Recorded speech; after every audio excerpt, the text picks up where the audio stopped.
What up, family? CTR Media Network. Yeah.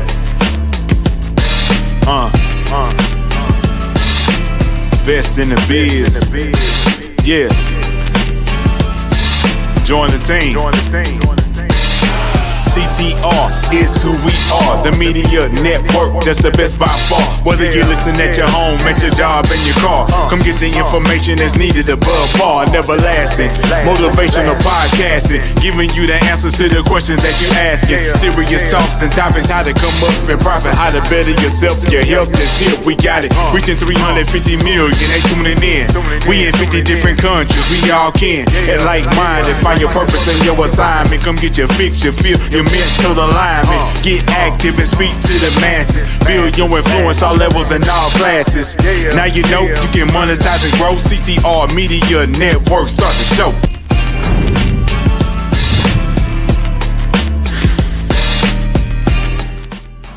Hello everybody. I am Dr. Tina J. Ramsey, the host of the Tina Ramsey Show and podcast, and I want to personally invite you to be a featured guest on our show. Our show is all about motivating you, sharing knowledge, having uplifting conversations centered around business, wellness, education, and life. We introduce you to some of the most amazing standout entrepreneurs and influencers that are truly making a positive impact in the world. It is your time to shine, and we are helping you do that. So what I want you to do is just click the link in the description below so that you can be a featured guest on our show. Because guess what?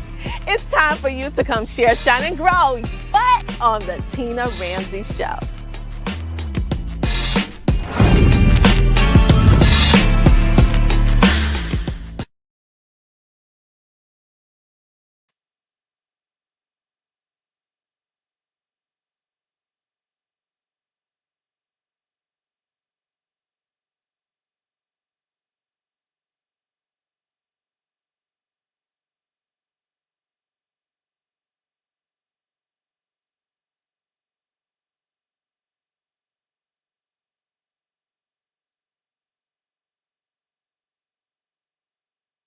Our CTR Media Network sponsors.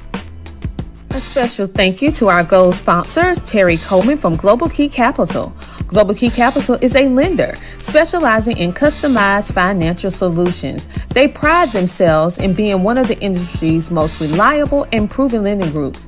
At Global Key Capital, their customers are their number one priority. They strive to provide their clients with competitive pricing, unbeatable customer service, and stress-free processing. So if you are in the market for your next dream home or investment property, give Terry Coleman a call or simply visit their website at www.globalkeycapital.com. A special shout out to our silver sponsor, Business Course Academy. At Business Course Academy, they provide business education digital courses for its participants with the tools and knowledge needed to compete globally and build generational wealth. Everyone needs a map to reach their business goals today, and they have an exceptional business course creators and coaches on their team with over 30 years of experience ready to help you because they have worked with multi-million-dollar agencies as well as startups. So if you're looking for your next business course, go to businesscourseacademy.com. Thank you for your support. Thank you to our CTR Media Network sponsors. To learn more about our sponsors and CTR Media Network, go to ctrmedianetwork.com. The Homeschooling Interactive Magazine is a magazine that embraces and celebrates the entire homeschooling experience. Our magazine is different from all the rest because we provide beneficial information and assistance in homeschooling, business, wellness, mental health, resources, and life. We encourage you to pick up a copy of our magazine today on Amazon.com by simply searching the Homeschooling Interactive Magazine. The Homeschooling Interactive Magazine is all about impacting the world through home-based learning, helping to de-stress the homeschooling experience. Get your copy from Amazon today.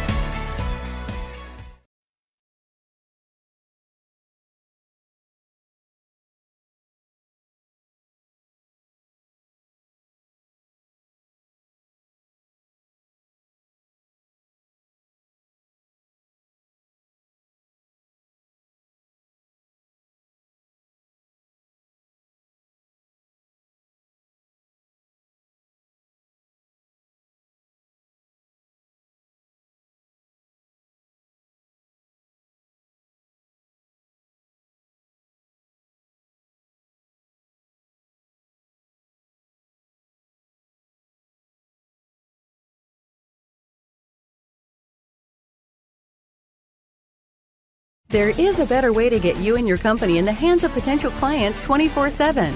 This is IntelliCard, today's digital business card. It is the ultimate sales, branding, and marketing tool. With IntelliCard, all of your information is in one place, making it easier to share and recall. IntelliCard is different. You get all of this in a highly secure web-based solution designed to get you results.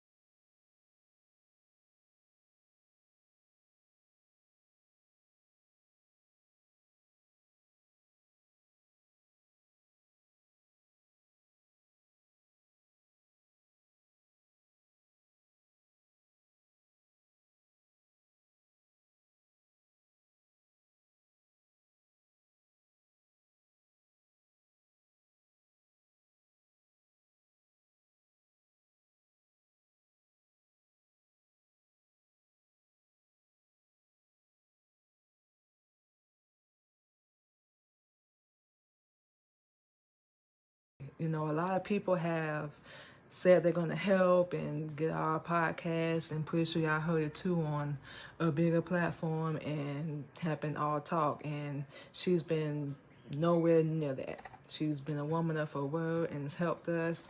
You know, definitely able to connect with her whenever we need to. And, you know, we really excited, very excited about being on the platform.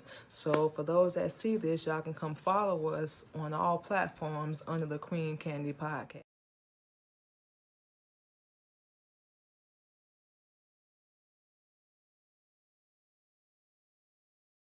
Explore and expand, because this world is so big. Exactly. Exactly. Oh. Yeah. No, I get it. And that is what 2022 meant to me, right? I was in education for 11 years and I stepped out on faith, and then I quit and I'm pursuing this full time, right? And so I am exploring everything that there is to it. And also, too, not only this, I want to leave here when my time comes, I want to leave here empty. So I want to explore each and every one of my gifts and talents that I have, and even the ones I don't have. I want to try it out. So I definitely understand where you're coming from. Yeah, your body. What's so interesting to me? I mean, I'm a nerd. I mean, if you don't know, I mean, I don't know if the glasses was a dead giveaway or anything like that, but I'm a nerd. Those And are real? these are, yeah, because if I take these off right now, I'm all like, Michael, Michael, all like lost. Marco. No, you know, your body is an instrument, you know, and so there's a group of people out there, just to kind of talk about one of my newer endeavors and journeys. There's a group of people out there that believe if you're not born a singer, then you can't sing, right? And because people believe that some people are born with talent, and only the talented can become. And what's interesting about that is that there's two different types of people. There are people who do have the talent and they make it, and then there's people who might not have the talent, but they actually don't use it. They don't know any better. They've never tried it. And they can exercise and grow that and be more. Your vocal cords are a muscle.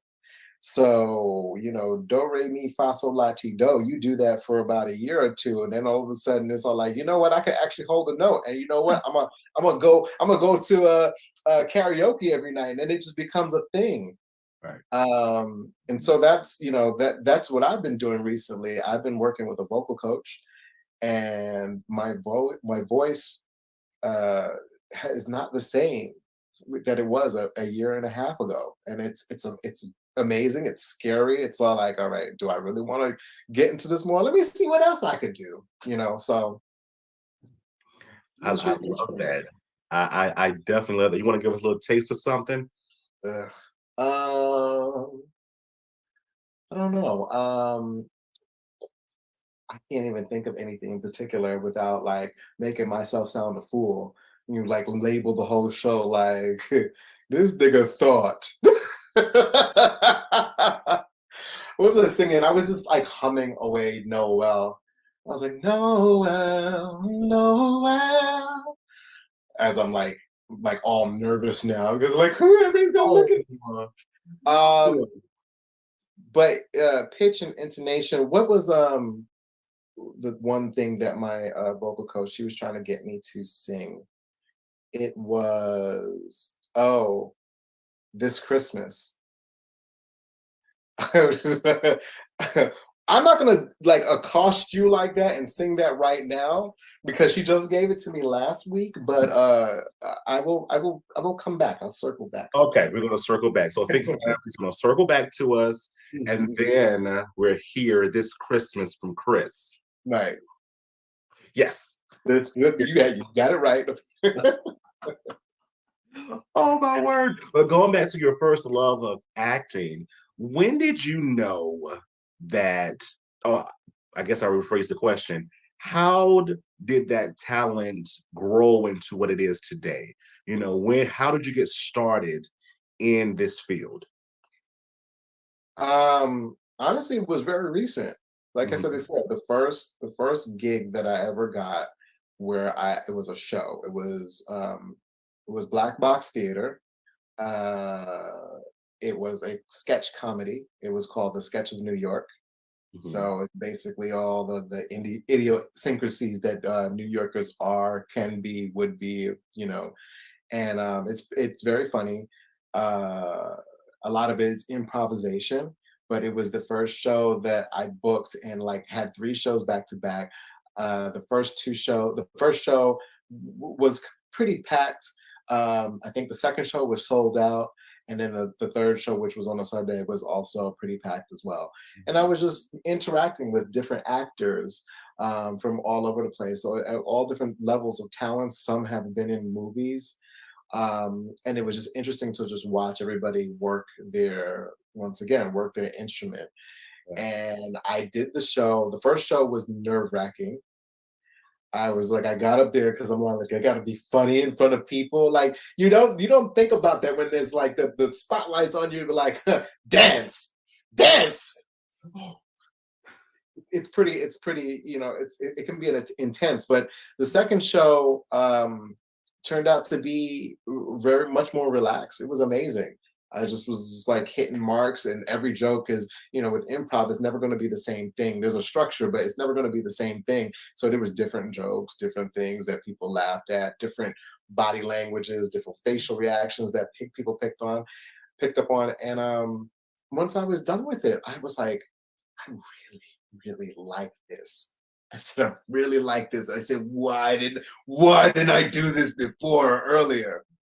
But you know, everything within its own time and for its own reason. So yeah.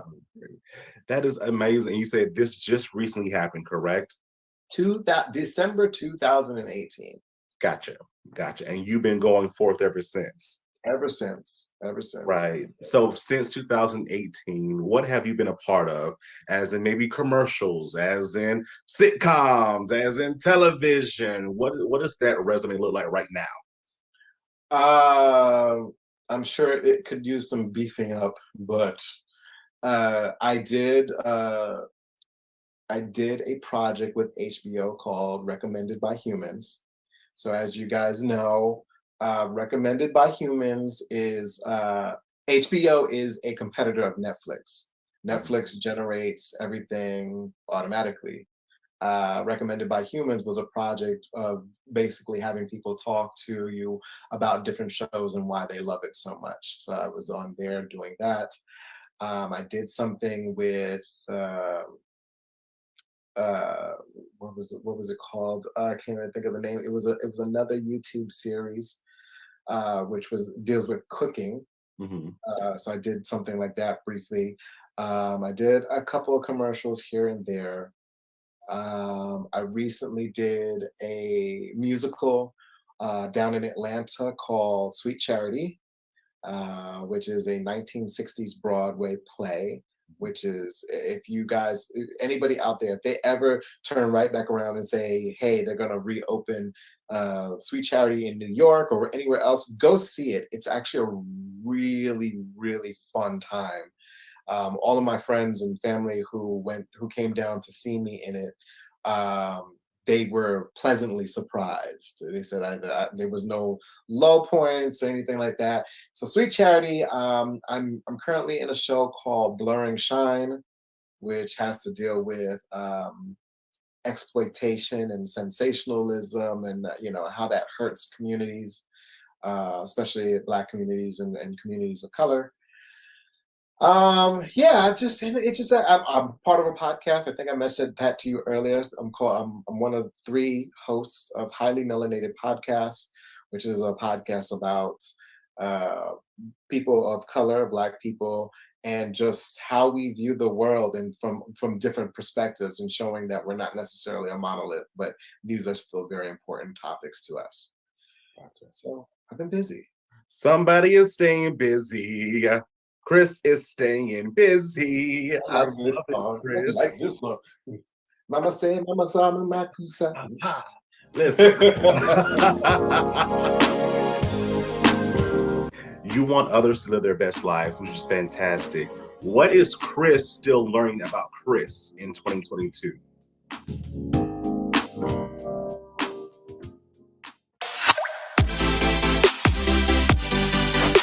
I am Harley Wallen, and you are watching The Michael Finkley Show.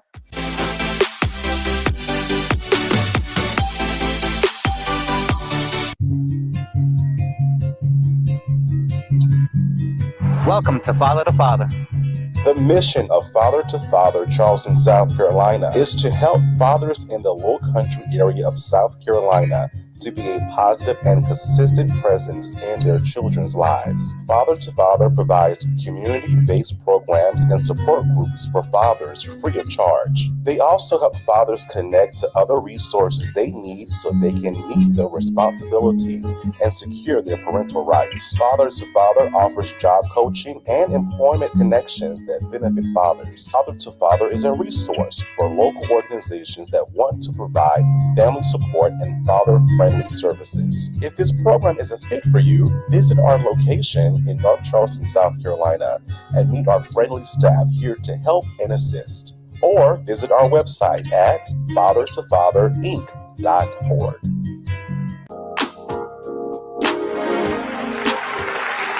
But I love that you're staying busy. You're living in your dream. You're living in your craft. What are you most looking forward to in the future, as in your career, as in acting, as in entertainment? I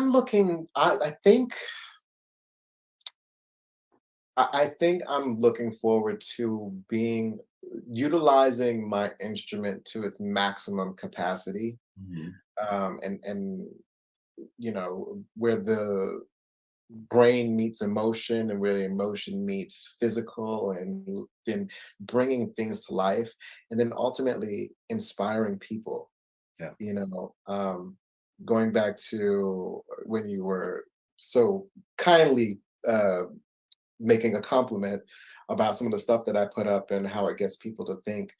I want people to be able to proactively and prospectively look at different aspects and ask themselves, is certain things important? Why is it important? And to be able to articulate that really well. And I think a lot of people are, unfortunately, they're just bad at communication. So there's a lot of misunderstandings out there.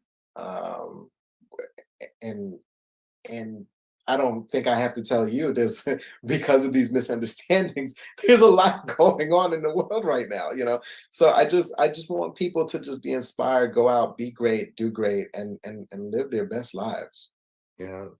You want others to live their best lives, which is fantastic. What is Chris still learning about Chris in 2022? That I need to give myself more me time. And that's paramount. I'm a people pleaser. I want people to be happy. Because I'm very empathetic. I kind of pick up on a lot of energies, like really, really, really easily. I saw somebody post recently on Instagram. Empathy is just like bio Wi-Fi, and it's really true because you just sit there and you just pick up everything. Like if you were in the room with me, It would be like I'm like the oracle, and I don't. A lot of times, I really downplay it because I don't want to just always be like that. But 9 times out of 10, I can just feel that, Yeah. and I have to find a way to turn that off so that I can say, what do I want, or what do I feel, or what do I want to do? So I'm still learning a lot of that. Mm. Yeah. That's amazing you say that. I'm the same way. I am an empath. Like you said, I pick it up so easily, and sometimes I have to shake those things off because, I have to worry about me. I have to be concerned about me. Who else is going to do it but me, right? That is amazing, and all that you do, and all that you've accomplished, and all that you will accomplish in the future. What is that next biggest thing that you want to work on, or work with? Can I say things? Yeah, please, Plural. please. Um, it's funny because I'm still kind of fleshing that out. So it's not, you might ask me tomorrow. I'll be like, no, I have a different idea.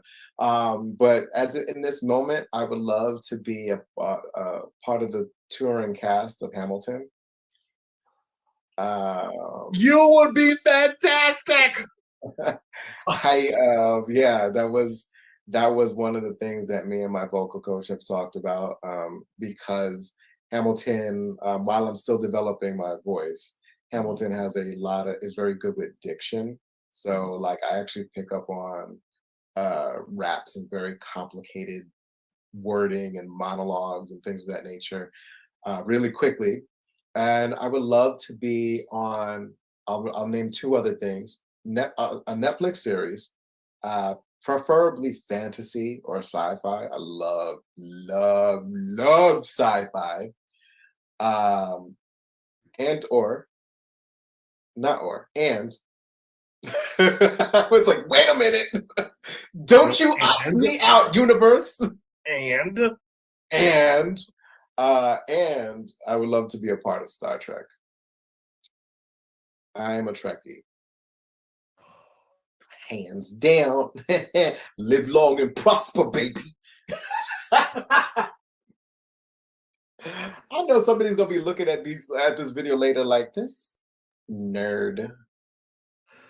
Moving oh on. my word. No, I'll be like, I'll probably be laughing all the way through it as my team and I edit this amazing, amazing show. But yeah, that is amazing. I love it.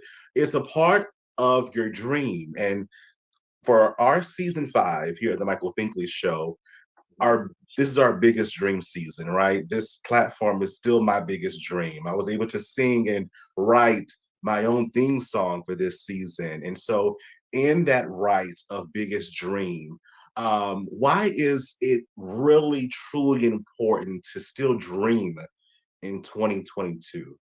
My goodness. Because a dream allows you to want to manifest some of your deepest desires, but then also mold a world that is beautiful. I think that we mold the world every day when we interact with different people, and we try and put our best foot forward, even if we don't necessarily agree on everything. We try and do that. I think a lot of us, much like yourself, want to go out and inform, educate, and inspire. And so I think dreaming just adds to, it's just like the icing on the cake, if you will, to like really say, all right, I'm gonna go out and do this, and I'm gonna make it happen. I'm not gonna stop until it happens, and go from there. Um, I think it's beautiful when people go after their dreams and actually make it, actually do it. I see some people these days. I'm sorry, like now I'm getting like excited because there's people that I know that I met them before they got a Broadway gig, and now they're like a staple touring. Um, there's people who I know who are getting auditions left and right. One for Lion King, one for Michael Jackson the musical. There's people that I'm seeing like all of a sudden they're popping up in my feed all of the time, and now they're the host of some big venue, and I'm just all like, oh, when is that going to be me? I want to feel it.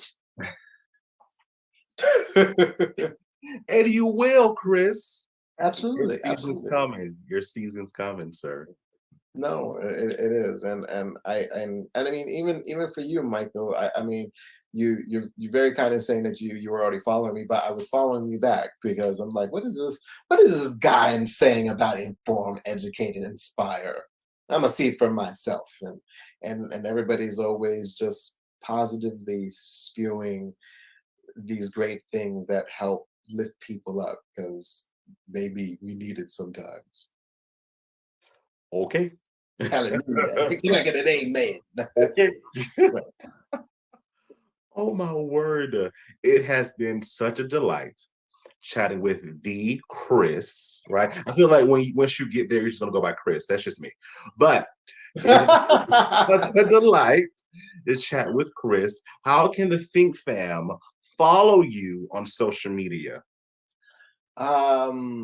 Everybody can just follow. I'm mostly on Instagram, so everybody can just follow me on Instagram, which is my acting and then my last name. So Acting Regent, Regent. I'm there. I mean, sometimes an unhealthy amount of times, but I'm there, and you can hit me up whenever you like. I promise you, yeah. DM this man, comment on his stuff, like he will reach back out to you. I promise. Example here. Example here. Thank you, Chris, for being with us, and much success to you in the future, my dear friend. Thank you so much. Thank you, Michael. I really do appreciate it. And all of the Mike Finkley fan base out there, I appreciate y'all. You're so welcome. Don't you go away back in a moment. Bye. Oh, sorry.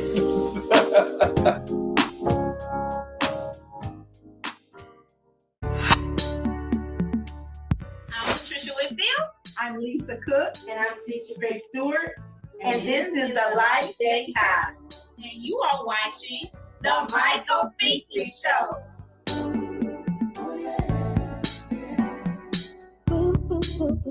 CTR Media Network was created for today's podcasters. We provide a safe haven for content creators that are everyday people doing extraordinary things. We have a system of positioning, monetization training, coaching, and support for our podcasters' success. CTR Media Network simply bridges that gap with a level playing field for your dreams to come true cost effectively. Our team provides a premium service and experience for our podcasters to grow. CTR Media Network provides access, support, resources, coaching, and community for our podcasters to win, if you put in the work. We believe that we are living in a unique time which requires you to share your message of hope with millions of people around the world. Remember that the world is never too saturated for you, your voice and message. A platform for positive, impactful media where the content creators are in the driver's seat. Visit our website today by going to www.ctrmedianetwork.com.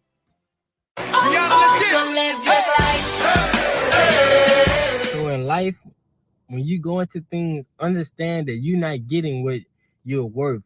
You're getting what you negotiate. You're getting what deals. You're getting what agreement you make.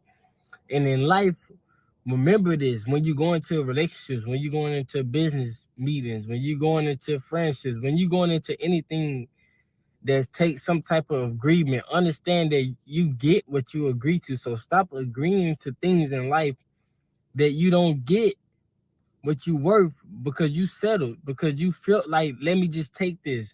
And you feel bad and you feel worse about what you're doing because now you feel less than, because you didn't agree to something that you felt was not your worth.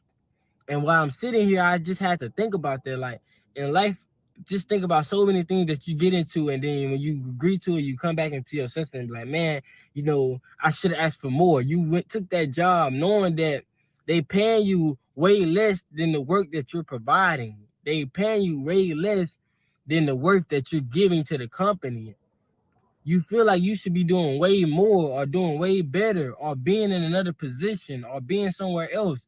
but yet you're giving these people what you agreed to give them when you know they ain't what you want. They ain't what you want in life. You know they ain't what you want to agree to. You know you didn't want that. You didn't want that amount of money, right? You didn't want them that what they're giving you in their relationship. You didn't really want what this person is giving you, but because you just agreed to it, now you're mad at yourself. Now you feel like you can find a way out, and you got to stop agreeing to things that's not what you worth.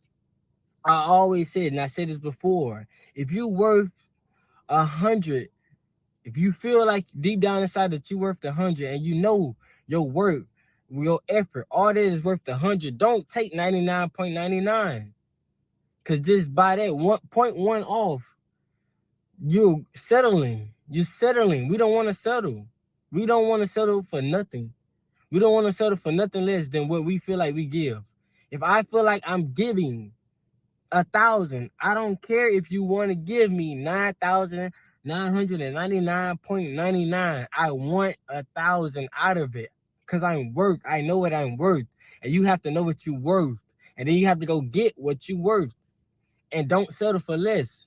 No matter how much somebody is trying to offer, no matter how much something is or look to you, and you feel like you should just accept it, don't. Get what you're worth. Get what you're worth. Get what you're worth. This is your Louisiana girl, Denise Boutte, coming at you on the Michael Finkley Show. And you guys may know me from Why Did I Get Married as the really sweet girl, Trina, or maybe meet Browns and Sasha. But I'm coming at you guys from the great state of California, but originally from Louisiana, because you know I can't lose that Southern girl, baby. All right, you guys stay tuned to Michael Finkley.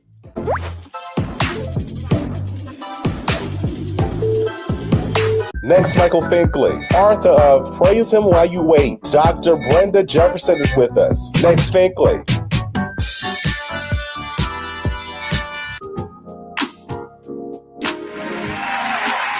Hello, everybody. Welcome back to the Michael Finkley Show. I hope that you learned something and were entertained or inspired by this amazing interview. Thank you so much, Chris, for being with us and being who you are in this field. Up and coming, y'all. Look out for Chris. Up and coming. Thank you again and much success to you. If you haven't already, please subscribe to our YouTube channel, The Michael Finkley Show. Ring the bell for notification. We'll see you an email saying, hey, new content's available. Listen to us on Spotify and Apple Podcasts. And for more information about what we do, visit our website, michaelfinkleyshow.com. Of course, we're on U42, we're on Roku TV, and also on Amazon, so listen to us and watch us as well. Thank you so much for watching, Think Fam, and always remember to follow your dreams. Have a good one.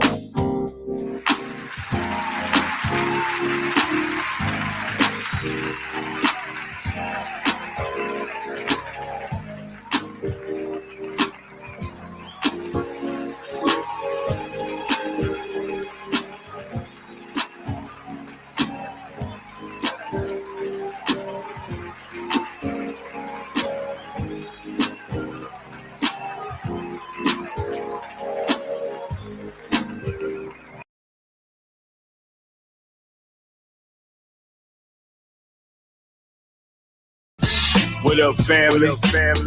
CTR Media Network. Yeah.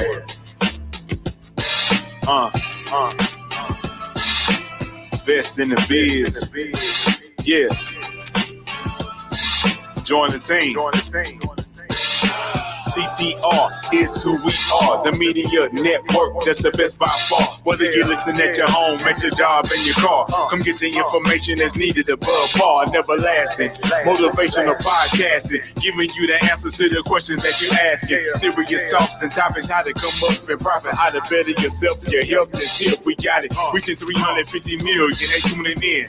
We in 50 different countries, we all can. And like-minded, find your purpose and your assignment. Come get your fix, your feel, your mental alignment. Get active and speak to the masses. Build your influence all levels and all classes. Now you know you can monetize and grow. CTR Media Network, start the show.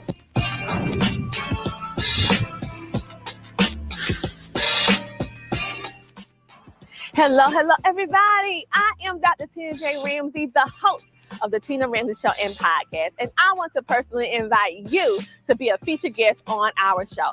Our show is all about motivating you, sharing knowledge, having uplifting conversations centered around business, wellness, education, and life. We introduce you to some of the most amazing standout entrepreneurs and influencers that are truly making a positive impact in the world. It is your time to shine, and we are helping you do that. So what I want you to do is just click the link in the description below so that you can be a featured guest on our show. Because guess what? It's time for you to come share, shine, and grow. But on the Tina Ramsey Show.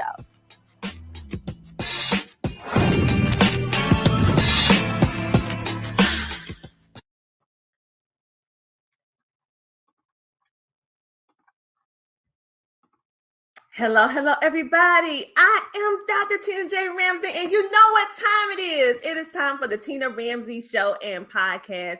And you know this is a special day for us on Fridays to come live when we have something special, something phenomenal, something epic. What is actually going on? It's a takeover. A takeover with what? With whom? The CTR Media Network podcasters. You've been hearing about them. You've been listening to them. You have been watching them on all these major podcasting and social media platforms. And now you have the opportunity to get to meet some of them on tonight, because I want you to be able to connect with our amazing podcasters. We are on this positive media movement here to help you excel and walk into your purpose. So we're going to go ahead and take this quick commercial break. And when we come back, we're going to have the amazingness. You're going to see all the beauty behind stage. And then we're going to introduce you to some of our amazing podcasts. So we'll be right back after this break from our sponsor.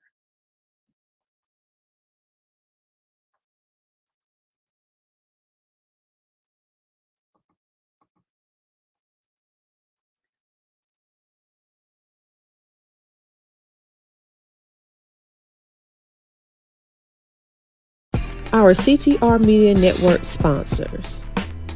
A special thank you to our gold sponsor, Terry Coleman from Global Key Capital. Global Key Capital is a lender specializing in customized financial solutions. They pride themselves in being one of the industry's most reliable and proven lending groups.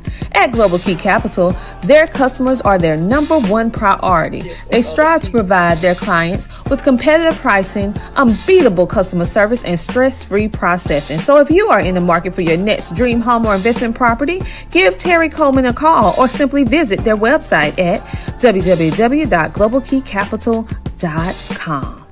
A special shout out to our silver sponsor, Business Course Academy. At Business Course Academy, they provide business education digital courses for its participants with the tools and knowledge needed to compete globally and build generational wealth. Everyone needs a map to reach their business goals today, and they have an exceptional business course creators and coaches on their team with over 30 years of experience ready to help you, because they have worked with multi-million-dollar agencies as well as startups. So if you're looking for your next business course, go to businesscourseacademy.com. Thank you for your support. Thank you to our CTR Media Network sponsors. To learn more about our sponsors and CTR Media Network, go to ctrmedianetwork.com. Join the team. CTR is who we are, the media network that's the best by far. Whether you listen at your home, at your job, in your car, come get the information that's needed above par. Never lasting, motivational podcasting, giving you the answers to the questions that you're asking. Serious talks and topics, how to come up. Join the team.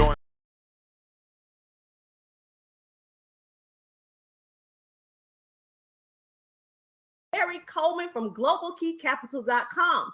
Global Key Capital is a lender that specializes in helping you get the funding you need in order to have your dream home, your investment property. Make sure to give Terry Coleman a call or go to our website at globalkeycapital.com. So right now, look who we have in the building. Yes, we have our amazing, our beautiful, our phenomenal CTR Media Network podcasters, and they're coming all over here to take over the Tina Ramsey Show. So what I want you guys to do is like, follow, share, and subscribe, and stay tuned because we're getting ready to meet Dr. Connie first. We're gonna go up first. We're gonna go all the way around the corner like this until we actually have you guys meet everyone. I'm so excited to have all of you in the building. Thank you for taking the time. So what I'm gonna do, I'm gonna pull out the rest of you. Hold tight, and we're gonna talk with Dr. Connie first. All right, you guys. So Dr. Connie, welcome. Hello. How are you? I'm doing great. How are you, Miss I'm Dr. Tina Ramsey? Child, I'm amazingly awesome. The reason why I picked you first because you give us them wisdom tips, okay? You give us them wisdom tips. So I want you to tell us a little bit about yourself and what your podcast is about. Okay. Well, my name is Dr. Connie Green. I'm a certified Christian counselor for over 25 years, a master life coach, and I try to help amazing women survivors overcome life disappointments and childhood trauma. My why is because I had trauma when I was young, because my father beat my mother on a regular basis. And at 15, he killed her with a single gunshot wound to her stomach. And I lost my mother through death. I lost my father through prison. I lost my siblings because we was all split up. And because of that, I grew angry and bitter. I became suicidal, and I was an alcoholic, and I was on just a terrible spiral of life, wanting to give up. And so what I decided to do after I got myself all together and was supernaturally delivered by the Lord Jesus Christ, my life has never been the same. So what I decided to do is get back at the enemy. And I promised myself that I would leave no woman out there that are disappointed, ready to give up, throw in the towel, and be abused by anybody that I knew had that problem or situation in their life. I promised myself that I would help them.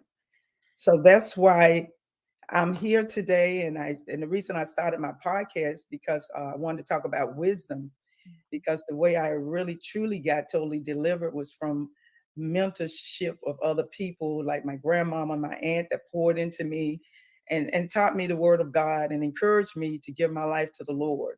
So through that, I became a reader of scripture and just couldn't put the word down. And so I started patterning my life after the scriptures and what the Bible says about life and things that I need to do to get my life together.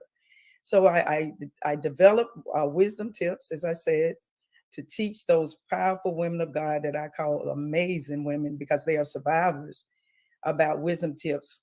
And I teach the wisdom tips one day a week on Thursday at 7 p.m. on CTR Media Network and YouTube and Facebook. And so that's a little bit about what I do and why I do it. Oh, wow. Powerful story. And so many people suffer in silence, or they find themselves stuck and rewinding that day of trauma and can never quite get themselves out of it. So what I love about your show, you give them tangible tips. And also you're very transparent. You put yourself in a situation, you share your story, and you also let them know that it's not easy, but it can be accomplished. Don't give up. These are some tips. These are some wisdom tips that can help you along the way. Absolutely love what you do, and thank you. So what made you decide to join CTR Media Network Positive Media Movement? Because you had so many other choices that you could have went on any other network. So what made you decide to give us a try?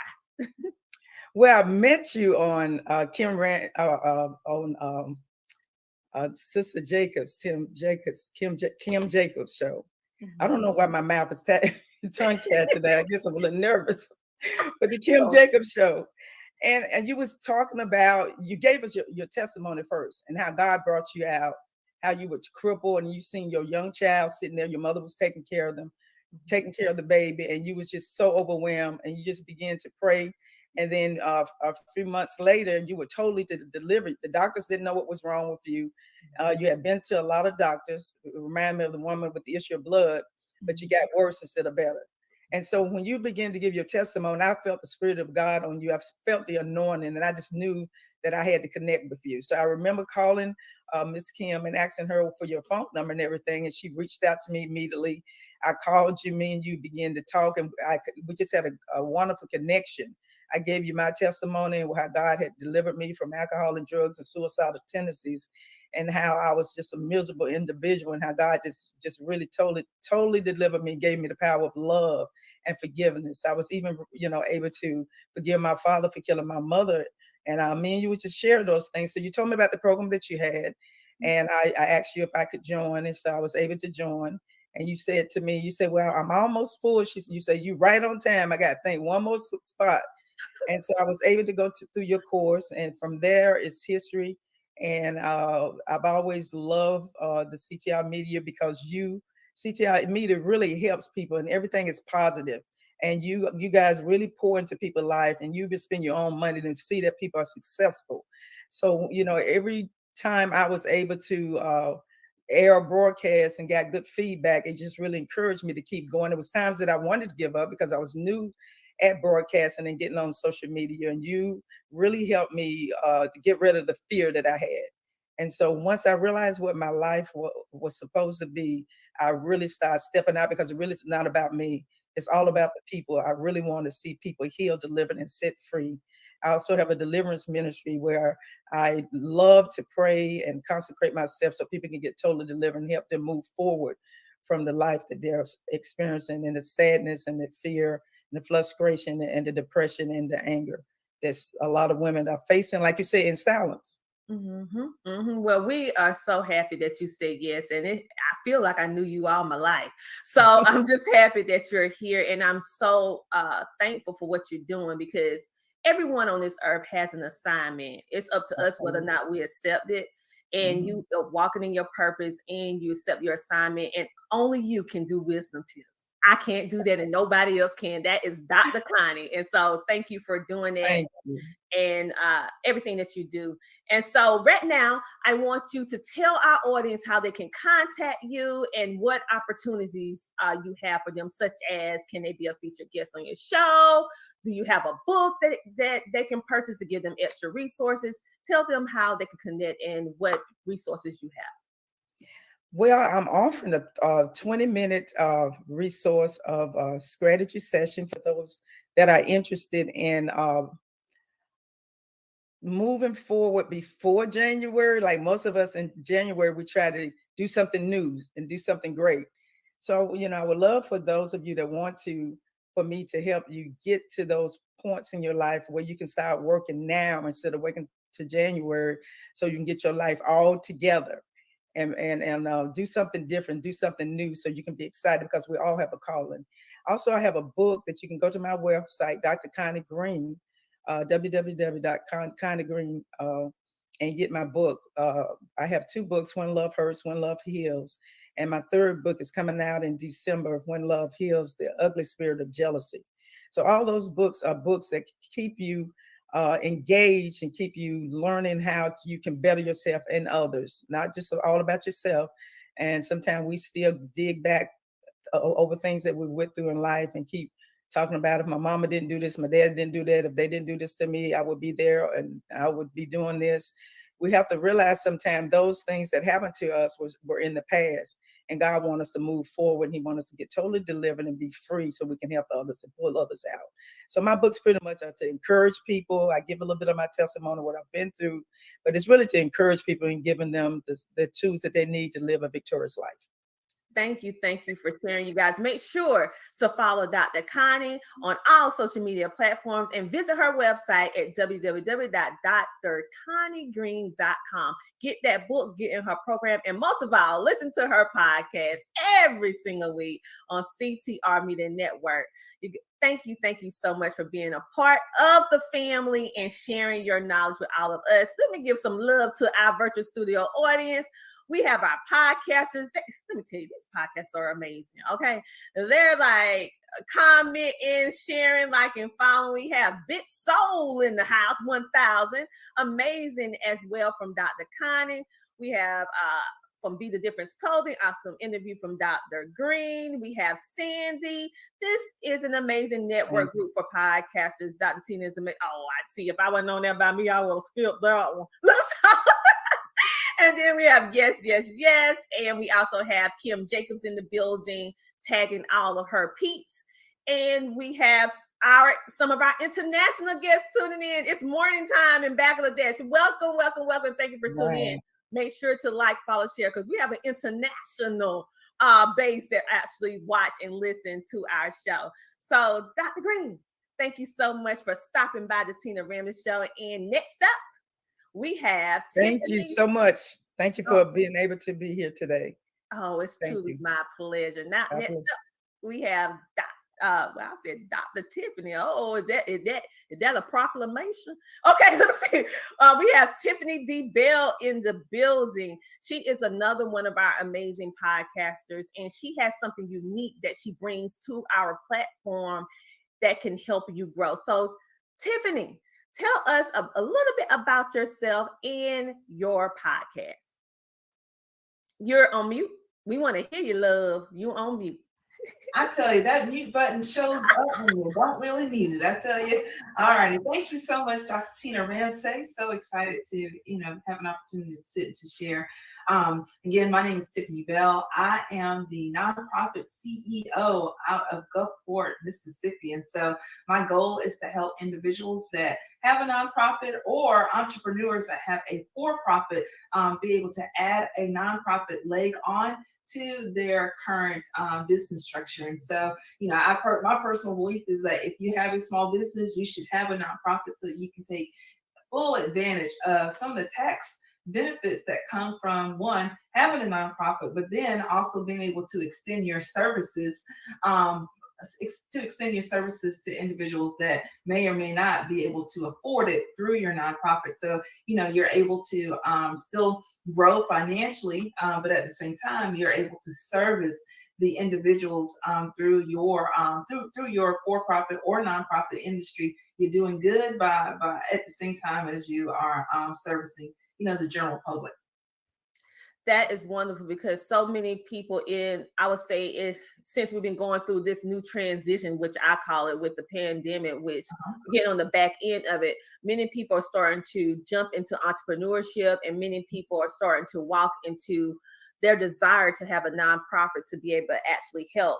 So I feel that what you offer is so valuable, because you're not only have been a part of a lot of nonprofits, you have one, and it actually helps position and a lot of the things that we have to go through to learn. You can kind of like, listen, this is not the best way. I can give you some suggestions. And so the cool thing is that you not only have people with nonprofits, but you also have business owners on your platform as well, sharing knowledge with your audience. And you have been doing an amazing, amazing job with your podcast. And then she actually spin her show off, the nonprofit CEO, to the CEO Corner. So she actually spin her podcast off to a full-fledged TV show. So make sure you guys tune in to not only the nonprofit CEO, but also CEO Corner, where she also interviews so many amazing people. And she is a visionary author of an amazing, amazing book series. So tell us a little bit about that book series so that people can know and where they can get it.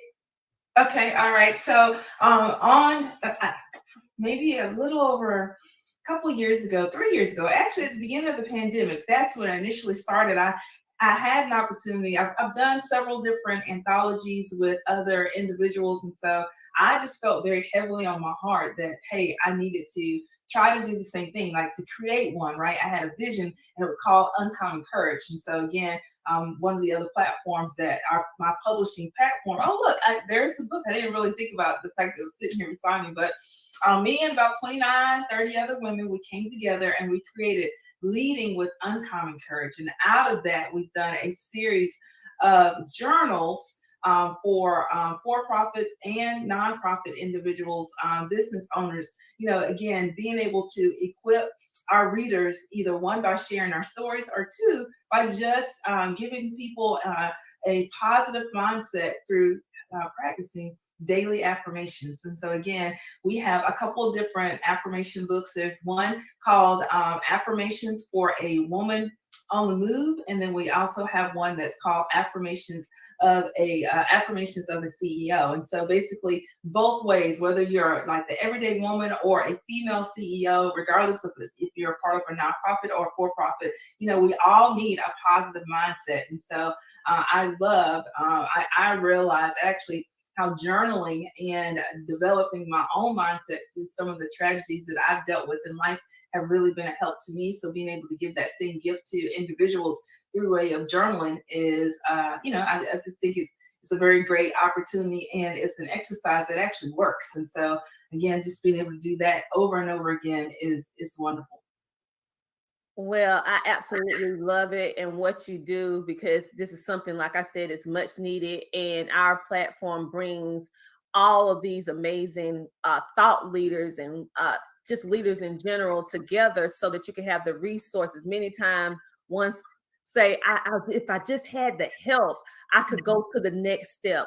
Well, CTR Media Network pulls together all these phenomenal podcasters and hosts with their guests that they interview, and even sometimes with their events, the ones who is spotlighted on their events, so that you can be able to learn and grow. So now you can never say that no one didn't give you the opportunity, because we have it on CTR Media Network. So if you want to start a nonprofit, if you want to learn more about her affirmation books, make sure to get in contact with Tiffany. And then we have one more, we have another question for you. So Tiffany, how can I say this?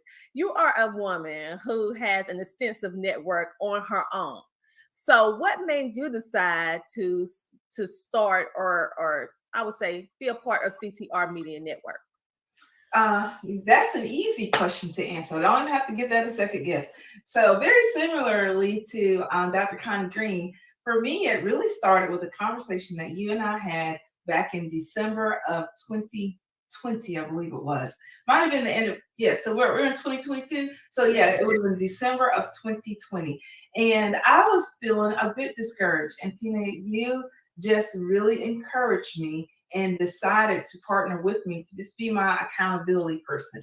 And so, I believe that God brings the people that you need in your life at the right time, right? And I also think that He's really good at leading you, when you need to go a different path. And so I have felt for the past year and a half that I need to begin developing new relationships, kind of saying, not necessarily saying goodbye to old relationships, but making room for things that are fresh and new. And I just remember just having just a connection that was just automatic.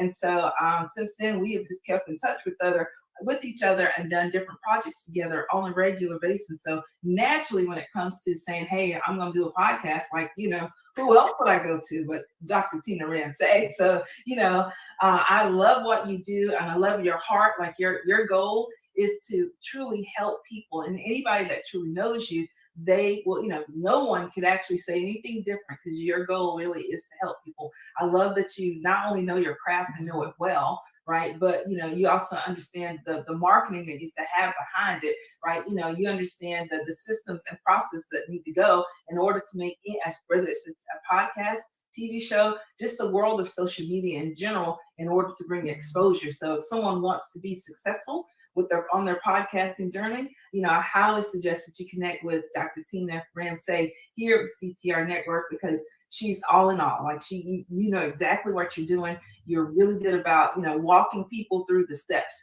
It's how often do we sign up and become a part of something? People give you this much information. You got to figure out, you got to figure the rest of it out. I love that. Again, you walk with us step by step by step. And so customer service and your heart is just genuine. And so for that, I wouldn't have it any other way. Okay, now y'all trying to make me get into this color purple silly crying stuff. Now wait a minute. Now I'm trying to hold this audience, and I start crying. I cry ugly. So let me say, don't make me cry. All right. So you guys are just so amazing. Every single podcaster has a place in my heart because I'm personally, my team and I is personally investing in each one of y'all's success and your growth, because when you win, we win. And I just love seeing you guys shine and helping you understand how amazing you are. All too often, we don't give flowers while people here. Well, I'm in the business. I'm on the mission to make sure that you know, and everyone that's ever helped me know how important you are. And it's my job to make sure that the world know how amazing you are. And so I just love every single one of you. All of you have a different little place in my little heart toolbox, because y'all all feel a different thing that not only it's mutual. I mean, you need something from me, but I also need something from all of you in our team. We it's like a puzzle. And so we're all helping. So Manima, she says, beautiful. We have Sandy. Well, we have somebody that tagged Sandy. And we also said, well said, Tiffany D. Bell. So tell everyone how they can get in contact with you, Tiffany, on wherever you want to send them. Right. So I have coming up an opportunity for individuals that are looking to do a free journal project. If you would like to be a part of the journal, absolutely no cost to you. Feel free. You can reach out to me at Tiffany@CEOWomanAlliance.com. Again, you can just email me, Tiffany@CEOWomanAlliance.com. CEO Woman, M-A-N, Woman Alliance.com. And I can also be found on social media at Nonprofit CEO, any of that on all of the all social media platforms at Nonprofit CEO would be my connections as far as social media. But again, if you'd like to have free opportunity to be in the journal, Tiffany@CEOWomanAlliance.com. CEOWomanAlliance.com. You guys, that's an amazing opportunity. And you would notice that you'll see my little name because anything that Tiffany is doing in regards to books or anything, you would notice that I'm in her books, because like she said about me, I feel the exact same way about her. She stands behind what she says, communication, and she does an amazing job. And she leads with the heart. Even though we know it's business on certain things, but she let that be the determining factor, along with, I would say, God's word at the end of the day. And that's what our values are, and that's what my values are. And so that's why we mesh so well. So thank you, Tiffany, for everything that you're doing. So what we're going to do right now, you guys, guess what? It's time for a commercial break. So let's see how this good old live going to do for this next commercial break. If not, we're going to keep rolling the show with our next podcast. So we'll be back in a moment. This is C. Reggie Rogers, #1 relationship coach, where you get dating from an expanded conscious perspective. I always give you real talk about real relationships. I loved being on the Tina Ramsey show. She is a great host. She asks great questions so that our audience gets great answers. It was so much fun being on her show. She's a great host. Listen, you're watching and you're listening to the Tina Ramsey Show. And just like that, we are back. I'm not going to push it. I was going to do 2, but I'm going to do 1 because I want to make sure I get all these amazing podcasters in. Okay. So next up, we have, who we going to do? We have the amazing Kim Jacobs. So we're going to bring her on. Welcome to the show, Kim, the balance doctor in the building. You're on mute, love. I tell you, they want to be all muted up. We want to hear you. All right. Thank you so much, Dr. Tina Ramsey. And I am so honored to be here with you today. Thank you for having me. Oh, it's truly my pleasure. My first experience with you was through introduction through Tiffany D. Bell. I actually, on a book project, or maybe I was speaking at one of the events at the Success Women Conference. I can't remember quite what it was, but it was dealing with Success Women's Conference with Tiffany D. Bell. And I was actually one of the featured guests on your show. And I was like, whoa, I like this. And so ever since then, we've been back and forth with different guests, going back and forth. And I just simply love what you do, the way that you interview, the way that you put out the message, the way that you put out in the world balance. All right. You specialize in balance, and you're very transparent about, sometimes your life's not as balanced as you would like, but this is what you do when it's not so great. So right now, tell us a little about yourself along with what your show is about. Absolutely. So I'm Kim Jacobs. I'm the balance doctor. And what I do is I'm gonna take these glasses off so I can look in your eyes. Okay, what I do is I actually work with women and people from all walks of life that are looking to figure out how to balance different aspects of their lives. What I've noticed is that, just from personal experience, that a lot of women, we have experienced so many different life circumstances.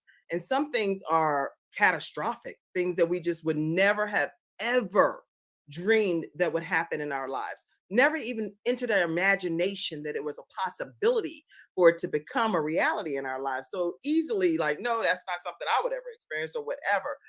But there are so many circumstances and situations, and still we're required to be able to still be a great mom, a great wife, a great grandmother in different regards, and all of the different hats, business owner, church leader, you name it. It's all different hats and roles and responsibilities and things that are being pulled on us at all different times. And so, being the balance doctor, I want people that come on the Kim Jacobs show to be able to speak to our studio audience and let them know that no matter what your circumstances, no matter what your situation, no matter whether it was by force or by choice, that you can get to the other side of this situation and you will come out much better than you went in. And so I encourage people through the Kim Jacobs show to know that you can balance all of these different hats, roles, and responsibilities. And even when you're in a dry season, a season that looks like it's completely out of sync, and it's like, this cannot be what God is talking about when it comes to balance. He already knew the season that we would be in our lives. He knew that we were going to be at that particular time, at that particular moment in our lives. And he wants us to continue to still use the gifts and the talents that he's trusted us with, even in those dry seasons, so that other people can benefit and know that they too can make it. So anyway, I'm excited about being the balance doctor, and that's why I do what I do. Well, I absolutely love what you do, because you give us, wisdom tips. You give us tangible steps that we can take, along with real life, I would say, assessment and being in the moment. Because true, some things don't all the time work the way you want it to, but hey, you still can make it through it. Okay, maybe we have to make a little adjustment, but we can make it through it. And you're an advocate for that, and you're consistent with that. And for those of you who may not know, Kim Jacobs is not just a podcast host. This lady had a full-fledged show on regular television and have interviewed some of the most phenomenal celebrities and standout entrepreneurs on her show. Full-fledged band like a Arsenio Hall on her show. But she's very, very humble and modest. Now, I can brag on her. She probably won't brag, but I'm brag on her. So what made you, Kim? I mean, I know your show is very, I know you've been doing your show for a long time. And people see you and people know who you are, because you already have an audience. So what made you say yes to coming to CTR? Because I know people grabbing at you. I know they're like, Kim Jacobs, bring your show here, bring your show there. So what made you say yes to CTR Media Network? One word is you. And the one word being you, Dr. Tina Ramsey, like everybody else said, when you came on the Kim Jacobs show, first of all, it just broke my heart to see all of the tragedy that you experienced personally. You've experienced so much in your own life, and it was like life really could have been just stripped from you, and you could have had an outlook that, oh, well, my life is done. But you were so inspiring, and you were like, forget this is not going to be the end of my story. And you just like completely reinvented and recreated who God put inside of you to be, and you really started walking in that purpose. So it's you that made me decide that no matter what, if this woman can do it, and she is determined not only to do it for yourself, but really you're salting the earth by helping all of us as podcasters and talk show hosts be able to have a platform and a voice. You are making a difference. And there are people, if I can give you your flowers while you are alive, I'll say this to you, that all of us, we know we have that birth date. We have a death date. And it's that dash in the middle that many of us tell stories about. Your dash, Dr. Tina Ramsey, is making a difference right while you're here living as a legacy on this earth. So thank you for choosing the Kim Jacobs Show to be a part of your platform. You know, I might just have to pull myself off the camera when I ask that question. Y'all really trying to because in that moment when you said that, it's almost like everything that I've been crying about, hoping and praying to be able to help, because I went through so much in the media industry and been mishandled with production. I know the good and the bad. And so my only wish was that to be able to provide a safe haven and be able to find podcasters and content creators that was all about positivity, regardless of what they was speaking about. And just now in this moment, when you said that, it hit me after everything that's already been said. It hit me and realized God help it make it happen. Yeah. The dream is now a reality. Mm-hmm. And all the tears, all the pain, all the struggle, all the mishandlement, all the times when I wanted to give up, it was all worth it, because it led me and the team that we have to this point. And now I'm able to share what I wish I had all those years ago. Wow. Okay. And so thank you for saying yes, because when it first happened, I'm like, ain't no way she's gonna come over to CTR. But then you was like, yes, I would love to. I was like, wow. So thank you for doing what you're doing, and all of our amazing podcasts. I'm here to tell you that this is unlike any other platform on the face of the planet, because it's not about the money. It is about the people, and it's about us coming together to make a positive movement in order to motivate you, to steer you in the right direction so that you can start feeling worthy and walk in your purpose. Okay. I don't want you to give up on yourself. I don't want you to give up on yourself. And for now, all these podcasters have so many resources with their shows, with their guests, with their opportunities. I want you guys to tap into what they have. I'm getting choked up. I want you to tap into what they have to offer, because each person has something amazing, and you cannot go wrong with any of these podcasters from a business perspective, from an author perspective, from a podcast perspective. You guys, whoever resonate with you, don't wait on it. Reach out to that podcaster. They have opportunities for you. So with that being said, because I'm getting choked up and I got to get through the rest of y'all. With that being said, tell them about the amazing opportunities that you have, my dear, because the little birdie told me that you help with what? Broadcasting. So tell them.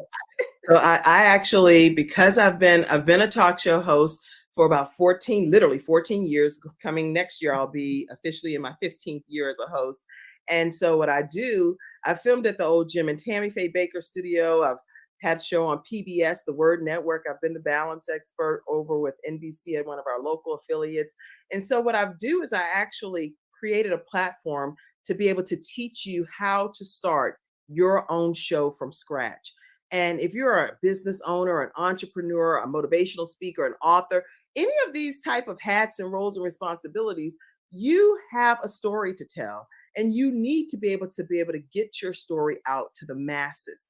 And so if you are interested in learning how to start your own show from scratch, which you can do it, I'll work with you 1 hour per week for 6 weeks, and I'll pour everything into you that I can to help you jumpstart your own show from scratch. And you can visit kimjacobsconsulting.com to be able to learn more. It's one-on-one. I like to customize that experience for you. And if you don't want a show, but you just want to know how to use StreamYard and do some professional programming, whether you're a professor or a pastor, or you do different presentations, I also offer a StreamYard only training as well. All right, you guys, make sure to go to kimconsulting.com. Thank you so much. Our virtual studio audience is tapping in along with our amazing podcast. I said, these people come from another planet. They able to multitask here, all of our podcasters. All right, that's why I absolutely love each and every one of you so much. Y'all you're born into your family, and I love my family, so I don't want my family to get the wrong idea because I love all of you. But I'm just saying, then you have a blessing to be able to. You can't pick your family, when it's blood, but you have the unique opportunity to be able to pick your other family, right? And you guys are my other family. And hey, I made the choice to be with you guys. Okay, I made a choice, so I'm just absolutely honored and thankful to be a part of the journey with all of you. So on that note, you guys, we gonna take a commercial break because I need to pat my little face a little bit because they get me all choked up.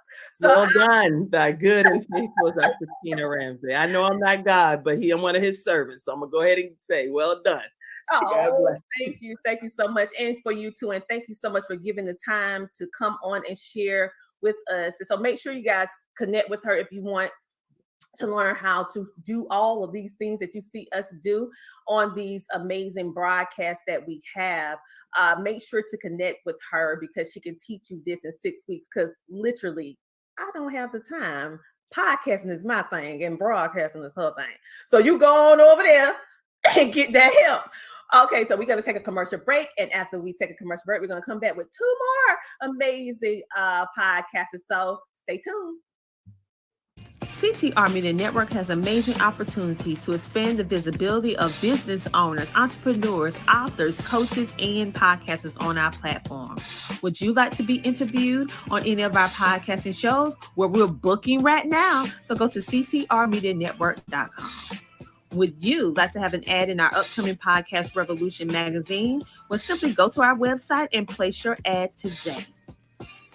We also have commercial placement opportunities. We would love to play your commercial during the airing of our CTR Media Network Live and the Tina Ramsey Show.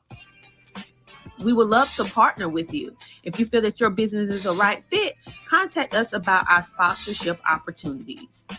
CTR Media Network has a variety of different opportunities to fit every budget. So reach out to us by going to ctrmedianetwork.com and book a really great experience on the Tina Ramsey Show. I felt like she really asked some valuable questions that can help a lot of people, especially in regards to monetizing. And so the vibe was great. I honestly wouldn't mind coming back on again if she invite me. And I felt like the conversation just flowed. So I am super happy and I can't wait for the show to air on every single platform out there.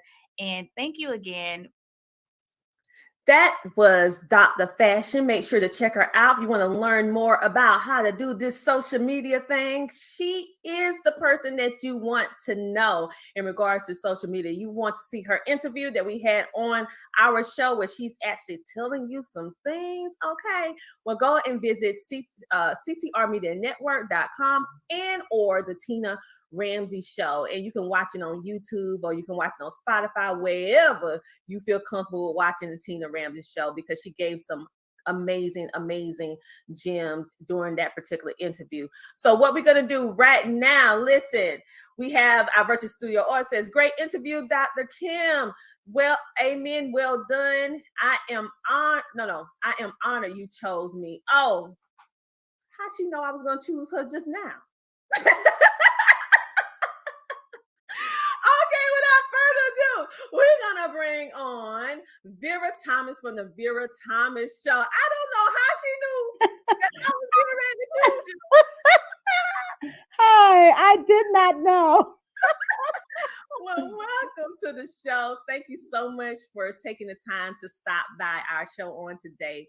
And Vera, just absolutely love you pieces. Just tell us a little bit about yourself and your podcast and what your show is about. Okay, well, first let me say I love you, and I am so grateful and thankful that you did choose me. Not just for right now, but I am just so honored to be a part of this network with so many amazing podcasters and beautiful people. I am Vera Thomas. I have the Vera Thomas Show. My show is basically designed to uplift, encourage, motivate, inspire, and educate. And my platform, we talk about a lot of different things from politics to entrepreneurship, authors, whatever the social climate is, we talk about it. And parenting and just a whole number of any topics. I'm not locked into just one particular topic. I want people to come on that's going to do those things, inspire, motivate, encourage, and uplift. Yes, yes, yes. So as you can see, Vera, she holding back on us. She is a She is a poet. She do spoken word. Listen, see, we'll tell on you. Well, listening to your commercial, your intro, I was like, oh, she's a poet too.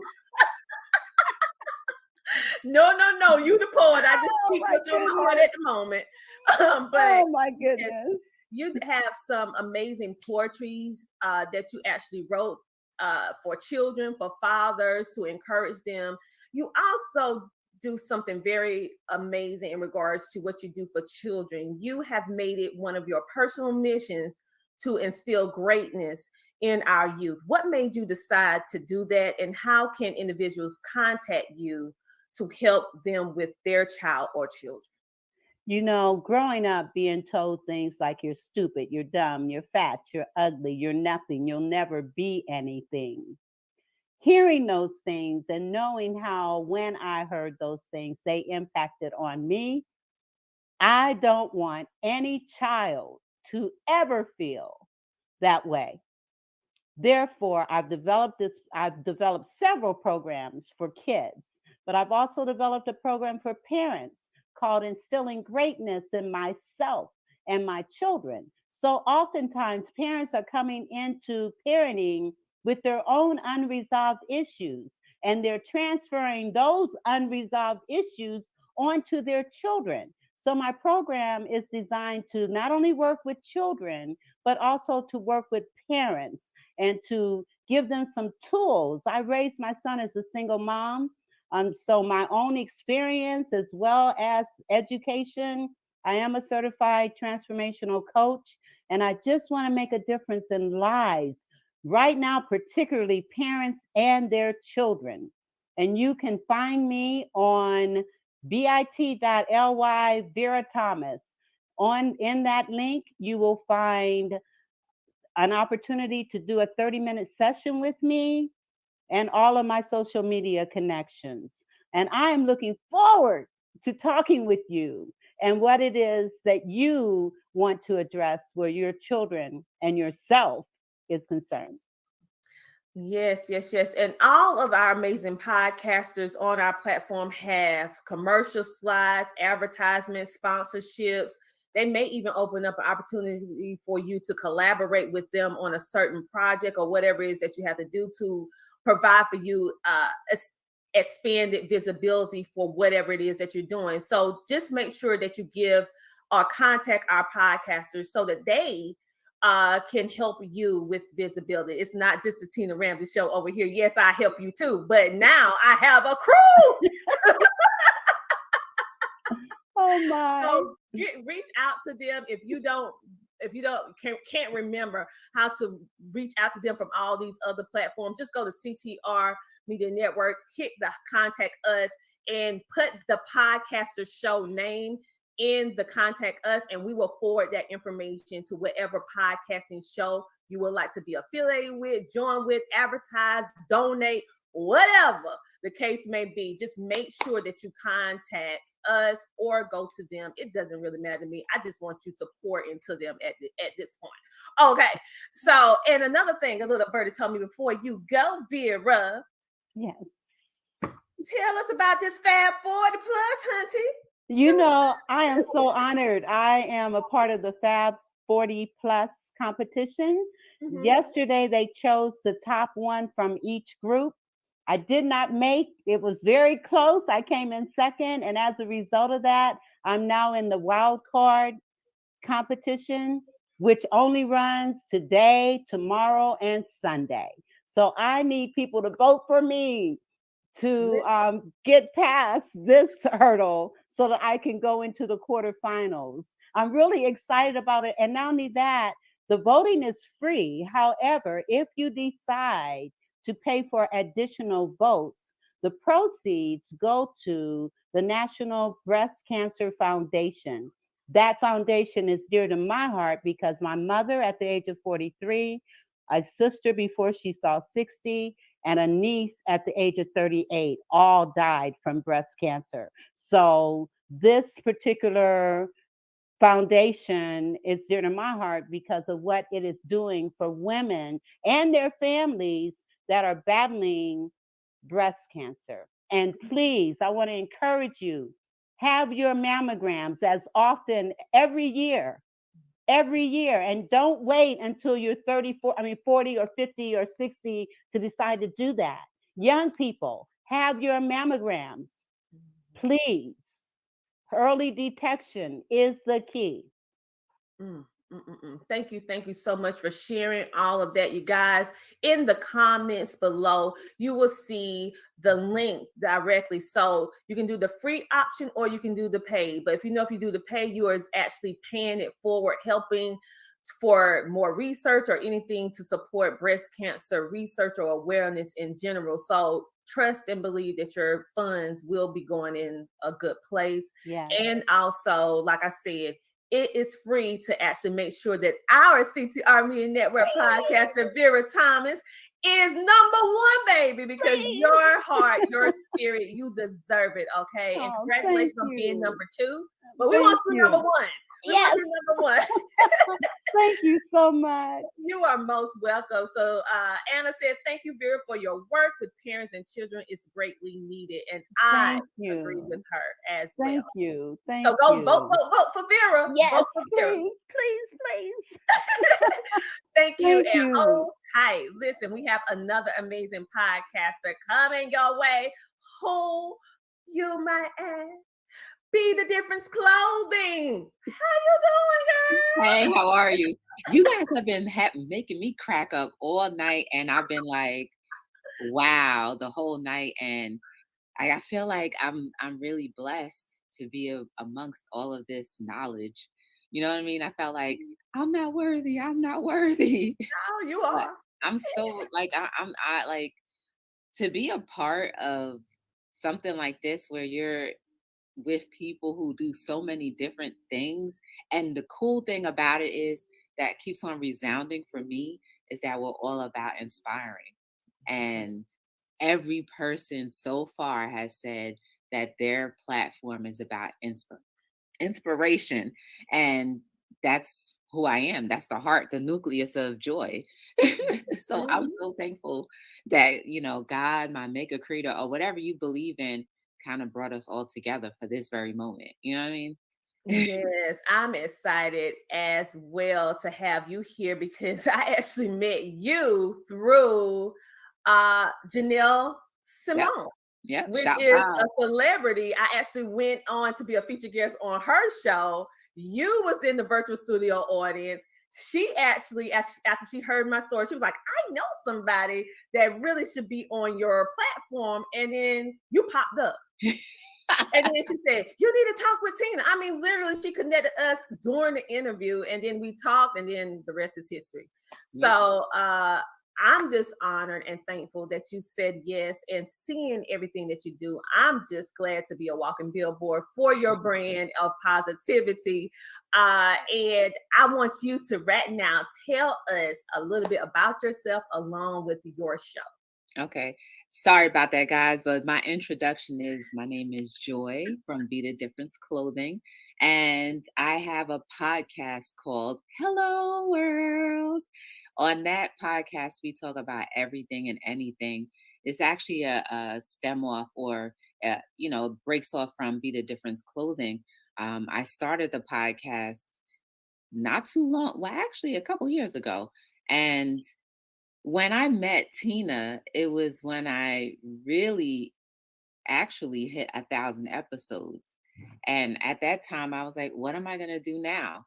And when I met you, that's why I say everything always comes at the right time. When I met you, you gave me so many different ideas on what I could do with the content that I had, what I could do with new content. And that's where Hello World comes in. So we talk about everything and anything. And I like to inspire people through written messages on clothing. I have books. So CTR Media Network came in right at the right time. So everything that I did up until this moment was not in vain. And I'm thankful for you for the conversations that we've had, and the encouragement is just so dope. Oh, well, you encourage me too. Everyone on the platform, we're all coaches or mentors in our own right, and we all pour life into each other. So what I have, you need, what vice versa. And it's just something just amazing, to say the least. So let's see. You kind of already said why you joined CTR Media Network and the movement, because you're all about positivity. So I want you, my dear, let's see, maybe I will, because y'all don't want you to make me cry. I don't know. Let's see. So what made you say yes to CTR Media Network? Again, it was a no-brainer. Let me just say this for anybody who's watching now and tuning into the rebroadcast. Whenever you are totally in line with whomever you believe in, God, your maker, creator, whatever it is, when you are totally in line, your next steps will always be guided, because you would have allowed your creator, God, like I said, whoever you believe in, to actually step for you. And when you came into my life, I had just wrapped up 1,000 episodes. Yes, you did. Consistently. Like, whoa. Every day I was on platform 7 days a week, no breaks. And, you know, you kind of get burnt out, but you gave me light into knowing that all of the things that I did, all of the episodes that I aired, all of the people that I interviewed, all of the different topics, it's not in vain. And I could always use that same information and let other people hear it that don't know about me. So the fact that CTR Media Network is able to put me in front of other audiences, that's what's necessary. And it helps my company grow. And if we really just sit back and understand that positivity is easy, but it takes a lot for people to actually understand and ingest. And without people like yourself who are genuine, anybody who could have gotten a hold of me could have taken what was given to me to give to others and turned that into garbage. But you, because I allowed God to rule in my life and to continuously help move me and groom me, he placed me in your hands. And to know that I have, and I'm surrounded, like I said, surrounded by so many women who have so much to give and to offer, and have had a lot of experiences with life and still turned it around for something positive, that speaks volumes. And it's pretty, like I said, it's dope. You know what I mean? Yes, I 100% agree with you. And you guys, this is the real deal. All this that we're saying, all this that we're doing, I firmly believe that we're all put in this alignment for this period of time in order to do something that's even bigger than anything that we have done on our shows. Because our shows independently are amazing, but when we come together as a unit, it's unstoppable. The positivity just comes out and just shines through in the midst of darkness. And so this is what CTR Media Network, and as you can hear her voice, I keep telling her, I said, you just need to be doing voiceovers all the time, reading books on Audible all the time, because she has that very soothing voice. But I just want everyone to be able to connect to you in Hello World, and most importantly, Be the Difference Clothing LLC.com. She has socks, books, merch. She has a whole hoodies, because you need a hoodie. It's cold now. Yeah. She has a whole lot of different things. Okay. And she also does fitness. So you will notice that on our web TV, we actually show her exercising. Get yourself moving. And Anna, our other podcast, she real popular for getting the moving too. So I'm just loving everything. So tell everyone right quick how they can get in contact with you and what opportunities you have.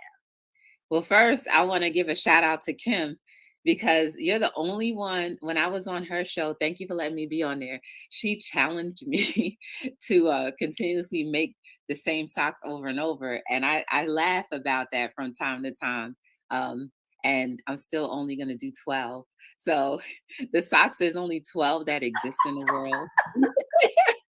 There's only 12 that exist in the world, but I love it. I welcome the challenge, though. There's only 12 that exist in the world. Once they sell out, they're never made again. You can follow me on every single platform at B as in boy, T as in Tom, D as in dog, LLC. If you check out my name down there, you'll see that. If you would like to support the channel or even the merch, go to BeTheDifferenceLLC.com. And don't forget to tune in every Monday for an episode of Hello World on the CTR Media Network. All right, you guys. Listen, I told you, my people, these people are phenomenal, okay? You're going to have a variety. And what I love, too, is all of us, we come together and we are of all different ages and experiences in life. We live all over the United States of America. And so I come with the Southern twang. You can't help but hear it at this point. And then we have some of our New Yorkers, you hear the little accent. So you have a lot. New Jersey in the building with Joy World. So we have a lot of amazing stuff that is actually happening. And the cool thing is that none of our podcasters are just podcasters. They're business owners, they're coaches, they're authors, they're motivational speakers. They teach, their education, they're crafters, they decorate. We even have a baker in the building, okay? Ooh. So, yeah, honey. And I got a sweet tooth. And honey, wait till I bring her on. She here tonight. Yeah, we're gonna talk about it. We're going to talk about it. Okay, so with all that being said, Joy, thank you so much for hopping on today. You guys, what we're going to do right now is take a commercial break. And then when we come back, I'll come back with another amazing podcast. Remember to like, follow, share, and subscribe. Follow every single podcaster on all social media platforms. Make sure to support what they do and reach out to them about their opportunities for you. On that note, let's take another commercial break and we'll be back in a moment. Thank you, Joy. Hello, everybody. I am Dr. Tina J. Ramsey, and I want to share with you about CTR Media Network. Have you heard? CTR Media Network is a new standard of podcasting with over 30 plus podcasters. We reach 350 million global listeners worldwide in over 50 plus countries across all major podcasting and social media platforms. We have featured over 1,000 guests. What we specialize in is helping business owners, entrepreneurs, coaches, and fellow podcasters expand their visibility on our platform. We're all about positioning with visibility, connections, and teaching you how to monetize what you do. Let me tell you something. If you're a business owner, we have sponsorships opportunities. We have commercial slots. We also have opportunities for you to be a featured guest on any of our shows. So what are you waiting for? CTR Media Network is who we are, and this is where you need to be. So go to ctrmedianetwork.com and click our store feature so that you can see which opportunity fits your life and your budget so that we can get started working with you today. For anybody that knows Tina, she's all about visibility, she's all about connection, and she's all about helping people create a source of income through monetization. And so again, Tina is just really good at what she does. If you've not connected with Tina, if you've seen her show or heard her podcast and you're thinking about connecting with her, I highly, highly, highly recommend it. As a result of my connections with Tina, She has helped me with recruitment of speakers for my upcoming event. She's also helped me to recruit several authors for a few of the book projects that I have had the opportunity to produce in this past year. And in all, Tina's just a really great person, that she's genuine in helping entrepreneurs in reaching their goals. So again, if you have not connected with Tina, be sure that you do. The Tina Ramsay Show is definitely a great venue for you to connect with other entrepreneurs, to connect with other individuals that are going to be interested in your service or your project. This is Tiffany Bell. Again, you are watching and listening to the Tina Ramsay Show, and I look forward to being able to connect with you. And just like that, we are back. Okay, with all that being said, we already talked about that bacon. We already talked about her doing like the arts and all that. So it doesn't, I mean, it would not make sense if I did not bring her on next. Who am I talking about? I'm talking about Anna L. Brothers. From where? The Anna L. Brothers Show and Podcast. Let's bring her on because we want some sweet little steamed cookies, baby. How you doing? Oh my God. Oh my God. Oh my God. You know, before we even get started, I had to get up and go get tissue because you all were making me, I'm full right now, really. You know, if you really want to know. And I'm like Tina, I cry ugly. I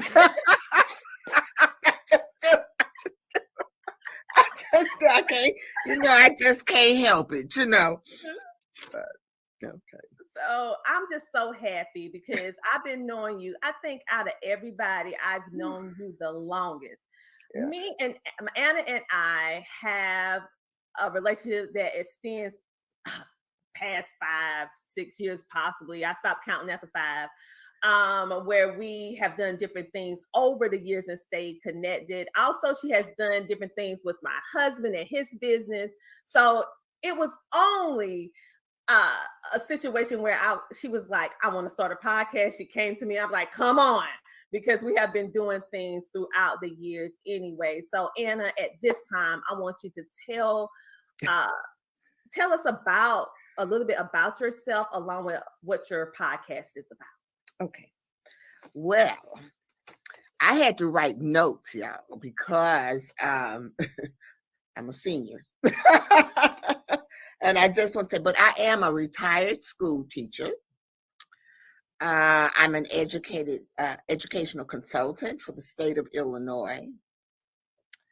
I'm also a statewide mentor. I'm a health consultant. I am the proud owner of the Jazzy Jewels collection, where I do sling that $5 bling. I'm also the proud owner of Sweet Listine's Desserts for all occasions, where I help you decorate like a pro. Okay, I am a certified cake instructor. Along with teaching school, I also taught cake decorating at a couple of establishments, well-known establishments as well. And the reason is really 2 or 3 reasons why I started my podcast. And one of those reasons was, well, let me tell you about my podcast first. First, it is a podcast that inspires, encourages, and empowers people to live a healthier lifestyle. And so I think about the whole individual. It's a family podcast. I wanted to include children, and it's to be informative and be educational. And I think that the reason that I basically started, I do quite a few things, and Tina gave me the opportunity to place all of my things under one platform. And so I believe that everybody can learn from the podcast. I'm going to offer, I'm new, y'all. I'm the baby. Seriously, I'm the baby. I think I am. I've only been doing this since June. Yes, you're the podcast baby. Huh? Yeah, I'm a podcast baby. Yeah, I'm a podcast baby. But I have made such great strides, and I'm so excited about the whole. I can take this off. The whole situation. Okay, so I intend to offer workshops, speakers, and do hands-on activities with my clients or people that come on my show. And I joined CTR Media Network because of Tina. Like I said, I've been knowing her for years, and like I said, she gave me that platform where I could showcase all of the things that I do because I'm very crafty. And I wanted to be able to have the platform where I could teach people and show them how to do things. Now, the other reason was that my mother had dementia. And so when she was going through her things, I didn't know anything about, I didn't even know what dementia was. I'm going to be honest with you. And so I found out that in the Black community, there is a lack of knowledge for mental illnesses. And the only reason that I got to know more about those was because I was in a support group for her. And it's very hard to be a caregiver. So I decided to bring the knowledge to people. So I researched. And I was able to, I think this was my calling, really, because like I said, I joined a choir. I took my mother to a choir. It was a good call, Good Memories. And it was a choir for dementia patients and their caregivers. And through that choir, a lot of things happened to me. I was on, I did an interview with the Washington Post on my journey with my mother. Ooh, I'm so full, y'all. I also have done numerous presentations for magazines on my mother. And I've even spoke at the Alzheimer's convention at Northwestern Hospital about my mother. So I felt that maybe God was trying to tell me that I needed to inform people about the different aspects of mental illnesses. And so those are basically the reasons why I started my podcast. Well, I'm so happy that you did, and I'm so happy that you decided to share what you know, because really you're right. We need to have this conversation, especially within our community, because we don't talk about it. We sweep it up under the rug. And so by you shedding this light, first of all, letting us know that we're not alone. Mental illness is in everybody's family, whether you want to admit it or not.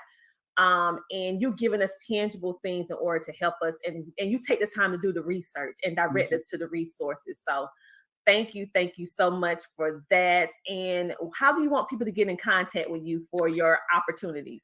Okay, well, I am on all major platforms. I mean, Facebook, Instagram, YouTube, TikTok, and also the CTR Media Network.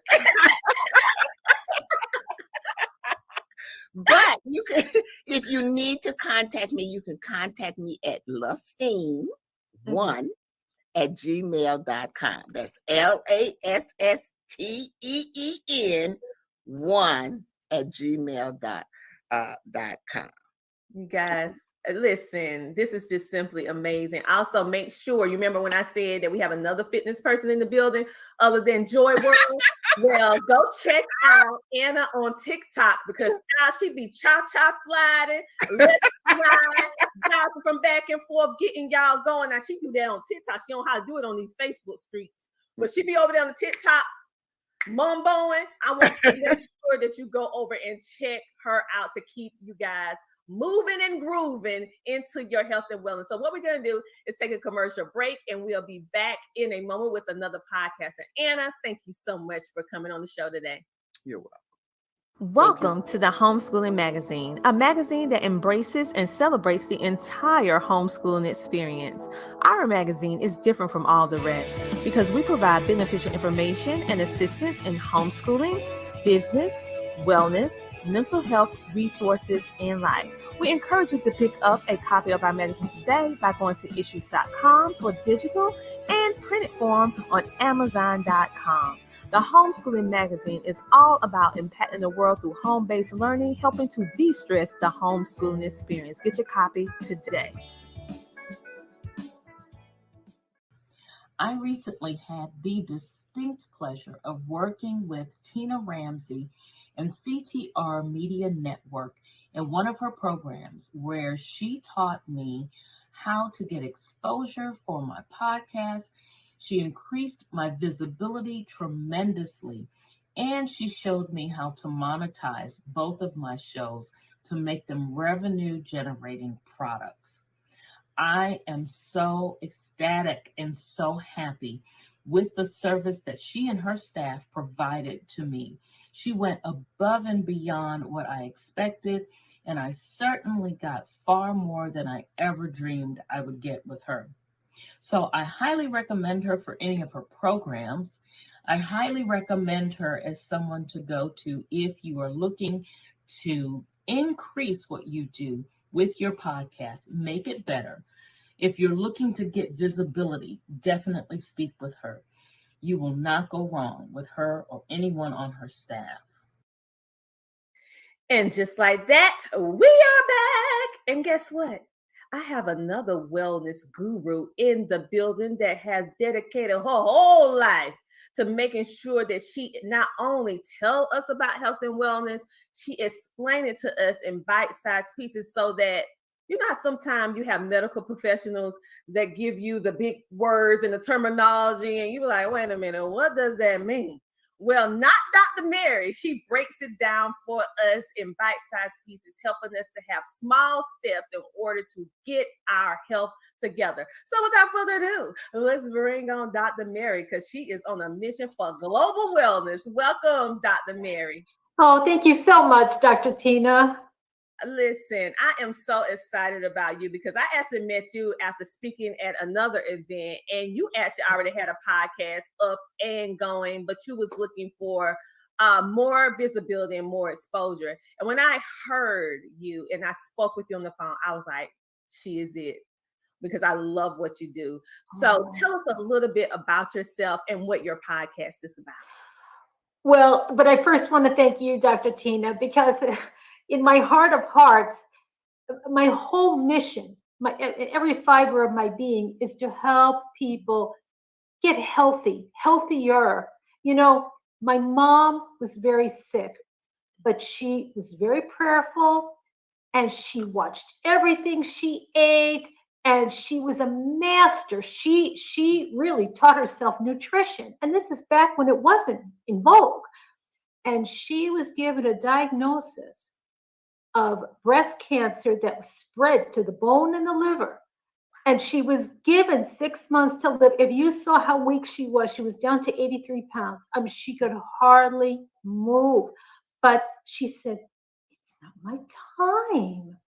It's not my time. I'm supposed to live. And you know what? She made it 26 more years with good quality of life. Amen. But we never would have believed. It's like, how could that be? Moment by moment. But what I realized growing up with my mom, you know, when I was really little, I mean, she was really weak. And, you know, then I became a caretaker myself, kind of help her here, help her there, which was fine. And I'm sure that had a lot to do with me being in healthcare. I've been in healthcare my entire adult life. It's always about the individual. It's always about the person. The thing that gets so upset is the system has become so bureaucratic, line, and it's like, no. This is not okay. Each person has, you know, meaning and purpose in their life, and they need guidance. They need help. And so I saw the podcast as a way to get more of this out where it wasn't, there was nobody telling me what I could or could not say. And I had the time to do it. And Dr. Tina, it was your heart and your passion, because I'm very passionate about what I do, about helping people. But when I met you, I said, oh, as you say, this was divine intervention.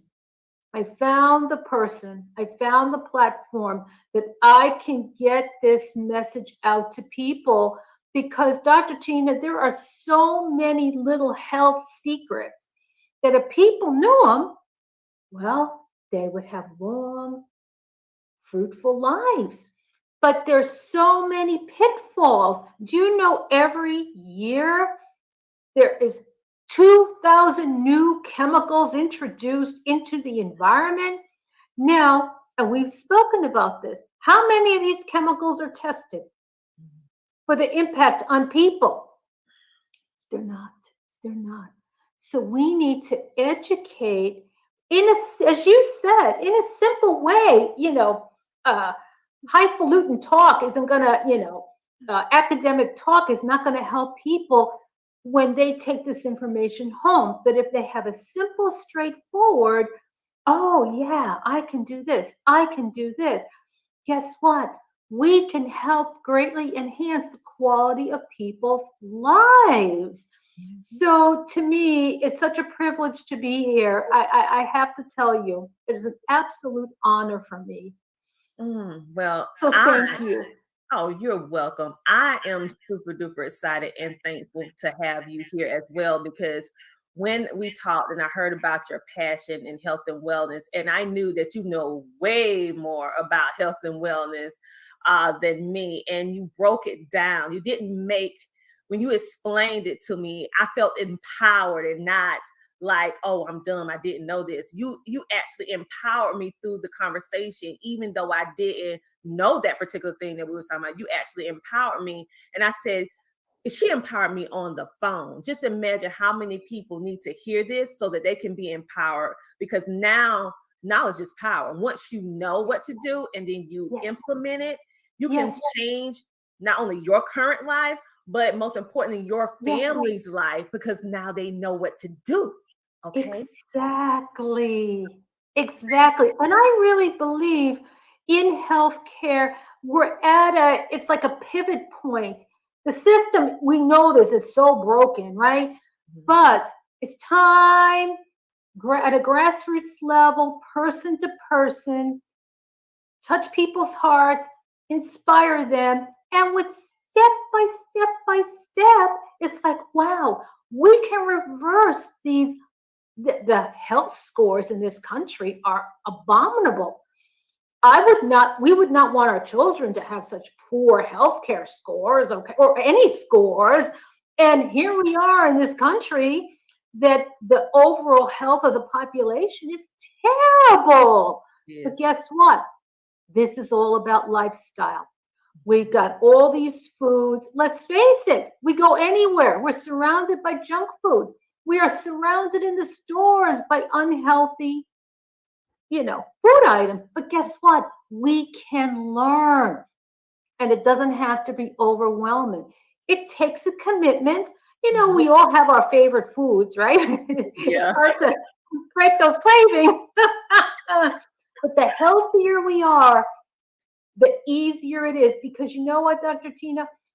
Today, the soil is depleted of the nutrients. The nutrients are lacking in the soil. So think about it. Unless we get a lot of those nutrients in, we're not getting 100%. So the more nutrient rich we live, the better off we're going to be able to avoid those cravings. And focus on eating healthy and living healthy and avoiding toxins. The toxins in the environment are just ridiculous. It's just absolutely ridiculous. But the more we're aware, the better we can get a handle on this and live a healthy, happy, fulfilling life. Yes, thank you so much. Let me give some love to our virtual studio audience, because the comments are coming in like crazy. So She Trekker said, I can't wait to meet y'all in ATL. Okay, you guys, CTR Media Network and some of our podcasters is going to be making a drop stop at the ATL at the 5th annual Authors All Stars. So you're going to be able to meet some of us in person. So we also going to meet she trucking from Sheree Moore from Sheree Unlimited is going to be in the building.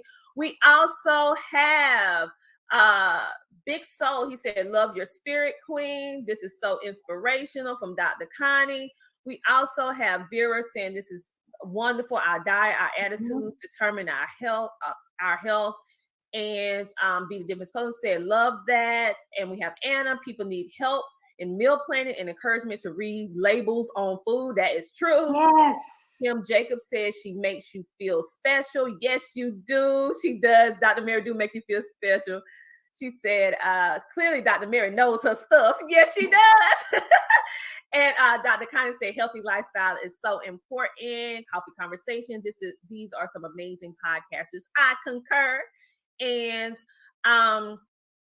we have great teamwork to all the podcasters. So we also had somebody on here. It's so many comments, you guys. So if I missed you, I am so sorry. Oh, we have Bitso said, would definitely love to subscribe to your podcast. Okay, so make sure to subscribe to Dr. Mary's podcast, go to CTR Media Network and you'll be able to see all of her stuff along with her website. You can click her store and it'll take you directly to her website and even some recommendations of products that she stands behind. So make sure to check her out. Dr. Mary, tell our audience how they can get in contact with you and what you offer. Right now, I have free information on my Facebook page. It's very simple, Mary Zenit. Get on it, look at my posts, you'll see it's about food, health. There's a lot of content over the past months. But I want you to be there also because I am coming out with a book, very inexpensive, but it's a user's guide for healthy lifestyle. And I want you to get a copy of the book. It's an itty bitty book. That series spoke to me. I said, that's what we need. We need, when you're going down the food aisle, yeah, eat this. No, don't eat that. No, look up that label. And I'm going to be offering on the podcast, actually, Dr. Tina, I'm going to be offering some free classes I want parents to be more aware of food choices for kids, reading labels. So I'm just so inspired and excited about the things that we're going to accomplish these next months and years.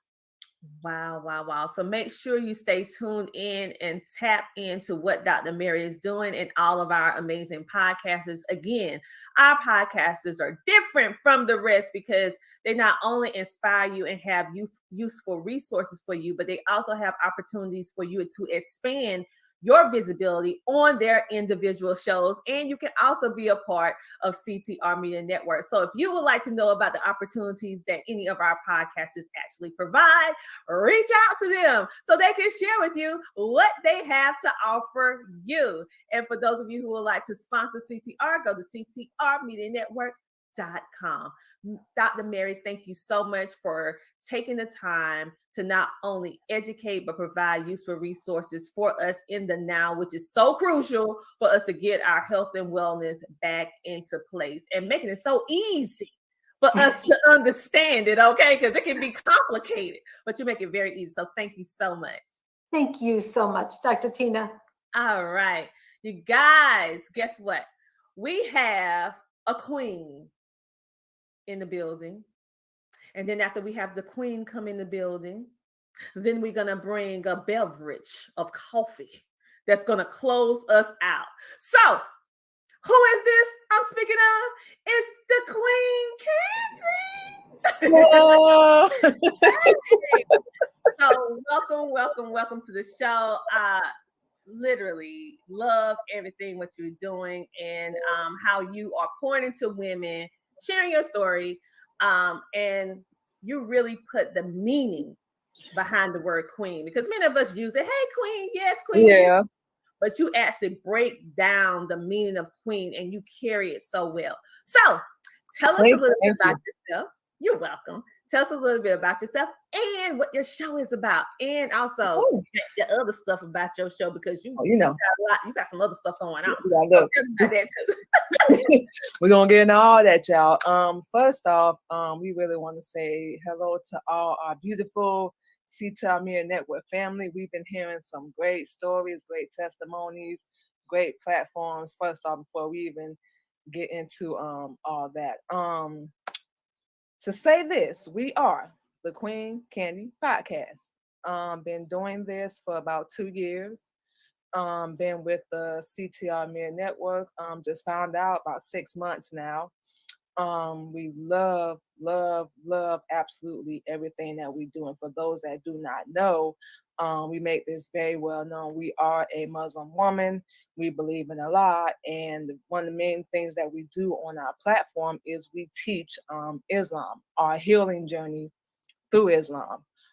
We spread positivity, encouragement, and we just, give our life story. We give, our experiences that we share, good and bad, where we messed up, fell short, whole 9 yards, y'all, and of course, like we said, our journey to where we are today, doing our podcast. And, we know what it's like to feel not so good about yourself, to not love yourself, to not respect yourself, and to not value yourself. And we say that to say that's where, and we make it so adamant, we represent the word queen correctly. That's what we do on our show. We play original music along with the other 100 things that we do on the show. We are also a producer. We run a record label with our husband called Military Camp Records. What else? We are an author as well. Our book, Pain, Purpose, and Survival, is also available over on Amazon. What else? We just heard we the promoter, so we promoted. We're gonna add that to our list as well. Spoken word, transition over into rap. We write all of our own music. We can go on and on, y'all. We often radio spins. We talked to Tina a little bit about that. Gave her a little bit of.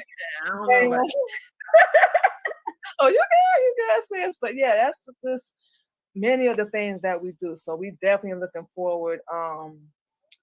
And we probably finna go ahead and answer this. What made us join on to? We go up in the head a little bit. We're gonna shut up. But no, you go ahead. You go ahead. Okay. But yeah, we've been with the CTR Media Network about 6 months, y'all. For real.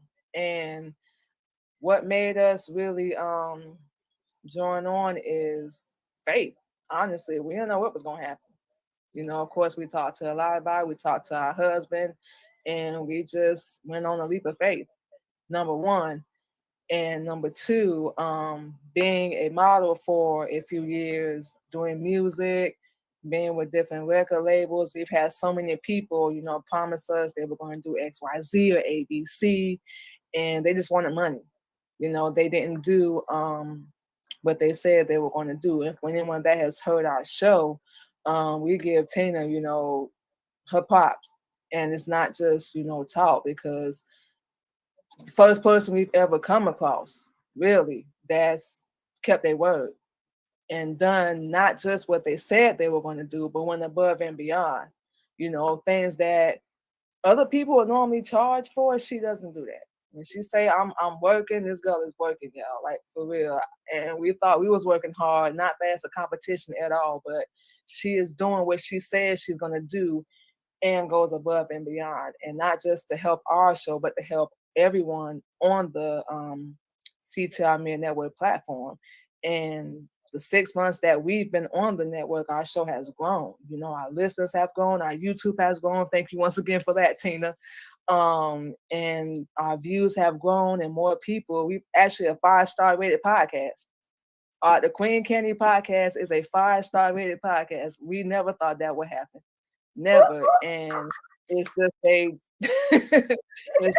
just right here. And she's done it. And we know we do the shows, we put it out, we produce and promote.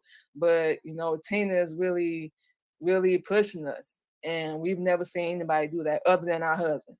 About you and our husband, and of course everyone that's on the network, they've been a big support as well. So that's what made us join. Just when we talked, matter of fact, we met on Wisdom. Pretty sure you remember we met on the Wisdom app. We actually jumped on her live stream.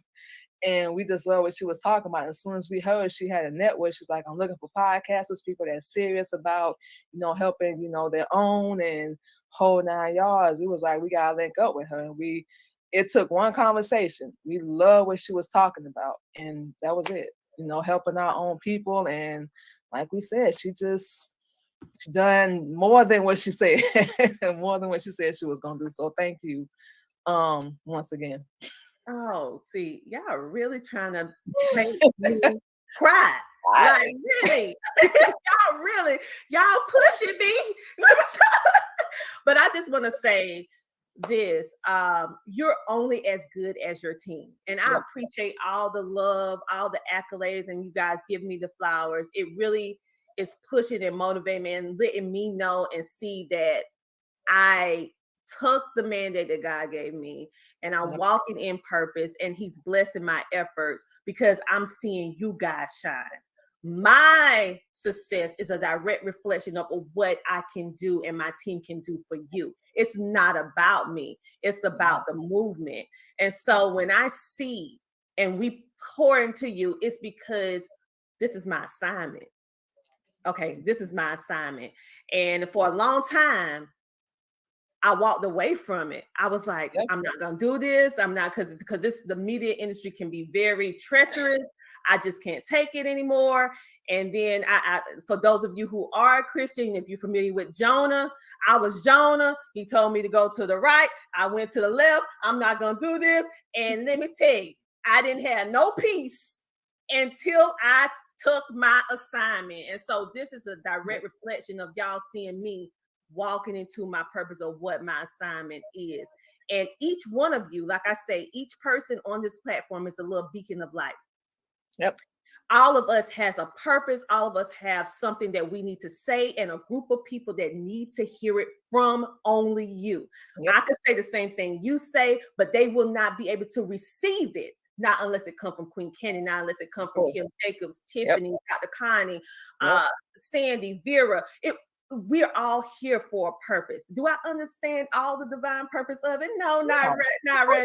But I'm just saying that we are here for a purpose. I thank you guys. My team and I is only as good as the people that we serve. And it's been truly an honor to serve all of you. That's true. And we love to see everybody shine. We love to see everybody do things. Yes. It's so beautiful. It really is. Let me give Anna some love here. She's talking about, oh Lord, I forgot that I am offering a free bake cake decorated in December. Then she said, you can contact her at Lestine, #1 at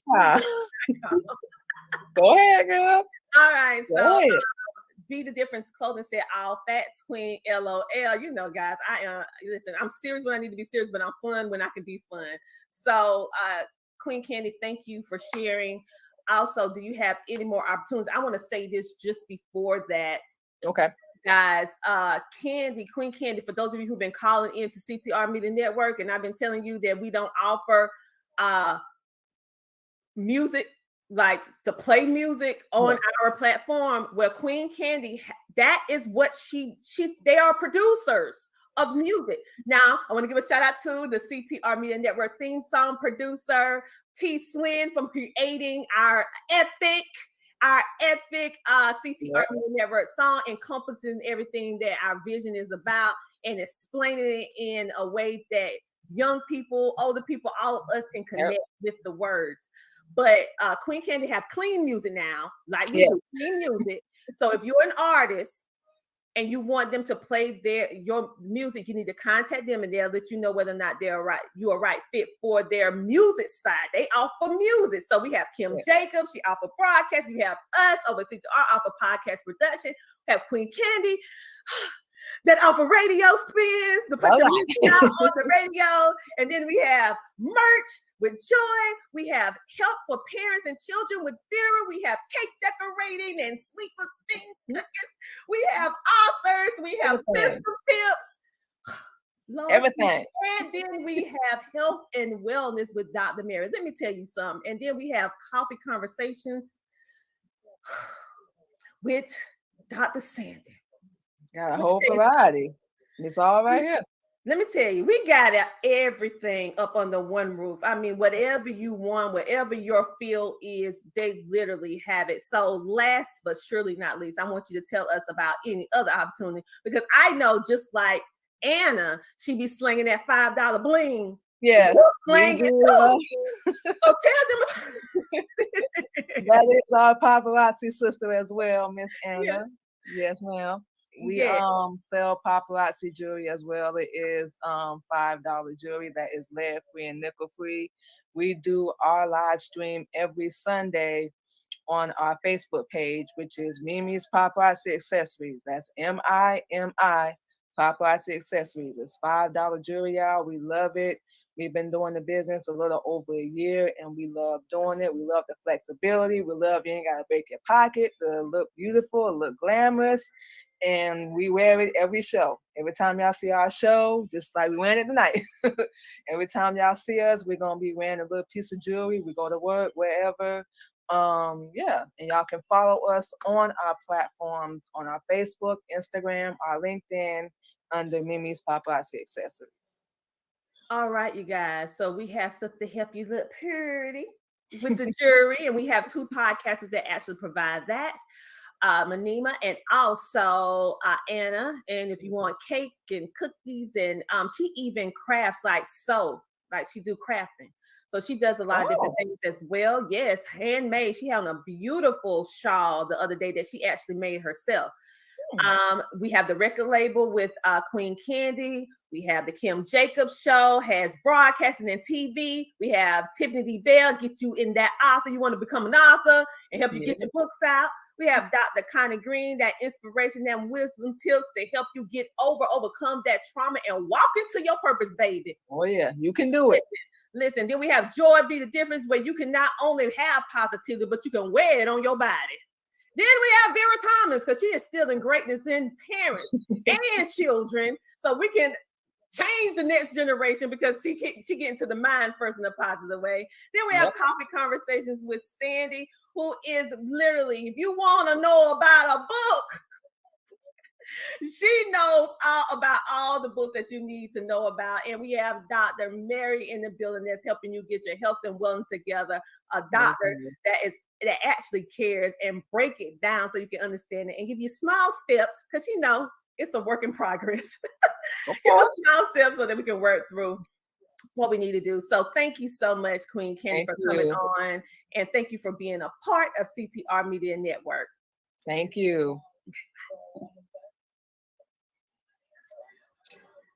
All right, you guys. All right. So next we have, last but surely not least, the phenomenal, the epic, a woman that I go to her show all the time. I'm surprised she ain't tired of me by now. How many times I done been on her show? The amazing Sandy Sanders from Coffee Conversations Book Talks. Okay, welcome to the show. Unmute yourself so I can hear you. Unmute. I can't hear you. All right. There I am. All right. Hi, Dr. Ramsey. How are you, love? Hey there. I'm so happy that Well, I'm good. I'm kind of dealing with upper sinus thing going on. It's the weather, but I am amazing. I'm telling you, tonight has been so worth waiting. I am so honored. All of the podcasters, you have a plethora of so many. We are like a family, and I am just so grateful to God. I was listening to everyone, and I am like others. I'm glad you chose me. Oh, I'm vice versa. Vice versa. I'm glad you chose me as Yeah. well. So I'm gonna take these off for now because I got all this glare here, but it's my yes, so I'm just so happy that you decided, even though you're not feeling as well, but you look wonderful. So Thank you. I'm glad that you decided to share because I really wanted you to be able to tell about yourself and your amazing podcast. So tell us about a little bit about yourself, what you do, and about the podcast. Yes, indeed, indeed. You are amazing. You are, and forgive me. I am actually going to put them back on because it's been a long day and I'm going to look like this. Okay. I am Sandy Sanders. Yes, as Dr. Tina was saying, is that I am a part of the CTR Media Network. I am the creator and the host of Coffee Conversations with Sandy and Friends. We are an award-winning talk show. We became an award-winning talk show about 2 years ago. Mississippi Best of Mississippi Awards, and we won the category of social media influencer, is how it actually is. And so our show became an award-winning show. And out of that, I am a 7-time best-selling author, and I didn't know how to get my book out. And so I was doing Coffee Conversations with Sandy. And because I was in my second anthology book project, my visionary author said to me, Sandy, you have a show. And I was like, huh? I do. And it is none other than Kern Cracker Cherry. And from there, Book Talks with Sandy was birthed. And Book Talks with Sandy literally is a platform. It is my first fruit to the Lord because I didn't know how to get my book out. I made a commitment to the Lord is that as long as I'm doing what I'm doing, that there will always be a space for authors. Our main genre is Christian authors, anthology book projects, but we also have books that are working tools for individuals that are in business. And there's been some amazing anthologies that have come out that we have had the privilege, the honor to interview. And so, yes, I am very excited to be a part of the CTR Media Network. Yeah.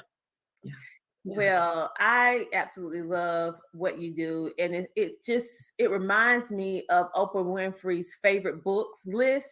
So if I want to know about a good book, I know that it's no other place to go than Book Talks with Sandy Coffee Conversations, because you introduce us to so many different standalone authors and also visionary collaborative authors, and everyone has so many different stories. So I know if I want a good book, I want to learn something, I'm coming over to your show and I'll be able to find a plethora of amazing books. Yes, that's what has happened. I'm telling you, Dr. Tina, is that God had breathed on it. You and I met by me being a speaker on a virtual tour or virtual conference. And it was, I want to say it was Lady Tiffany. It was her conference, the CEO conference, and she gave me an opportunity to be a part of the conference, as well as I also do media sponsorships. In other words, anyone that having events, they want to do their speaker tours. Hey, come on over to Coffee Conversations with Sandy. That's what mainly our platform is. And I met you, and we met each other, and I think it's just been a great match. That's all I can say. Yes, because you treat me so well. See, unlike all of, I listen to Vera, and I've had a privilege of interviewing all of you all. And here's the thing: I listen to everyone. Anna, I have not had the privilege of interviewing. Kim Jacobs, let me tell you, I remember Kim being a TV personality. Her voice, she's also a voiceover person that she does that too. And you can detect that voice anywhere. Mm-hmm. And when I began to see her, I was like, oh, Kim Jacobs. Now, see, I was getting starstruck. I was all messed up. And then even you all, and I'm like, oh my God, I get to be in the room with these amazing people. And what that is because my self-esteem was so bad. You allowed me to share my story. And that's what Book Talks with Sandy and Coffee Conversations with Sandy is. It's a place, it's a safe space. Mm-hmm. Our audience is hungry for empowerment, inspiration, because we live in a world that pulls all of our positivity, our strength, and tries to pull our faith out of us. That's the enemy. That's the world. He wants to do that. And Book Talks with Sandy and Coffee Conversation is a safe space. And I believe that our consistent audience come because you, the authors, you, the writers, you, the producers, those of you that have conferences and things that will help us navigate our lives through every day, or how to build a business. I believe that is why our audience, you keep coming back, because our audience desire what you bring to the table. And I'm humble because that, it's not me. It's Coffee Conversations and Book Talks with Sandy is for you. He just placed me in this seat. And so I'm so thankful. Yes. I'm happy to be a part of CTR family. I'm telling you all, it's been a blessing. That's all I can say. Well, we so happy to have you. So what made you, because you like you said, you are an award-winning show. And I know that you have visibility by yourself. So what made you decide to say yes to join CTR? Oh, it's what you did. You took me to another level. I, in my heart, wanted to do more. I was already had a sponsorship and a part of it, but CTR took Coffee Conversation and Book Talks with Sandy literally to another level technically, because I did want to do, when there's no virtual like our Facebook, our YouTube, but I also had a desire to do the Spotify. I want it to be, because I listen to podcasts, I'm driving to work or I'm in my office. And so I love that sound coming out from, and so I wanted to be able to give readers, individuals that are looking for a good book, but may not have the digital or the behind the story. And so that's what CTR has done for my platform. I'm pretty sure among all of us, it was my desire to be on Spotify, but I didn't know how to actually navigate and do that. So that's what CTR has done for me. She has actually taken my show and now put it out to millions. And I'm grateful for that. Yeah, I could not have done it without you, Dr. Tina. I couldn't. And I probably could. Let me take this back. Yeah. But the quality and the excellence and the support that you give to me and the others, when I see myself on my Spotify on my desk, or I'll see our other podcasters, I say, God, thank you, because I know where I come from and I know what my struggles in life were. But when God set me free, he says, who the Son is set free is free indeed. And when I no longer have to wear it, that's the season I'm walking in now. Girl, I don't worry about what people say. I don't worry about what people think. When I talk about the mask, and I walked in. You know how you feel like you have to do certain things to fit in the room? I don't worry about that no more. Because I now know who I am. And it is because I have other people that have believed in me. And you all are a part of my legacy. I'm at that age to where I want my grandchildren. And you're giving me that. You're giving me to where my little granddaughter, one day, she probably get her, if her daddy turned me on, she'll be able to say, oh, now my Nana. I want my grandchildren. Yes. And then others to show that if God did it for me, he'll certainly, I believe that if it's in his will and you do the work and you just, that he'll make it happen and he'll bring, like, I think I typed in a divine connection. That's the uniqueness of what you give to us. And so, yeah. Okay. You know, when you and I get together, You know, I should not even. I should have glossed over that one. Okay. This is like a mother-daughter relationship. Yes, it is. Yes, it is. And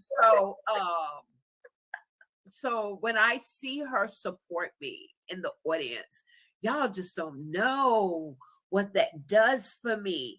And so what am I saying is that if you're thinking about having, you got a podcast and you want somebody cheering you on, who will cheer you on, even when you don't think anybody's watching.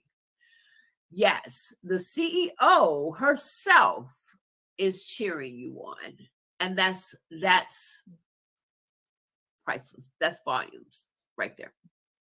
Right there. Wow. That's big. Wow. That's big. Thank you. Because I'm personally invested in my team and all of you, but I want you guys to see me because I know, and I want you to know that I know. And if you don't know, I want you guys to know how valuable, how important, how worthy. And I see it. Whether, sometimes we're in the midst of things, but we don't see it for ourselves or someone else. I'm on the outside looking in. I can see the greatness. I can see when you tell me what you want. That's why I personally speak with each one of you. I don't let my team do that because I want to hear you. I want to feel what you want. And I want to do my best to be able to take that to the team so that they can be able to execute what you need in order to make you smile, in order to give you whatever it is that you want to have. And for all of you, you deserve for your message, for your purpose to be shared with millions. You just, at the end of the day, you just deserve it. And I'm just honored that God positioned CTR in a way that we can be able to provide that for all of you. Yeah. So yes, I am a cheerleader. Never was a cheerleader in school, but I guess I am a little cheerleader in the real. They tried to get me to be a cheerleader in school, but I was like, that ain't for me. I play my band instrument. I know, right? So anyway, Sandy, thank you so much for being a part of CTR Media. You're welcome. You are. Thank you. Thank you. And everything that you do. Make sure you guys, if you need a sponsorship, advertisement, commercial slots, you heard she said that she does media sponsorships. You can get in contact with her and see what other opportunities she has. She helps work with authors and also events. Similar to what I do when you see me co-hosting, y'all nickname me the Steve Harvey of events, virtual events. Okay, well, she's the other one. She's the other one. She's hosting people events too. So we have everything that you need under one roof with all of our amazing podcasts. And the thing is, this is not all of our podcasts. This is just some. This is just half. This is just some. Exactly. This is just some of our podcasts. So make sure to check all of them out. What we're gonna do right now, I want to. Can I say what? Can I show? Go ahead. Here's please, you all, yes, because I think we all are doing some amazing things, and I think the others, they also do interview authors. But I want to show you all the Lord has been directing me into children books. There's a lot of children authors that are out there. And so that's one of the things that you'll see more of in 2023. But I want to show you this book. Is she not beautiful? Yes, she's so beautiful. Her name is I Am Love, and the author is Marlo Maines. And I want to share this because our world is in such what it is, and we need hope, we need love, and I'm gonna get teary-eyed. I'm like you, I'm gonna cry. And so because my heart is hurting for the tremendous gun violence that is affecting our world. It's all the time. And one of the things on the back of this book, you see love, she's sitting on the world. And I want to read this briefly if I can. And then thank you, Dr. Tina, but I wanted to share this specifically. Her name is I Am Love, Marlo May. You all get this book. I'm just so led. I bought, she gifted it to me, but I've interviewed her. And she says, love is an earthly shero. And she goes around dropping agape love everywhere, anywhere, right now. When you least expect love, she shows up. Love is on a mission to make people see love in all things. Can you help love? And so that's what I'd like to end with, Dr. Tina, tonight, is that in some sort of a kind of way that we can be the beacon of light. And I believe that that's what CTR is doing. We are that beacon of light. We're like love, spreading it all around.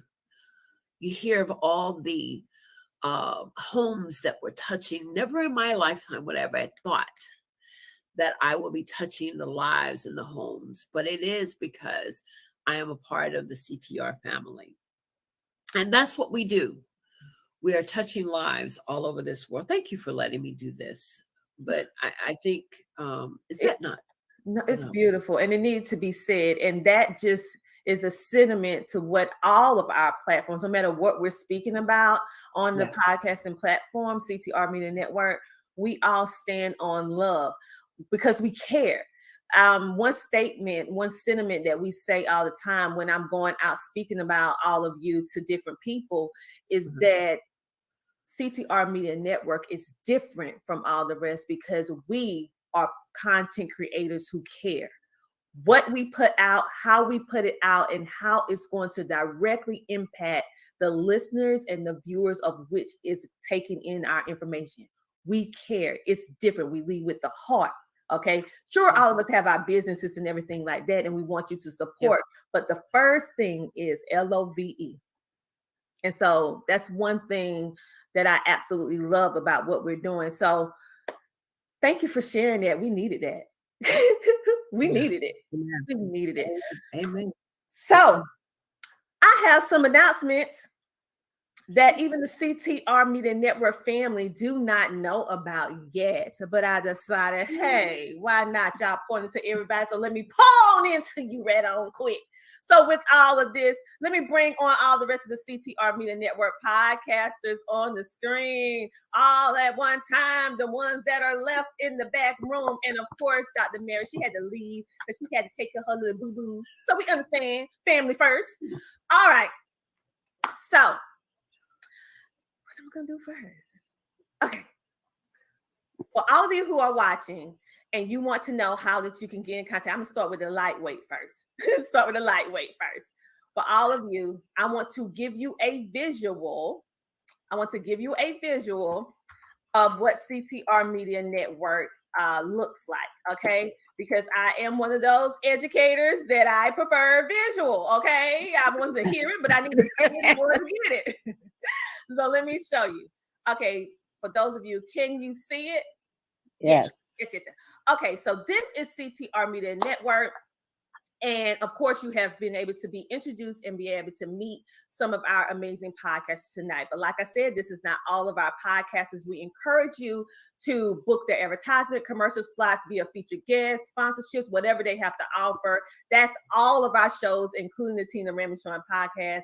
For those of you who would like to do something with CTR personally, we encourage you to reach out. All of us have amazing opportunities for you to grow. And as you already know, CTR Media Network is a new standard of podcasting with over 30 plus podcasters. And we reach, like Sandy said, millions. But to give you a number, put a little stamp on it, 350 million global listeners worldwide in over 50 countries. We are blessed to have an international and also our audience here within the United States. And we are blessed to be in position to be layered all over all podcasting platforms and social media platforms. And together as a community, as a unit, we have had the honor to interview over 1,000 guests. We have many opportunities. You can be a part of the upcoming magazine where it's going to be featuring each one of our podcasters and any business that want to be a part of the magazine, and including other podcasters that may not be a part of our platform, but want to be advertised within the pages of the magazine. You just simply click here and you will be able to book your advertisement slot. One thing that makes us different, we not only air on social media, but we also have our web TV. What is that? That is TV that you can see 24 hours a day, 7 days a week, where on our website. So as you can see right now, the Kim Jacobs show is playing. Is she here? How we do that? So you're going to see the Kim Jacobs show. You're going to see all of these shows rolling in rotation. If you want to know what shows is actually coming up next and determine which shows you want to watch, all thing you have to do is click the arrows right here in the corner. It will let you know what show is currently playing, how long it's going to play. And if you want to know about any other shows, you can simply move the dial as such. Click on it. You will see any commercials that's coming up, who it's about, any other shows, and you'll be able to see it from 12 to 12. And then we reboot, and then it starts back up at 1. All right. And so you'll be able to see some of their shows that they had already aired live, and then we pick it up and put it on our web TV so that you can enjoy it and grow. Then we have our shows in another way for you to ingest. If you want to exercise, go and do whatever you're doing, riding in traffic, you can listen to our podcasters on their individual websites on our platform. You just simply click on the logo of the podcast or podcasters that you would like to listen to, and you'll be able to hear and connect with that podcaster from our platform. And these are some of the current episodes that's just been uploaded that you can actually listen to. We have like the top 10 episodes that actually they already uploaded, and then you'll see the current ones from the different shows. And you can always go back and listen to any of the shows. You can check out home, our shows, our stores, sponsors, all the different things. Just check out the tabs. So on that note, I want to make sure that I walk you guys through how you can maneuver and groove on CTR Media Network and connect with all of these amazing ladies along with our other podcasters as well.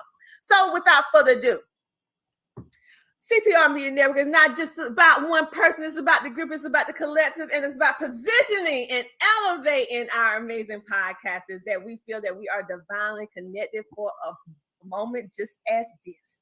And with all that being said, we would like to let our podcasters know right now that all of your shows is officially on IMDb.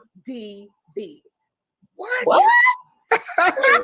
So if you go to CTR Media Network on IMDb, you will see every single one of our podcasts, even the ones that was not out of here. Awesome. Listen, Hunty, get credit for being on these shows. We are official. We are bona fide certified. I see Tiffany do like this. I've never seen Tiffany do a move. Wow. So congratulations. Thank you. Wow, thank you. Thank you. Thank you. Thank you. I'm telling Yes. you. Thank you. Thank you so much. Wow. That's a great surprise. All of our our shows. So all of our shows is not no regular old just streaming on social media shows, even though we do stream on all social media platforms 5 days a week. But in their podcasts, and then they have the web TV. But now, baby, they certified IMDb. Put some respect on their name. Put some respect. Wow. What's up, Joy? So if anybody is watching live now, can you take a selfie of us? I think this is like historic. It's real historic. Like, when's the next time we're all gonna be? All of us are gonna be here. Yes, put some respect on their name. Wow. So not only is CTR is there, but most importantly, you guys there in your name, you hold a space on IMDb. We're so proud of you, everyone that's here today, and also all the ones who could not make it. We are here to make sure that you grow, and we want to give this to all of our amazing podcasters. Wow. So this can actually help you in your journey, your personal show journeys to grow. And for all of you who already know me, who already follow me, you already know that I am a executive producer of multiple podcasts and streaming shows. I have already been on IMDb. I just don't tell everybody. I have already been on there, and produced different shows behind the scenes. You can see some of my credits because I got credits. You can see some of my credits on there. I can't show the stuff that I'm under NDA with the celebrities, but some of my stuff. But I want to make sure that the CTR Media Network family has some credits too. So y'all all got a credit. That is Congratulations. So Congratulations. Thank you. Another thing. Oh, you are most welcome. That's part of being part of the CTR Media Network fam. Another thing I wanted to actually share, every single person that has a book or anything that's on social media, we're going to give you guys the opportunity to be able to share what you do on shout out to Amazon influencer. They actually gave us the opportunity to be able to be an Amazon influencer on their platform. So everyone that's a part of CTR Media Network, as a courtesy, as a gift. Now, the general public, now y'all gonna have to pay a fee. It ain't free. But let me say that every day. Now y'all had that joke. But for our peeps, we have the Ramsey Show.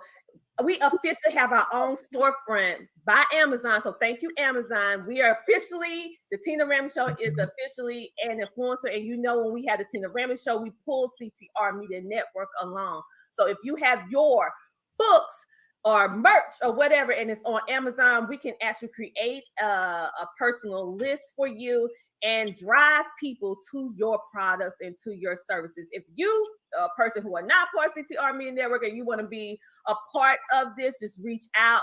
But we're extending this to our CTR Media Network members first, because we keep it home first, and then we extend it out to all of you. So I am, we have she in the building, Sheree Moore from Sheree Unlimited. If you okay, I listen, Sheree. I know. Listen, let me pull. Let me stop sharing the screen because she need to see me. Sheree, I know you want to be incognito, but listen, I got to give you your flowers, sis. All of the new branding from CTR Media Network, the Tina Ramsey Show, because I know y'all noticed that this show is on fire with everything that's going on in CTR Media Network. That was not done by me. That was done by Sheree Unlimited team. They is experts in marketing and branding, okay? So, and PR, publicists. So if you are looking for someone to elevate, position you, what they've been able to do, because I took CTR, the Tina Ramsey Show, as far as I could take it. And I prayed to God, like, what am I going to do? I need help. And she came into she already was in my life, but this part of the facet. And listen, she don't work with everybody. So maybe you go out there, you follow her, baby. God touch her heart and her team. I don't know. I ain't getting into that. That's between you, God, and her. But but I will say this. I want to give you your flowers now. Thank you for everything that you actually done. She actually created this banner that you guys are going to be able to see at events with us. She actually helped with the creation. The last surprise that I want to give you guys on tonight, CTR Media Network officially have our own notebook. What? Thanks to Charade Unlimited. Okay, this is mind blowing. It is. This and listen, and it gets better. Look at here. All of you are featured. Oh my God. Thank you. Thank you. Oh my it's God. already out. It's already on Amazon, baby. So when anybody purchases, they're gonna see your show and they're gonna be able to connect with you. Okay. Inside the note, it's just a regular notebook to write down your ideas, but in the front it has one page where we explain what CTR Media Network is, what we offer. They can go to the QR code, and this is a notebook that you can write out your dreams and make them come true. Wow. Okay? And Wow, that's nice. So we feature every single one of you on this. Everybody that's currently on the platform that have their podcast done. We know we have some students that's not complete yet, but everyone that's done, they're actually on this. And last but surely not least, okay. She is commenting. So she made me cry too. So let me be careful how I read this online. Okay, she said, she was telling us to stop and smile because she was gonna take the photo. okay, Sheree, we're gonna stop and smile. Okay, wait a minute. Okay. All right, thank you, sis. And she also said, thank you so much for allowing me to pour in. Yes, thank you so much for helping me because literally, you guys, I took my business, my show, my business, and CTR Media Network as far as I could take it. As far as I can say, similar to what Joy said, she had 1,000 episodes. What's next? What's she supposed to do? And I needed, just like they needed help, I needed help. And her team and her came to my rescue. And I am so grateful. So if you're blessed enough to be able to work with her, it's because she's highly, and her team, it's hard to get her. But if she has an opening, I would say, you guys, make sure that you get with her. Yes, I'm sharing who I work with because I believe that I don't want to hold it. I want to make sure that if something can help all of you, even if you're not connected to CTR, I want you to get the help you need. Okay.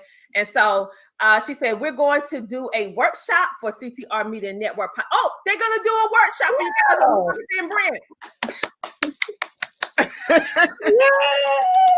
Okay. So you guys, that is epic. And I know how much, so she going to do it. And her team. Oh, okay. I digress. Everyone said, we have another person in the building saying, look, OMG. Oh, wait a minute. That's Terry. That's Terry Coleman, our CTR Media Network sponsor from Global Key Capital. Listen, you guys, if you need an investment property, she invested in us when we needed to go and do some other things for all of you. So thank you, Terry, from the bottom of my heart for investing in CTR Media Network and for aligning your beautiful business, which is globalkeycapital.com, and helping people within our network and beyond be able to get that dream home or investment property and being able to get them that funding when other people deny them. She's absolutely amazing, you guys. So make sure that you check her out. She says, I'm low key tonight. So Terry, you're on here too. See? Boom. We appreciate everything that you did to help us get to the next leg so that we can help our podcasters grow. I'm so excited. So you guys, one more thing, and then it's over. One more thing. I have one more little surprise in the bag of treats for you guys. Let me see, can I pull it up right now? For those of you who do not know, CTR Media Network is actually going to be an event where I'm actually not only myself, but also the amazing Charade Unlimited is going to be speaking about marketing and branding, while I'm, of course, going to be speaking about podcasting and media. to the 5th Annual Authors All-Star Conference.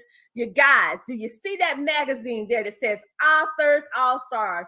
It is by the founder and CEO, Taria Vision Avant, and this is her magazine. I want to let you know right now that every single one of you, all of us, is featured in this magazine with a 2-page spread all about CTR Media Network and our family. So even though you're not able to be in the building physically, everybody is featured. Wow. That is unbelievable. Yes. Wow. Thank you. Thank you, CTR. This magazine is global. This magazine is global.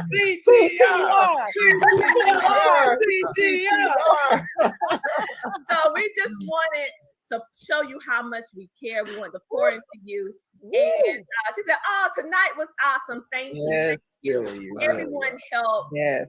In so many different ways. And she trucked it. Sheree said, "I can't wait to meet y'all in Atlanta." She's actually going to be there as well, so you'll be able to meet some of us in person. But no worries if you're not able to meet in Atlanta. We're looking at 2023, making sure we get everybody together for science, so we can see, see all of you, find like a place that's in the middle where all of us can be for one day. But you guys, thank you so much for being part of the CTR Media family. I did not anticipate this to go so long. Thank you for everyone who is watching still 2 hours plus. Dedicated. I couldn't. Yes, so thank you. Thank you, Sheree. I want to give a shout out to T. Swin, which is the producer of the CTR Media Network theme song. You can listen to that song all over, because they, all over. Yes, and thank you for everything that you've done for us behind the scenes. I also want to give a shout out and a huge thank you to Multifarious Studios. For those of you who did not know, that is my hubby business, honey. Yes, ma'am. Right there. Woo! All right. Okay. And I want to thank him for all the tireless, workless nights, editing, splicing, producing that he has done, not only for my show, but working on other people's shows within the network as well, along with him hiring in some people to help him along the way. I also want to thank again our sponsor, Terry Coleman, and I want to just put it in the air right now. I want to thank all of our future sponsors.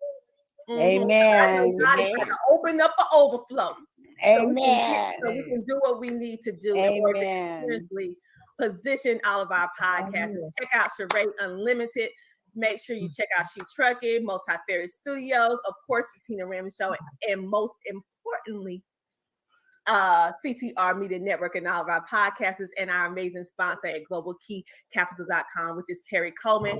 Let me just tell you, you can call her at 1-866-325-6267. Business hours, people, not the night. Let me say that, because I want you blowing her phone up tonight. Business hours from 9 to 5. But and so I'm just so thankful for all of you, and I'm honored that God saw something in me. I'm still trying to figure out what that is. But he saw something in me that allowed me to be in the room at this time in this season with all of you. Each one of you hold a special place in my heart. The ones who are on the podcast now, the ones that's not, and even down to our team members, because CTR Media Network has keep it together, y'all. Team members. You're trying to keep it together. I am. I'm trying. It's okay. When we say we want to help, we just don't say it empty words. We're really working hard to help all of you because we see all of your potential. We see what you're doing. And most important, we're making a positive impact. And I'm behind anything, and my team is behind anything that's positive. That's what the world needs. Like Sandy said, love and positivity. And what we're seeing today is hate and negativity. And so it's our job, each one of our jobs, in order to permeate these millions with the positivity and the impactful messaging to let them know that they're special and their current situation is not the end of their story. Okay. Amen. And so, with all that being said, boom. If you guys are not a part of CTR Media Network, that don't mean nothing. You can still go buy the notebook, write out your dreams in the notebook. Okay. It's really, really inexpensive. We want to make it inexpensive for you to go purchase. I think it's like $10. It's real cheap. And so you can go on Amazon and get it. And when you get it, I want you to make sure you look at all of our podcasters and go ahead and book their shows and get their stuff. Get it. And make sure to check out our sponsor as well. And also Sheree Unlimited Multi-Fair Studios, T Swin. On that note, you guys, do you have anything else you would like to say? Because after that, we'll say goodnight. Thank you. Thank you. Thank you. All I can say. I can't hardly talk. Thank you. That's it. And all of you are amazing. All of you. And yes. You too. I really enjoyed this. Thank you. Oh, yeah. Don't forget to vote for me, please. Yeah, I need to go do that right now. We gotta look you up. We gotta vote for you. That's right. Yeah. Guys, make sure And I need you to vote. I need you to vote tonight, tomorrow, and Sunday because that's gonna be it. Okay. Well, let me drop that down in the comments again because it's been so many comments. Thank you. Also a special shout out, thank you to all of our supporters and ones in our virtual audience, ones who are like, following, sharing, and special thank you to those who are translating this live because we literally have people watching this from Bangladesh, Pakistan, all over that got up this morning to watch us. Okay, so thank you everyone. She trekking. Let me put this right here in the chat. And she said, someone said, check your message. Check my message. Okay.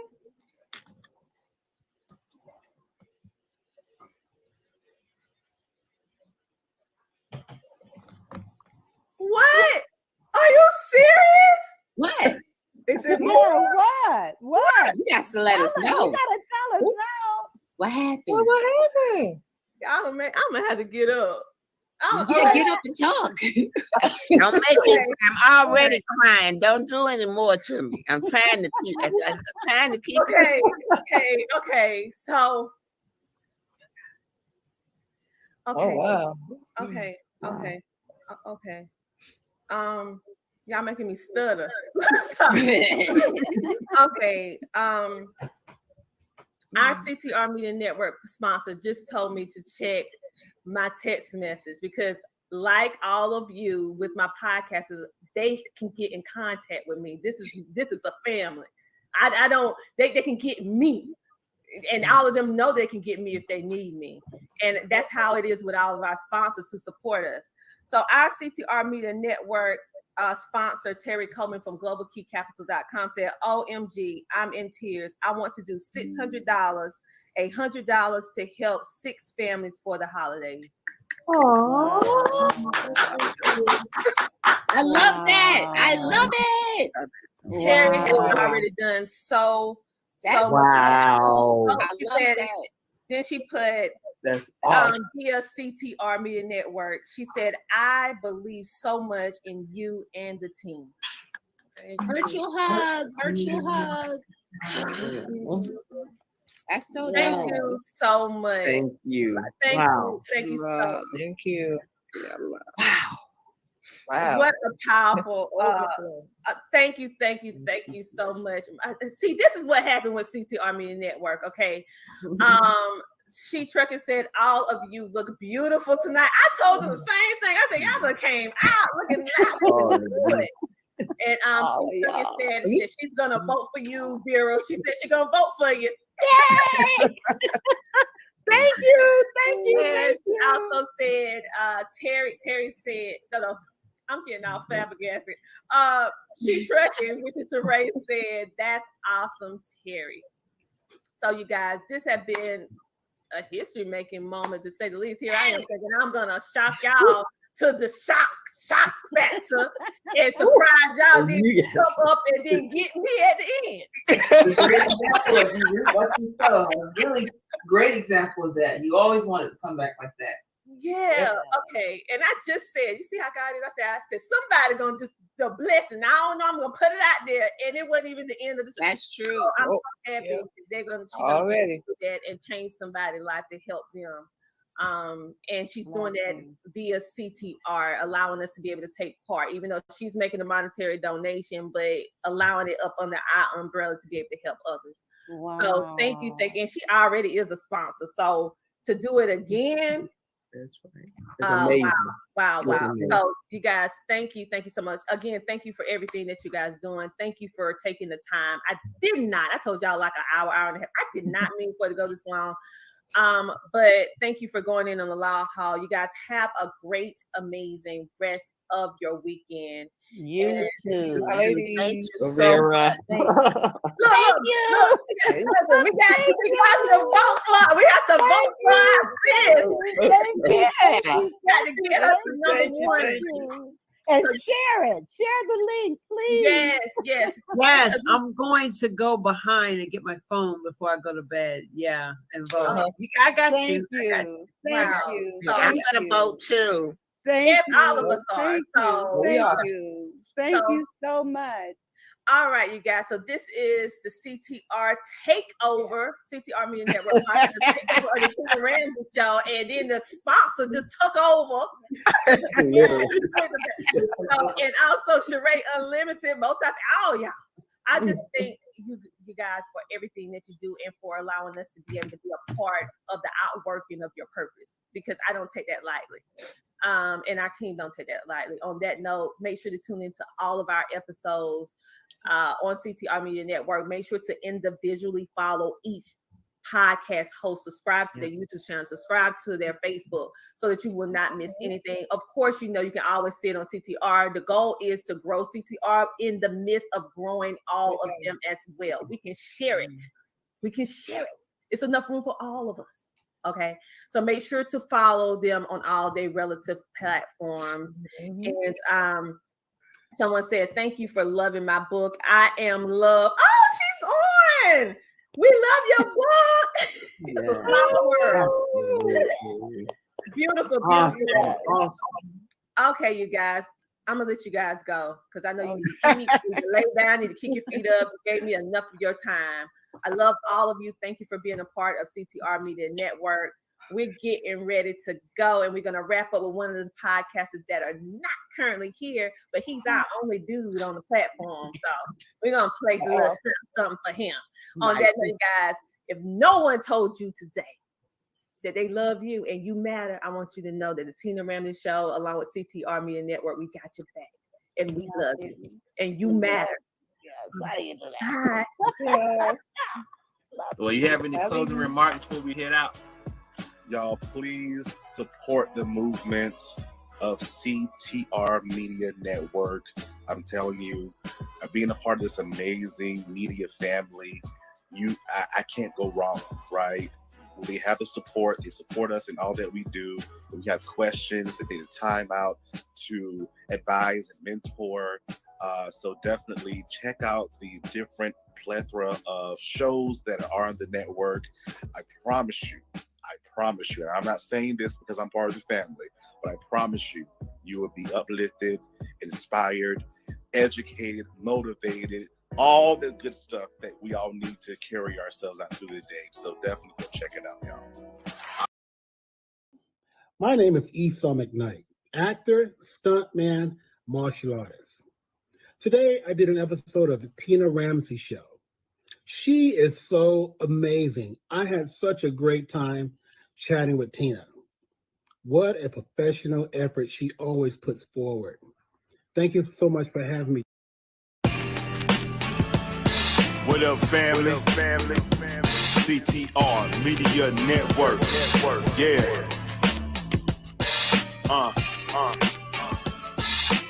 Best in the biz. Yeah.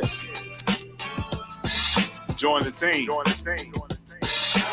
CTR is who we are. The media network, that's the best by far. Whether you listen at your home, at your job, in your car, come get the information that's needed above all. Never lasting, motivational podcasting, giving you the answers to the questions that you're asking. Serious talks and topics, how to come up and profit, how to better yourself, your health is here. We got it, reaching 350 million, they tuning in. We in 50 different countries, we all can. And like minded, find your purpose and your assignment. Come get your fix, your feel, your mental alignment. Get active and speak to the masses. Build your influence, all levels and all classes. Now you know you can monetize and grow. CTR Media Network, start the show. CTR Media Network. CTR Media Network. CTR Media Network. CTR Media Network. CTR is who we are. The media network, that's the best by far, you know. CTR Media Network. CTR Media Network.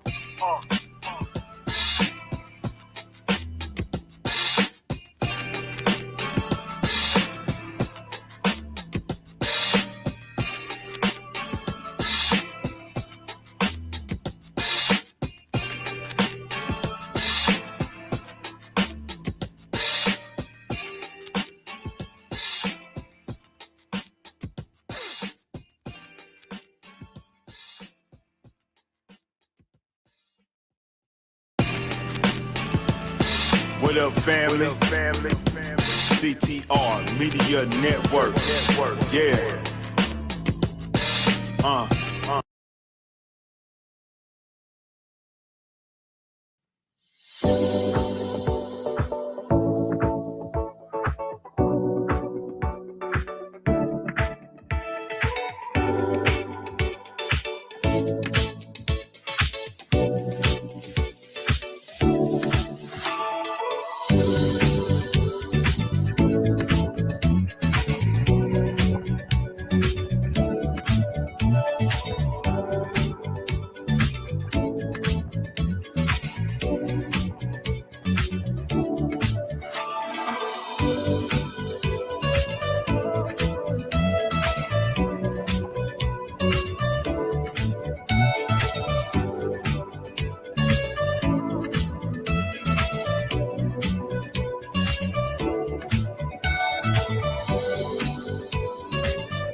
Hello, everybody. Hello, hello. Can you believe it's December the 1st?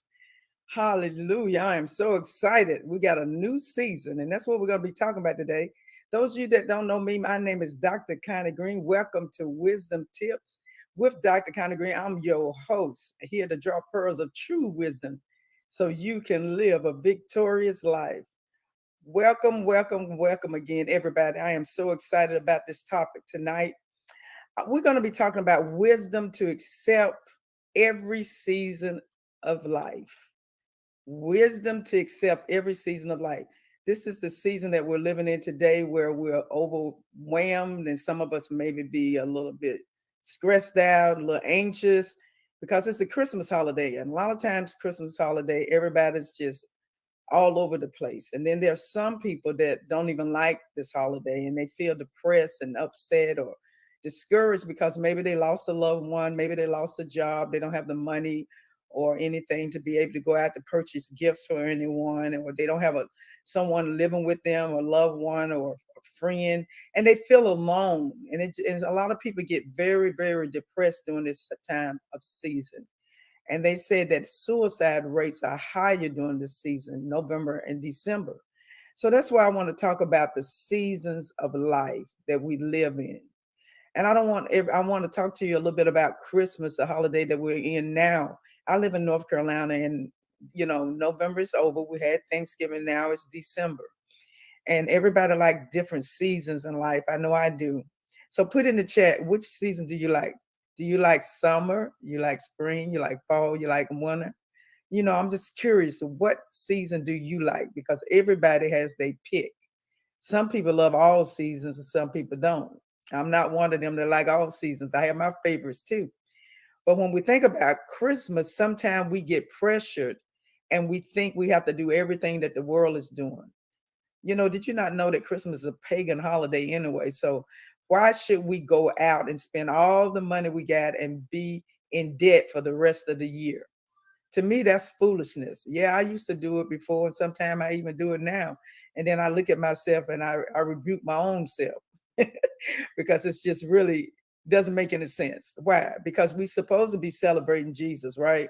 So if we was going to give anybody a gift, it should be, really going to different causes, helping different causes like your church, nonprofits, give money, give toys, give people things, those that are in need, that can't afford it. Those are the things that we need to start doing. We really need to start using this holiday to evangelize the world. It's a real wonderful thing to do if you're saved, and you know what I'm talking about as far as going out and evangelizing, what it basically means to you, those of you that don't know the Lord, to go out and help somebody else.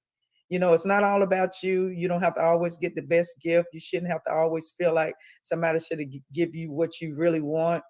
And you get mad when you might get socks, or you might get a necktie. You get mad and you think to yourself, why didn't they get me something better than that? I spent $100 on them. I know they didn't spend probably about 20 on me.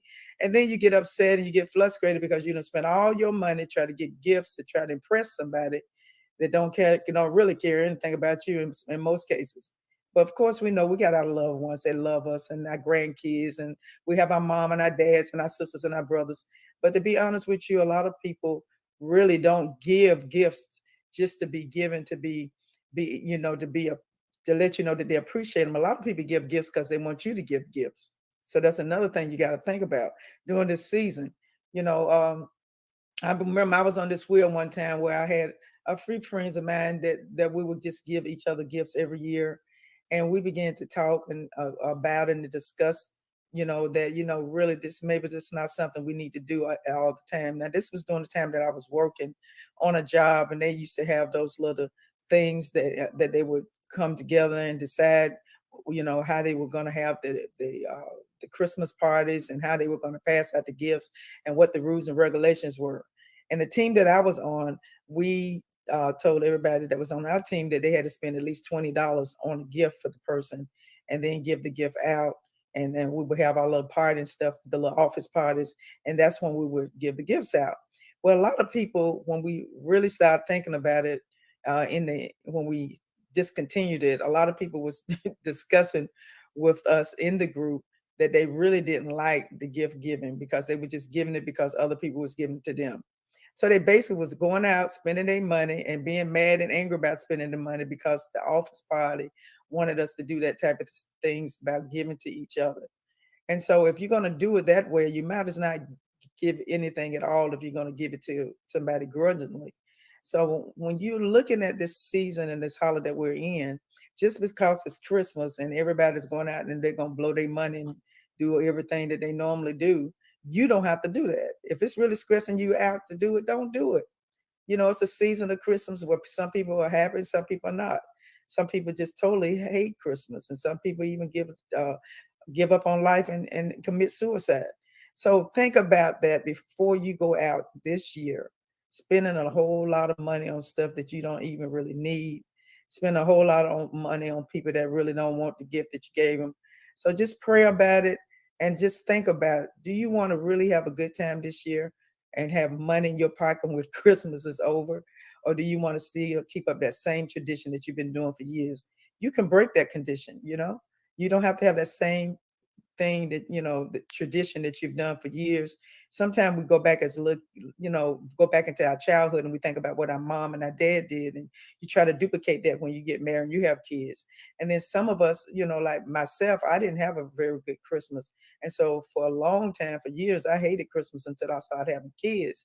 And of course I wanted them to have the best Christmas ever because I didn't have a best Christmas. So I did overspend before I got saved and knew about the word of God and knew what the importance of the holiday was. I blew my money too, just like everybody else. I brought them the fine shoes and the bikes and the electronics and all the things I could because I didn't get those things. For me, for Christmas as a little girl, we received a big old candy cane and some apples and oranges. And most time with the toys and stuff that we got, most of the toys were given to us. They were never brand new toys.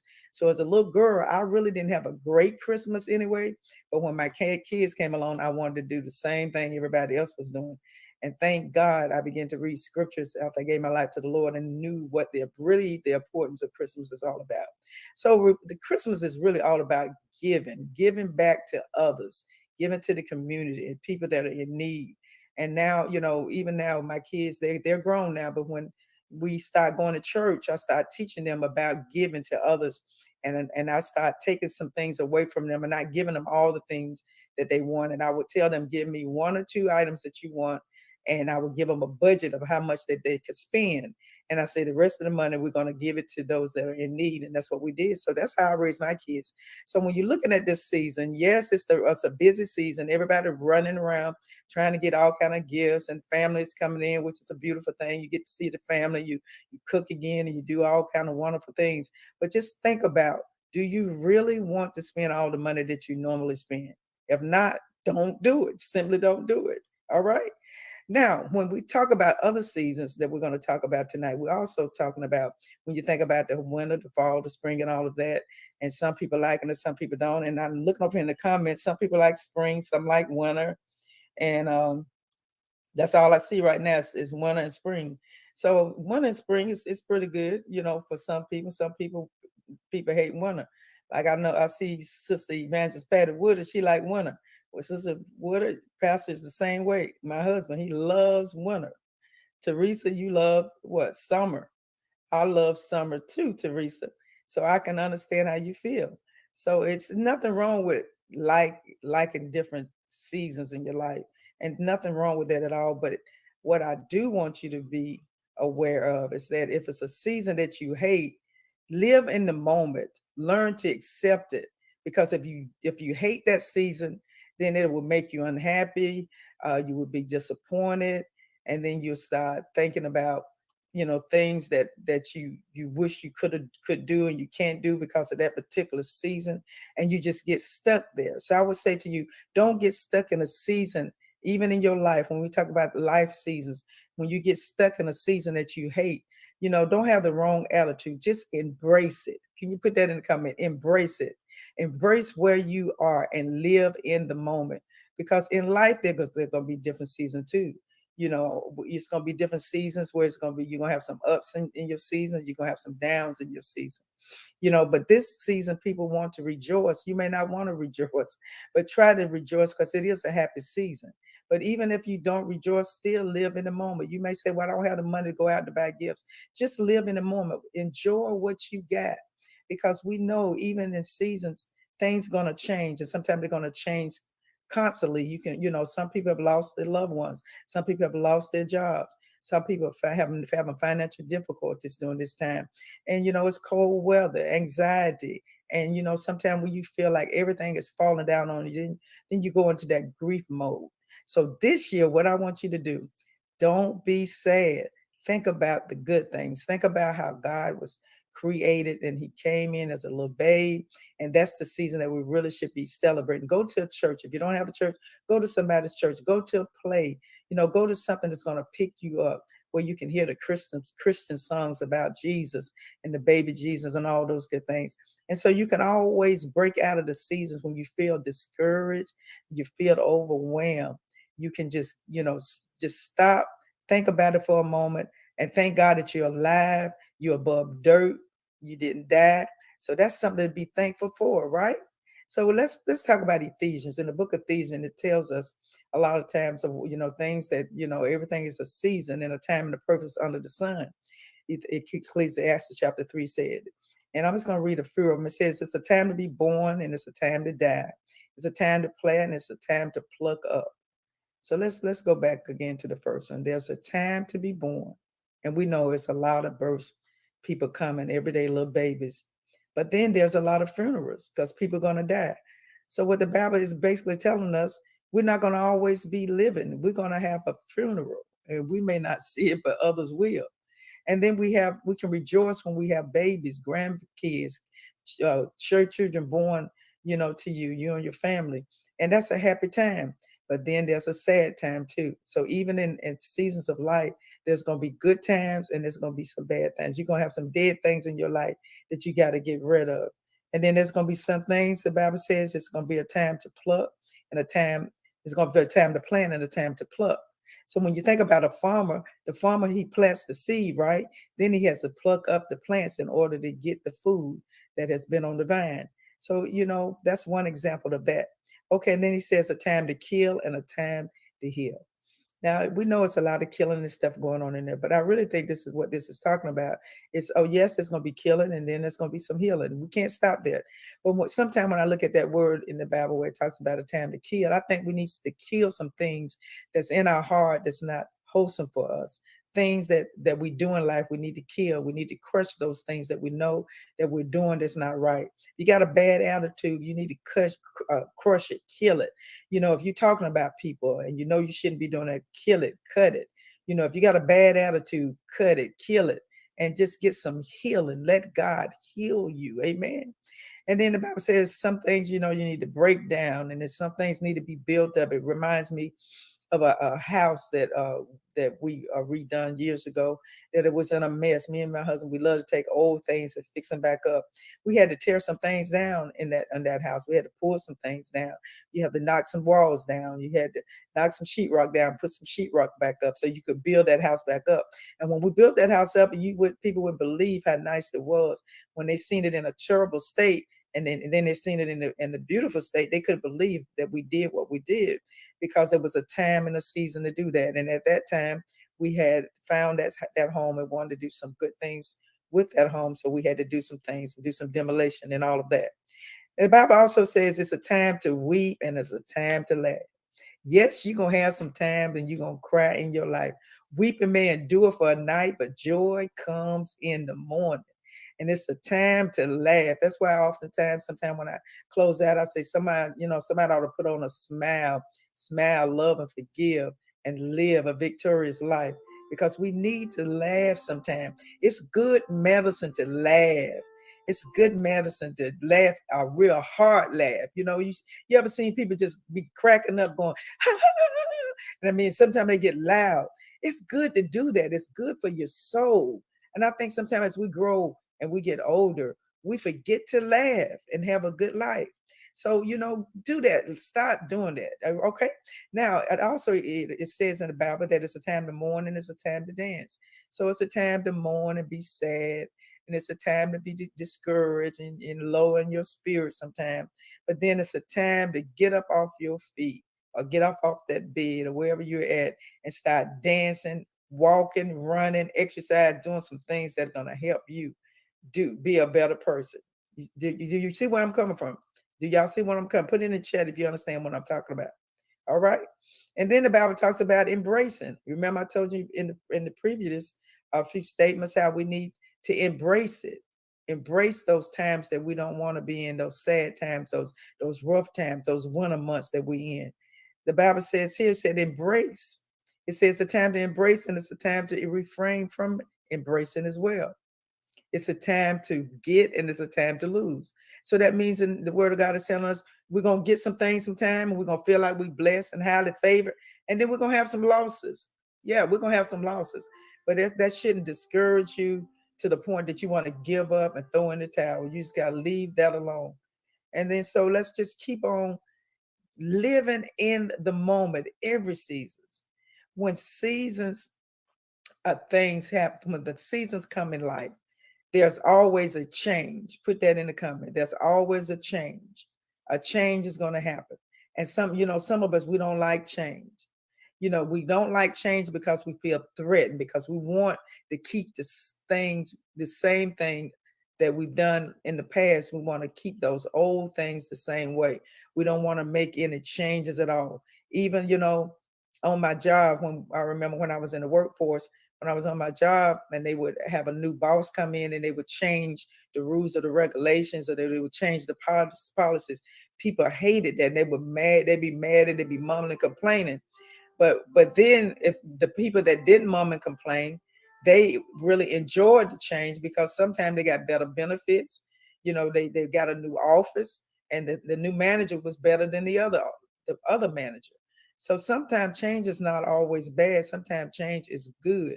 So don't feel threatened, when change happened and want the same old thing. Embrace it. Embrace it. Because it could be something better. We want people to be the same sometime all the time. We don't want them to change. You may have some friends or whatever that you feel like has changed. She done changed since she got that new job. She done changed since she got that car. She done changed since she got married. You be mad and upset with them. Don't be mad and upset with, because people are going to change. I got a friend on here right now, Evangelist Woodard. We've been knowing each other for almost 40 years. And there has been times when we would talk and discuss things with each other, and we would say, you done changed, because you do this now, you do that. But we had to come to agreement that, hey, yes, both of our lives have changed. I'm in a different position, and then you're in a different position. You doing things that you used to didn't do, and I'm doing things that I used to didn't do, because before all those things happened and we had to make changes, we spent time together. We went out to lunch together. We did different things together. We talked on the phone all the time. But when those things changed, we had to realize, okay, we're getting older now. Things change. We have different positions. We had different goals and different things that God had called us to do. So we came to agreement that everything that happened in our life was for our good. So that's how you have to look at it sometimes. Sometimes it's just for your good. Don't get jealous of your friends because they got, married before you, or they got a better house, a better car. That's jealousy. Let it go. That's nothing but the enemy. You should be happy. You should embrace their life. If they were your friends, you would be happy for them, right? So don't want things to always stay the same. Embrace change, because change can be good. Okay? Because sometimes you want that change too, because you feeling insecure, and uncertain about the change. But if you let God have his way and let God handle it, then you can step right on into that change and not worry about it. And sometimes, you just need to learn how to adjust to change with great expectations and be more realistic about the change. Because if you don't be realistic about the change, you can totally get traumatized when the change comes. If you don't sit your mind together and say, okay, I know this is coming. Let me get myself together. And so when you get yourself together and when it happens, you won't be traumatized. Amen. All right. You don't want to be traumatized, right? So change is good. It's the best thing sometimes that can happen to any of us. And we trust God to take care of us. He will take care of us. And when those changes come in our life where you lose things, you won't be so angry and upset if you do it God's way, because you will be equipped to win regardless of what's going on. So like the Bible says, again, it says, to everything there's a season, or a loss, or a job, or health. Everything is a season and everything can change. So what I'm saying about these seasons that I'm talking about tonight, we're going to have some losses. We're going to have some job losses. We're going to have maybe even some health losses. Our health is not as good as they used to be. You're going to have some relationships that you have lost. You're going to have confidence. You're going to have loss in your confidence with God, and your faith may get a little weak. But you can have hope, and you can believe God, and he will take care of it for you. Now let's look at a story, Elijah. Elijah reminds me of story Elijah where he competed against the prophets of Baal, which was King Ahab's prophets. And so they went up to the mountain, and they wanted to see which God was greater, what God would persuade their God to have rain to come down.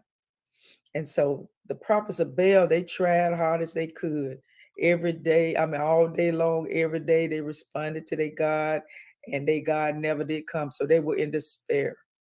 So Elijah ended up winning. And when he won, he killed all the prophets of Baal. And right after that, after he won that great battle, things happened. Things changed, because Ahab's wife, Jezebel, said she was going to kill him. So he got afraid and he ran and he feared for his life. But even through that, God fed him. He sent the ravens to feed him by the brook. But even that brook dried up. It even dried up. God wasn't shocked that it was going to dry up. But what? He was the prophet. He was upset. He was scared. He got depressed. He ran. And so God had to give him another assignment. Elijah was very upset after he had won that great, great battle. A woman, Jezebel, said she was going to kill him, and he ran from a woman and hid. So in life, sometimes you may run, you want to run, you want to hide. But when he ran and he hid, and he had depression and all of that, God gave him another assignment. So you don't want God to give you another assignment, give it to somebody else, do you? I know I don't. All right. So right now, that's all I have for you. I'm going to break. And after the break, we're going to come back with the wisdom tips. And we'll be right back. Stay tuned. Don't go anywhere. We'll be right back. And while you're leaving, don't forget to share this broadcast with somebody. It's going to bless their souls. I hope you're being blessed tonight. I certainly am. Because before I can give it to you, God gives it to me. So I have to get myself together before I can come on this broadcast to talk to you. God bless you. I'll see you after break.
Hello, everybody. I am Dr. Tina J. Ramsey, and I want to share with you about CTR Media Network. Have you heard? CTR Media Network is a new standard of podcasting with over 30 plus podcasters. We reach 350 million global listeners worldwide in over 50 plus countries across all major podcasting and social media platforms.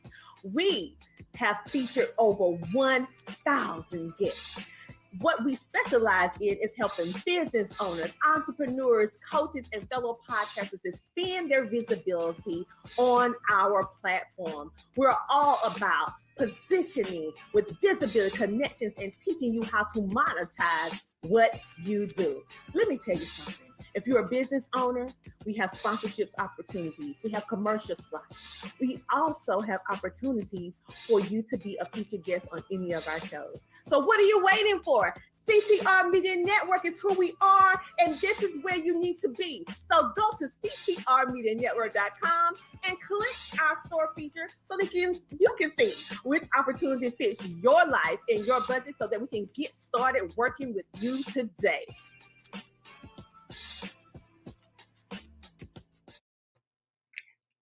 Hello, you're back. So what are you waiting on? That was the president of CTR Media Network, the platform that I'm on. If you're an entrepreneur and you want to have a podcast or a TV show, that's who you need to call, CTR Media Network. You can see me in my messenger and inbox me, and I'll connect you with her. It's a powerful, powerful group of people that you want to be a part of.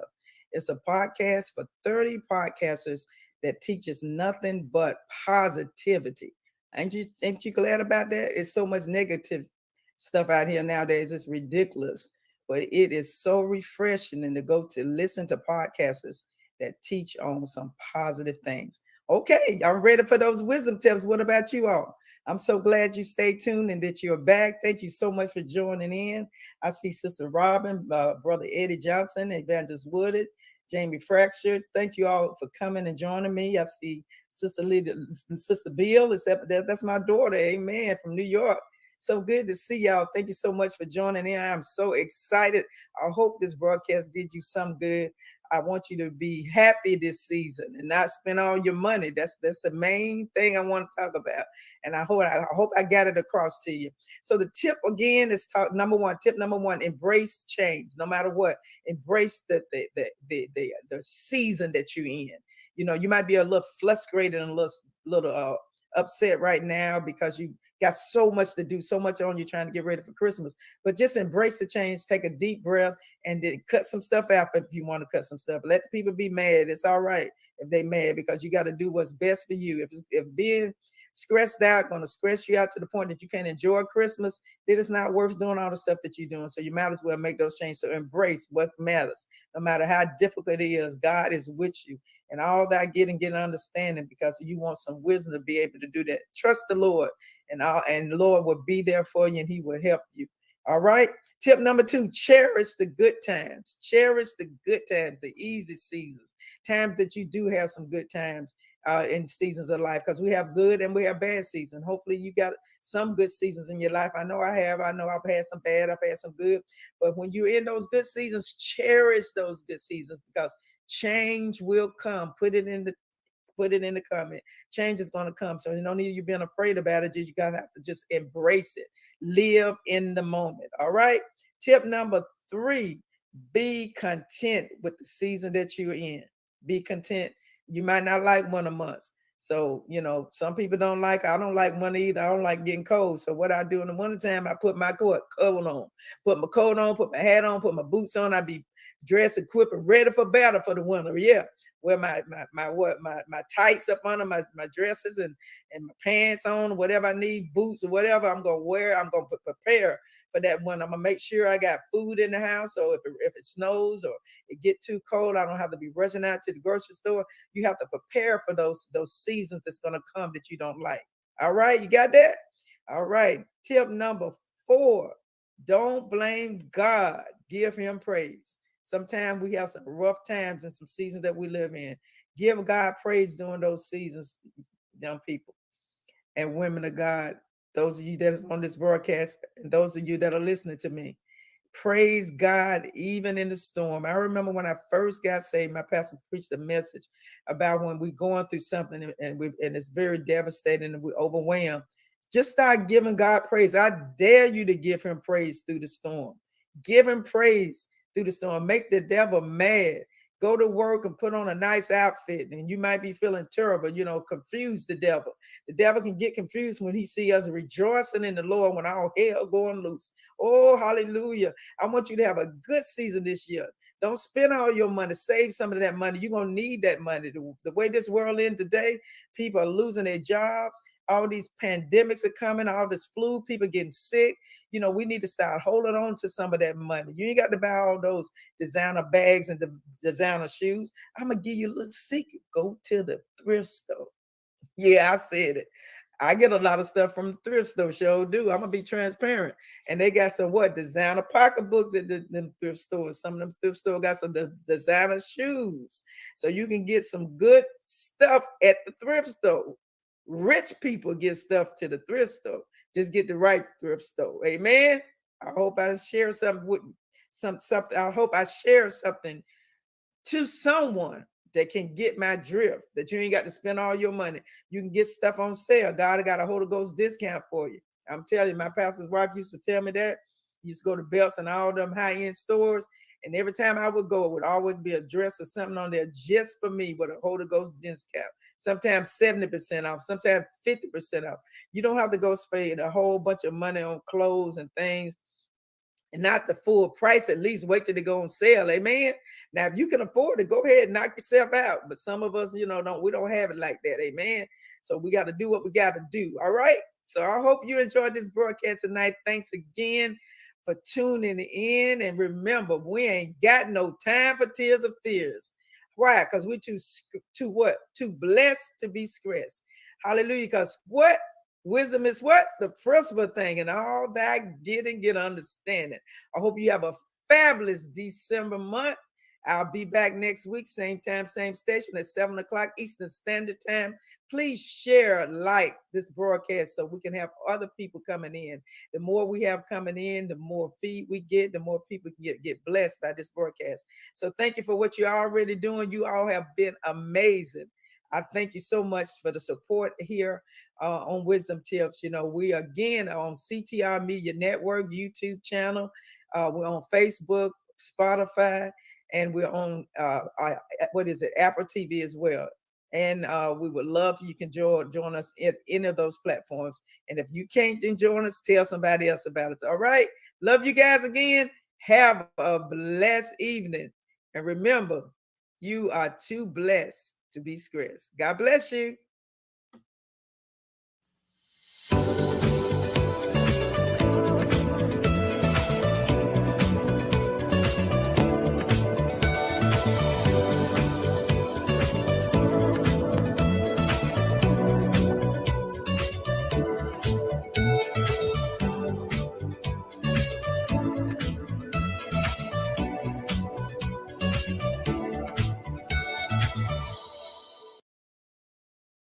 And after we finished battle rapping them, 10 more guys stepped up. I battle rapped all 10 of them, bust them out.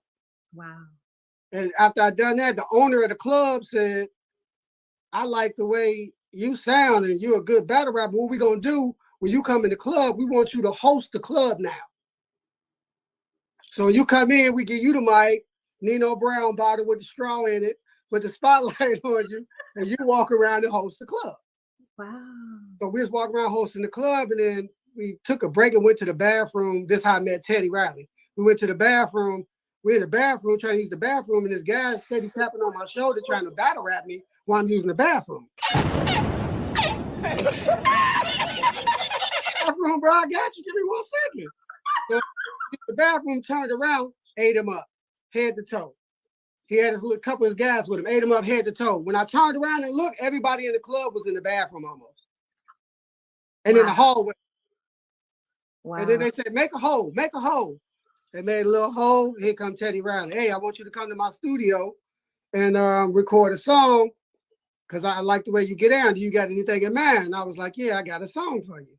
It wasn't called Just Shake Your Rump. It's called something else. But yeah.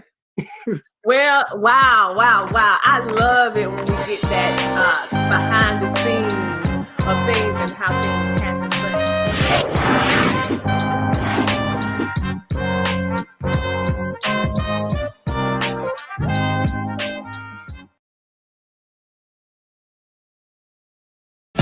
What up, family? CTR Media Network. Yeah.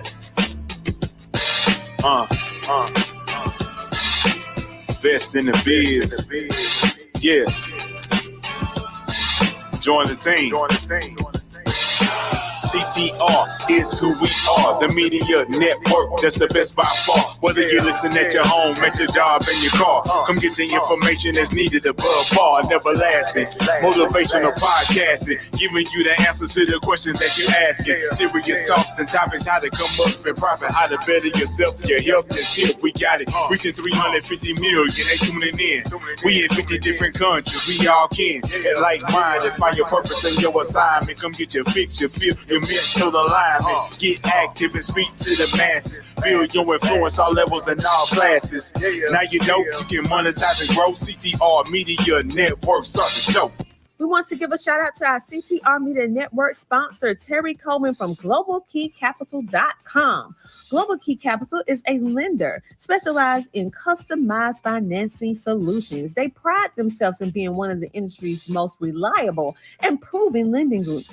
At Global Key Capital, their customers are their number one priority, and they strive to provide all of their clients with competitive pricing, unbeatable customer service, and stress-free processing. If you are looking for your next dream home or investment property, give Terry Coleman a call at 866-325-6267. Again, that number is 866-325-6267. GlobalKeyCapital.com. The Homeschooling Interactive Magazine is a magazine that embraces and celebrates the entire homeschooling experience. Our magazine is different from all the rest.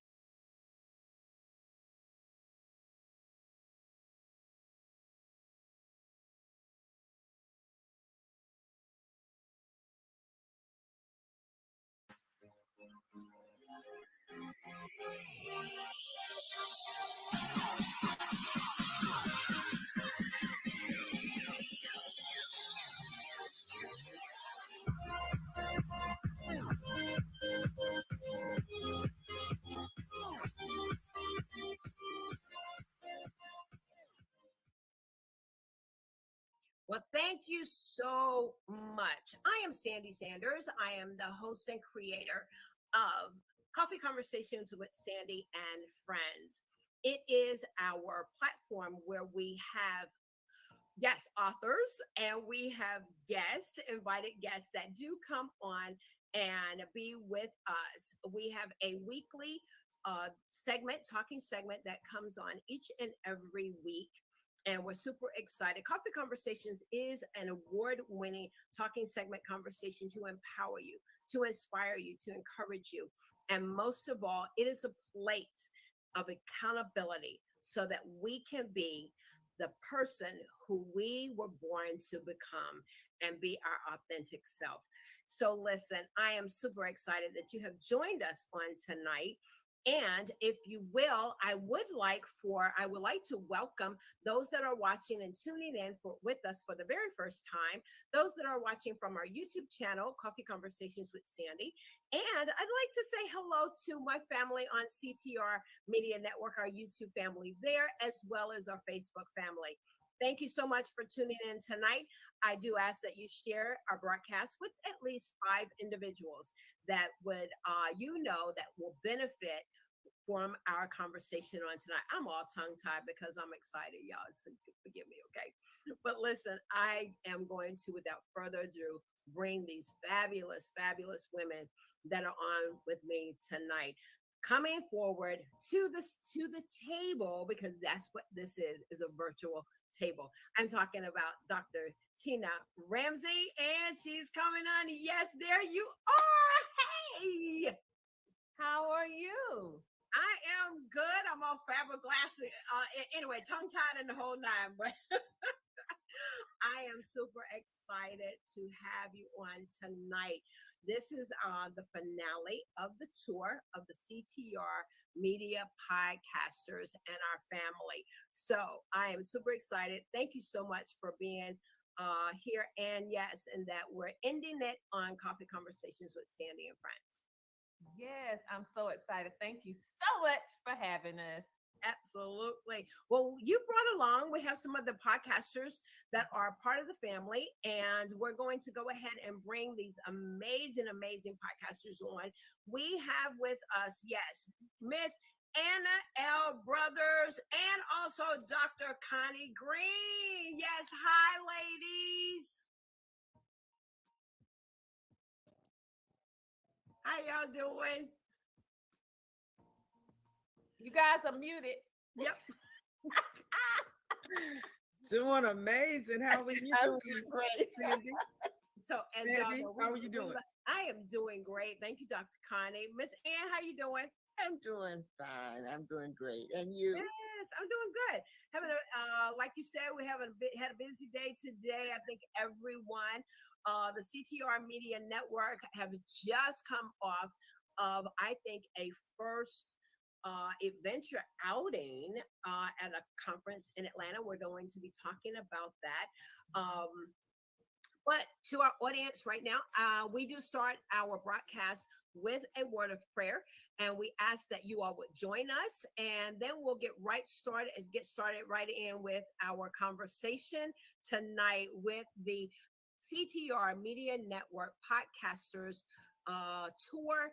And this is the finale. Gracious Heavenly Father, we bless you. We do give you glory. We give you honor. We thank you, oh God, for being our Lord and our Savior. We thank you, oh God, that you kept us all day long. And God, we just thank you that you woke us up this morning, clothed us in our right mind, Lord. And we thank you, oh God, that we have made it here. We anticipated this time. So we thank you, God. We ask that you would forgive us for all of our sins, our iniquities, anything that would displease you. And by faith, God, we come before your throne of grace, asking you to bless this broadcast. We ask that you would bless the listeners, that something that we may say on tonight will touch the hearts of your people. And God, we thank you, oh God, that after tonight, their lives will never be the same. You will impact their their lives will be impacted by these amazing women. And we thank you, oh God, for your servant, Dr. Tina Ramsey, tonight. God, we thank you for her assignment that is upon her life. And we bless you and we give you glory. In Jesus' name we pray. We thank you, Dr. Tina, for carrying out the assignment. This is an assignment. Thank you so much. Thank you so much. Yes. It is. It is. Yeah. And you've been a good steward in the assignment in which God has called you to do. And we feel honored to be a part of it. Tell us about the CTR Media Network. And we're going to just share a little bit about who you are. Dr. Tina Ramsey is the founder of this amazing network. CTR Media Network is a new standard of podcasting with 30 plus podcasters. This network reaches over 350 million global listeners worldwide in over 50 countries across all major podcasting and social media platforms that have featured over 1,000 guests. We bring you positive, impactful content created to help you grow. Dr. Tina Ramsey is a global speaker. She is an international global speaker. She's also a international author as well, #1 bestseller. There's so much more. I don't have her bio in front of me, but these are just a few of the things that I know of her. And we're super excited to have you on with us tonight. I'm going to yield back and just let you share your heart here and welcome, say hello to our audience. Hello, Coffee Conversations with Sandy and Friends audience. All right. I'm so happy to be here with you all today. CTR Media Network is more than just a network. And many people, there's so many different networks out there that's phenomenal, but we do things a little bit differently. And when one's come into the fold, they actually can feel the difference and experience the difference. And so she already gave you enough on me. If you want to know any more, you can just Google me. This ain't the Tina show. So I just came into this assignment and finally said yes to what God had in store for me to do. And this is just the representation and the manifestation of what he said. Tina, I want you to do this. Yes. And the result of doing what I say, he's blessing my efforts. I don't take any of the credit. Credit goes to him and also the amazing podcasters. So let's go ahead and get this thing on the road. Absolutely. Absolutely. I want to share with the audience that you and I, we first got to know you and I sat on a platform together with one of the podcasters that's part of the CTR family, who she had a conference, and it was for CEOs of nonprofit organizations. And Dr. Tina, at that time, she was not Dr. Tina, she was just Tina Ramsey, but the doctor was in the making. But yes, and her and I, we connected, and it was like a kindred spirit there. I admire this young lady. I admire what she's doing, what she stands for, and all that she presents. And it is now into a third year. I think you and I have been kind of connected about 3 years, and look what God has done. I'm super excited. Thank you for allowing me to be on your journey. We have with us the phenomenal Dr. Connie Green. Dr. Connie Green is also one of the podcasters of the CTR family. She has a podcast show. Dr. Connie, come on and say hi to us. Hello, everyone. And I am so excited to be with Coffee Conversations with Sandy. I watch you often, and I get so excited to hear some of the topics that you go through, and it's really blessed me over the few years that I've known you. And I got to know you from Tina Ramsey, Dr. Tina Ramsey, from one of her shows. So I'm just so excited to be here today. Thank you so much for joining. Thank you so much for inviting me to join you. Absolutely. I'm happy to have you here as well. You have a phenomenal story. I look forward to you sharing with our audience a little bit about who you are and how individuals can reach out to you and be a part of your podcast. And we have, yes, Sweet Blessings herself, Miss Anna L. Brothers. Come on and say hello to the Coffee Conversation family, if you will. Hello, and thank you for having me. I am so grateful to be here and blessed. Yeah. What else you want to know about me? This is the girls sitting around the table. Okay, like I'm saying, this is exactly what this is. That's what we do here at Coffee Conversation. So I'm not one to brag about myself. Just having a conversation. Yes, yes, yes. Yes, indeed. I got my tea this evening. Got your tea tonight? Yeah, I got my tea tonight. And I got a little pot over here behind me, so I don't have to get up and go. I'm prepared to see. You know what? That's like people that go to the restaurant, Dr. Connie, and so I'm not one that has the hot sauce in the purse. Whenever you go to they say they can't go anywhere without the hot sauce. Okay, so that's Miss Ann. I've learned something new about your Ann tonight. Take a coffee with her tea with her, wherever she goes, she gonna have it with her. Well, welcome to Coffee Conversations. I am delighted we had an opportunity to be on Vera Thomas' show on last week. And so this is love. I do want to say hi to Lady Tracy Hocambry, and there she is. That's a girl. She says, "Hey, Tina," and she's gonna be one of our podcasters coming soon. Yes, so excited. Hocambry, yes. Tracy, thank you so much. She said, "Can't wait to join the CTR family." God is doing some amazing works. Yes, He is. And yes, what a beautiful, blessed panel. Well, we honor you as well. So to our audience, this has been a tour. You kicked it off. Listen, I'm looking at the numbers here. I want to see who was our very first. I think it was Lady Tiffany. No, it was Tiffany. It was Tiffany Bell. Yes, it was Tiffany. Yes. Okay. And so here we are. And what has it been like? And Dr. Connie, where you tell us how this tour has been and what it is for you to be a part of the CTR family. And I'm gonna start with you.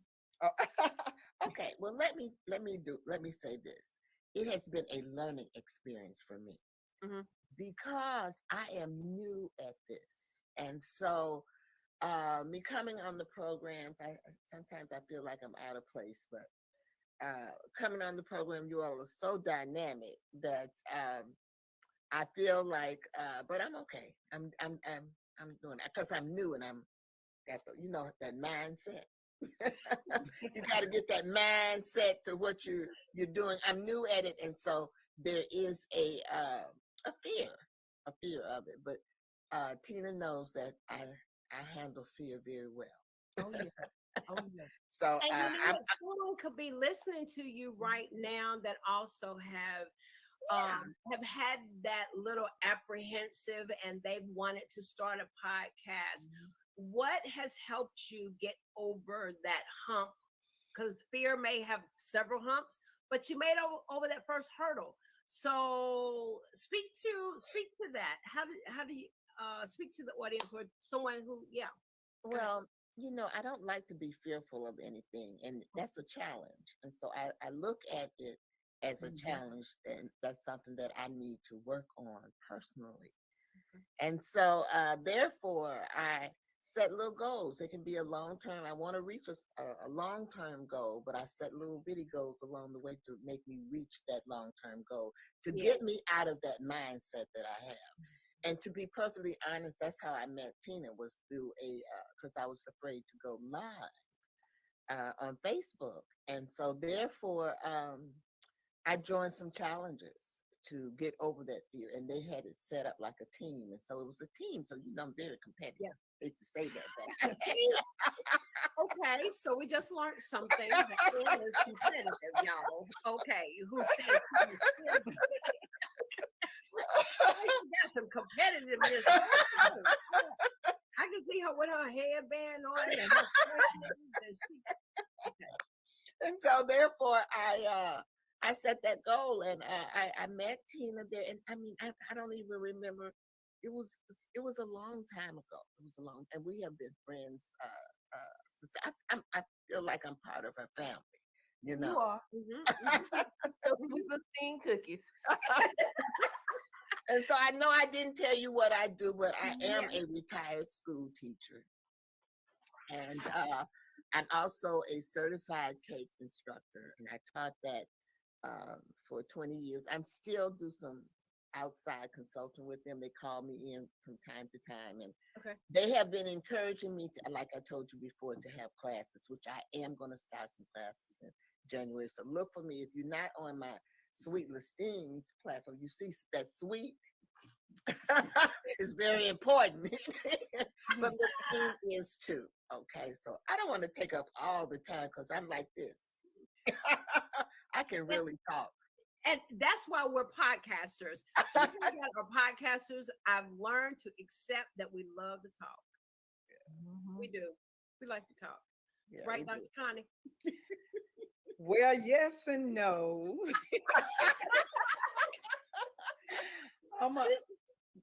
Naturally, I am an introvert.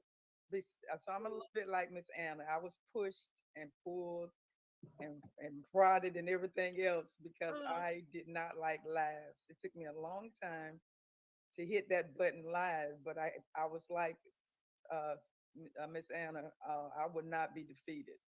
I was the type of person, I don't give up. I'm gonna keep going till I get it right, and I'm gonna do it ugly. I'm gonna do it wrong. I'm gonna be embarrassed and all that kind of stuff. And I just try to keep pushing. So with this tour, it has helped me to get me out of my comfort zone, number one, and to be around people that I can say that don't just tolerate me, but celebrate me.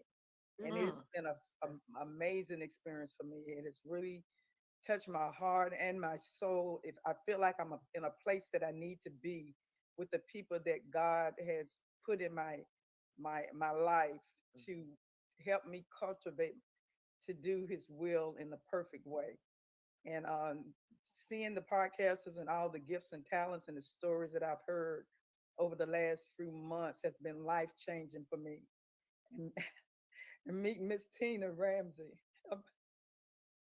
Oh, don't you start. Don't you cry, because I don't cry too. She's amazing. Don't you all start, because when somebody else cries, I cry. I'm getting a little emotional because listen, I didn't come prepared for the. I don't have no tissue. So we'll come off the camera, okay? And we'll go get some tissue. So Well, go ahead. Go ahead. Go ahead. Well, she's basically like a daughter to me. I feel like she's my daughter. And as well as my coach, she pushes me. When I said, "Well, Miss Tina, I don't think I can do that," she said, "Yes, you can. I'm going to help you do this, do that." So when we went on the tour in Atlanta, it really touched my heart because my computer, I wasn't able to log on like I was supposed to. I didn't know what I was doing, and she gave me her computer. And she said, "Okay, we're going to go ahead and let you use my computer and go ahead and make you some money." And so she allowed me to use her, and it just really touched my heart because most people won't do that, because she could have been making the money that she allowed me to make, and it just really blessed me and touched my heart. I've never had nobody to be that kind to me and be that given to me without wanting something in return. So it has been life changing for me, and I'm so excited to be a part of this team. Yes, indeed. And Dr. Tina, that's who she is. She so so let's bring everyone that is watching know how did we all come apart of being a part of each of these ladies have shared a testimony, but doing podcasting and knowing that you wanted to have individuals and share your knowledge with others. Come on and share your heart with us. I know for me, you saying you want to know how it is for us to connect. Yes. Okay, so hello, she. Yes, she trucking is on. Yes. Okay, so how we all can connect it. I mean, it's just God. It's simple as that because we're all in different states. We don't know each other from a can of paint. We was in circumstances that put us in line, right? And so I met you from Tiffany, Dr. Sandy. Then I met Dr. Connie through being a featured guest on Dr. Kim. It might be Dr. Kim Jacobs' show. Yes. And I met Anna about 5, 6. I stopped counting after 5 years, Anna. And I met her from a live challenge that was totally different from what we're doing now, that all led us to this one destination. So I just feel that it's just something that is directed by God, and because we all mesh, we're family. It's a real agape love type of family. Yeah. And we're a community, and we help each other. So it's different. It's real different and unique. Like She Trucking said, it's very unique. So it's really blessed at the end of the day. She said it's providence. That's wow. Tracy said we got a new word, Tracy. Yes. All right. She knew. She coming in and bring us them words. The words, right, Tracy. I love it. All I want to say hi to her. She said that was good. They celebrate and not tolerate her. I'm not. Who had said that? Something in Dr. Connie. Yeah, Dr. Connie. Yeah, Mandela. So, those of you that are tuning in, as you can see, we are with Dr. Tina Ramsey, Dr. Connie Green, and Anna L. Brothers, who is a longtime educator and full of knowledge, full of wisdom, who has been in the classroom and now will be behind a microphone, just hearing others talk about their journey as well as pour into others. So we're looking forward to hearing more about these two podcasters. I do want to just share with the audience, thank you all for tuning in right now. She said, come on through, Jesus. Yes, indeed. Go through, Jesus, for sure. I want to share my screen here because I want our audience, those of you that are watching and tuning in for the first time, that CTR Media, want to pull this one up. Yes, is a plethora of shows. Of course, we have the one and only Dr. Tina Ramsey, who has her podcast, and then we have our network. Got some new individuals, King's Truck Group. We have men that are a part. That is real exciting. We have Mr. Michael Finkley out of the Carolinas. Vera Thomas, you all, we were on her show last week. And we have a global movement for global health. Here is the wisdom tips for Dr. Green. Then we have the Queen Candy herself. And we have what is it, Boss Lady Level Up. As you can see, I'm gonna keep on. I don't want to call because it's growing and growing and growing. We'll be here all night, you all. But go to ctrmedianetwork.com and you will be able to see more information about these podcasters. I want to ask each of the podcasters to come on and just share a little bit about how they, what made them say yes when it was time to, as they say, press that button and come on and be a part of the CTR family. I'm going to start with Dr. Connie. And if you will, come on and just share your heart with us. Tell us a little bit about who you are, a little bit about your story, and what can we expect from your podcast. And that'll kind of be a question that all of us will, our audience, when you talk about wisdom tips. So I want you to tell us a little bit about who you are, and then we'll talk about what can we expect when we come on your show. Okay. Well, my name, like you said, is Dr. Connie Green. I'm a wife, I'm a mother, and I'm a grandmother as well. I also am a Christian counselor and a life coach for over 25 years. I have a talk show. I'm a talk show host, and it's called Wisdom Tips with Dr. Connie Green, and it airs every Thursday at 7 o'clock Eastern Standard Time. And it airs on, of course, CTR Media Network, as well as YouTube and Spotify and a few other platforms as well. I'm an author of now it's 4 books. Actually, I was the author. I've always had 3 books. Now I've got 2 other books that are going to be coming out, but one other book coming out this year called When Love Hurts. First one is When Love Hurts, and the second one is When Love Heals. The third one is When Love Heals, the Ugly Spirit of Jealousy. And I'll have another book that's an ebook that's coming out as well this year. And so what do? I give guidance to amazing women survivors who have been heartbroken, victimized, and overwhelmed by life disappointments. I teach them and empower them to get wisdom, number one. And the reason they need to get wisdom so they can learn how to love. So I would like for them to learn how to love. And when they love, it activates the power of forgiveness. And when they can forgive, then they're able to rise up from the ashes of trauma and become confident women that they are and be, they're created in the image of God, so they're able to do other things that they need to do in life. And they're ready to change the trajectory of their life forever so they can live a victorious life. And the reason I do this and the reason I care about the women that are overwhelmed with life disappointments, because I know what it's like to be heartbroken. I know what it's like to be victimized. I know what it's like to be overwhelmed. I know what it's like to be disappointed, because when I was a young girl growing up, very young in my household, was raised in a violent, drug addicted home where my father beat my mother on a regular basis. And from that, my daddy killed my mother when I was 15 years old with a single gunshot wound to her stomach after domestic violence for so many years. He finally killed her. And when he did that, I was only 15.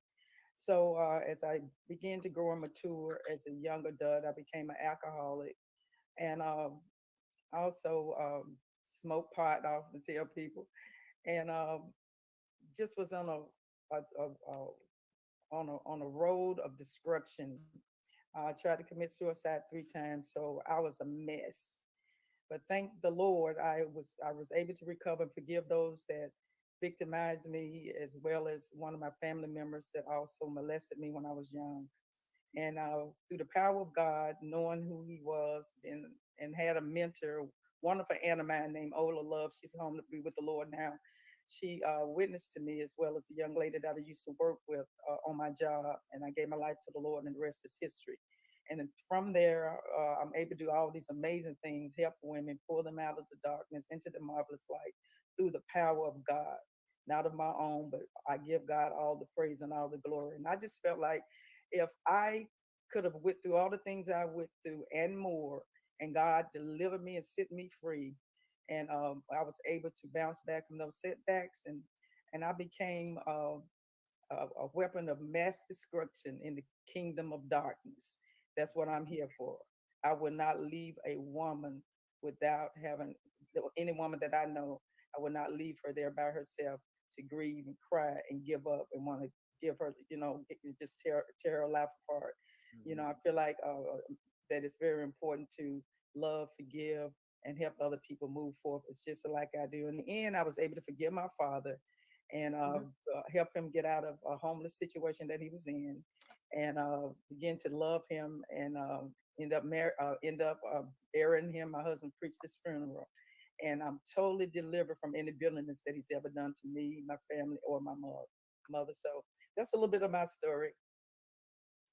Wow.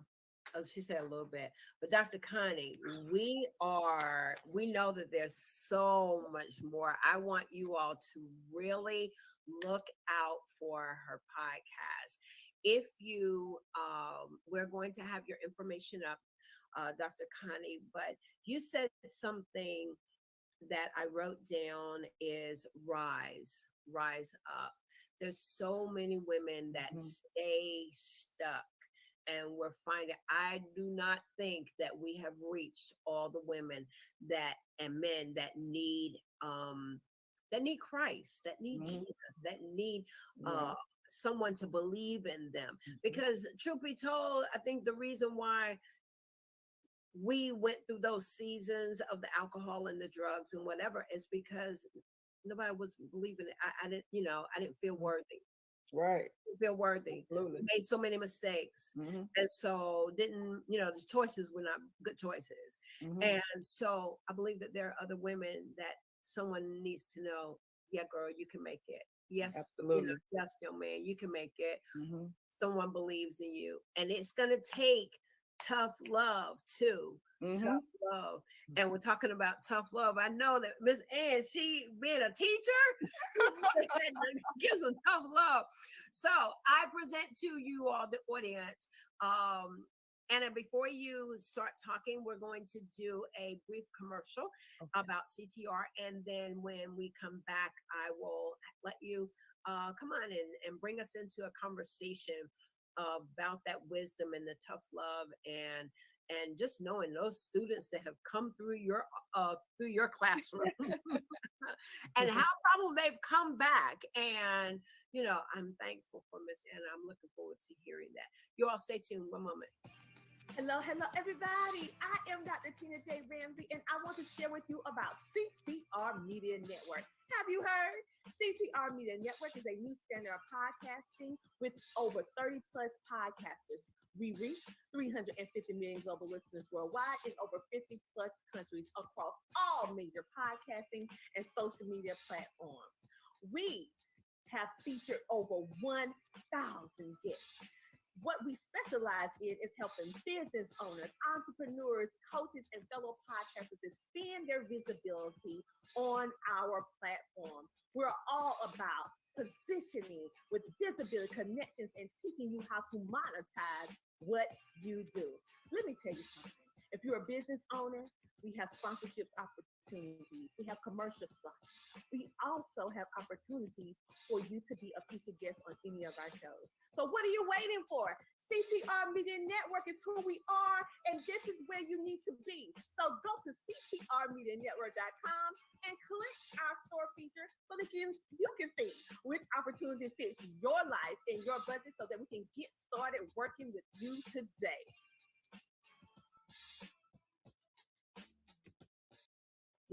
In the CTR Media Network, make sure that you go to the website so that you can begin your podcasting journey. With the CTR Media Network family. At this time now, we're going to bring Sweet Blessings herself. Yes, Anna L. Brothers. Yes, indeed. Before Anna, you come on, we are going to just want to share a little screen here. Y'all, she's amazing. You want to kind of get a little snippet of who this amazing lady is. Let's take a look.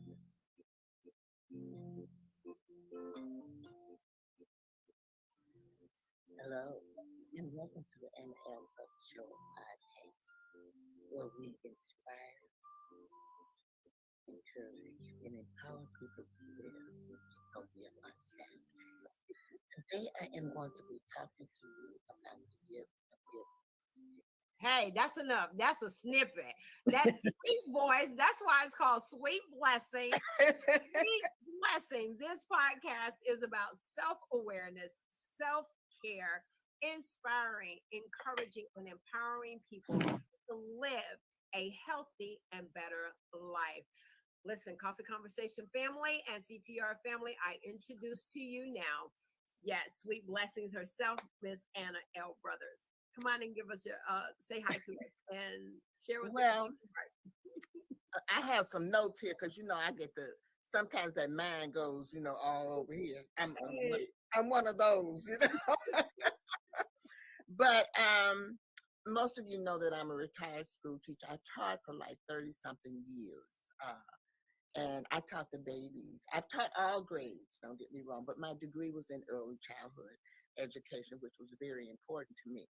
And so self-care, like Sandy has said, is very important. And I think that my podcast is for everyone because we need to start at a young age to teach our children to think very highly of themselves and to take care of themselves. And so by me being in that field of early childhood education, this was one of the platforms that I felt like I needed to address. And then as far as the cake decorating, I just happened to get on that. I was always a baker. That's how I started cooking. I started baking when I was about 7 or 8 years old. I wish I had thought about it because I would have brought the cookbook so that you could have seen it that my mother gave me. I still have that cookbook where it has the little pictures in it that you that you pour the little stuff in to make the recipe. And so, but I was not a decorative baker. And so when I was about 50 years old, so I'm telling my age now, I decided to give my mother her 75th birthday party. And so I took a cake decorating class. And from that class, I became an instructor. They asked me to become an instructor, and I taught for nearly 20 years. I taught school, and then after school, I would teach cake decorating there. So always take pictures of whatever you do. It doesn't matter whether it's that. I'm also an educator. I've taught classes to adults as well. And I'm also an administrator. I have an administrative degree.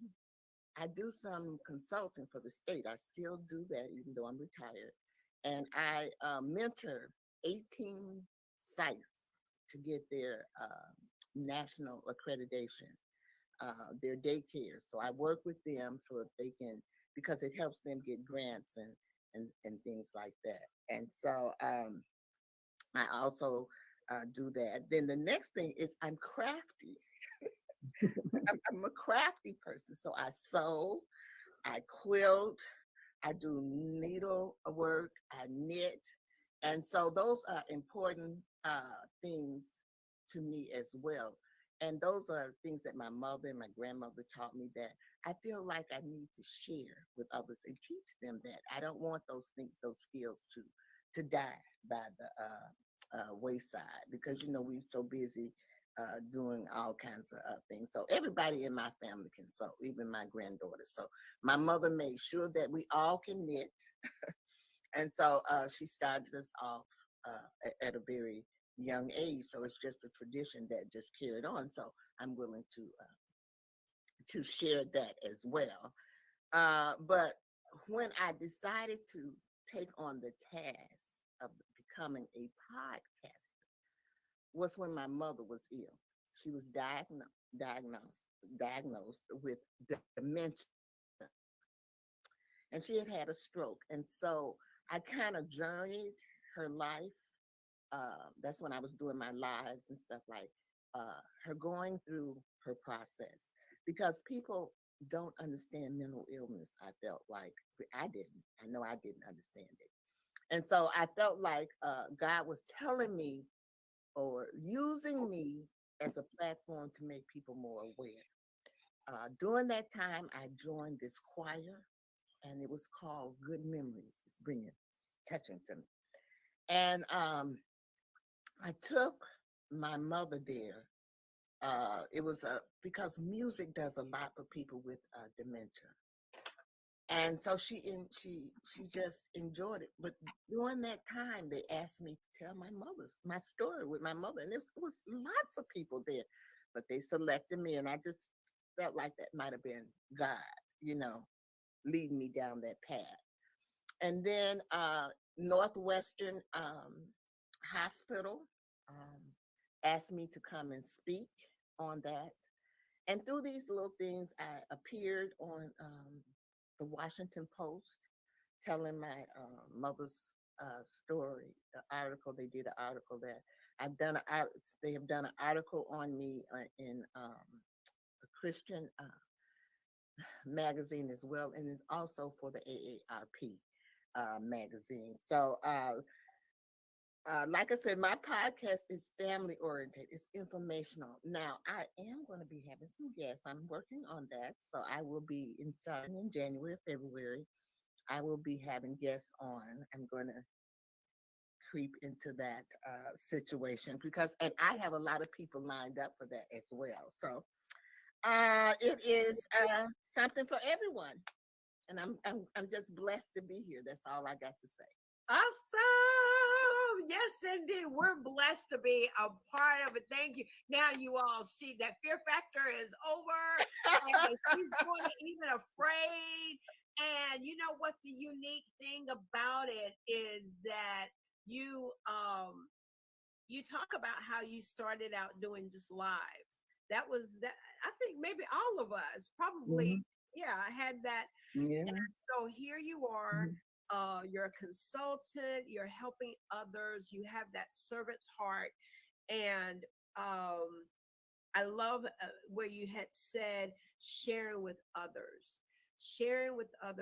And so you've served mothers and fathers and families by educating the children. Children would find themselves in safe spaces because you're there. And now we come and sit and listen and talk with you and glean from what you can still continue to bring to us in the community. So we're very happy that you made that choice to become a podcaster and being a caregiver for your mother. And just before Vera from the Vera Thomas Show is on, she's going to come and talk to us. But what made you want to journal somewhat in video or lives with your mother as you were talking about the dementia and taking care? What gave you that saying, hey, I need to share what's happening?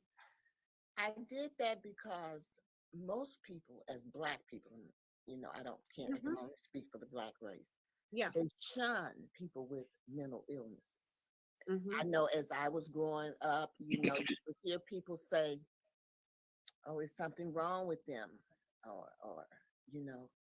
let's cross the street because they, people would talk to themselves. Come on, Miss Anna. Yes. Come on, yes. All kinds of, and I felt like maybe it was us as individuals that did not understand these people. And so they're humans just like everybody else. It's an illness. It's an illness. And so I felt like people needed to see a positive side of what my mother was going through because it was truly positive. She was in a very good facility. She had her own room, own bathroom, and the place that she was in was strictly for people with memory that had some type of memory loss. And they had all kinds of activities and things for them to participate in and all of those things. It was just, and I think that people needed to see that because sometimes people don't get counseling when they need it and I found, I'm from a religious background, but people go to their minister as opposed to going to a counselor. who has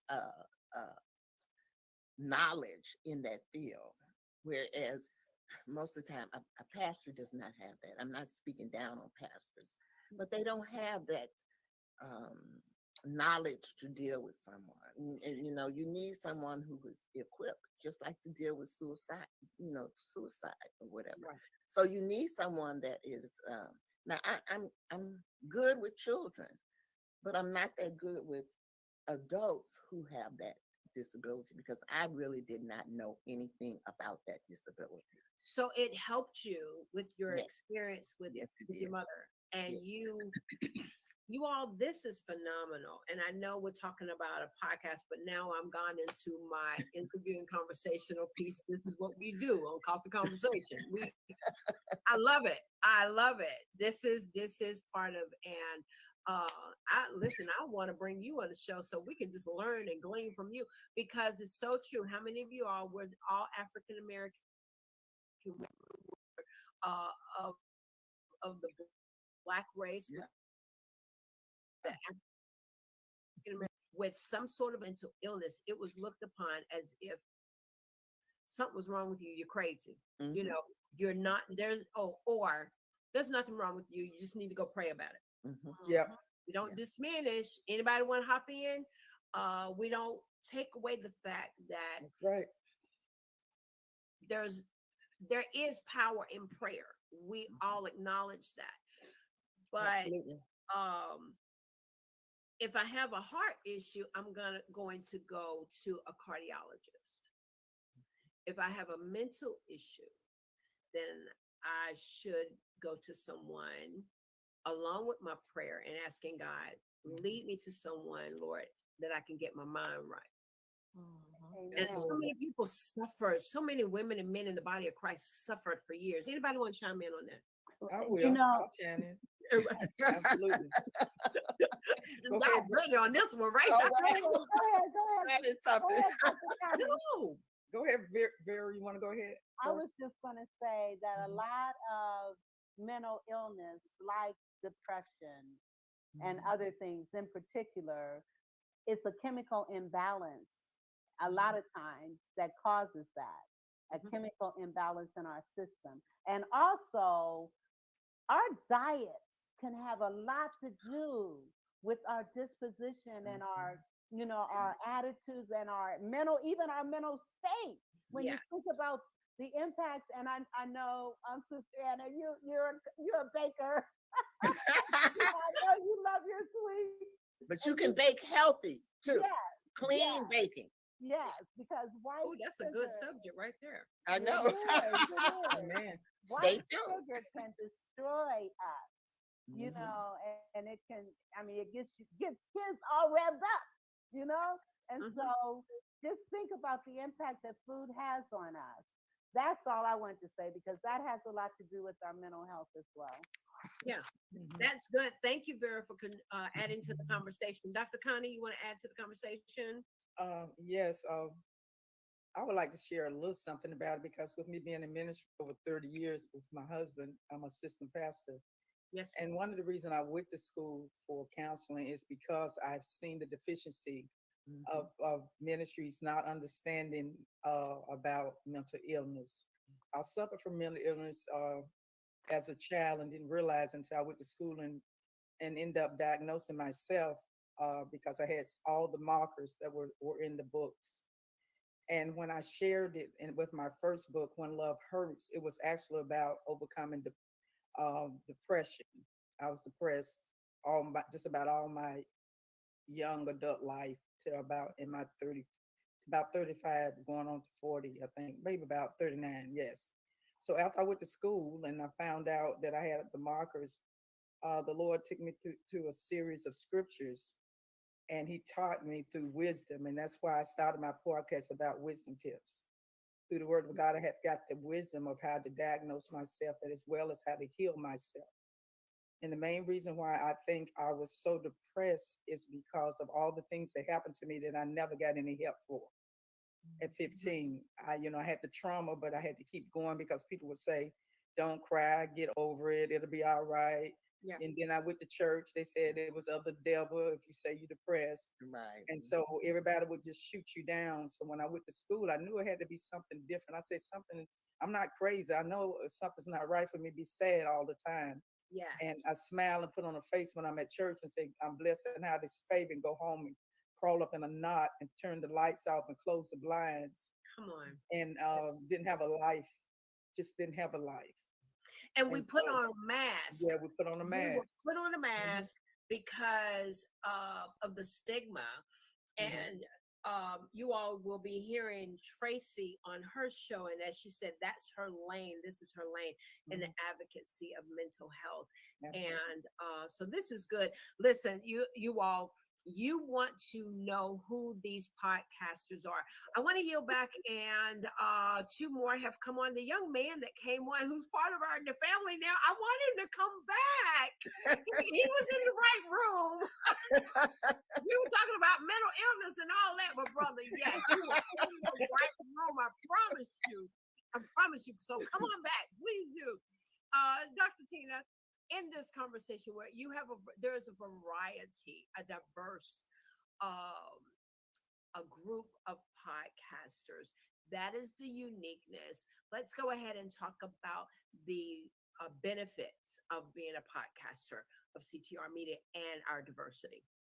Well, the benefit of being a part of CTR Media Network is what you see right here.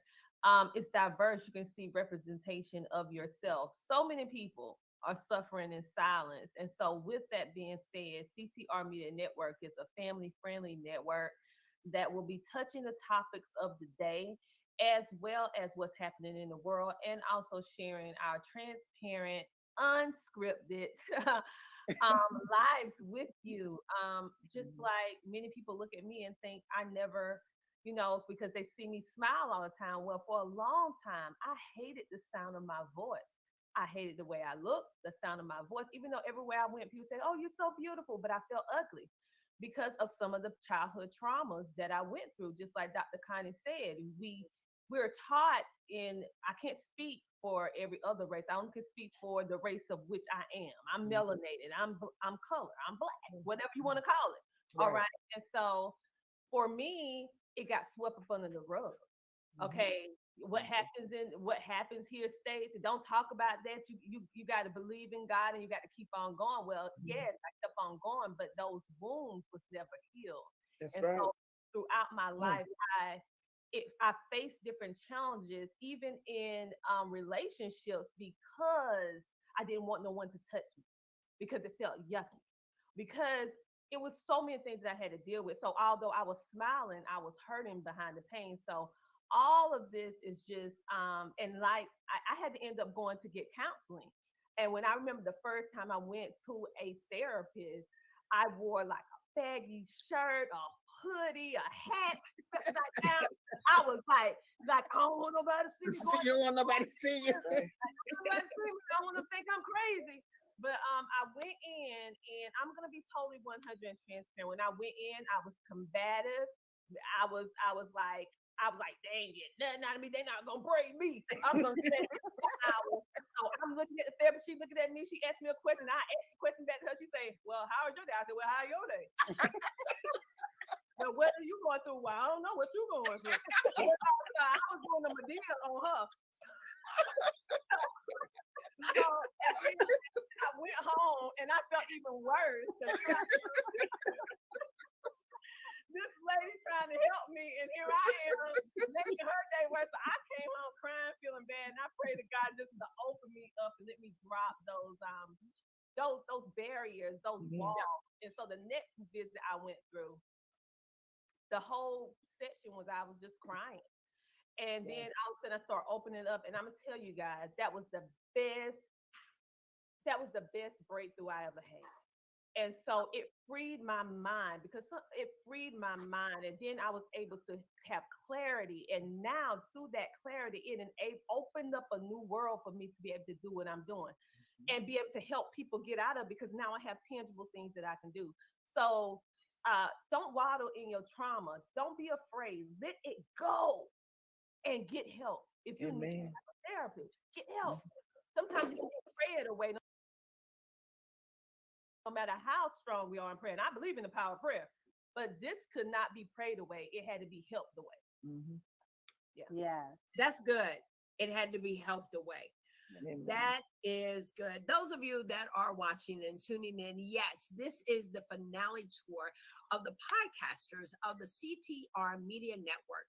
And who you have just heard, we're in a amazing conversation that I believe, and we all have sat here and agreed that needs to be talked about. And what are we talking about is the mental health among the Black community. I'm just summing it up. That's what it is. But it is so unique in that I'm pretty sure, as Dr. Tina said, is that we can speak to our culture.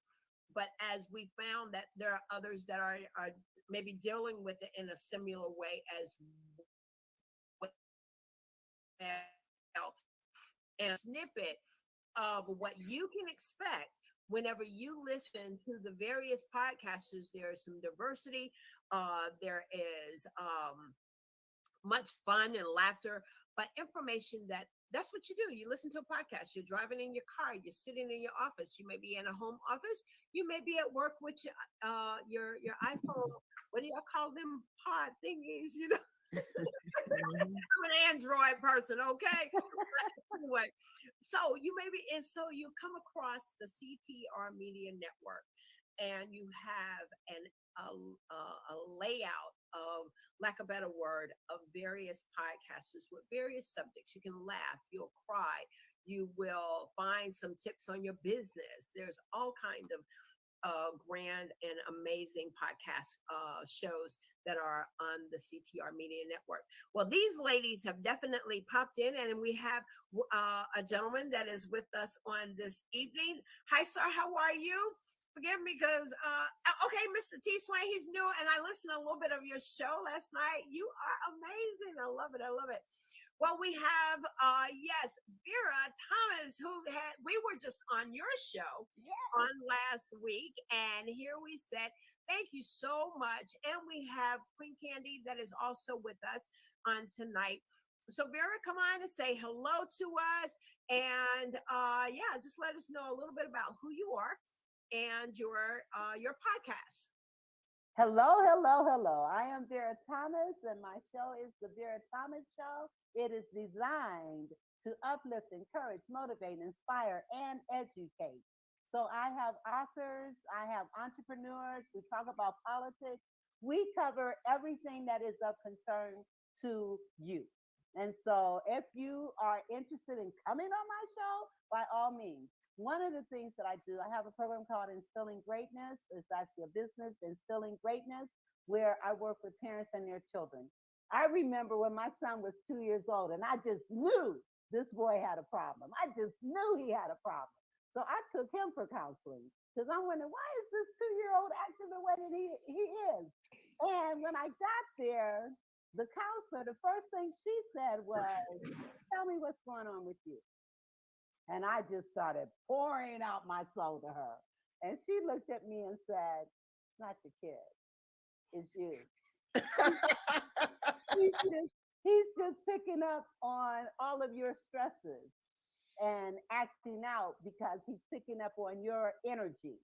So I'm saying that to say, and that's one reason why I work with parents. A lot of times we as parents are bringing into parenting our own unresolved issues, and it's impacting on our children. And sometimes we cannot see the forest for the trees, and we do need someone to objectively look at what is going on inside of me, what is going on in my family. And so I just want to encourage you to think about, if you're having some issues and you're not really sure how to cope with it, there is nothing wrong with counseling.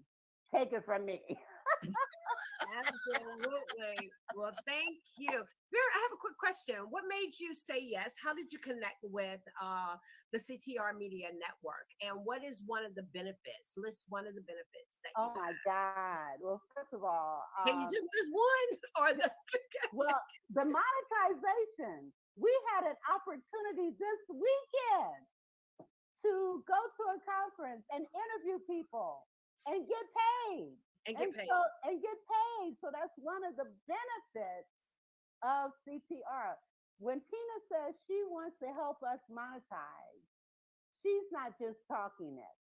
She is actually making available opportunities for us. She's teaching us how to monetize our shows, how to monetize what we're doing. And when I got involved with CTR, my show had been running for about a year, didn't have a lot of audience participation. And I met Tina actually through Tiffany. And it was like the best.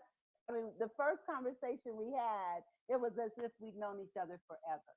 Wow. It's like we did not miss a beat. Yeah. Yeah. And so I am just so supportive of what she's doing. I believe in her passion, Yeah. but most importantly, her heart. She has a heart to serve, a heart to give, a heart to educate and help other people understand their stories and how important their stories are. I could go on and on and on, but I know time is of the essence. So. Wow. That's good. That's good, y'all. And we said one benefit, but that's the thing is that the benefit of being a podcaster of the CTR Media Network, there are various benefits and as she said, the monetization. So before we get into a little bit more about that, I would love to bring on as they come in, come on, Queen Candy. These podcasts have been on for a while, and I want to talk about our rating for one quick second. Queen Candy ranked number 1. Oh my goodness, when CTR and Dr. Tina started doing our numbers, and Queen Candy was staying at number 1 spot all year. She would be neck and neck. I don't know who would be number 2. I will bounce back and forth between 5 and 6. Okay, I had to throw that in there. But, I will be like, okay, so what she got going on? I'll be honest. Man. Let's be truthful. Everybody wants to be at a number 1. Okay. So, but it's her personality and it's her tribe. It's the individuals that follow her message. And Queen Candy, come on, my lady. How are you doing? Oh, good. Hello, everybody. We just getting in. We had orientation, just got a new job, so we're really excited about that. Yeah, honestly, we just happy to be a part of the network, even if we're not number 1. You know, it's not really a competition, and you know, we grateful, you know, just to be a part of the network. And what made us want to join is Tina already knows this. We met on the Wisdom app. We heard her live stream she was doing, and she said she was looking for podcasters, and we were listening to everything she was saying basically. And we felt that we would be a good fit. So we reached out to her and we talked on the phone, and it took one conversation. First thing that really got us is I want to help, you know, Black people. And we don't hear a lot of people with their own platforms wanting to do that. Everybody just wants to benefit from themselves, you know, and that's one of the things that struck us. And the fact that she understood that we are a Muslim woman, you know, that helped as well. So we signed up and we just took a leap of faith. We didn't know what was going to happen. We had no idea. And, you know, 6 months later, here we are. There we were, number 1. And one of the things we love is it helped our show grow. And it pushed us to step outside of our comfort zone. And we love what Tina said, because we hate our voice too sometimes, because we think we sound like a baby. And people sometimes make fun of our voice, like, why is she talking like she's tone deaf? And we're like, huh? What do you mean? Like, so you were reading the messages that would come through. You know how people have a thread or a feed. Yeah, but you kept going. You kept going. It pushed us, because we were doing the audio. Then when we started doing the video, it really pushed us to step outside of that, because we let fear and being scared and what other people was going to think and say hold us back for so long. And we was like, kept bumping our head against the wall, like doing the same thing, expecting something different to happen. And we was like, no, this is on you. You got the voice. You got the story. You the one got the power. Stop letting these people that don't want to do anything with themselves, and they don't love themselves, and they ain't happy, determine your path. That's on you. Right. So we just pushed ourselves. Keep content, keep putting out content, keep going, keep talking about your story, your healing journey, whole 9 yards. And that's one of the biggest things it helped us do. And that's one of the things, the many things we talk about on our show. We do teach Islam as well. We share our healing journey, you know, our personal stories. And yes, it is in the past. You know, we are very well of that, but everything that we've gone through has gotten us to, you know, where we are today. And we thank Allah for that, because it's nothing that we did on our own. Absolutely not. We wouldn't even be breathing. And we spread positivity, you know, we give encouragement, you know, and the biggest thing we try to tell on our show is we all gone through hell, we've all suffered, we've all been through pain. You ain't got to stay there. You do not have to stay there. It's up to you to keep moving. And one of the many things we learn is how to love ourselves, and we mean really love ourselves, take care of ourselves, and just respect ourselves, and just learn modesty and healing. And it's helped us so much. So much of what you're saying is what our world needs. Yeah. We truly need that love, that healing, that camaraderie. And so we thank you for being a part of the CTR family. Know Thank that you. listen, you and I, we've gotten an assignment, and I love it. I need to tell you all that Dr. Tina will give you an assignment in the beginning. We didn't know what we were doing, but we got at the table and we talked, and we had some followers, and we did what we were supposed to do. We did it. Yep. And we definitely enjoyed ourselves. We definitely did. We did. Well, listen, thank you so much. I don't know if you have to drop off, but those of you that if you do, just for the record, you all, if you do see the podcasters drop off, it is because they're on a tour. And we do have other podcasters that are coming on. Well, I want Dr. Tina to tell us about this the males that are a part of the CTR family. I'm going to go ahead and bring on Hooverman Kopp and Jay Bean and B. Hudson. I'm going to wait for him to come so I can bring him on in. But hey, listen, I'm going to let you talk about the brothers that have joined our family. Well, it's an honor, because for those of you who do not know, I absolutely love sharing and changing the narrative, okay? And so Men Can't Always Be Wrong podcast is the building. For those of you who do not know, the theme song, the CTR Media Network theme song is actually by T Swin. That is his song that he did for us. So you hear his voice. So it's more than just he's a podcaster, and he has amazing Hooverman Kopp and Jay Bean in the building. They talk about these topics. This is what CTR Media Network podcast is all about, bringing all these things together. We reach 350 million global listeners worldwide. We're in over 50 plus countries. We are actively letting you join the network right now. You guys, if you have a story, bring it to CTR Media Network. We also have the Podcast Revolution magazine for you guys to be able to be featured in our magazine. If you're a business owner, we have commercial slots, we have active training, and so much more. So I'm going to yield the mic to T Swin, because their podcast is named Men Can't Always Be Wrong podcast, and clearly I'm not a man. So, so let's let the men in the building come on. Absolutely. Shout out to our youngest podcast before I yield the mic. Our youngest podcaster is King, and he's 4 years old, and he's actually loves to read, and he's going to be reading to the children that watches CTR Media Network. So stay tuned, and he absolutely loves trucks. So now, T Swin, go ahead. Good evening, ladies. Thank you guys for having us on.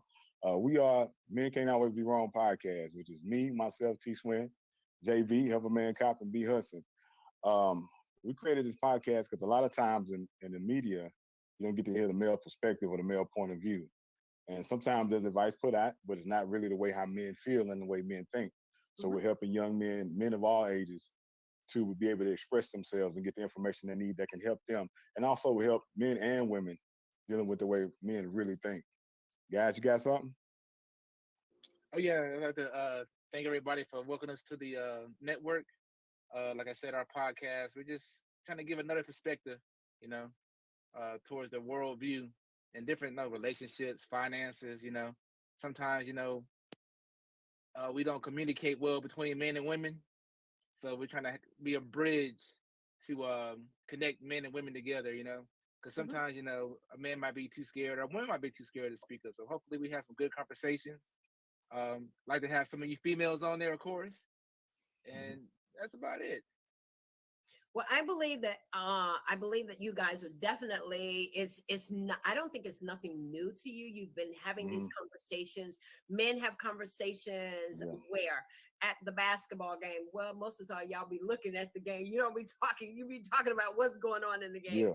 But because I am married and then I have brothers and I have grandsons, I believe what you're bringing to the table is a needed conversation.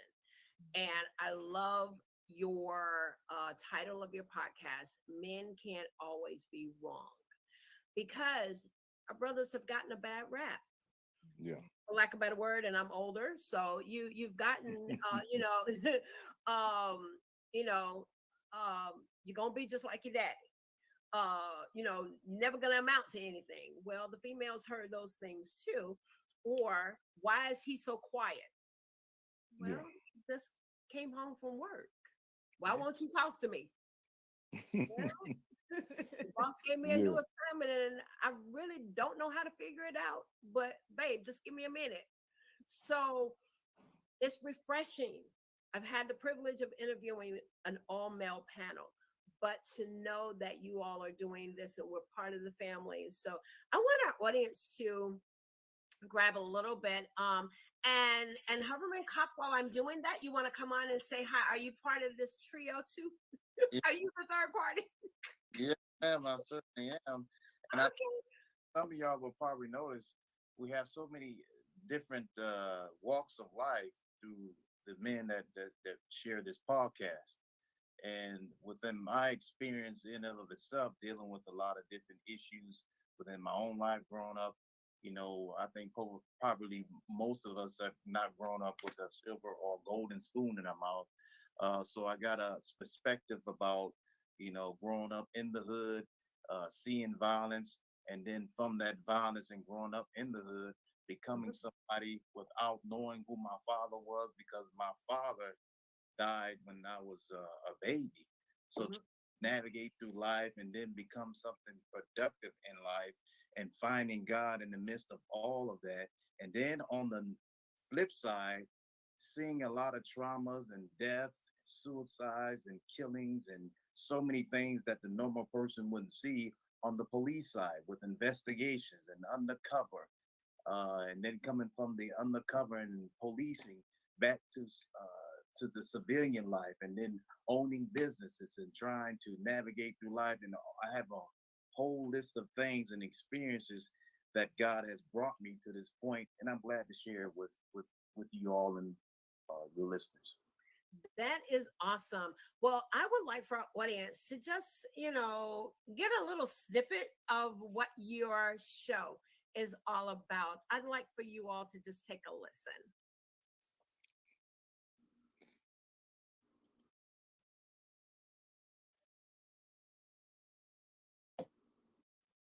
What up, family? CTR Media Network. Yeah.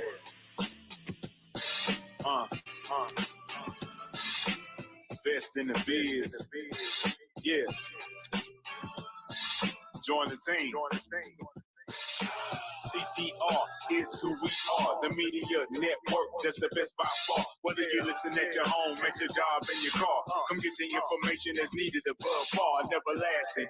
Motivational podcasting, giving you the answers to the questions that you're asking. Serious talks and topics, how to come up and profit, how to better yourself, your health and skill. We got it, reaching 350 million, they tuning in. We in 50 different countries, we all kin. And like minded, find your purpose and your assignment. Come get your fix, your feel, your mental alignment. Get active and speak to the masses. Build your influence all levels and all classes. Now you know you can monetize and grow. CTR Media Network, start the show. Them people want you to chill. Don't sleep behind the wheel. The devil trying to make a deal, Don't sleep behind the wheel. Them people want you to chill. Don't sleep behind the wheel. The devil trying to make a deal, Don't sleep behind the wheel. It's us three. We all raised from different backgrounds, you know. I come from a background, you know, that's my mother's very religious, my father's very religious. You know, I have my grandfather, rest his soul, guy. You never see him cry. You never see him back down. You never see him. He got at 4 o'clock in the morning. He's 8, 9 years old. He still got up at 4 o'clock in the morning. So you know, the way you raise dictates the character that you build. You know, so Mm-hmm. I don't come from no weak men. You know, so we gonna see it through. You know, we gonna face the turbulence. This is it is what it is. We gonna get through it. You know.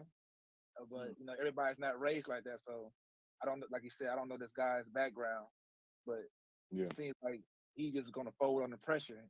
Not all men are gonna fold under pressure, you know. Not saying that you're weak if you seek therapy, because hey, sometimes you just need to, you know, sometimes you might need a pill to deal with something, you know. Everybody need an outlet. Everybody needs somebody to talk to, to Yeah, open up to. I love it. That particular episode is called Men Raising Other Men's Children. And you can find that particular episode, if you will, go to CTR Media Network. Gentlemen, I would like for you to go ahead and put in the private chat some information about you that you have not shared with our audience, and we'll make sure that that gets out. I want to give some kudos and some hellos out there in our audience. Yes, Dr. Daryl Jordan. Thank you, sir, for joining in. Blessings to you. Thank you always for tuning in. This is the man of God that definitely has a special place in my heart. He's a mentor of mine, and I'm so thankful out of the Atlanta, Georgia area. Thank you, sir, for tuning in tonight. And we have Lady Cynthia Robin Thompson. She says, this is good. Hi, Mr. B. Hudson. There you are. I want to bring you in. Yes, international best-selling author, and she's on with us sharing on tonight. And She Trucking, thank you for giving the information out. Appreciate that. Definitely all the support. Fuchina, thank you so much for being in the space with us on tonight. I am Sandy Sanders. I am the host and creator of Coffee Conversations with Sandy and Friends. And tonight, those of you that have kind of stumbled into our room, we are on tour. This is our finale of the CTR Media Network. And what you've been listening and tuning in, and go back, and if you're listening to the replay, we want you to know how to listen to the podcast. And also, if you are a podcaster or you're thinking about, you know, God's got a message in you and you want to get your message out, get over that fear factor, as Sweet Blessings, she'll definitely tell you how to get over that fear factor. And yes, you have a story. So reach out to the CTR Media Network and hey, come on over, get your application in, do whatever needs to be done, set up that appointment, that consultation with our CEO, our founder, and our leader, which is Dr. Tina Ramsey. Mr. Hudson, how are you? I'm okay. Can everybody hear me? Good. Yeah, we can hear you. Are you okay, so y'all help me out. How's Mr. Hudson part of He's the fourth of Men Can't Be Wrong podcast. Okay. Go ahead, T Swin. Yeah, it's a quartet. It's a four-man group. Okay. And yeah, we all know each other.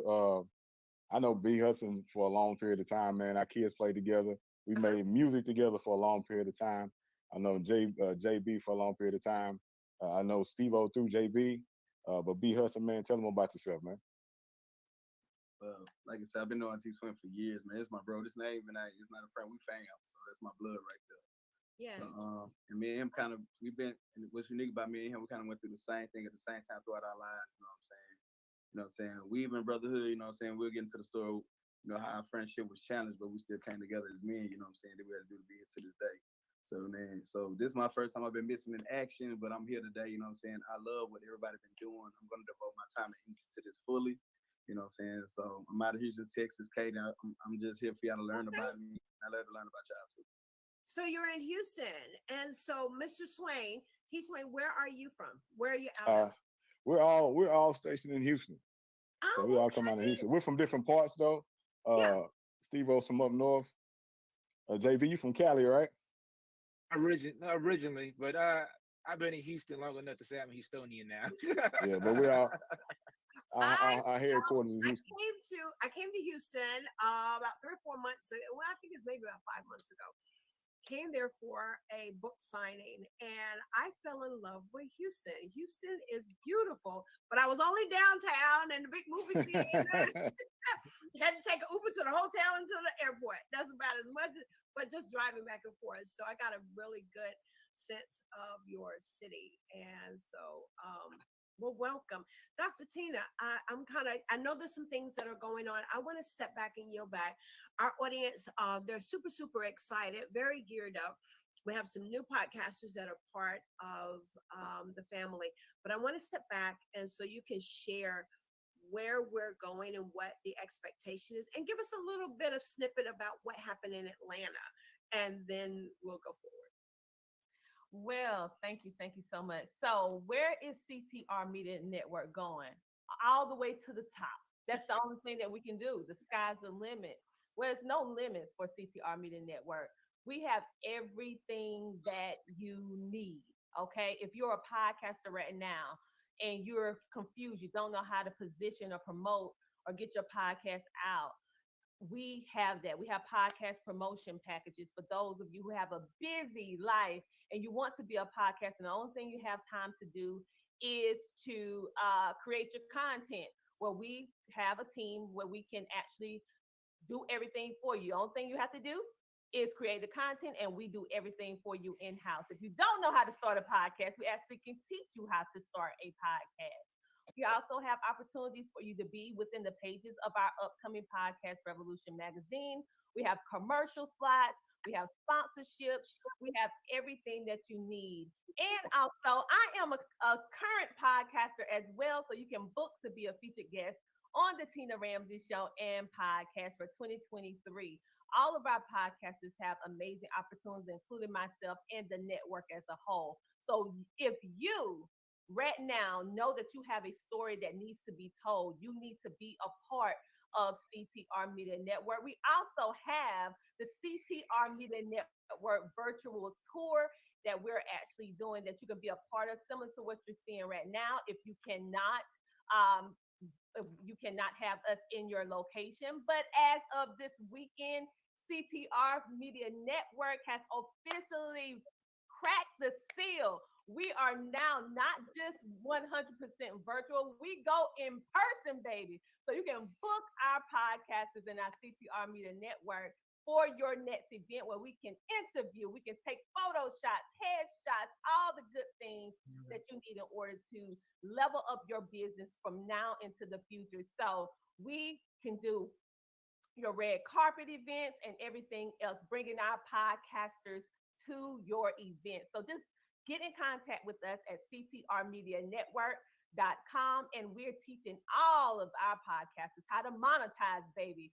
We are different from all the rest, okay? Because we operate in love first, and we're gonna touch those topics to help you grow. So check us out, ctrmedianetwork.com, and get on our booking list for shows and book us for your next event. Yes. All right, you guys. So Sandy, thank you. You're muted, love. I am. Yeah, I am. Okay, but go ahead. You were thinking. No, I'm just so thankful that we're all in this moment right now together, and we have one of our new podcasters that's actually going to be on. Y'all gonna be seeing a lot of new podcasters coming on the platform. I want you to connect, listen, follow, like, follow, share, and subscribe. Yes, you need a magazine. It's called the Podcast Revolution magazine that is actually launching the first quarter of 2023, where you're going to learn all about our podcasters. And also, if you're currently not a podcast on our network, we can feature you too in your business or whatever it is that you're doing, because it's more than just a podcast magazine. It's a resource in order to help position your business and help you grow. But you're also going to be connected with amazing podcasters within the pages of the magazine as well. So reach out to get your ad today. Oh, and I think there is so, yeah. I went because I love sharing my screen. But yes, just do that. Go to the CTR, and you dropped it in the comments as well. Yes, I can pull it back up. Dropped it in the comments. So that they can actually I was, have it. Yeah, I got you. Go ahead. Oh, okay. All right. I appreciate it. So those of you that, again, look out as you're hearing all of the amazing things that are happening with the CTR network. We're ending it with a bang. I feel very honored that we're ending it on Coffee Conversations with Sandy and friends. What is our platform? Our platform is simply this. It is an award-winning talk show. It is a weekly segment that is here to empower you, to inspire you, and to hold us accountable. I also have our platform for authors, which is Book Talks with Sandy. We are a global platform where we have had the privilege and the honor of hosting author tours and speaker tours. The author tours, these authors have went on to be international bestsellers. We do also, it is because of CTR. Prior to that, and my fellow podcasters, I didn't know where I was going. I've been in this now for four and a half, going like 5 years. And when I became an author, I did not know how to get my book out. I'm now an 8-time best-selling author. But what am I doing with it?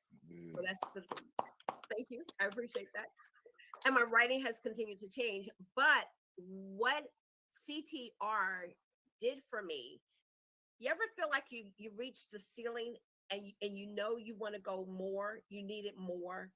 And Dr. Tina, I don't know, I guess God just placed her in my heart, hurt me in her heart. And God heard my prayer because he knew that I wanted to do more. I just didn't know how. And I knew I wanted to do a podcast. I didn't want to do Clubhouse, nothing wrong with it. I do Clubhouse as a guest, but I didn't want to go that route. And I kept myself open for this move. And I didn't know how, but Dr. Tina has the plan and the path that made it so easy. And the technical piece, they took care of that for me. So her team has made it very simple, but then there's things that I need to do as well. So you got to take accountability. That's that accountability part. And so I'm super excited about it's a third show. And it is because of the opportunities of CTR Media Network that gave me the courage to step out.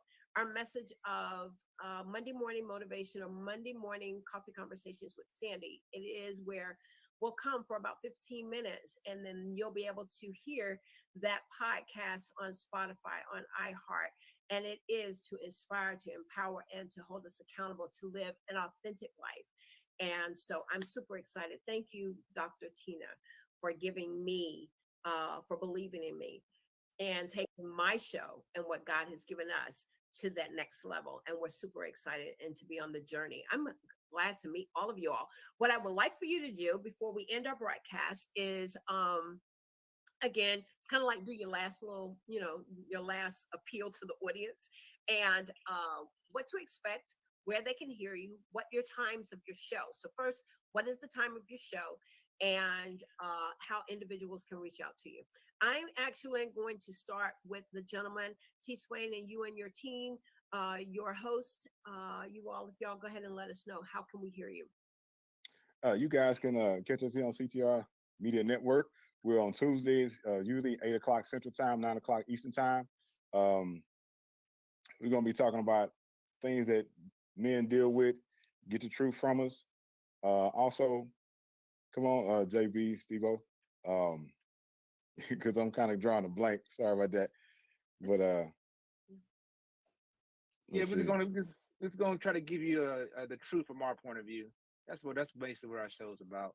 We're gonna try to, give our narrative to different situations when it comes to, relationships, finance, and stuff regarding that. That's good. It's good. Yeah, it's going to be important that we're not just going to just talk about things, but we're going to definitely give solutions to the problems that a lot of men are facing within their families and what communities are facing, because that's the most important thing I want people to understand. That majority of the time, a lot of people have a lot of issues and problems, but there's never been any solutions. But we want to change that narrative with solutions. This is so good, Dr. Tina.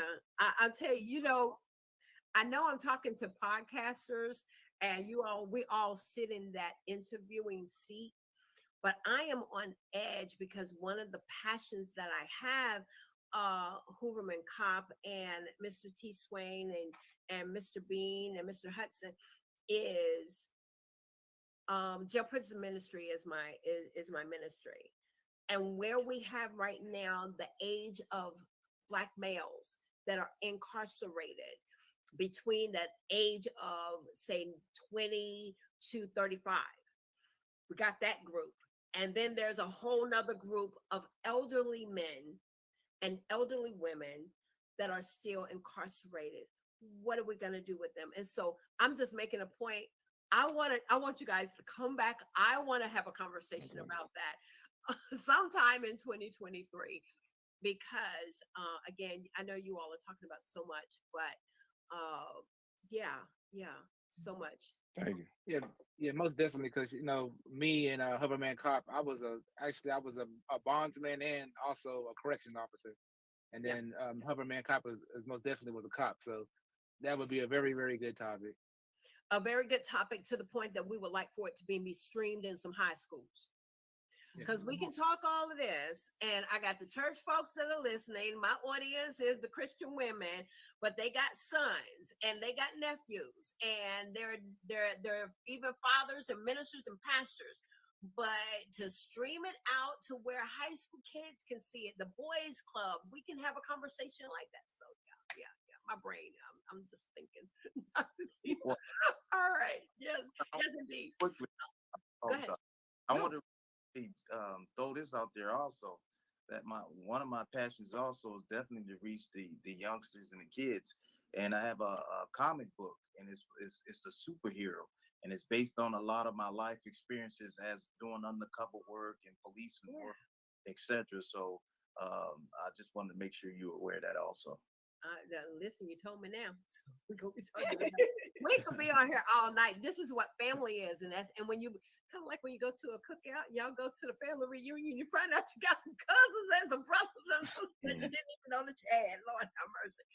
Okay, so who am I going to talk to now? And yes, Queen Candy, go ahead and let us know when your show is on and how people can reach out to you. Yes, we are. Our show is on 3 days a week. We actually just wrapped up our season 3. So we're taking a little break, and we'll be back in January. So starting January, we will be live every Sunday. We do a Sunday positivity talk. Every Monday, Sunday positivity talk, that will be at 8:30 a.m. Central Standard Time. Every Monday, 8:30 p.m. Central Standard Time, we do kind of a DJ session, because we do produce music as well, and we play, some of our music just to, keep the vibe going, and so on and so forth. And that will be every Monday at 8:30 p.m. Central Standard Time.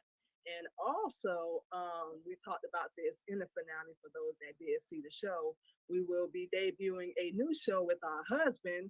It's going to be called Real Talk and Real Topics with KLG. So we're going to be going in a lot about Islam, of course, still relationships, every topic under the sun, whole 9 yards. So he will be a part of the Queen Candy podcast, Queen Candy Radio as well, which he's always been.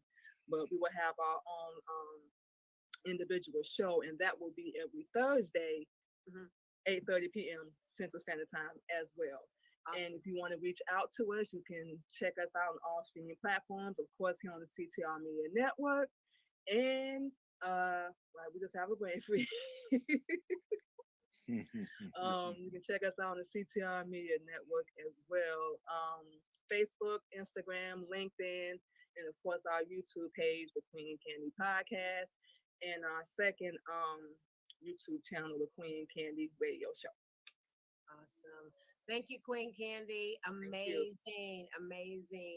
And we have Vera Thomas. And if you will, Vera, come on and share with us when your shows are aired and how individuals can reach out to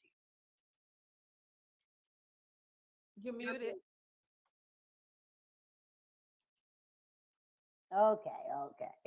My show airs every Tuesday at 7 p.m. Eastern Standard Time. It is an hour long. And also, I want to kind of reach out to these young men as well because I was very involved in the Fatherhood Initiative back in Ohio and also facilitated a training for guys that were coming out of being incarcerated and needing to re-engage with their children. So I'd really like to talk to you guys as well. So anyway, you can reach me at actually, if you go to bit.ly, Vera Thomas, you will be able to reach my social media links, my show. If you want to book yourself on my show, you can do that through this link. If you want to schedule a 30-minute coaching consult, you can do that on my link. And you can also pick up a free ebook of prayers, affirmations, and scriptures by clicking on that link as well. And that's my gift to you. Awesome. Thank you so much, Vera. Vera also is a, what are you, 10, 12? How many books now? At this point, 14. Okay, 14-time international bestseller. She's an Amazon bestselling author as well, and global speaker, passion for children, passion for education, and so honored. It is always my custom here at Coffee Conversations with Sandy, Book Talks with Sandy, is to yield back and allow the visionary to share their heart. And we are super, we pay you homage. We say, yes, go, queen, go. Love her, but she's been traveling. She's had a lot on her plate. Don't want to pull more out of her, but we do want to hear what she has to say. Just come on, give your last words, anything that maybe is still on your heart to say to us. And we're going to say goodnight. Well, first, I would like to thank the podcasters for being here and all the podcasters that are here today or tonight and that are a part of the network, because without you guys, first of all, God, and without you, CTR Media Network will not be here. So thank you for allowing us to share your stories on our platform, and I don't take that lightly. Next, I would like to announce that for those of you who do not really understand what's going on, CTR Media Network is reaching 350 million global homes. So if you're looking for a platform to get whatever it is that you're doing out, whether you're a podcaster, content creator, business owner, this is the place to do it. We also live stream. We have web TV, which means that our shows is playing 24 hours a day, 7 days a week. Then we stream it on social media. Now, in 2023, we want to help you even more so, because now we're actually going to be launching our Roku channel, Amazon Fire TV, our Android TV, our Samsung TV. All of this, along with having our own app on Google Play and the Apple Store. So now you can carry our podcasters in the palm of your hand. So there's no excuse for you not to walk in your purpose and fulfill what you're here on this earth to do, and do it along with CTR Media Network. I would like to share the screen, if you will allow me to, Sandy, because I want to share with you why it's so important that business owners tap in, event coordinators tap into what we have to offer with our amazing podcasters at CTR Media Network, because you need to book us for your next event. No ifs, and buts about it, because we're doing something completely different over here. And so let me share the screen with all of you. This is just a little taste of what we will do for you and bring your event to the next level for 2023. And let me know whether or not you guys can hear it.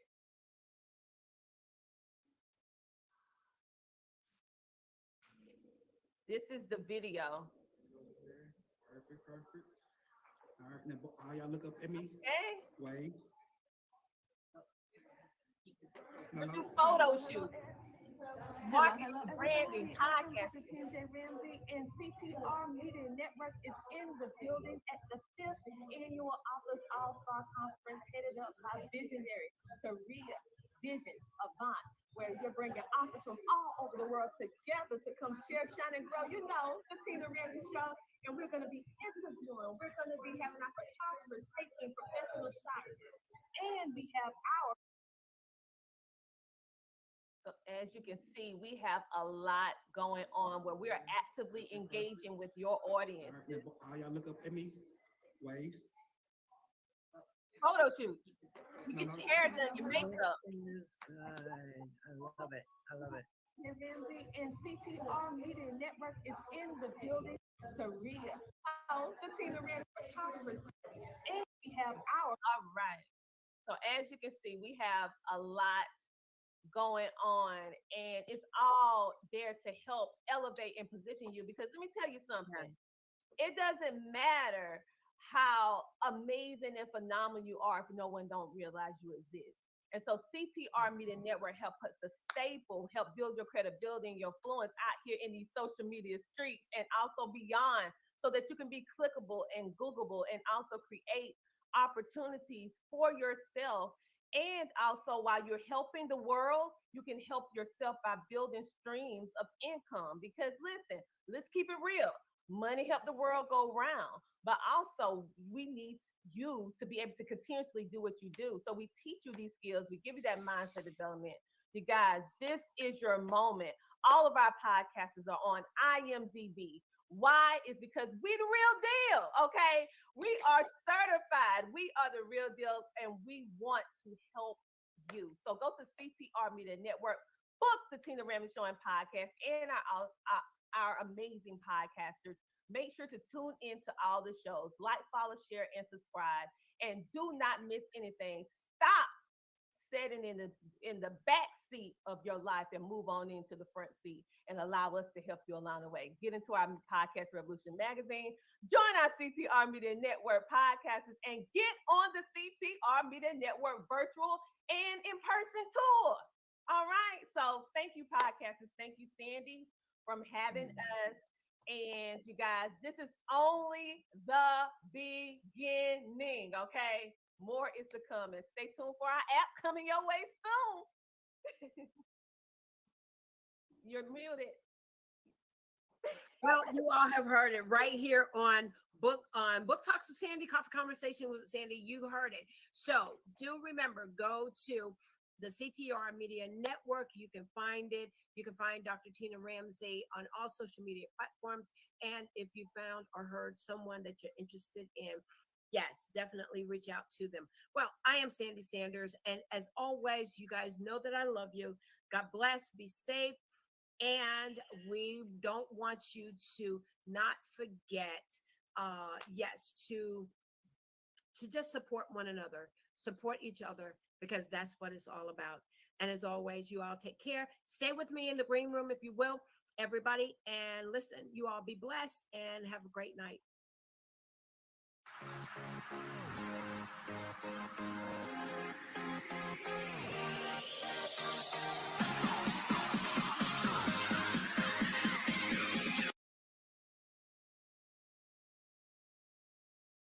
Folks, for the next 2 hours, we will have an unbelievable array of people with some amazing conversations.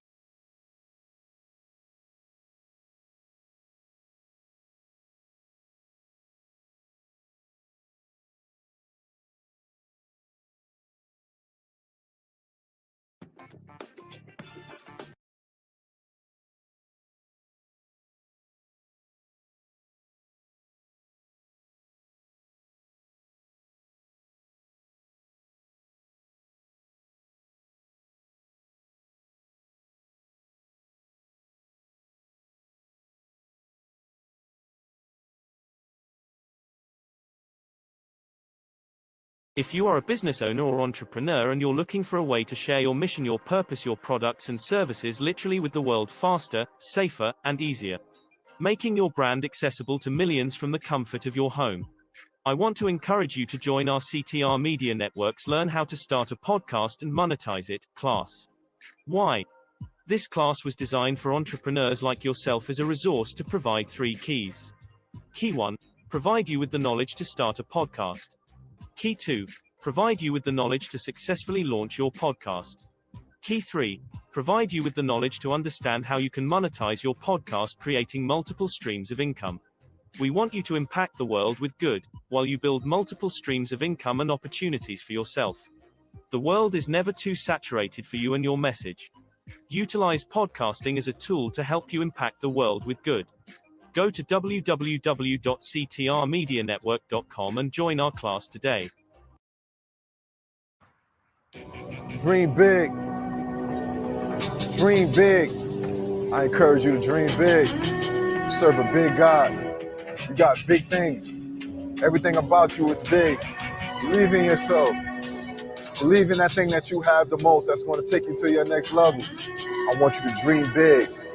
I want you to become more, to be more, to do more, because you deserve the best this life has to offer for you. I want you to dream big. I can see you. I want you to believe in my belief in you, that you can do the things that you've always wanted to do. Maybe you're working a dead-end job, or maybe it's a job that is paying the bills, it's helping you to maintain life, but you're tired of it. You feel like you're existing, but you don't feel alive. I encourage you to dream big. God is taking you to a place you've never seen before, but you got to believe it first. You got to go after it. You got to want it more than anything. So dream big. I know what it feels like to take care of your kids, to take care of your family, but you're doing something you might not like doing, but you got to pay the light bills, but you still got to dream big. Go after it. You got more than enough.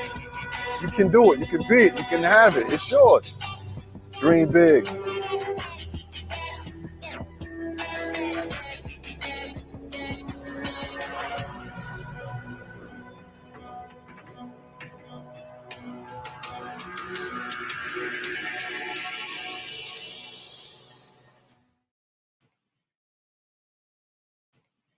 Hi, my name is Brittany D, also known as Dr. Fashion. I am the CEO and founder of Creator Life. We are an all-in-one creative marketing agency. We manage influencers. We have content homes and spaces for individuals to utilize, as well as Airbnbs. And so I had a really great experience on the Tina Ramsey show. I felt like she really asked some valuable questions that can help a lot of people, especially in regards to monetizing. And so the vibe was great. I honestly wouldn't mind coming back on again if she invite me. And I felt like the conversation just flowed. So I am super happy, and I can't wait for the show to air on every single platform out there. And thank you again for inviting me. I had a wonderful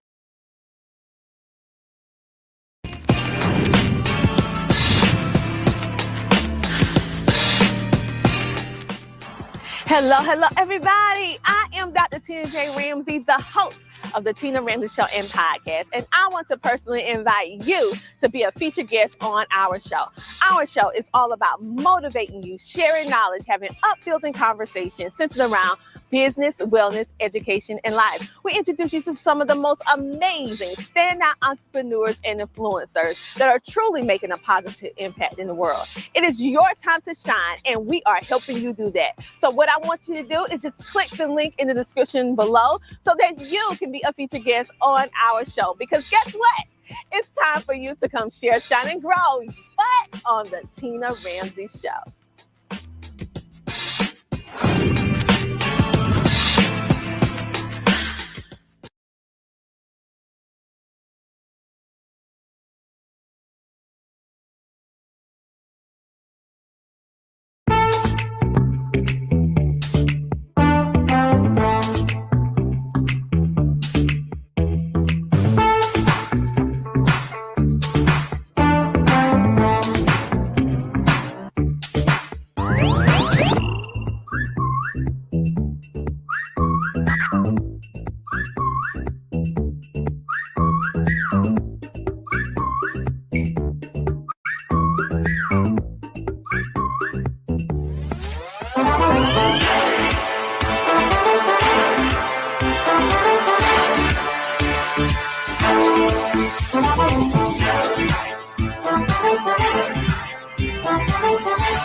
Oh my goodness, the mailman came. I hope my sweet little thing cookie's in here. Yeah, I just hope it's in here. Let me see. Let me open this up. That's it. That's it. Sweet little thing cookie. That sweet little thing cookie.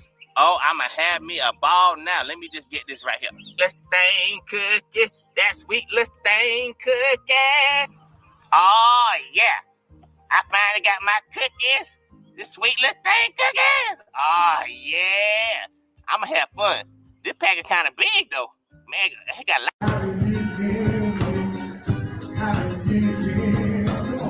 Sweet conversation.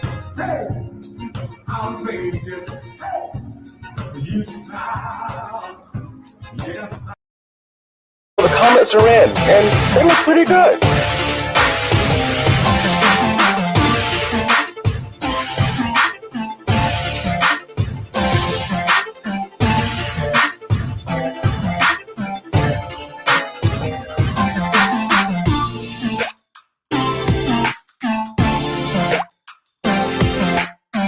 Hey fam, thank you so much for watching.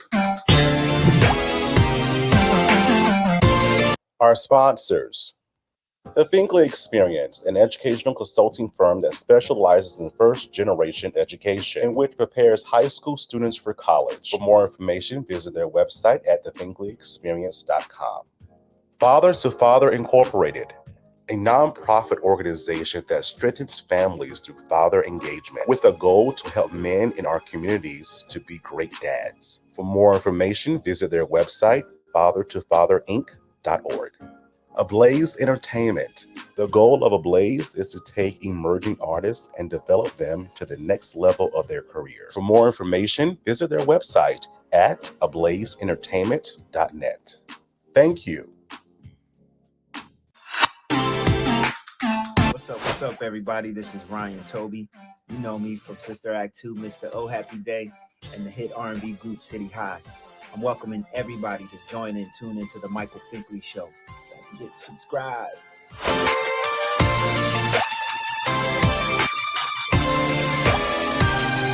On the next Michael Finkley, the Black Bon Jovi is with us. Next Finkley.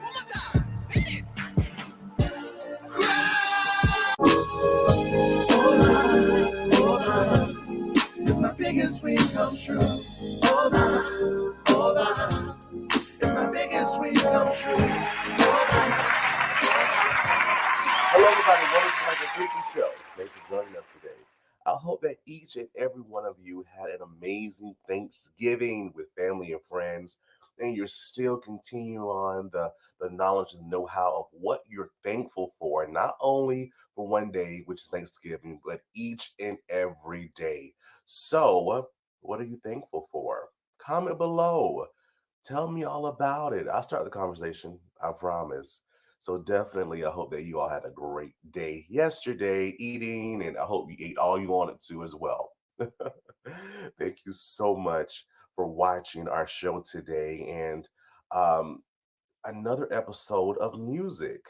You know that I'm a lover of music. When it comes down to making you feel good, it changes your mindset. It delivers. It can save. It can heal. It's so full of emotion. And when I was growing up, I thought that there was only one type of music for Black people and another type of music for white people. And when I decided to go to college and expose myself to so much more, I was so wrong. So when I saw this incredible act of the Black Bon Jovi, I said, what?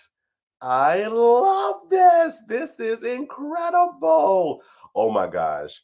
He has a story like no other. His mission behind the music is incredible. And y'all, I'm telling you, another incredible interview. The Black Bon Jovi is with us, Fink fam. Don't you dare go away. Back in a moment. Coming up, the Black Bon Jovi. Back in a moment. I am Shonda Scott, creator and founder of 12 New Things at 12newthings.com and CEO of 360 Total Concept. And you are watching The Michael Finkley Show. Enjoy.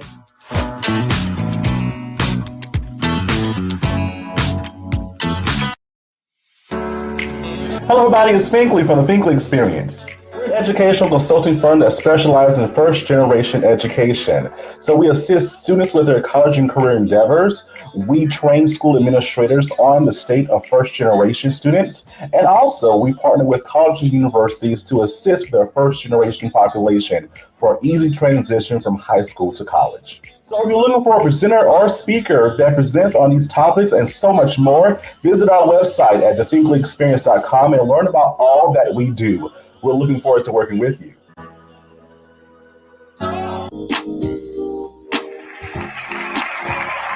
Everybody, welcome back to the Michael Finkley Show. Now, y'all, my next guest, I'm excited about this next guest, y'all. He is a musical artist. He's a cancer advocate. He is the Black Bon Jovi, aka the Cancer Killer, along with producer Manny Killer. How are y'all? Great. How you doing? Turn up! Ah! The first time I heard you say that, I was watching one of your videos. I'm like, this dude is lit.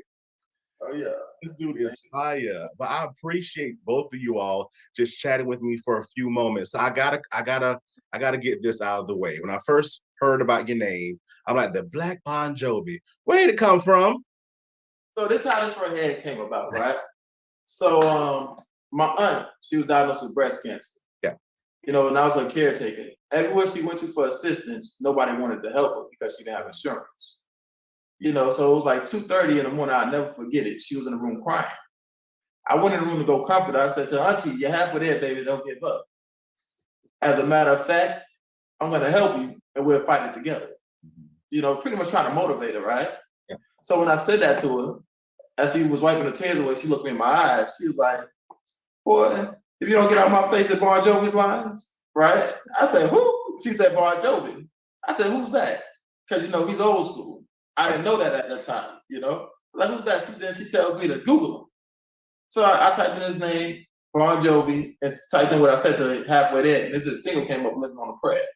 Mm-hmm. So she named me the Black Bon Jovi on her deathbed when she went back to the hospital, you know? I recreated this song, but like, I didn't know who he was at all. She named me the Black Bon Jovi. Wow. How long ago was that? About, 6-7 years ago. Wow. Wow. And you've been going ever since? Yeah, I've been running ever since. That is what's up. That is what's up. You know, I wanted to be different, you know, because I never thought that I could be a recorder artist. I didn't know I had a voice for it. I did not know I had a voice for it at all. Mm-hmm. And like, so I started off, you know, doing karaoke. And then like, when I seen I was rocking out the crowd on that right there, you know, I was like, why not? You know, try it out. Because I recreated the song Living on a Prayer. Then from karaoke, I transformed to professional covers. Mm-hmm. And I started, you know, landing gigs from state to state. And I ended up landing a gig in Red Bank, New Jersey. Just so happened to be Bon Jovi's hometown. Mm-hmm. I ran across some relatives of his. They said to me, they said, kid, I got to give it to you. We've never seen nothing like it. But not only are you the Black Bon Jovi, but you're the tall one because our cousin's hella short, you know? So I giggled a little bit, you know? And that's how I got my name. And I've just been taking it from there. But I never thought that I had a voice to become a recording artist. But rock and roll, after all, we're the originators of it anyways. That part. Mm-hmm. That part. That way. You got that right. But your entire look, describe your look to the Think fam. Because you know, we're looking at your music, we're hearing the pop and the rock and roll fusion of it all. The look goes with it, correct? Yes. Yeah. So the look, the face represents the face of a warrior, a fighter. Most individuals compare me to a Kiss, but it's not Kiss. It's more of a warrior. Mm-hmm. And like I wanted to tap into my Native American side of my family because my grandmother's full-blooded Cherokee. Mm-hmm. You know, so that's the side I wanted to tap in. And Native Americans used to wear the face paint.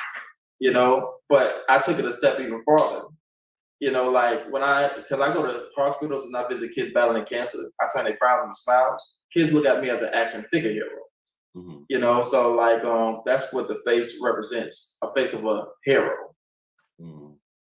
you know, and also just to add a little bit more to it, it's like when I started my career, I wanted to be the shoulder that others can lean on that are currently battling similar similarities, like what my aunt was currently going through. Because like it's more individuals out there that were currently going through what she was currently going through, and all types of illnesses, not just cancer, all the way around the board, you know, and that don't have insurance, you know. And I wanted to be different from other artists that's currently out there, you know. And I'm pretty sure if you did any type of research on, you know that my audio matches my video. I don't change anything. All of my music is positive energy music.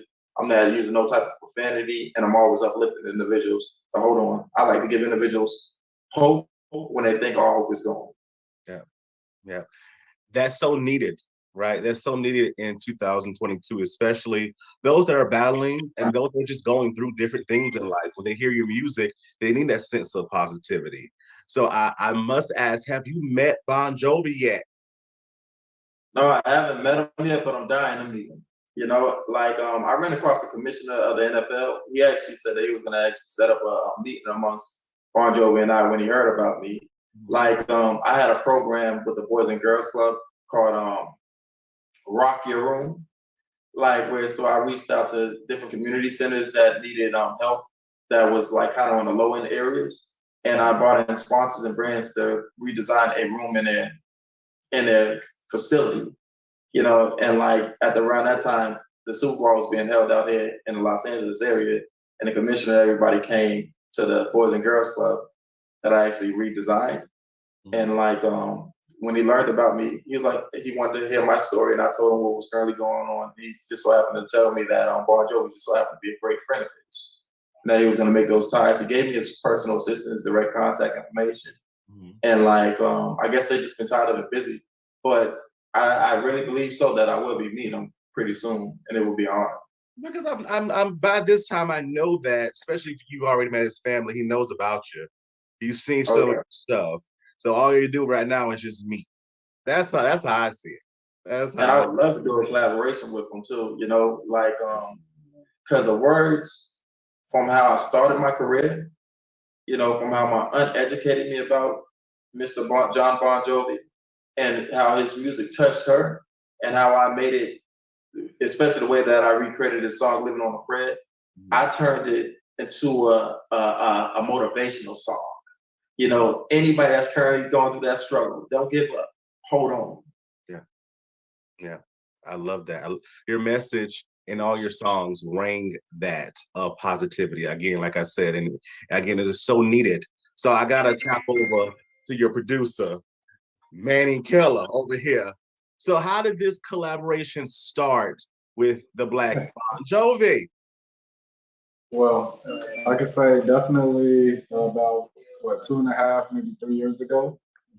I ended up getting a message from him on social media, and basically he was reaching out to me because he heard that my great grandmother passed away from cancer as well. And I was basically just, you know, going through it. That was like my hero. That was the only woman that's ever pushed me to, you know, go as far as I am today.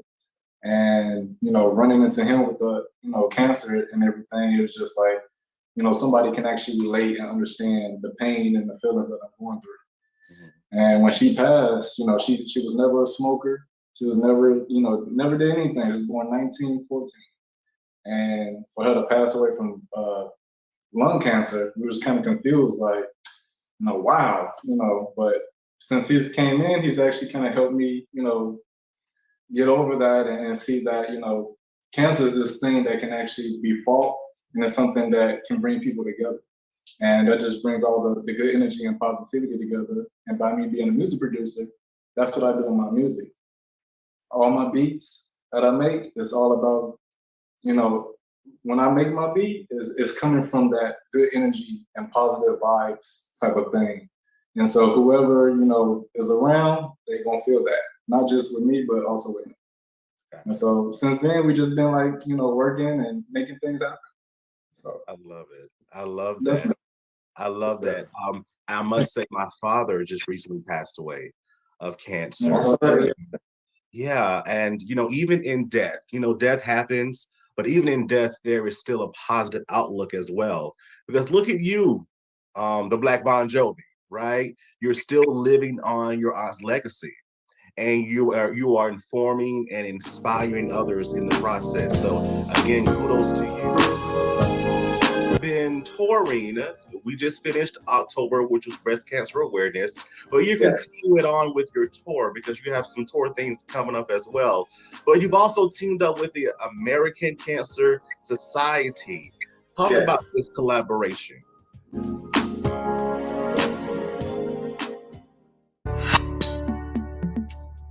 Patricia Whitfield. I'm Lisa Cook. And I'm Tisha Craig Stewart. And this is the Life Day Time. And you are watching The Michael Finkley Show.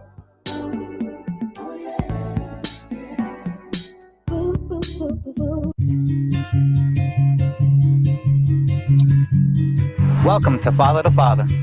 The mission of Father to Father Charleston, South Carolina is to help fathers in the Low Country area of South Carolina to be a positive and consistent presence in their children's lives. Father to Father provides community-based programs and support groups for fathers free of charge. They also help fathers connect to other resources they need so they can meet their responsibilities and secure their parental rights. Father to Father offers job coaching and employment connections that benefit fathers. Father to Father is a resource for local organizations that want to provide family support and father-friendly services. If this program is a fit for you, visit our location in North Charleston, South Carolina, and meet our friendly staff here to help and assist. Or visit our website at fathertofatherinc.org.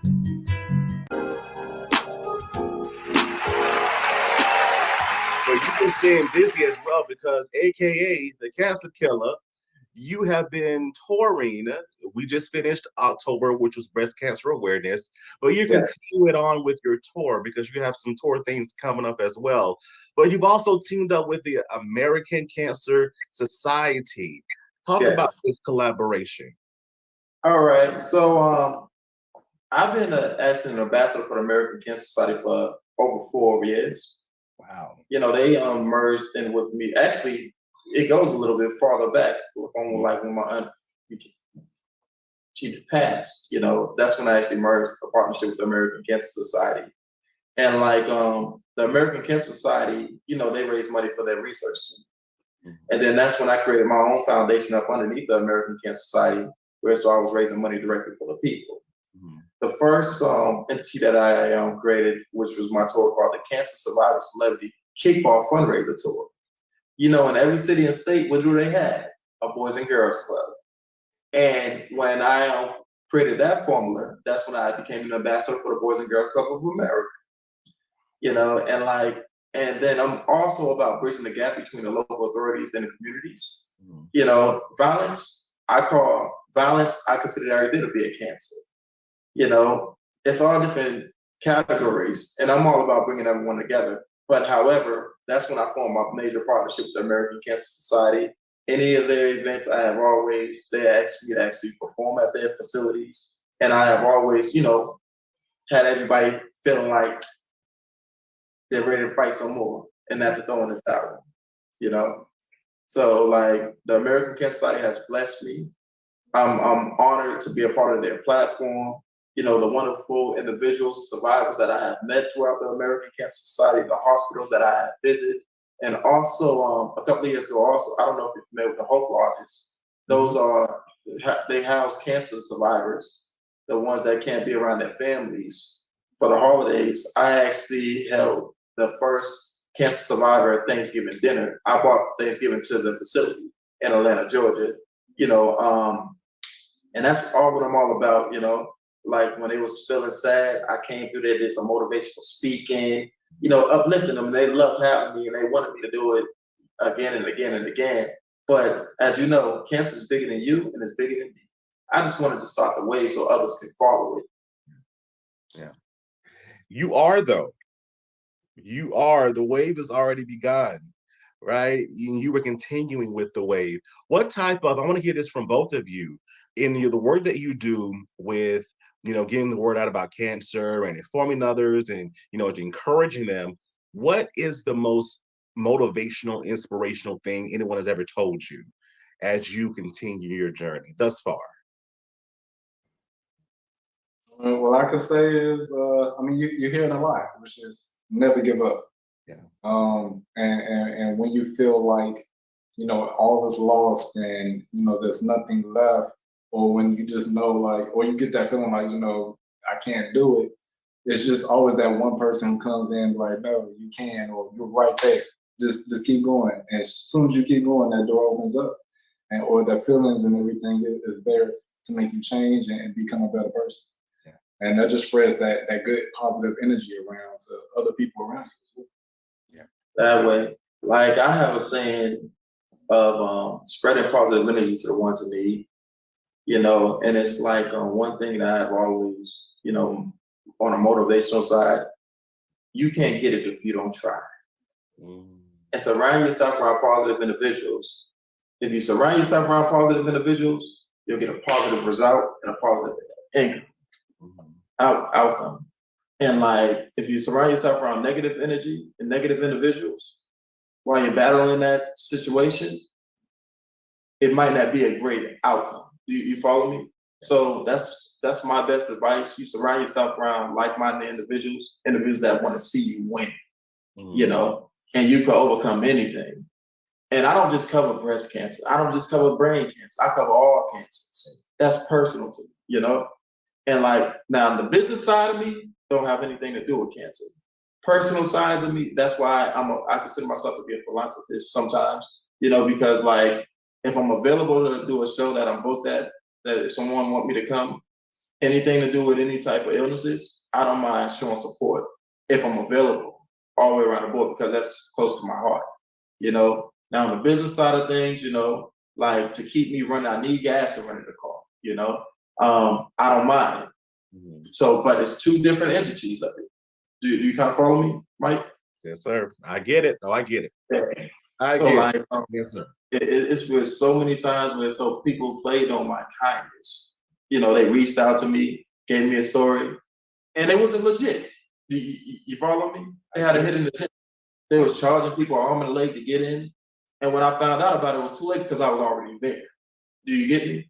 So I want to like kind of shy away from that. But however, that's how I motivate individuals, and that's what I would recommend anybody that's currently battling any type of illness. You know, surround yourself around positive individuals that want to see you win and want to see you overcome that illness.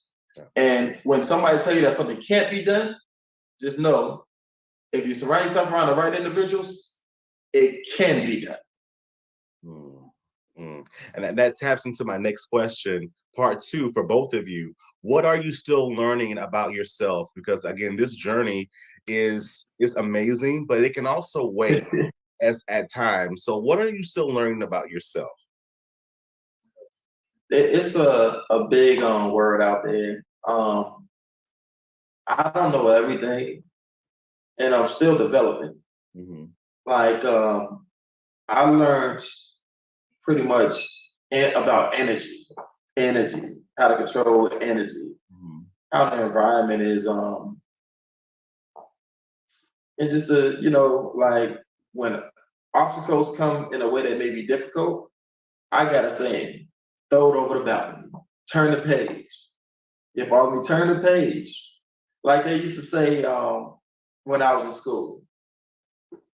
When you had a problem with a math problem, you move on to the next math problem. And then when you finish the test, then you go back to that problem that you had problems with. Yeah. You know, and that's what I specialize in now. At first, I was never turning the page. I would stick to that one problem until it was overcame. You follow me? But now what I learned, you're gonna run across obstacles, but you can't stay still when you run across that obstacle. You gotta turn that page and keep turning it. If another obstacle comes, turn the page again. But when you make it to the end of that book, you go back to that page and make the corrections that are needed. Yeah. Well, I could definitely say everything happens for a reason. And the fact that, you know, we living in the time that we're living in and to see the things that's going on, me becoming very spiritual, and actually like understanding how life works and the fact that everything happens for a reason. So me becoming who I am, he becoming who he is, it was for a reason. Yeah. There was no mistake. It wasn't a concept, it wasn't a coincidence. It wasn't like, oh, this is just gonna be that. These things happen for a reason. We're sitting right here next to each other for a reason. So I do know the stuff that I've been learning in life and experiencing. It's still a lot of things that I may not fully understand and fully not, know the reason to it, but I do know because of that, these things are happening just for that moment in time, for that reason. So for me, it's just been, a growth. And I always tell people, no matter what, we all start off as a caterpillar. The only thing is, to see your growth, you have to become a butterfly. In order to become a butterfly, you have to put in that time, the work, and the effort to make that happen. Because nobody else is going to do it for you but yourself. Yeah. So that's one thing I definitely have gained and learned over the time. And just to piggyback off of him a little bit, I came close to, I would say, death 3 different times, 3 different occasions. But in all reality, it wasn't my time. A couple of years ago, I was in a bad car accident where still an 18-wheeler clipped me. I was barricaded in the woods. I walked out of that situation because it wasn't my time. Everyone asked, how was I able to walk from that situation? Second scenario, I was in Mississippi on a golf cart driving in one of those back roads and all, and a snake dropped in my lap, and I spit out. You know what I mean? And I hit a tree. Had hit the tree, but I got dressed. It was like a cushion. You follow me? The answer to that right there, it wasn't my time. See, the Most High had more plans for me. You kind of follow me? Everything happens for a reason. Yes, sir. If it's your time to go, it's your time to go. Me personally, I believe in not throwing in the towel and riding it out until the wheels fall off. So like I said, any illnesses, a doctor can't tell you when you're gonna take your last final breath. Right. It's the energy that tells you that. You kind of follow me? Yes, sir. So that's my advice all the way around the board. Those are the obstacles that I overcame. And like he said, everything happens for a reason. Everything happens for a reason. Well said, my friends. Well said. I'm so giddy with this interview because especially what's going on in the world today with Black males, right? They see us, society sees us in a negative light, but you're young, you're Black, and you're promoting positivity. So I want to encourage you to continue. Please continue, because the world we live in today needs you. They need you. So please continue. Please, please, please. Yes. Thank you. And on that note right there, there's a lot of rappers, that currently got the eyes of the youth. Yeah. I created a program, I want to say about 7 years ago, around the same time. I had my Cancer Survivor Celebrity Kickball fundraising tour, and also created a program called Skating with the Stars. Entertainers reaching out to the youth, talking to them about staying in school, stopping the violence, drop the guns and pick up the books.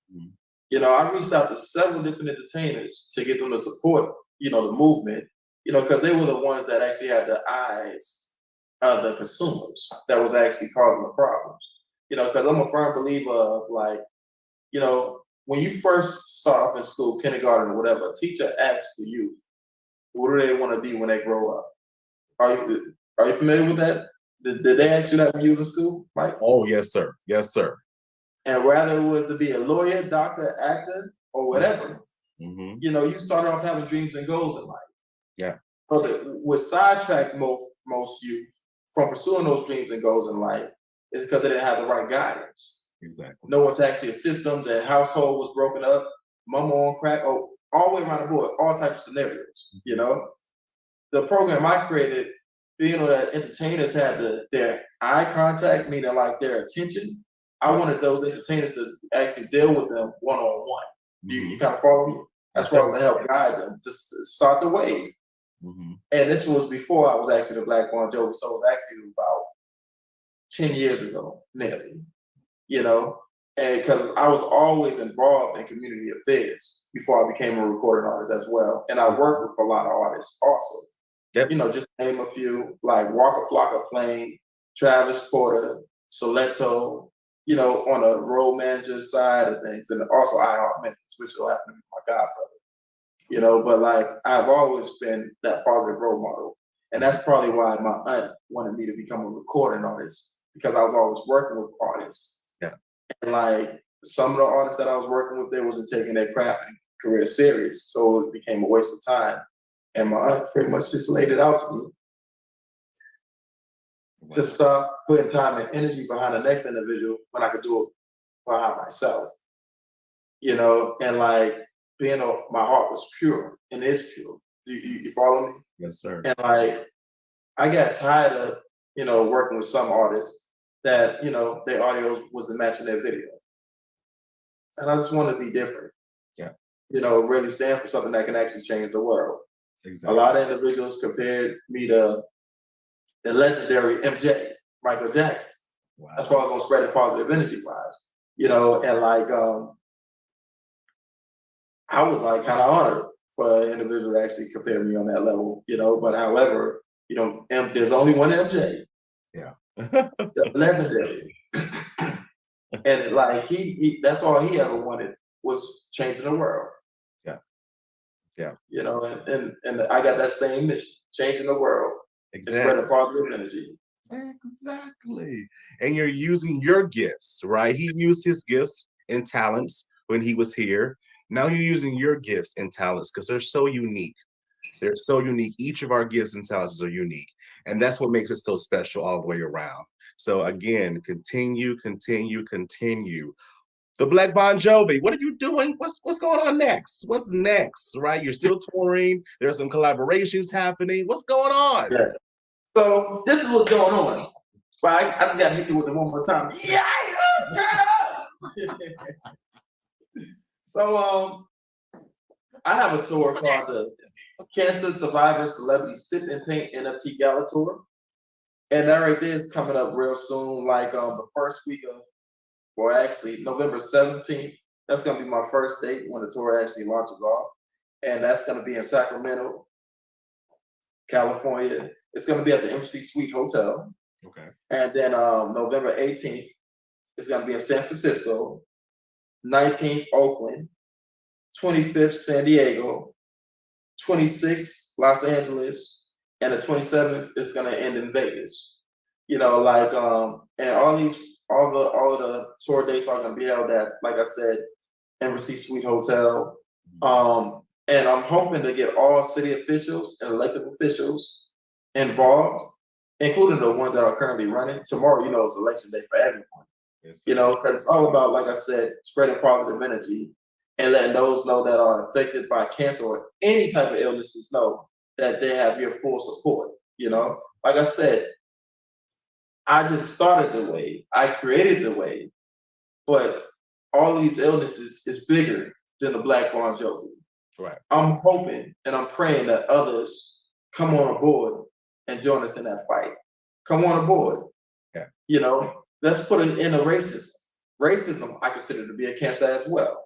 You know, homophobia, I consider that to be a racism as well. You know, not a racism, but cancer as well. It's time to put all types of illnesses that's currently going on in society today, all types of discrimination that's currently going on in society today, all the way around the board. We put them all together and we consider everything to be cancer and we eradicate it, meaning we put an end to it. Enough is enough. It's time for us all to come together. It's time for us to put an end to all types of violence. It's time for us to motivate those, as far as the youth, into a brighter future. Instead of motivating them to go pick up a gun and try to rob an individual, it's time for us to motivate the youth, to actually get out there to get it the right way. You know, it starts off by us and other entertainers because we're the ones that currently got their attention. We're the ones that they're currently watching on television right now.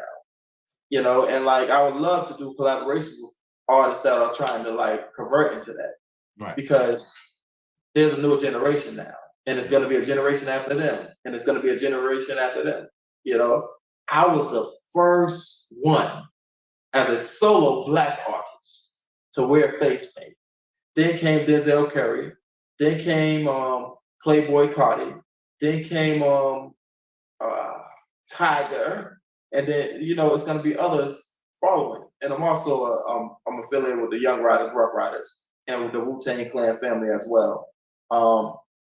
Just to name a few. But that's what I'm all about. Like I said, spreading positive energy. Rezo from the Wu-Tang Clan, you know, he told me that he's going to join me on the movement as well. You know, but if you want change, you got to start within yourself and then spread it to others. That's it. That's it. That's how this goes. But you also mentioned a collaboration happening, correct? Yes. I got a couple of other associates of mine. Like, I'm not going to drop their names just yet. Okay. And the reason why I'm not going to drop their names just yet, because once it's on wax, then I'm coming on with it. But however, but the ones I can talk about, I can talk about the collaboration between me and Ray Smyrna, as far as like Slim Jim and Sway Lee. That's going to be coming about, and also with my cousin Walker Flock of Flame. Mm-hmm. You know, but that's just to name a few. But I can't speak on others until it's actually on the wax. Understandable. So, but however, any artist that would love to do a collaboration with me, I don't mind, but it has to be genuine. If it ain't genuine, I don't want anything to do with it. And if you're not about spreading positive energy, I don't want nothing to do with you. Period. You know, I worked hard to establish my brand, ties and connections, and my audio, quote unquote, matches my video. So if you're not really down for the community that actually helped create your career, I can't do anything with you. Yeah. I get it. Definitely get it. We have to protect our branding and our mission of our brand as well. Season 5 for us here at the Michael Finkley Show is about fulfilling your biggest dream. That's what my theme song is all about. That's what our mission's about for season 5. I must ask the both of you, what is your next biggest dream? Very good. Well, I would say my biggest dream is basically what I'm living through right now, and that is becoming a music producer. And like I said, if it wasn't for my great grandmother, you know, to tell me to keep going and don't give up and stuff like that, you know, I probably would have, you know, found something else to do and not really doing something that I really want to do. Yeah. And for me, becoming a music producer and what we've been talking about this whole time, which is changing and good energy and vibes, me becoming a music producer, I know it's going to affect the world as well. And I know the music that I produce will not be giving out that negative energy. It'll be only positive vibes and energy. And right now, I'm basically living that out. Like, I mean, I still got a lot more work to do. I still got a lot of time to learn more things and grow and put myself in the right place. But once everything really folds together, me being a music producer, that would be my dream till the day I die. I love it. Nice. And like me personally, you know, I'm all about giving those that opportunity that really wants it. You follow me? Like him, for example, you know, like music producer wise. And like I want individuals that have dreams and goals that are genuine, quote unquote genuine. Because if there's anything I can do, I'm gonna share my platform with you to assist you to becoming these things. And I'm gonna give you that shot, quote unquote. I'm gonna give you that shot. It's on you to ride into the wheels fall off on that. You know? But I did my job when I passed that torch to you, because it's all about passing your blessings on to the next. Say so. You know? So I have everybody, like that's another thing about it. I know a lot of individuals, you know, just because I'm the prince of rock and roll, EDM, pop, and rave music, that doesn't mean that I'm not affiliated with the other genres of music.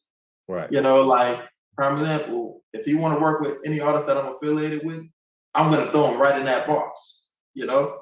And like, what I mean by that box, I'm going to give him that opportunity to work with them. It's on him to shatter that glass, but I'm going to make that introduction.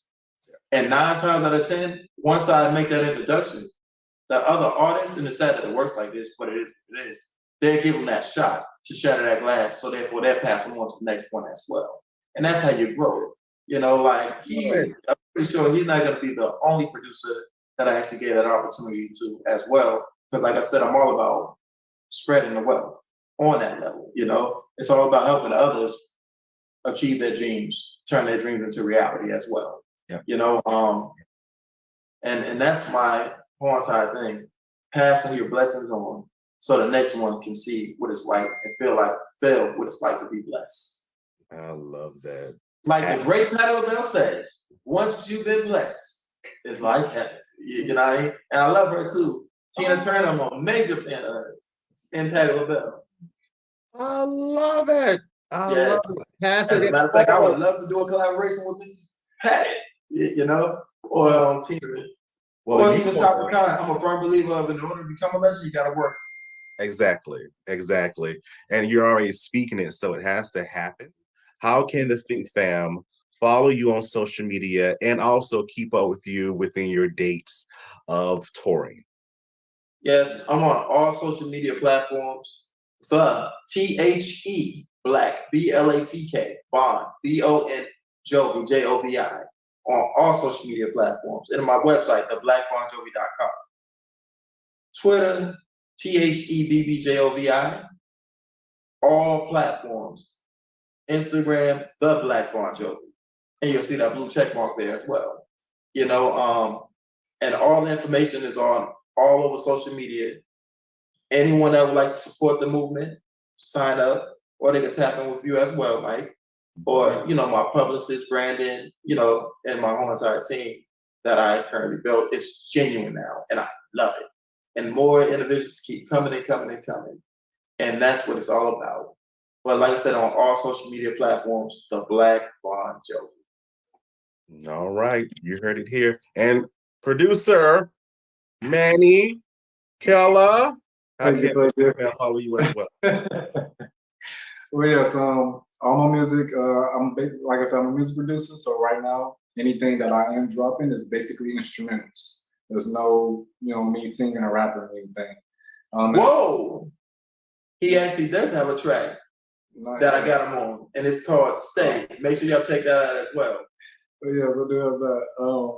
But yes, you can find me on all platforms from Apple Music, Spotify, Tidal, Amazon Music, you name it, Instagram, Facebook. It's Manny Killer. And when you, I'm gonna just spell it out, MANNYKILLA. And then the A is gonna have the hyphen on top. Gotcha. And that's how you find my music. As far as Instagram, that's the only main site that I use right now. That's Manny Killer _official _28 _. Yes. Okay. All right. Think Fam, you heard it here. All your information is in the description below. Thank you so much, The Black Bon Jovi, and also producer Manny Killer. We appreciate y'all. Thank you so much. Turn up! And thank you, Mike, for having us on the show.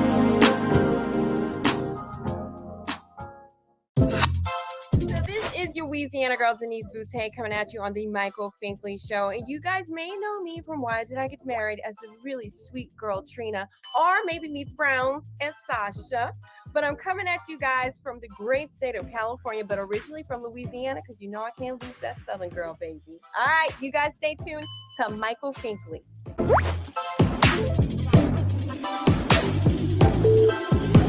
CTR Media Network was created for today's podcasters. We provide a safe haven for content creators that are everyday people doing extraordinary things. We have a system of positioning, monetization training, coaching, and support for our podcasters' success. CTR Media Network simply bridges that gap with a level playing field for your dreams to come true cost effectively. Our team provides a premium service and experience for our podcasters to grow. CTR Media Network provides access, support, resources, coaching, and community for our podcasters to win, if you put in the work. We believe that we are living in a unique time which requires you to share your message of hope with millions of people around the world. Remember that the world is never too saturated for you, your voice and message. A platform for positive, impactful media where the content creators are in the driver's seat. Visit our website today by going to www.ctrmedianetwork.com.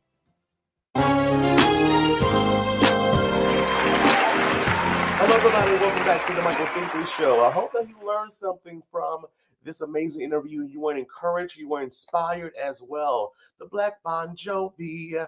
I adore you, my good friend, and much success to you and your amazing team. If you love to donate to the cause, the information is on your screen and also within the description below as well. Thank you. Thank you for what you do. Thank you for being an advocate. Thank you for being a musician. Thank you for being a voice. Much success to you. If you haven't already, please subscribe to our YouTube channel, The Michael Finkley Show. Ring that bell for notification. We'll see you an email saying, hey, the content's available. Listen to us on Spotify and Apple Podcasts. And for more information about what we do, visit our website, michaelfinkleyshow.com. Of course, we're on U42, we're on Roku TV, and also Amazon. So watch us as well as listen to us as well. Thank you so much for watching. And y'all always remember to pursue your dreams. Have a good one.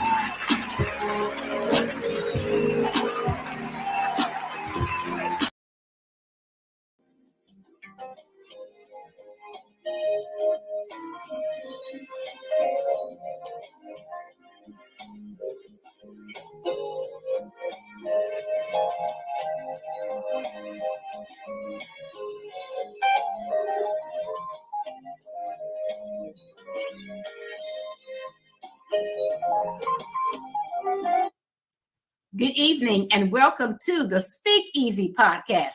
I am your host, Constance Woolard, and we are continuing with the celebration for caregivers. Yes, November is National Caregivers Month, and in honor of all caregivers, old and new, no matter where you are around the globe, we salute and celebrate you. And so tonight I have some wonderful guests and panelists here to join us, and they're going to come and share their story about caregiving, talk about their love for caregiving, and why they are so passionate about caregiving. And so our first guest is Dr. Dietrich Gordon, MD, and she's coming tonight to join us and to share with us about her role in advocating for caregiving. So Dr. Gorman, good evening. How are you? And welcome to the Speakeasy Podcast. Good morning. Good afternoon, Ms. Candace. Constance, I'm sorry. It's Dr. Gorman, Gorman, and thank you so much for having me here on the your show for this evening. And it's just been a great experience promoting this book that we're coming out with, this collaboration. And basically just a brief synopsis of who I am. I am actually a family medicine physician. I'm actually practicing out in West Texas, and I'm doing full scope. So what I'm doing is I'm taking care of babies. I even deliver babies. I work in the hospital. I work in the clinic, all the way from, newborn to 100 years old. And so I've been out here for quite a few years doing this. And just kind of during my experiences with life and whatnot, this could be a stressful situation, right? In addition to that, when my parents were alive, I was their caregivers. My father, he actually didn't make it to see me graduate medical school, but I was there for him, up until the end. And then my mom, she was actually out here with me, and she passed away. But during that time, I was her caregiver as well, while all along, holding a full-time job as a physician. So through the course of all this, these things can be very stressful. In addition to the workplace stress, dealing with patients and, all kinds of interactions with folks. And so what I've coined myself is to be able to help people, caregivers included, with those stressors, because being stressed chronically can lead to all kinds of issues, mental and health issues. And I was so tickled and happy that I was invited to be a collaborator with this book, because one of the things I wanted to bring forth is some relaxation techniques for the caregivers. But I'm just so passionate about caregiving because mainly I really work from the philosophy, do unto others. I believe that really nobody wants to be in a position where they're completely dependent on someone for their care. And we don't know what the future holds. I don't know what the future holds for me, and I might be in a position where I need someone to help me. And so when the opportunity is there to help someone, I want to do that with kindness and compassion. And that's why I'm compassionate. And that's why I'm so passionate about caregiving, is because I want to be able to help those who can't help themselves in that time. You just don't never know what's going to happen, and you don't know what they've gone through. So that's one of the reasons I'm very, passionate about caregiving, and why I'm placing this chapter in the book. Other than that, I'm just happy to be here. If you have any questions. Well, I thank you so much for joining us in this collaboration, because this is a wonderful collaboration, because caregiving is real. Caregiving is serious. Caregiving can be tiring.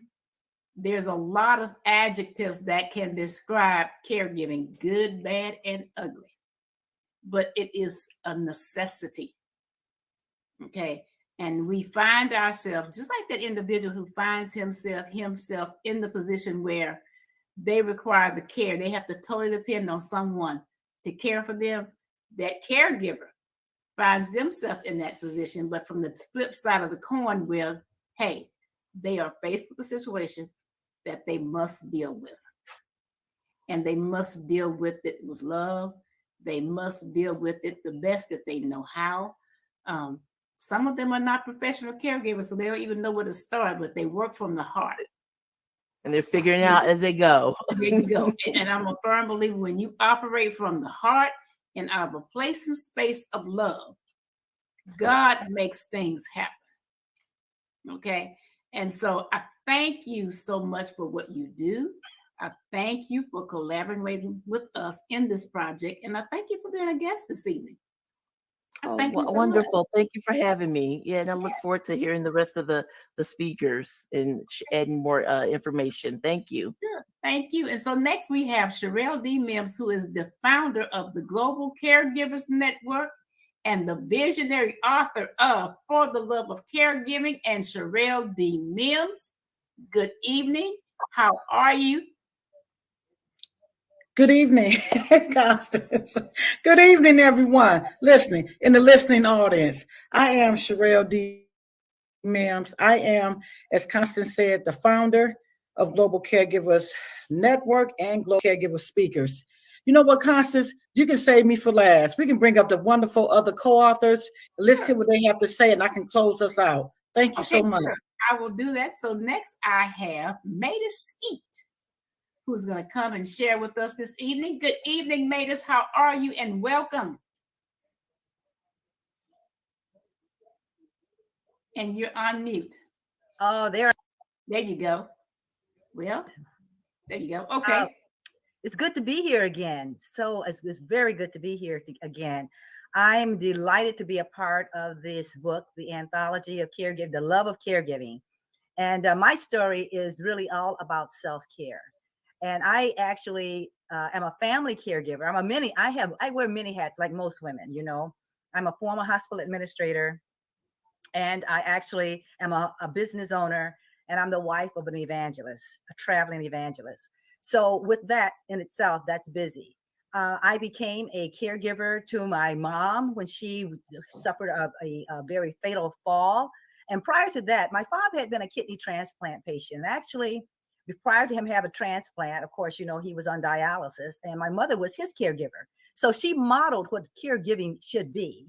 And I actually assisted her with my father's care. We were very blessed to have my father here after he had a transplant for 32 years, which was one of the longest transplants that was in Michigan. And I attribute that to good caregiving. Yes.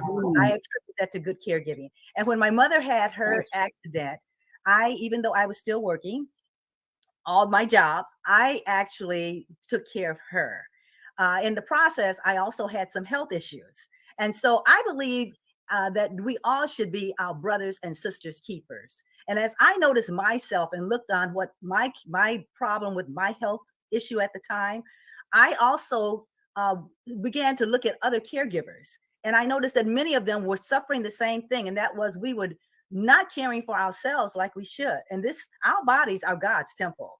So my thing that I often say is that we are our brother's keepers. When I see other people that are going through those challenges with being a family caregiver, I try to encourage them to take care of themselves because that's very important. Caregivers require intentional living. And that means that as we focus on the one that we're caring for, we also have to focus first on ourselves so that we will be there for the one that we're caring for. And so in my chapter, I call it the wake-up call because it's my story of how I came to a realization that I wasn't caring for myself. And I wanted to be there for my mother. And so I needed to take care of myself, find the help, the resources, because there are resources out there. But sometimes as caregivers, we don't know it. And we try to do the whole thing by ourselves. But there are resources and we need to be in contact with those resources. And if we don't know them, that's one of the things that you could find out in this book, because there are also people who have those resources that you can contact, like myself and Sherelle and others, and we'll be happy to share that with people.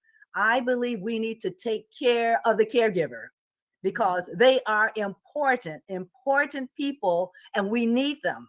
We need them now, and we're going to need them in the future, because as this world goes on, as you look at the statistics, there's going to be a need for caregivers more and more. There are more people reaching 65 and 70, and with many of those comes those chronic illnesses. So we need to be prepared, and we need to prepare our caregivers. Remember, we need to take care of our brothers and sisters. We are their keepers. Yes, self-care, so that we can remain a full vessel. Absolutely. In order to continue to pour into others. So thank you so much, Maze, for sharing your story. Thank you. So next, I'm going to bring up Keisha Jackson and let her come and tell her story. Keisha, good evening. How are you? And welcome to the Speakeasy Podcast. Hi, Constance. I'm doing well. Hello, everybody. It's good to see all of my fellow caregivers out there, both professional and I am a personal caregiver. I started my caregiving journey when I was in the Air Force, and my mom was diagnosed with stage 4 inoperable lung cancer that had metastasized into her ribs. And so before that, I'd had no clue that my mother even was ill, aside from probably when I was probably about 12 years old, she had kidney stones. But other than that, I never heard of any, she just wasn't ill. And so I was going back and forth to care for her, long distance driving, doing everything I could on the weekend, trying to do what I had to do in the military. And it just became more of a challenge for both of us. And so I was able to move her in with me, got her household goods, moved her down, and was able to become her primary caregiver, and along with my two brothers.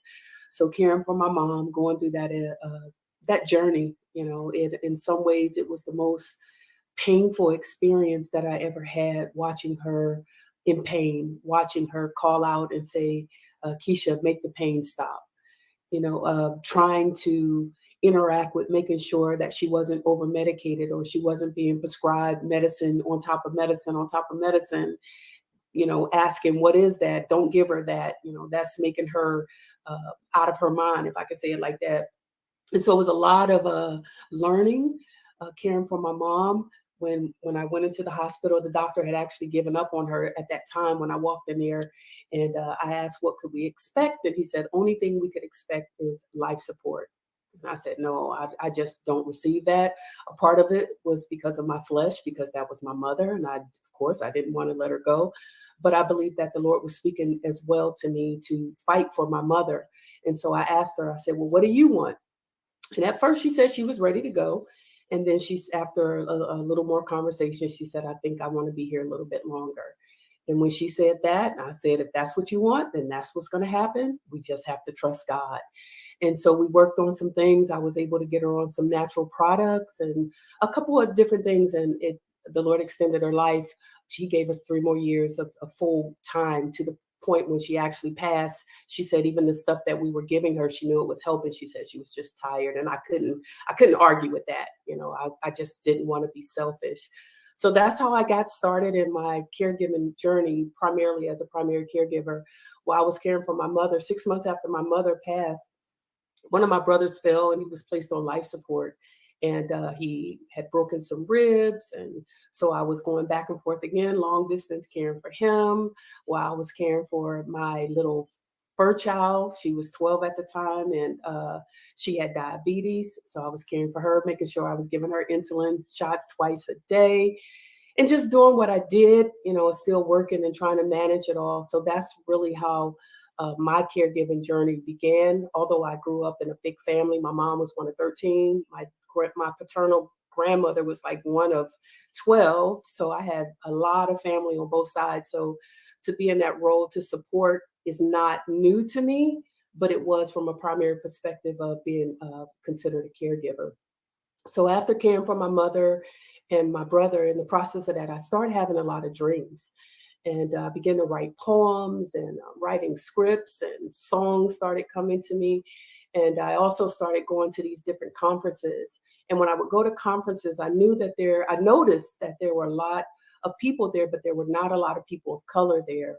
And there were not a lot of men there. And there were a lot of resources that was being shared. And I said, our community needs to know about these things. And so what I decided to do was to come up with creative ways to help getting the word out. And so I was able to partner with some people and to produce a song, a jazz instrumental, a couple of songs. It was one that it reached the indie soul chart, and then we re-released it, and it made it to Sirius XM. So I was really grateful about that. I'm working with others on books. Again, working on scripts for short films and different things like that, to just kind of try to help get the word out and to let people know that you're not alone. I always say that as a caregiver, a lot of times you take it in, you hold it in, and you don't express what you're going through, or you may feel like you're the only person going through it, but you're not. And just like I said, to just help with creative ways to help get the word out and to support each other as we support each other in this world of caregiving. Well, thank you so much. Now, I must ask you, Keisha, what is the title of your chapter? The title of my chapter is Healed. Yeah. Wow. Amazing. Amazing. So thank you so much for sharing that with us. Thank you so much. Now, myself as a collaborating author, the title of my chapter is Crucial Decisions, because I had to make some crucial decisions when it came to the care of my father, and they were not easy decisions. And so that's the title of my chapter.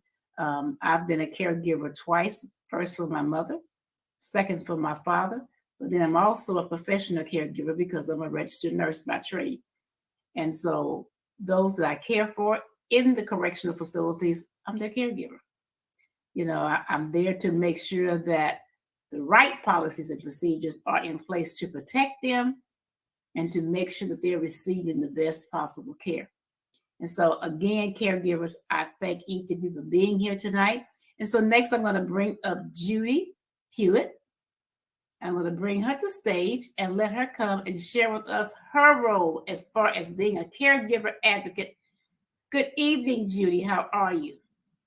Hi, good evening. How are you? I'm wonderful. I am so glad to be here among you authors. This project sounds like it is going to be awesome. Really, really great to hear that. Now, I've been in the medical field for over 35 years as my profession on the administrative side. So I have seen firsthand the physical demands that professional caregivers often face. However, it wasn't until I became a caregiver to my mom that I truly understood the challenges that personal caregivers face in their daily lives, recognizing that there was support that was needed, there was resources, and especially time to recharge, have someone come and help you through those days. Now, in putting both of those together, and I did write a chapter in my first anthology about that caregiving experience. And after speaking about my experience and realizing that there was not enough voices out there for caregivers, then I really took on the advocacy of it, and we formed a program called Self-Care for Caregivers International. And what we do is we launched October 15, and what we did at our first workshop was we were in front of 55 over in community. We provided them resources on getting prescriptions reduced. There's a lot of foundations out there that helps with prescription costs to help with that. We also were able to include a mental health therapist to talk about the stresses and how to deal with them and provide tools. And then it also took me into speaking with a couple of music and art therapies to see how that would be able of another way to introduce to the caregivers, another way of just letting go of that stress, just relieving themselves. And then, of course, we did have spa treatments where we provided them mini massages and facials and things of that nature. Now, we do know that the spa element is something that is temporarily, it is needed, but we really wanted to incorporate the resources as well as the mental health therapies, art therapies. We also had 2 licensed Medicare specialists to talk to them about Medicare. It's open enrollment. There's a lot of questions out there with what do I select, what I don't select. Certain loopholes that if you're new, you don't know what to do when you need to get your Medicare Part D for your insurance.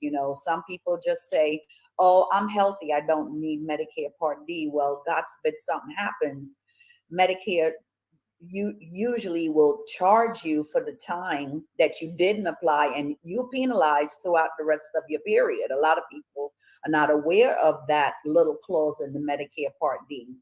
Then we had a life insurance specialist. So collectively, not only were we able to provide them the resources that they needed, as well as provide them with the Medicare element and the insurance element to help in the finances, but then we were also able to provide them with spa treatments. And I like to use 3 methods. Rest. Do we need rest? I mean, not just, sit and watch TV, totally sit down, zone out, get some rest and do some more rest. And then restore, find yourself some type of a therapy, drawing, walking, meditation, something to restore your soul. However, it is intentional. You have to also practice at it, because the first time you do it, you may be like, what am I doing? It's not new to you, but you do have to be intentional, and you do have to practice to restore the balance back to your body and your mind, and then renew. Research shows that rest and relaxation alone does not restore us. We need to engage in activities to renew us, to stimulate the brain and rebuild our resources. So I am so glad that I met Cheryl, and I'm learning more that we can provide more of these resources as we continue to have more workshops for more caregivers. Yes, because it is so needed. So much needed. So much needed. So Dewey, I thank you so much for sharing that information with us. So next I'm going to bring up Dr. Cynthia Fields. Dr. Fields, good evening, and how are you? Hello, Constance. I'm good. How are you? I'm great. Thank you for asking, and welcome.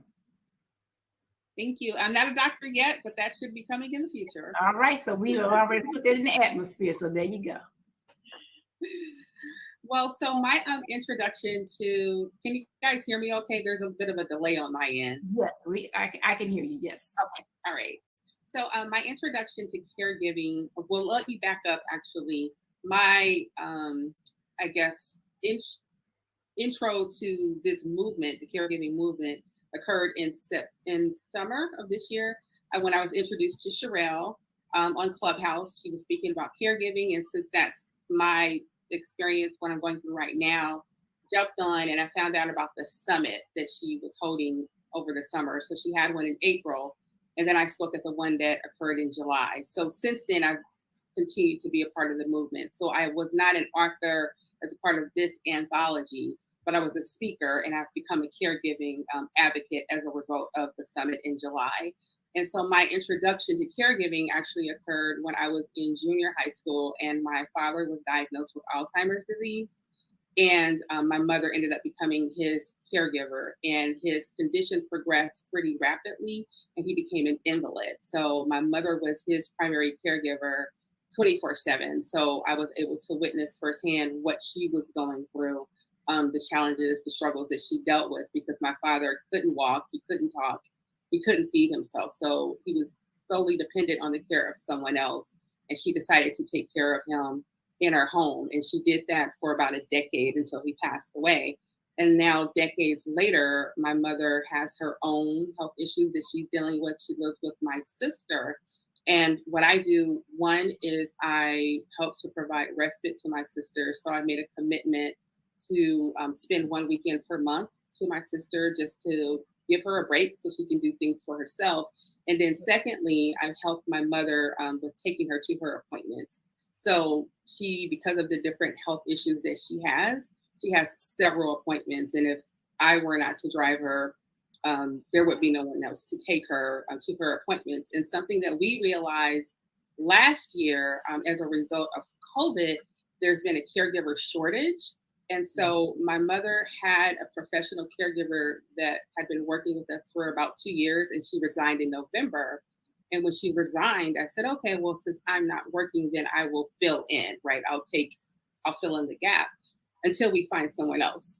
So here we are a year later, we have not found anyone else, because the list that we receive, there are very few number of caregivers who are open to work, supposedly, but then you contact them and then for whatever reason, they're not available.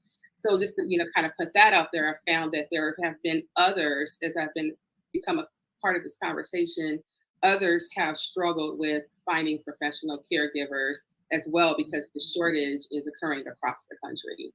So I've sort of been speaking just to try and share resources with individuals who are going through this on a personal level, caring for a loved one, caring for a family member, being a voice for some of those people, because oftentimes they feel like they are experiencing this alone.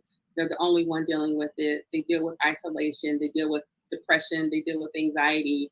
And so as a mental health advocate, I'm trying to share different resources that are available to help with that. And sometimes, reaching out to speak with someone, to talk with a professional, mental health professional, to help someone to get through the day, or, get through a particular moment.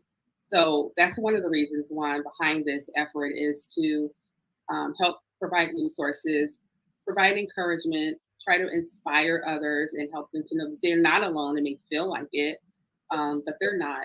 And also, to just reward each other, just reward each other and say thank you, or recognize that I know that you're doing this work, you're taking care of this person, and it takes a lot. And just to let them know that someone appreciates them, because sometimes they don't even get that feedback. They're putting all of this effort and energy in, but no one is providing that feedback to say, hey, I know that it's difficult. I appreciate it. I see what you're doing. And what can I do to help? So that's something that I've noticed with different family members that I speak to. A lot of times they may have a big family, but they're the only one who's committed to taking care of that person. And there are not many people who are trying to, say, hey, do you need a break? Do you want me to sit down? Can I clean your house? Can I cook you a meal? there aren't people who are offering to do that. And even when they are asking people to help, sometimes the answer is no. And then once they get no so many times, it becomes exhausting. And so they stop asking and they give their all, and sometimes to the point where they're getting sick. And if they're sick and they're not taking care of themselves, then they can't take care of their loved one. So then what happens? So I just want to help to be a part of this conversation, and to try and spark up more willingful participation, collaboration, getting other family members involved so that that one person isn't feeling like they are overwhelmed because no one is trying to provide help to them. So that's basically what I'm doing. I'm also writing about this experience. I wrote an article in it's called the Self-Care Magazine. And the title of the article is Thoughtful Holiday Gifts for Caregivers, because the needs of a caregiver are going to be different than the needs of someone who is not in that type of a situation. So trying to give individuals who are not necessarily a caregiver now ideas on how they can help in a particular situation. So that's why I'm here. Well, thank you so much. And I love the idea about the thoughtful holiday gifts for caregivers. That's an excellent idea. Thank you. Yeah. So thank you so much for what you do. Now, some of the things that I've heard from the collaborating authors here on the stage: wake up call, healed, crucial decisions. All of these are true elements of being a caregiver, because you see your loved one that you're caring for go through things, okay? And as you witness what they're going through and you deal with them, sometimes it's also a healing process for yourself. You're able to shave away some layers of some things that maybe you've held on too long. And you're able to share those things and to shed those layers away. The wake-up call, just being aware that, hey, you are not Superwoman. You are not a superhero. You may think you are, but you're not. And we cannot do it all. And as women, we tend to think, hey, we got this. Don't worry, I got it. I can do this. No, accept the help. If the help is offered, accept the help. If the help is not offered, wave your white flag and say, hey, I need some help. I need the help. Because if you don't take care of yourself, you're not going to be of any good to your loved one that you're providing care to. So I thank each of you so much for being here tonight. And so, Sherelle, I'm going to turn it over to you. Sherelle D. Mims, didn't I tell you so? Girl, come on through here. Constance. And Yes. Dr. Rhonda Bolden is waiting in the backstage. She is on. Dr. Rhonda? I've looked for her twice. I don't see her. I've looked for her twice. Okay. I don't see her. Okay, we're going to keep going then. I sent her the link. I don't know why she keep getting booted out. Yeah. If you don't mind sending her the link again. Yeah, I'll send her again. Wonderful. Thank you so much. Okay, wonderful people. Here we go. Y'all know who I am. I am Sherelle D. Mims. I am the founder and CEO of Global Caregivers Network and Global Caregiver Speakers. So let's talk about this for a minute. Global Caregivers Network was established in June of 2021. This is a private Facebook group where you can come in and share your issues. You can get prayer, whatever you need, it's in the house. So for those of you in the listening audience, go ahead and request to come in to the Global Caregivers Network and the Global Caregiver Speakers. Now, Global Caregiver Speakers has come out of the network. This is a platform exclusively for caregivers where we do what? We share our stories globally, internationally to the masses, right? Someone needs to hear your story. Someone needs to reach out to you. Someone is feeling some kind of way and they need someone what? That they can relate to, that they can trust. You have to remember, everyone do not trust everyone. But if you can develop a trusting relationship with someone as a caregiver through the same thing that you is, That is the tip of the iceberg. So guess what? All you mothers out there that think that caregiving stopped at the age of 18, let's rethink this thing again, mothers. It has not stopped. It has just begun, okay? So caregiving, when the kids go off to college, it's just beginning, baby. Guess what? They've been up under your guidance, your husband, your father, parents. They've been under your guidance for what? 18 years, 21 years. So now guess what? They go out into the real world, right? We kept them sheltered all that time. Now they leave home. They go to college. And guess what they do? They still call mama. They still call daddy. They still need help. So you are still a caregiver. Come on now. Can I get an applause for the mothers in the house? All of you mothers, can I get just applause for you all being mothers? Are y'all mothers? Just applaud yourself because you're always going to be a mother. You're always going to be a caregiver. It does not stop. It does not stop. So for all of you on the platform, let's stay connected. Let's do what we need to do to encourage one another, to uplift one another, to let each other know, guess what? Dang, I'm just not feeling today. Can you pray for me, sis? We all have those days. And so for all of you on the platform and in the listening audience, connect with me. We have some wonderful things coming out for 2023.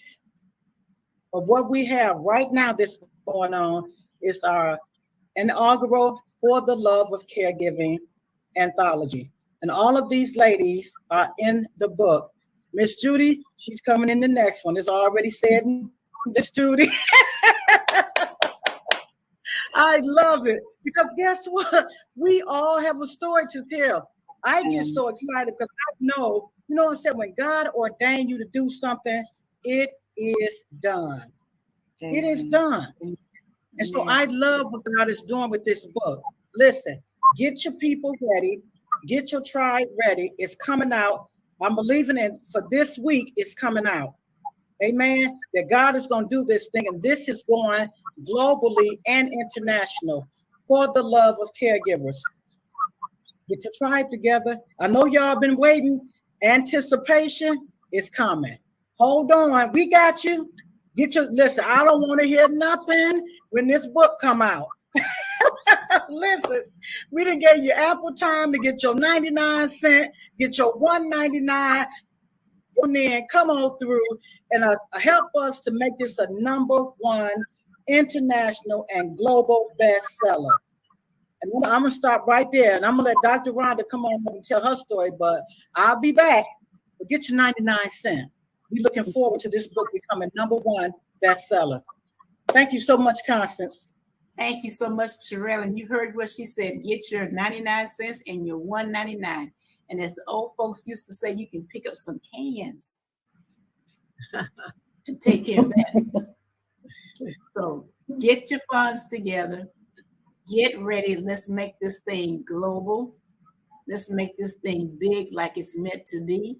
And God has promised what he will do, but we have to work along as well for him to fulfill things within us. So thank you so much, Sherelle, for this project and for the Global Caregivers Network and all that you do for the love of caregiving. And so, Dr. Rhonda Bowling, good evening. How are you? I'm fantastic. I feel like going on. This is for the caregivers. I feel like going on. Though trials come on every hand, I feel like going.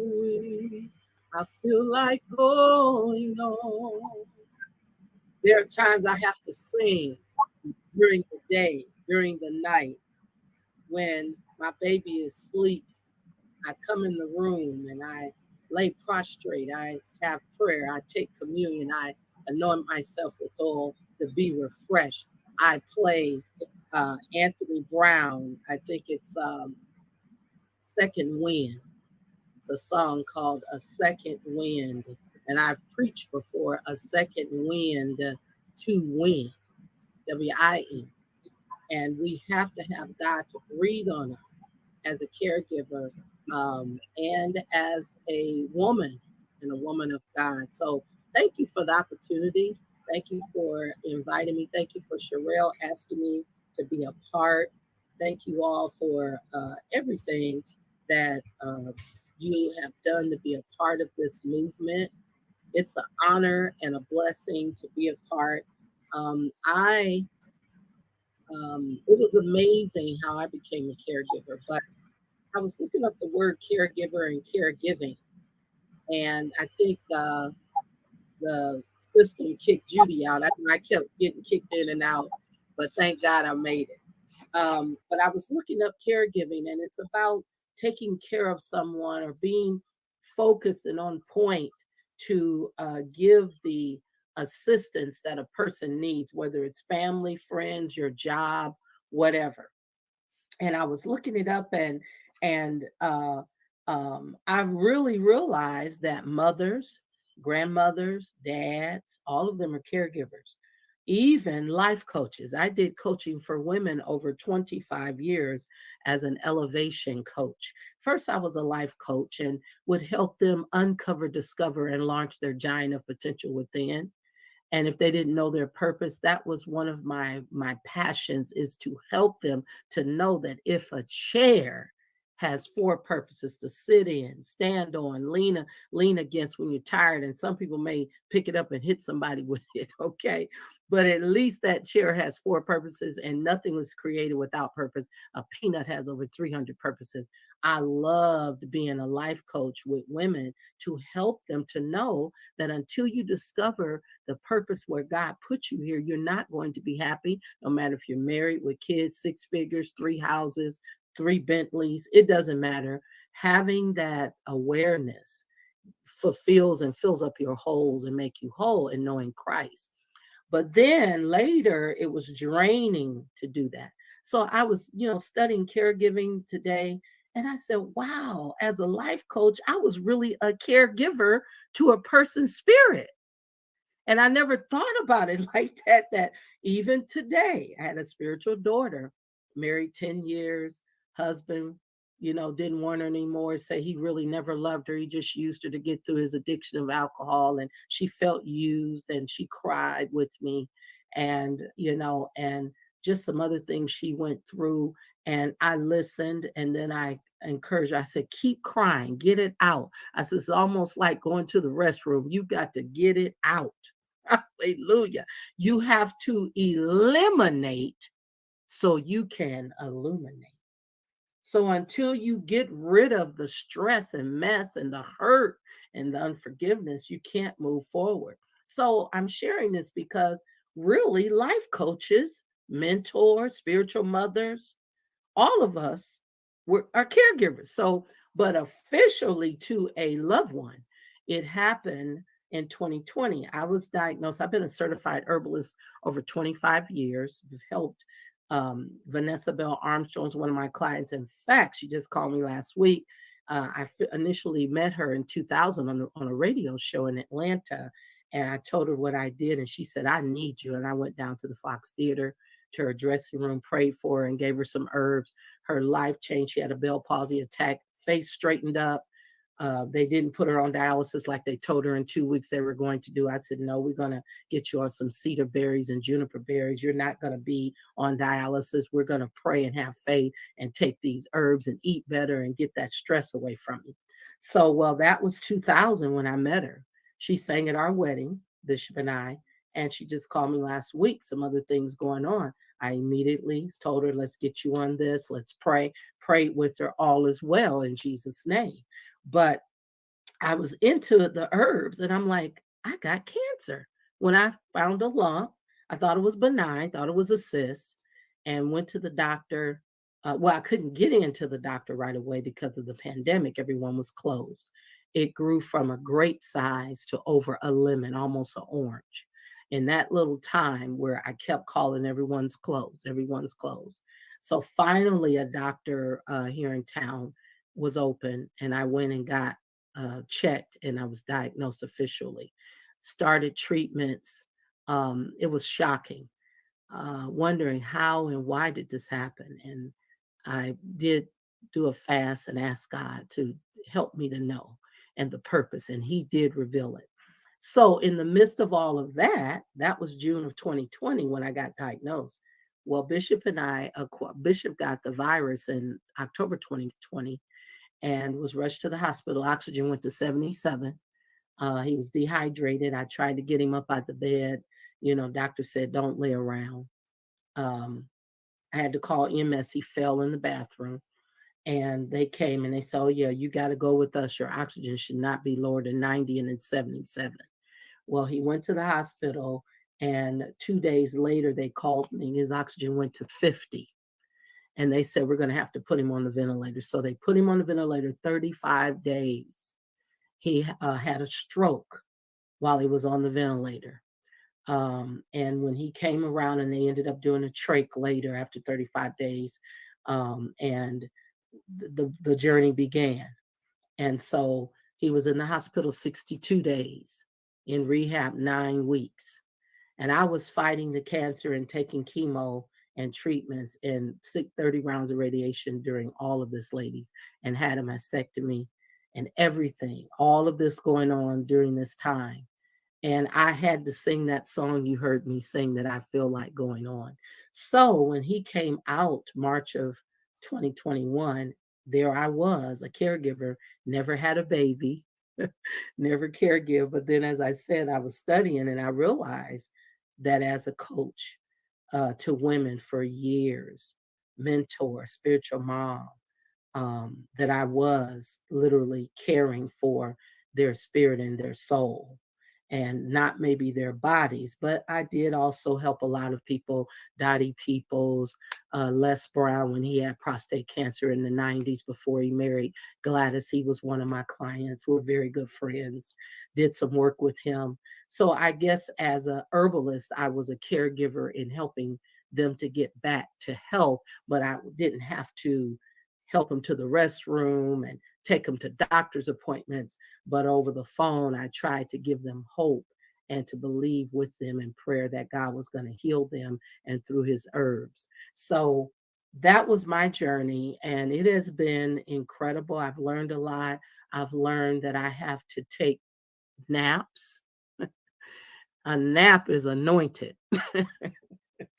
And I take naps. I also go get a massage. That's what I would like to do for caregivers, is give them a massage once a month or every other month, because I'll get an 80-minute with the hot towels, not the stones.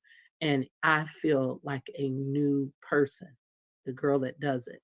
So I just encourage people who are caregivers to care for yourself, and then you remember to put yourself in their shoes. My husband and I would play golf.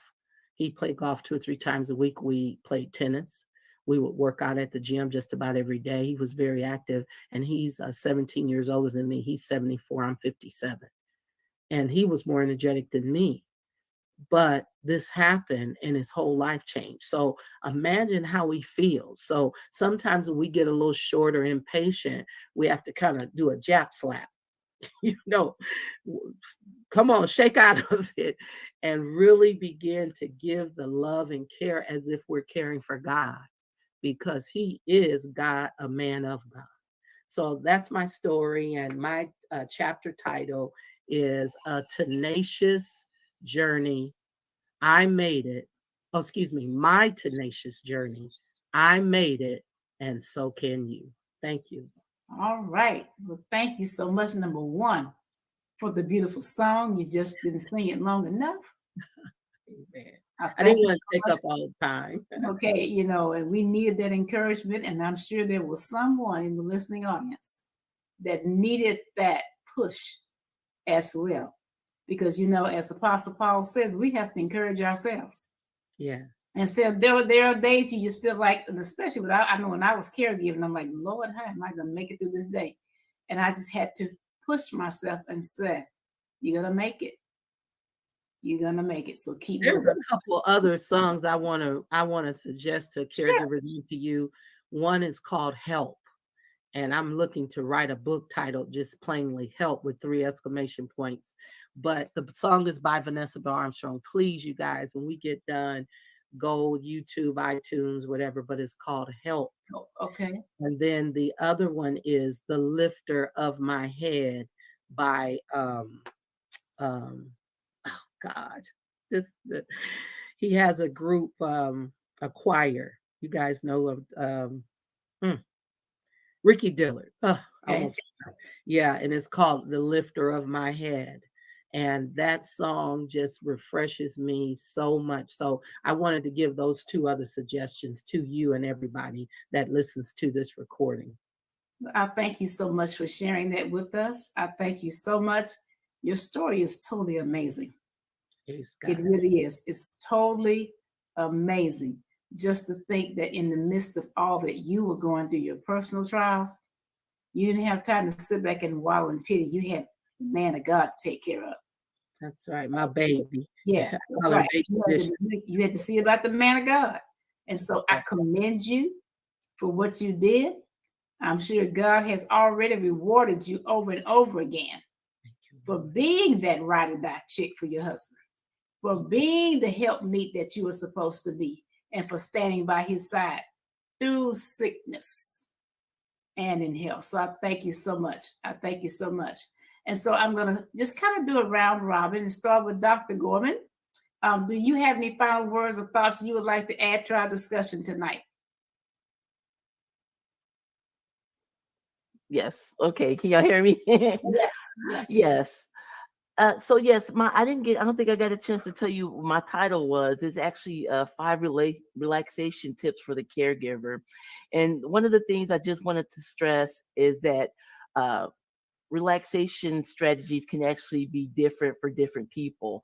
For example, what causes someone else to have great relaxation and helps with their stress can cause stress for another person. For example, someone just talked about having a massage.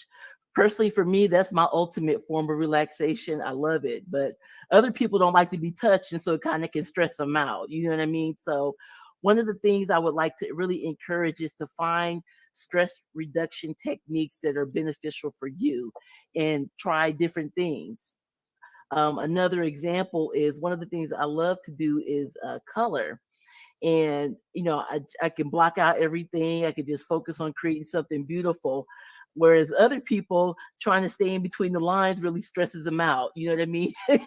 So, if you happen to color with the person you're taking care of, it could be a bonding moment, but that for other people, it may not be.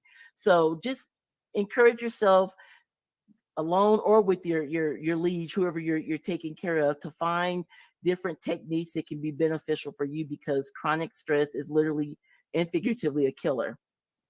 So that's what I wanted to just impart with y'all tonight. Just find something that's beneficial for you that can help you with your relaxation and your stress reduction, because it literally is a killer. And you're absolutely right. We have to find that one thing that really helps us to just decompress. For me, now I love a massage. I love it. But for me, it's going out there on that fish bank and fishing. Yeah, no. I can stay out there all day. I don't care if I catch anything. That's okay. I'm out there on the water, enjoying the peace and the quietness. And that is so relaxing to me. So, and I like, you mentioned about the coloring and the bonding effect that it has. I can remember as a child, my mom used to color with me, but I had to fire her because she wanted to tell me how to color. And, well, that's not, that color doesn't make any sense for that. Well, it makes sense to me. So I'm like, you know what? I don't want you to be my color buddy anymore. I want to color by myself, but it was a great bonding experience. And so you're absolutely right. So it's been a long time since I've heard somebody even mention coloring. Mm-hmm. So thank you so much for sharing that with us. Cynthia, share with us any last minute things you have to say. So what I'd like to say, a lot of times when I talk about caregiving, I'm speaking on behalf of caregivers, and I'm speaking to individuals who may not be caregivers themselves, but they know someone who is. So for those who are listening, you heard that caregivers like massages, they need self-care, they might want to go fishing, they might want to go shopping, but oftentimes they need help in order to be able to do that. They need someone to come in and fill in for them while they step away from their loved one. So look at those people in your lives and figure out a way that you can help them to get the self-care that they need. For someone who's not taking care of someone, it's easy to say, okay, I'll get a mani-pedi or I'll go to a movie. But if there's someone who's taking care of someone else, they can't just easily go and do those things if they don't have someone who's there to help them, to give them a break, to help to provide some respite. So that's one thing I would say. The other thing that I would say as a Christian, for those of you who are Christians, who are believers, stay in your word. You know, I talked before about it can be an isolating experience. You can feel depressed. You can feel anxious. You can feel depleted, deflated. Stay in the word for your encouragement. And as Rhonda said, sometimes you have to encourage yourself, like Yolanda Adams, that song. Sometimes you have to encourage yourself because there's no one else there to encourage you. So stay on top of that because you want to stay on top of your mental health. Amen. Thank you, Keisha. Yeah, I just ditto everything that Cynthia was saying because that was just in my heart. And when you are a caregiver, it is so difficult to get those steal away moments for yourself because you're in the middle of it. But I thought about something and I wanted to know for mine, I want to read a poem that I had written titled You're a Caregiver. And I always dedicate this to caregivers. It's, I want you to know I see you getting tired. I want you to know I can feel your weight. I want you to know I can hear you thinking, how much more can I take? Hold on, be strong, don't quit, don't give up, don't give in. Even when decisions you make break your heart, remember you're a caregiver. Remember you're a caregiver. There are arms open to hug your fears. There's a breeze stirring to dry your tears. There's a rainbow coming to brighten your world. There are oceans calming to give you a pearl. There are raindrops falling to water your bloom. There are waves parting to give you some room. There are trees bending that owe you shade. There's time waiting for the sacrifices you made. Remember, you're a caregiver. Remember, you're a caregiver. Wow, wow. And I love that. Beautiful, poem. beautiful. Trees bending that owe you shade. I love that. Go, girl. Trees bending that owe you shade. Amen. Yeah. Amen. Thank you so much, Keisha, for sharing that with us. Thank you so much. Dr. Rhonda. Yes, I just want to say, as Cynthia said, I didn't mention it, but the word and prayer. As you heard me say, sometime I come in here in the middle of before day in the morning when it's quiet. I write. That helps me. I listen to audiobooks and I love music. It is a help as well. And I love to drink chamomile tea. It calms me. It helps during the day and at night to sleep well. You got to get a good night's rest and endeavor to ask God to wake you up before the one you care for. And when I try to get up early, sometimes he may get up a little earlier than normal, and I'm doing my devotional with God, getting refueled. And then I have to, he says, he'll call my name and, take me to the restroom, whatever. And so I'll try to take care of him. And then I'll say, once he's set, I need to go back to my devotional because that devotional does something for me. It's like a spiritual premium unleaded gas station. Yes. Yeah. Where I can fill up, not with regular, but premium unleaded. Yes. Because a Rolls Royce, you're all Rolls Royces in the Lord, rich queens, and you need premium unleaded. And so a word from the Lord. I heard a prophetess this evening. I was telling Bishop, talking about creativity. And that's one of my areas of anointing that God has placed on my life. So I had to hear that word from her while I was cooking dinner so I could be on here with you guys. Because I wanted to make sure he had his dinner before 7:30. But I had that earphone in and listened to that sister speaking into our lives. And I said, I took a minute from blackening the catfish. I was blackening the catfish and put a little cooking wine on it, white wine on it. And then I paused for a minute. I typed in there, preach, girl.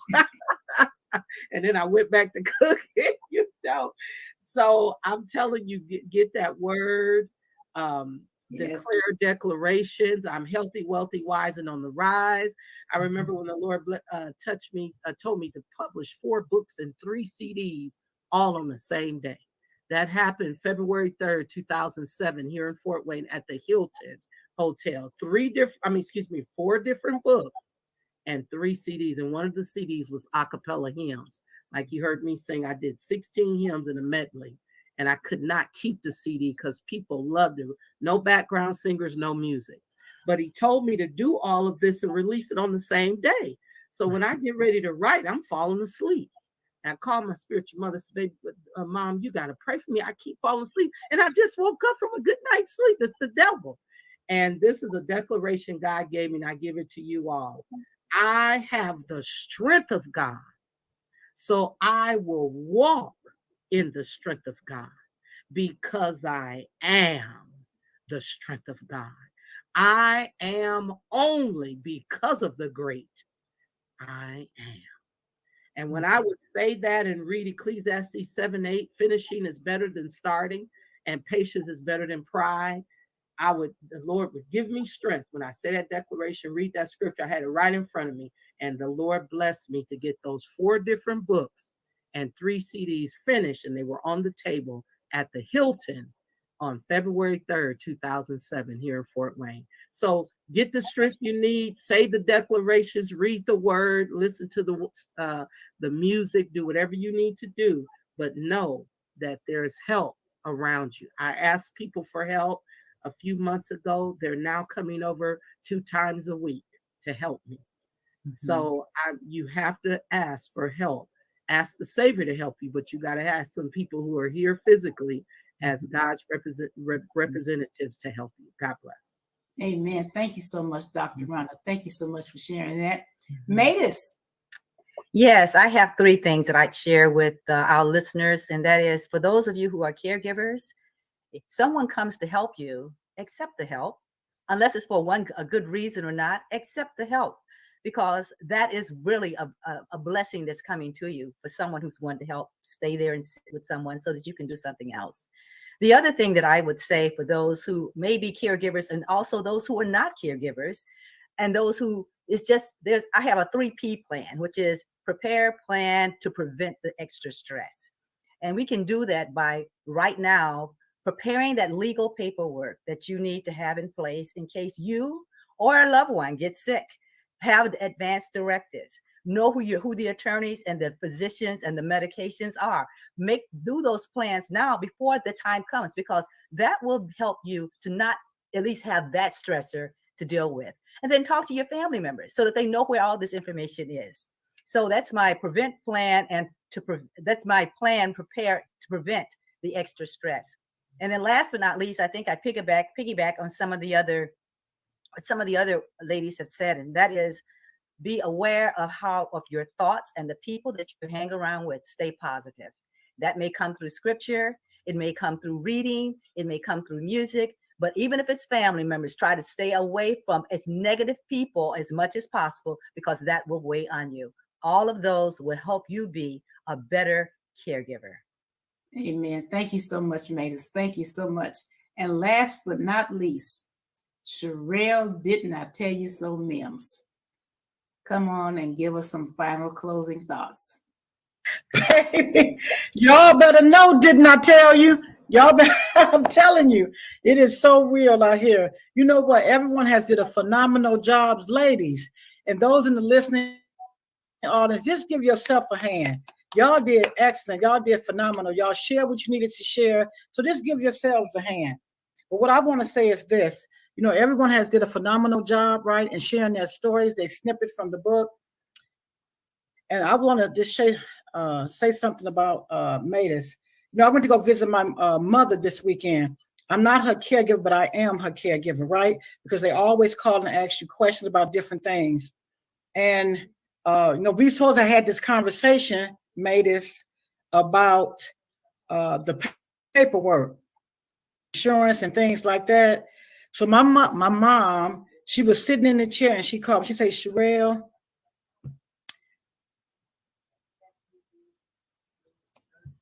I don't know why. She just, here's the insurance policy. And I'm thinking, what? I know this is something we have to do, right? But my mother brought out the insurance policies today.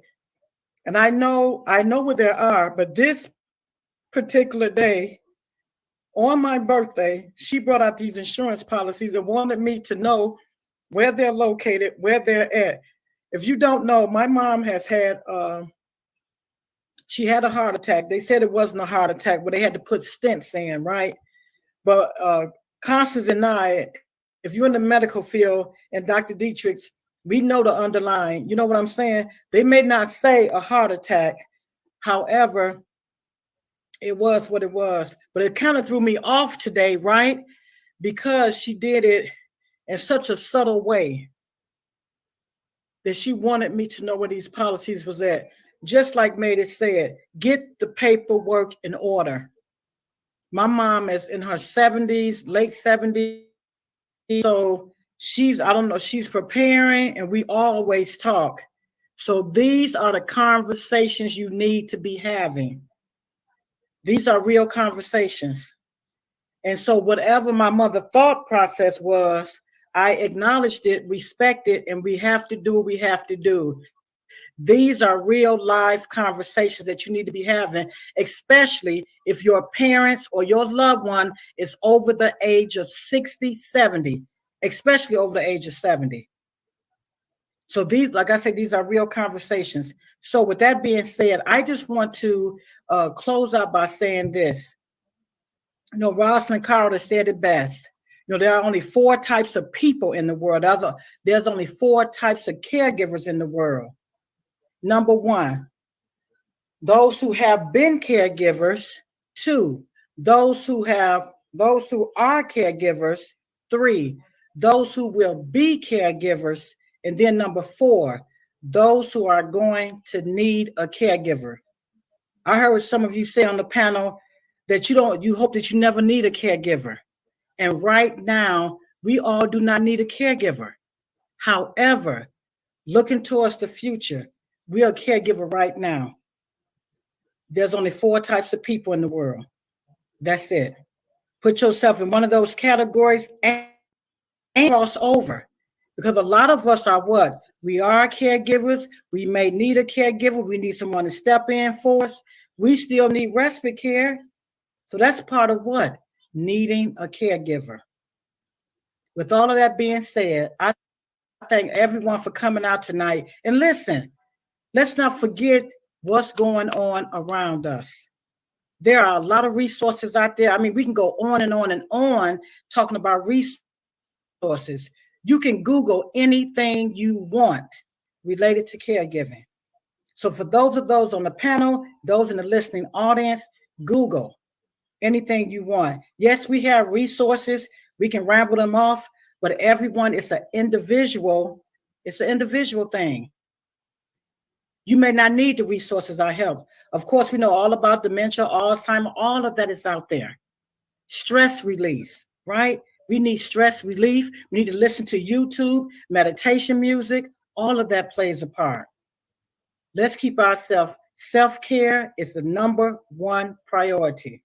And we know this, right? Made us have a book out, and we all do self-care. We're going to continue to do self-care. And with that being said, I'm going to end this by saying this. Follow any of us on Facebook, Instagram, Sherelle D. Mims. You can find me on Facebook, Sherelle D. Mims, Global Caregivers Network, and Global Caregiver Speakers. You can email me, Sherelle@globalcaregivers.net. And listen, let's get back to the phone. 260-218-3377. That's my story, as Les Brown say, and I'm sticking to it. Thank you, everyone, for joining us this evening. You can catch the replay where at, Constance? Go ahead, Constance. You can hear it on YouTube. We're streaming live now, but you can also pull it up on YouTube at thespeakeasy.com. The Speakeasy Podcast, DPREAZY. And you can pull it up there. You can also stream it on Spotify under the Speakeasy Podcast. Excuse me. It's also available on Audible under Constance Woolard. And it's also available on LinkedIn under Constance Woolard. So there's several places that you can go and listen to this broadcast and the other series we've had before on caregiving, because we have had something every week this month in celebration of caregivers. So Yes. I thank each of you for helping me to promote and celebrate caregivers this month. November is National Caregivers Month, but caregiving does not end when November ends. Caregiving continues. Caregiving continues and always will continue. So keep that in mind. Just because November ends on Tuesday, caregiving does not end. You know, I used to tell my son on the holidays when I would go to work, well, you have to go to work today? Today is a holiday. I said, well, yeah, honey, the people don't get well because it's a holiday. They are still sick, so I have to go to work. So just because November is ending, caregiving is not ending. Caregiving is here with us and is here to stay. And as Sherelle said, at some point, we will either be a caregiver, will have been a caregiver, or will need a caregiver. And so I want to thank everyone for tuning in. I want to thank my wonderful guests for joining.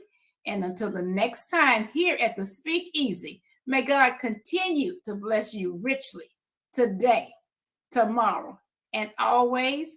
And have a good evening. And thank you to my guests once again. Thank you, Constance, for having us.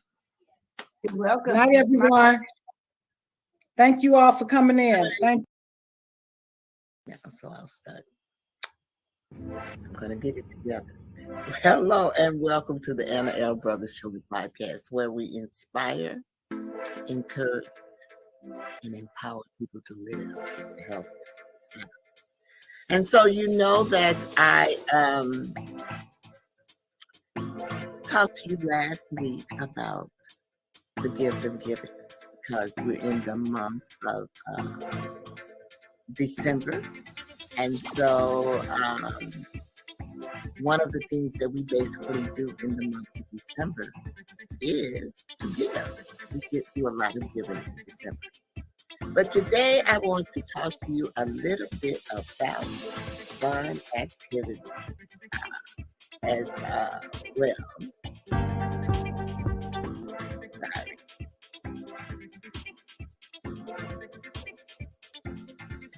Let's see. What was the, oh, I'm sorry. I'm new at this. And so I was trying to get the music to start. So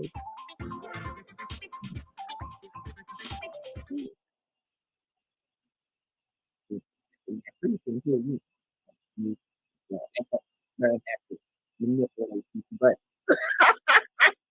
But anyway, welcome again. And so right now, what I'm going to talk to you about is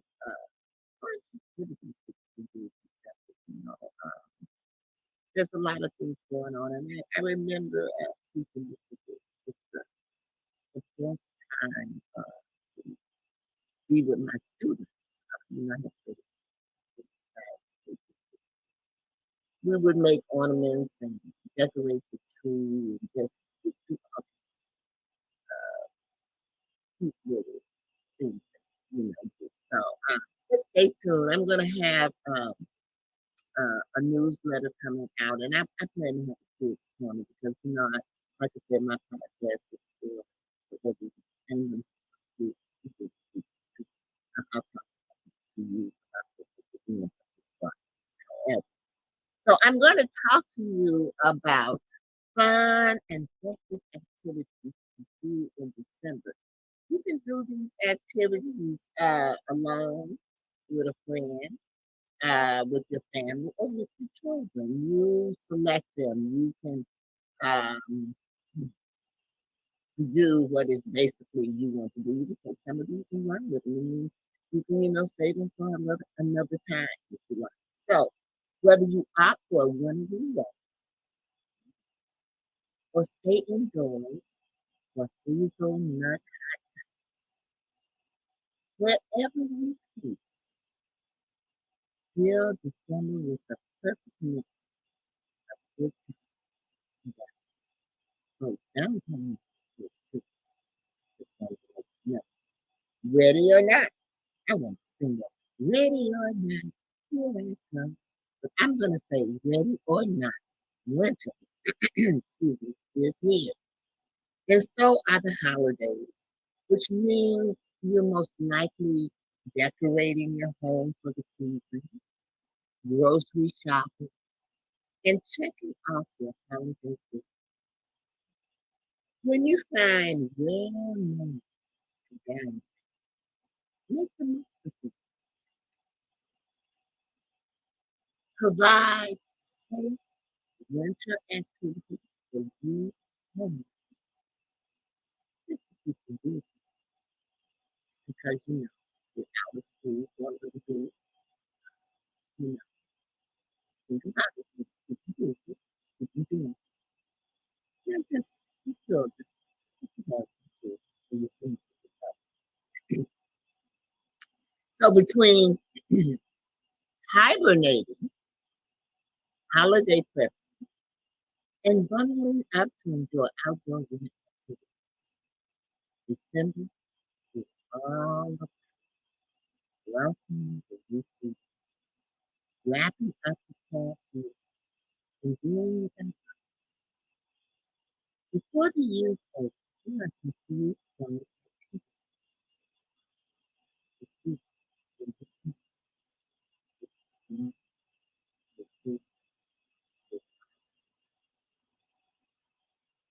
So the first thing that I'm going to talk about is kind of winter getaway. It's cold, it's dark, it's busy. A long weekend somewhere warm, not safe. If you're looking for some inspiration, consider a warm weather destination. One year, one year, I just, my girlfriend was like, there for years and years.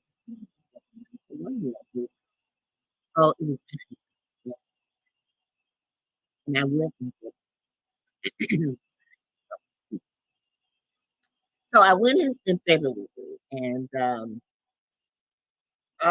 was the year that we had the worst storm here back here in the United States. And I almost had to extend that vacation because they canceled all the flights. How people come to school. And so I could not get into the long before they brought them all back. And so I was able to make it on home, make it on home safely. You know what I'm saying? So, but it was the best time. Oh my God, getting up walking on the beach, seeing the beach with it. Oh, I'm telling you, so I am all for a winter vacation if you live in the cold area. Live in the cold. Number two is to decorate cookies. This is one December activity. You can do with friends or kids or both. Start with simple sugar cookies or festive gingerbread cake. Set out icing or the kids love, sprinkles and candy, and spend an afternoon together. This is one of the activities that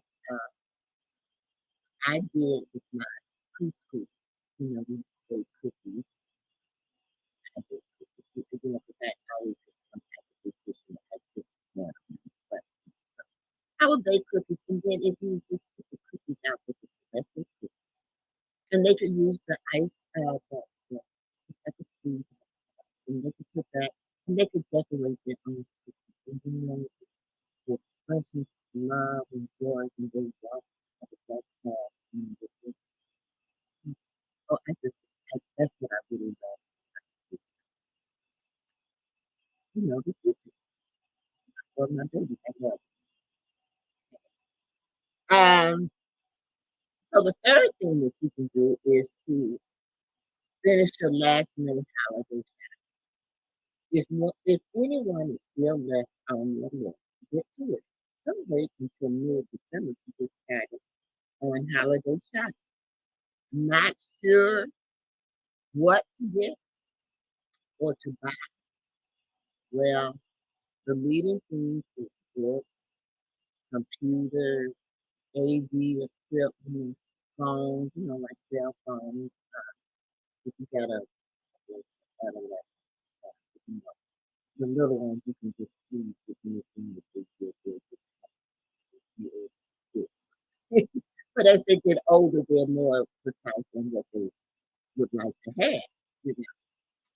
So, and then the fourth thing is you can select. Speaking of embracing the outdoors, you can head to a Christmas tree farm, a nursery, or even your hardware store to select your holiday scent. Is your place too small for a massive circus? Well, you can look at other Christmas trees. You know, sometimes some people have those, you know, they're little bitty trees. You know, my daughter bought me,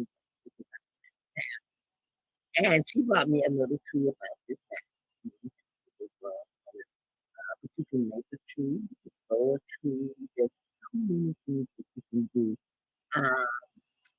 for other ideas of that decorate trees. You know, you just be creative with it. You can decorate it. So just be creative with it. And so the next thing I would say number five is to organize a cookie exchange. If you ever participated in one, you know that it is truly fun. There are few December activities more quintessential than a festive cookie. And it doesn't need to be a cookie theme or holiday centric thing. You can invite friends and neighbors to make their favorite date treats. Then organize and exchange for some cookie filled social. And it is a fun. I am in a Hilton deal, and we don't meet in December and January. I think December and January. I think we come back to February. It might be March. I'm not really sure. That's not important, but we do a cookie exchange in November, and what we do is we take each one of the members who have bake 5 dozen cookies, and so they have the tables and everything set up. And when you come into the meeting, you would sit your cookies down. And we have a scale. They measure the cookies, and they are $7 a pound. And we use this as a fundraiser. It doesn't matter. Most of the time, the cookies that we make, there's a tray. You can put your cookie come in there. You can walk in your tray, and then they bring it to table. But the good part about it is that it's a real social. And if you want to keep the cookies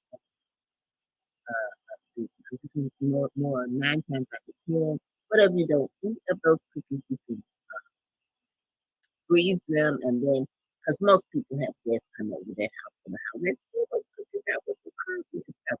I'm telling you, you talk about some good eating because you have such a variety of cookies there. But it is it's a very lucrative fundraiser for us for the good. You know, and we invite guests, but most of the time it's just us. And sometimes mine don't even make it to Christmas time, you know. And especially sometimes I take them like if I'm going to, you know, my family for dinner, you know, I take my cookies, you know, just to give out and you know, like that.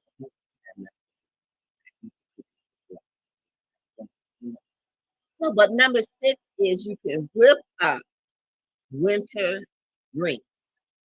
Okay. So you can try your hand. I mean, you can do all kind of libations during the holidays, but these are like things that you can do. And so you can try your hand at the spice hot apple cider. You know, this time of the year is when I really, really love apple cider because you know the trees, October and last September, first October, when the apples on the trees and you can get it into just apple cider with cinnamon. Oh, it is so delicious. So try your hand at that. You can put other little spices in it. My mother always puts. And then you have the classic hot toddy. That you can have. The mulled wine. She used to make a mulled wine. Right? My mother was quite creative as well.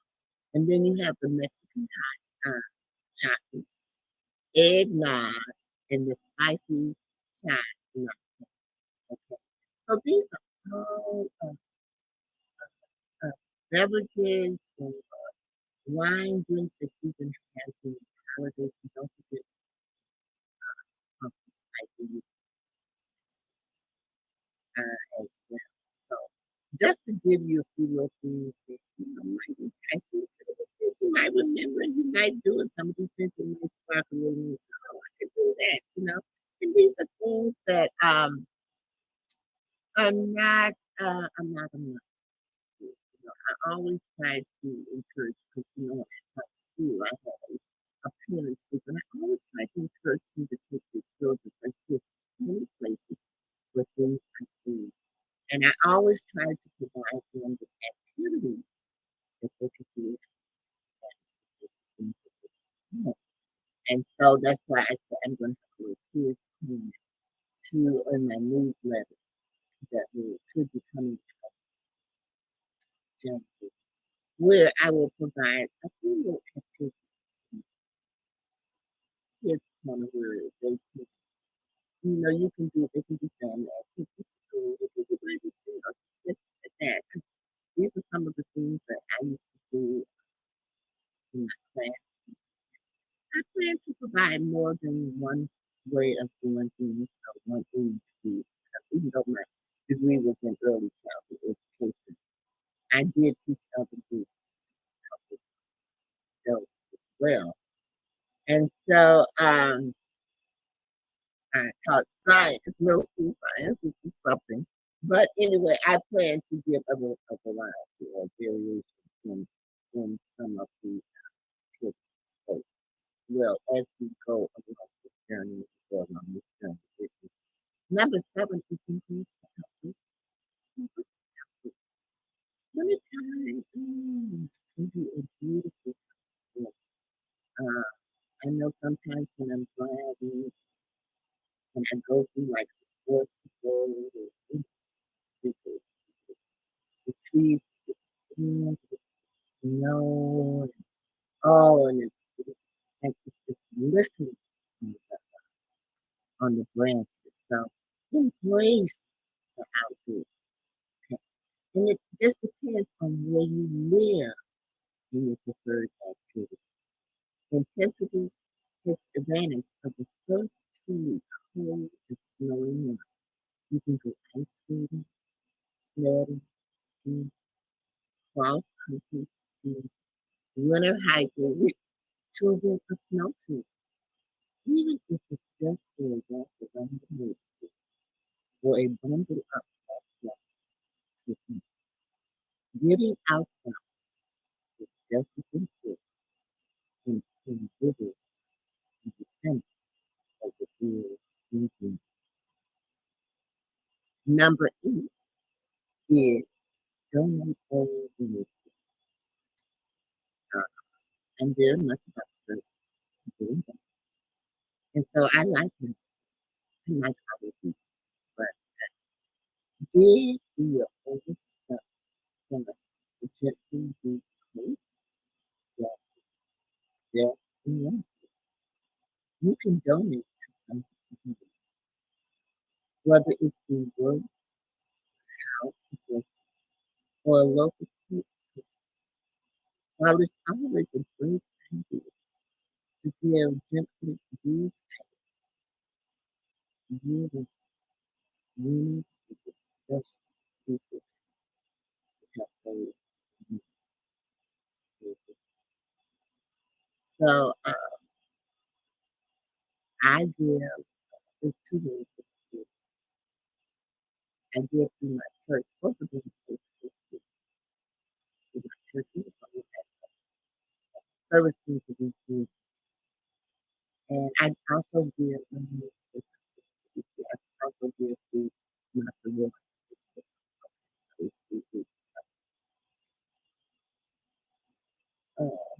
It's refill. And I just believe in giving. In giving. It's important to do those things. And I can always remember my mother saying that we should never who is the last. So I try to treat people like that. And so that's kind of like my motto. So giving, and you see, I talked about giving last week, the importance of giving and how it makes you feel, and the gratification, the reward that you get from giving. So donate your old one again. Someone will want to believe me. Okay. Give away old toys. This is the time of the year when you will find a lot of toy drives where people ask people to donate toys. You'll see them at the bank. Sometimes you'll see them at stores, and they'll have boxes, for you to put those toys in. So give away toys and old equipment. You and your family no longer. If they're still in good condition, it's probably time to give them a second one. And there's someone out there who really, really So number 10 is volunteer at a local organization. So band together with friends and spend a few hours on a weekend for meals, organizing donations, or cleaning up at a local charity.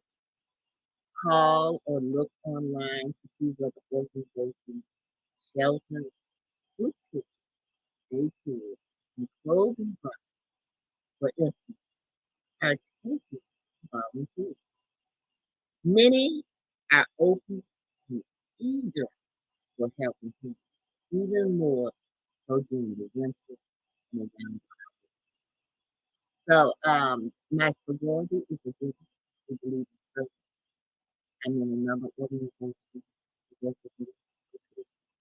where we donate and give to the restoration and we have like 4 5 and we donate to of their needs. So I like I said before, I do believe in this. Also, sorority has community service where we go out to different places to do service. And it changes from It's one of those things that you can say, it's not it's for give back, give. So number 11 is DIY Christmas decoration. So you want to deck the house with all the beautiful greenery, pencil, and paper snowflakes. You can spend a cozy afternoon as a family listening to comedy, sipping hot cocoa with chocolate, and crafting your own decor. You'll love making homemade ornaments. Like, I can remember now, we do this growing up. I guess I carry this tradition on. Christmas Eve, we would all get together and we would listen to, because we normally we open our gifts on Christmas Eve. And then we slept. Christmas Day then got up and went on, until whoever fixed the food. But I can remember us on Christmas Eve listening to music and watching, movies and stuff like that. It was enjoyable. We would all get into at the jam. So I'm sure that, all families have some type of tradition that they carry on down the way. It's just something that just came to my mind. I was Number 12, admire neighbor's lights and decorations. Now, I'm very guilty of this. Does your block go all out with Christmas decorations? Is there a designated street in town known for its festive display? Stroll or drive through the neighborhood to do the decoration. You can make it a thing. I would do this because I can be made, it doesn't matter if I can be made with a whole lot of homes because I work where there is a lot of practice, but I live where there really is no. And so, the people in this community, they would go. And so it's just a beautiful thing during this time of season to ride through the community and look at all of the festive things. I really didn't think about it, but my neighbor person that did community, but I have been guilty of that. Just that I have some work to be done in the family. I just have to do all of that too. But my neighbor across the street, I just wish I had taken a picture so that I could have uploaded it so that you could see that as well. The decoration stuff is just a beautiful community. With the Christmas lighting, they really take it really, really serious. So that's 12. Let's see what's next. Number 13. Play in the snow. Play in the snow. Now you know this one is it's adult kids. And it's so you want to play in the snow. If there's already a blanket of snow where you live, you can build a snowman, play touch football, or capture the flag in the snow. Have a friendly snowball fight, or make snow. I used to love to go out when my daughter was little, and we would go out when the first snow came, get out there and do snow angels, and we even made a snowman and decorated everything. I used to make snow milkshakes for my family and stuff like this. So it's a lot of activities and some things that you can do to play in the snow. Okay. Number 14 is time for us to reflect. So we want to reflect on last year's resolution. Before the year comes to a close, take a second look at the goals, resolution, or intention you made last December. Is there anything you didn't quite get to? There's still time to end this year feeling fulfilled and proud of yourself. While you're at it, give yourself a pat on the back for everything you did. Just keep yourself. Number 15, you want to make New Year's resolutions. So now you want to start thinking about your New Year's resolutions. Have you always wanted to start a new exercise routine? Shoot for a big promotion? Build a meditation?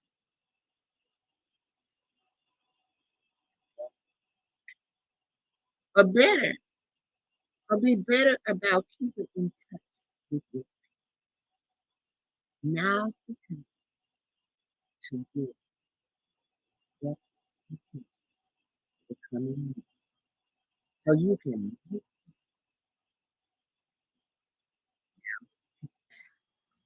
So I'm going to tell you right now, I met some of my goals, but the ones that I didn't, they'll be on the list. So don't ever give up on it, and it's okay if you don't make them. You're not going to make all of them. The purpose is to set goals and keep it in mind. Okay. Now, about 2 years ago, I set a goal to lose 30 pounds. Now, I'm going to tell you that it is true.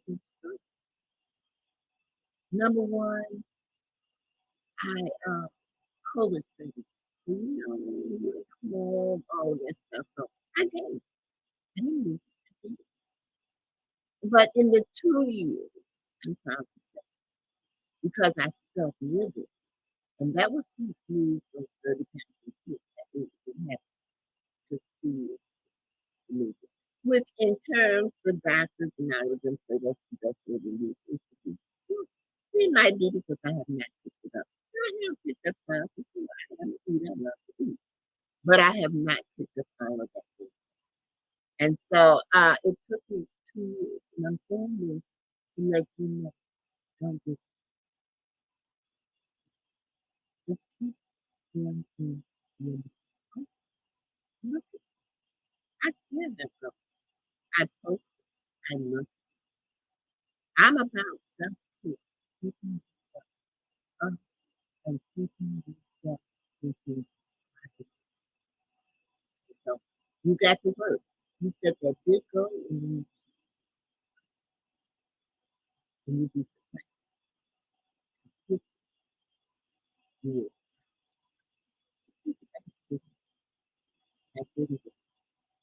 ups and downs. It's okay. Some days I want to binge and I don't even do it because I try to be. That's the most. If it's something that you love, don't do it. Love. So remember to set your goals for the next year, your resolution. So if it's in your head, keep it because that means it's important to you. So number 16 is gingerbread houses. So and I don't know if you do this, but this was a tradition in that we always make gingerbread houses. Now we only kept them for after Christmas sometimes. If they were really, really cute and we had wrapping themselves on the use it over again. But I love decorating them, and my daughter decorated them. I decorated them with my granddaughter as well. So Gingerbread houses are a holiday favorite. The whole family can do this. You can spend an afternoon trimming gingerbread houses with pipe trimming gingerbread houses with pipe icing, chocolate, candy canes, and gumdrops. And so in my house, we would make them because sometimes we would make more than one. So one of them would be used for centerpiece, and then we would have other decorative gingerbread houses around the house. I like gingerbread. So we would have the one decorated. And we have some porcelain and some ceramic gingerbread as well. So when I was really doing my decorative Christmas, holiday things, I would have, all of those gingerbread houses and things, out. So and then let me tell you this story. I got this story. I am a mentor and I mentor sites, daycares too. Help them get their national accreditation. So I visit them from time to time and we talk about their goals. Yeah, I'm very goal oriented. So we talk about their goals and I kind of give them some insight into how they can accomplish their goals and what they need to do to accomplish their goals. And since we're on gingerbread house, I thought this would be a great opportunity because I had, I'm to give a shout out to this day, I'm not going to say the name, but this is an activity that I use because, like I said, I use the gingerbread houses on my own. But I visit this daycare and they have like a foyer. And I think they just moved, but before they had like a foyer. And you would, there's a outside door, and then you would go, they would buzz you in, and there was a foyer. But on this particular visit, which was during the Christmas holidays, when you enter the foyer, all of these gingerbread, it just grows and goes really through that. And you were supposed to look at the gingerbread and then vote on. This was an activity that the day director was doing with a great hymn involved. Now I don't know. I'm speculating now because I really didn't ask for all of the logistics of it. But I'm speculating that that was a project that the school decided to do. It's a daycare. I don't know if they purchased it or houses for the kids. I'm sure that's what happened because it was so many. And they were given the houses and then they were supposed to take them home and decorate them as a family and bring them back and sit them up. And then they have to get them to vote on them. So that was not only a great activity for parental involvement, family involvement, but it's a community. Look at how many people contributed to this.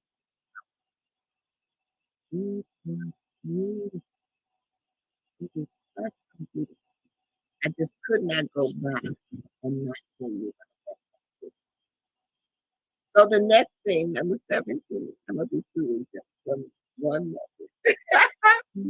But number 17 is to watch holiday movies. I don't know about you. I love. I mean, all the way back to Miracle on 34th Street. I like Elf, Home Alone, all of those Christmas movies, Santa Claus.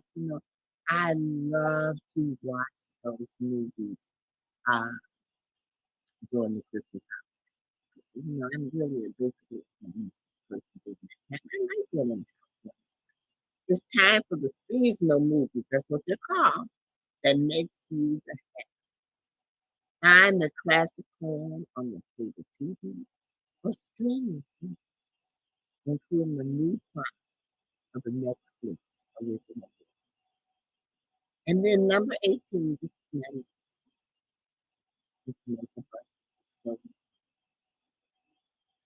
this may not be exactly the fun activity recommendation you have here, but the end of 1 year and the start of another year. For checking in on your personal finances and setting goals. So you just don't want to set goals in life on what you want to do, but you got to set time. So the life is full of financial goals. Financial goals is the ones that it might sound funny. It's the truth. It's always something, it seems like to me. Whether you're looking out for number one or working with the flow, have a candid conversation about this thing. Saving, budget, and goals for the coming year. It will feel so good to get this done. And you can reward yourself with a glass of wine at home alone, miracle. So I hope you enjoy these fun activities that you could do in December. I hope that you will select a few of them to participate in, whether you're participating with it alone or with your family. Just enjoy it. Enjoy it. And then make it feel so Christmas time is time to get to the joy. And those of us who have lost someone, my blessings go out to you. Well, because even though it is a joy, it's sad. Very. So I want to I was going to but I do want to ask you to like, share, and comment, and subscribe to my podcast. I do have a YouTube channel. It is the F.L. Brothers Show on podcast. I will put the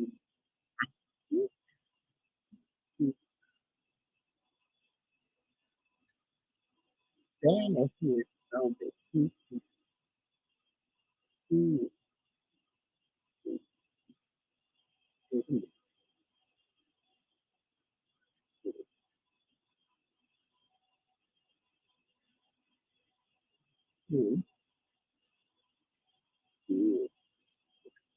This is my, I'm going to put down here my YouTube banner. And if you, I think if you put this in, it goes straight to my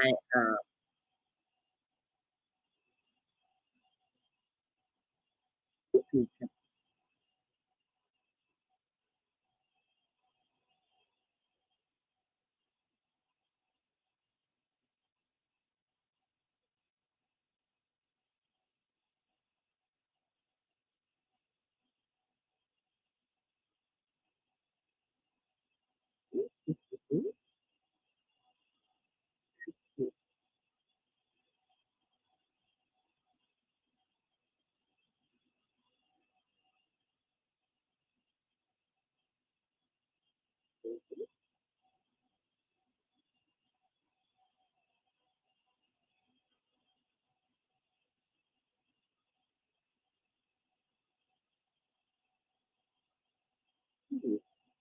I believe that is my YouTube. If you click that in, you will get it straight to my YouTube channel. And you can subscribe to it, please. I would appreciate that.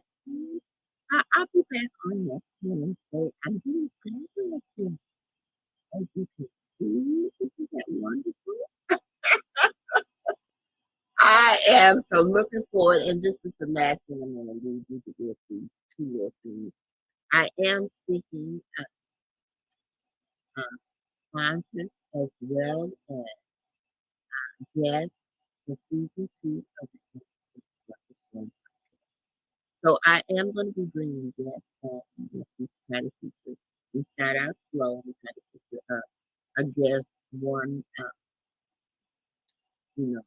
guest a month, maybe 2, and then the other ones would be like within the season to do on the fun activities. January is coming up. In January, I will be doing meal planning, things like that, because at this time, the people have their mindset on doing all of these wonderful things that they're going to do throughout the youth. So I am seeking sponsors and guests for that program. If you're interested in that, you can reach out. You can reach out to me there, as well as to.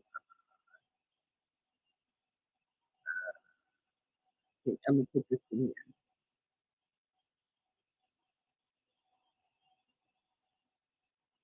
You can also reach out to me at the CTI Media Network.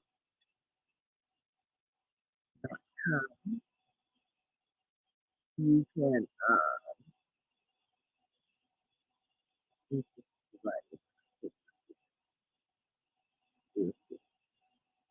but the only way that I can I do have a website for the next time that I come on. I will make sure that I have that for you as well. So you can always go there, but you can also reach me at the CTI Media Network.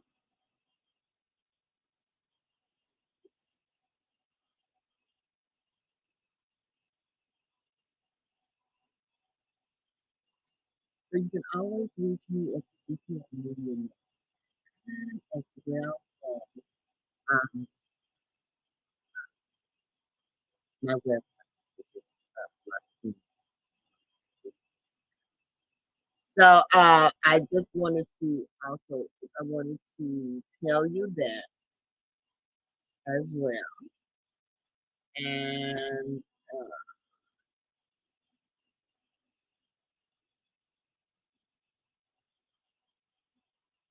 I always like to be with these people. And the first thing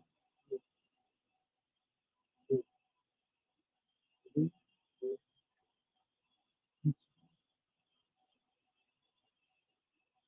do the things that you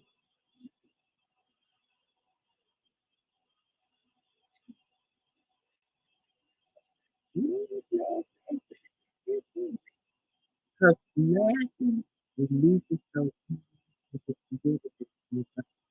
And you feel so much peace. When you laugh, you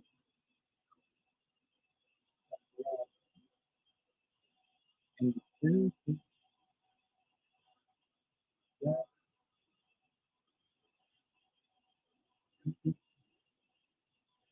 and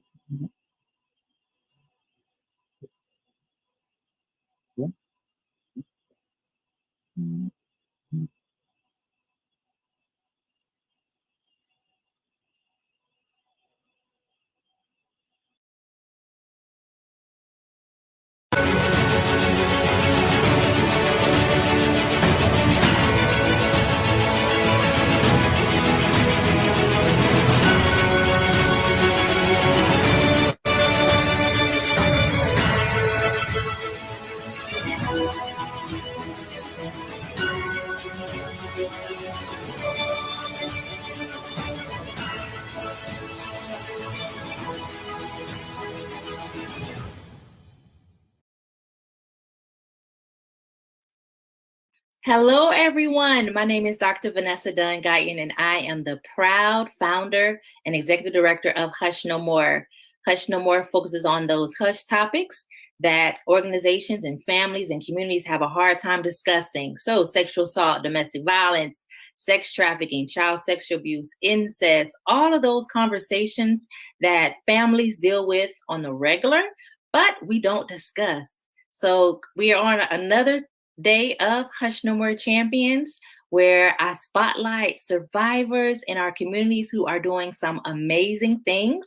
And I am truly honored today to bring in Miss Mary Knight. She is phenomenal. And she's going to have a great conversation with us tonight because we're going to talk about spiritual rituals and the KKK as it relates to child sexual abuse. And so it's one of those topics that are difficult. So if you have a hard time, this is our trigger warning. This may be a little hard for you to hear. We will try to keep it a little mainstream, but sometimes it just triggers you when we don't know that it will. So remember that we always have free counseling. Free counseling is available. You can reach out to us for you and your family at no cost to you. So remember that if you're ever triggered, maybe there's some work that we could still do as it relates to counseling. So Mary, welcome today. Welcome. Thank you. Introduce yourself to our audience. Mary Knight. I have a really good life now. That's the first thing I want to say. I do. I hike and I do yoga. I'm happily married. I got married in 2010, and I do respite foster care. So foster kids come and stay with us for a couple of days to give their full-time foster parents a break. I really have a good life now. But I am a survivor of extreme abuse. Okay. Where do you live? I live in Bellingham, Washington. I can see the mountains in Canada right now. It's far north, Washington State, north of Seattle. Oh, that's what. No, I have been to Washington State and it's absolutely beautiful. And so I can say that. So you live in a really nice part of the country. So I'm happy that we can actually do this via StreamYard so that we can actually have a conversation, because if it wasn't for social media, I would have never met you and actually had great conversations about some things that have been going on with you in your life and how you just overcame so much. So first I wanted to say thank you for joining us. I am so honored to have this difficult conversation with you and that you're in a great place, a healthy place to be able to have this discussion. So thank you for joining us tonight. So thank you. All right, so we talked about earlier how your life started out, but what triggered you to even start on this journey? I think God got me ready in a number of ways to remember. But the phenomena with recovered memories is that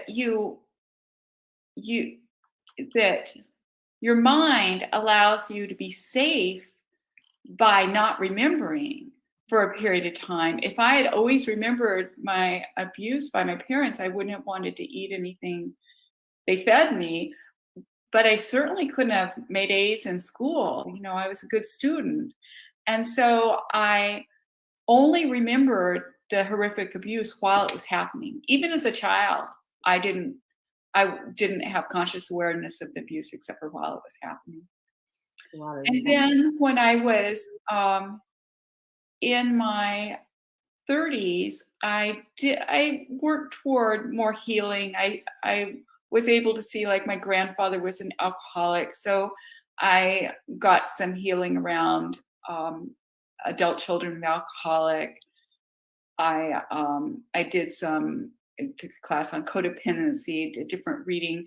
So I was doing things to get more well. And then when I was 37, my father's sister disclosed to him and my mother, and said that there was generational abuse, that it went back. She said she had been sexually abused by their grandparents. And my father and mother's response was just to say, well, she's crazy and we'll never see her again, which is especially odd because my mother and my aunt had been college roommates.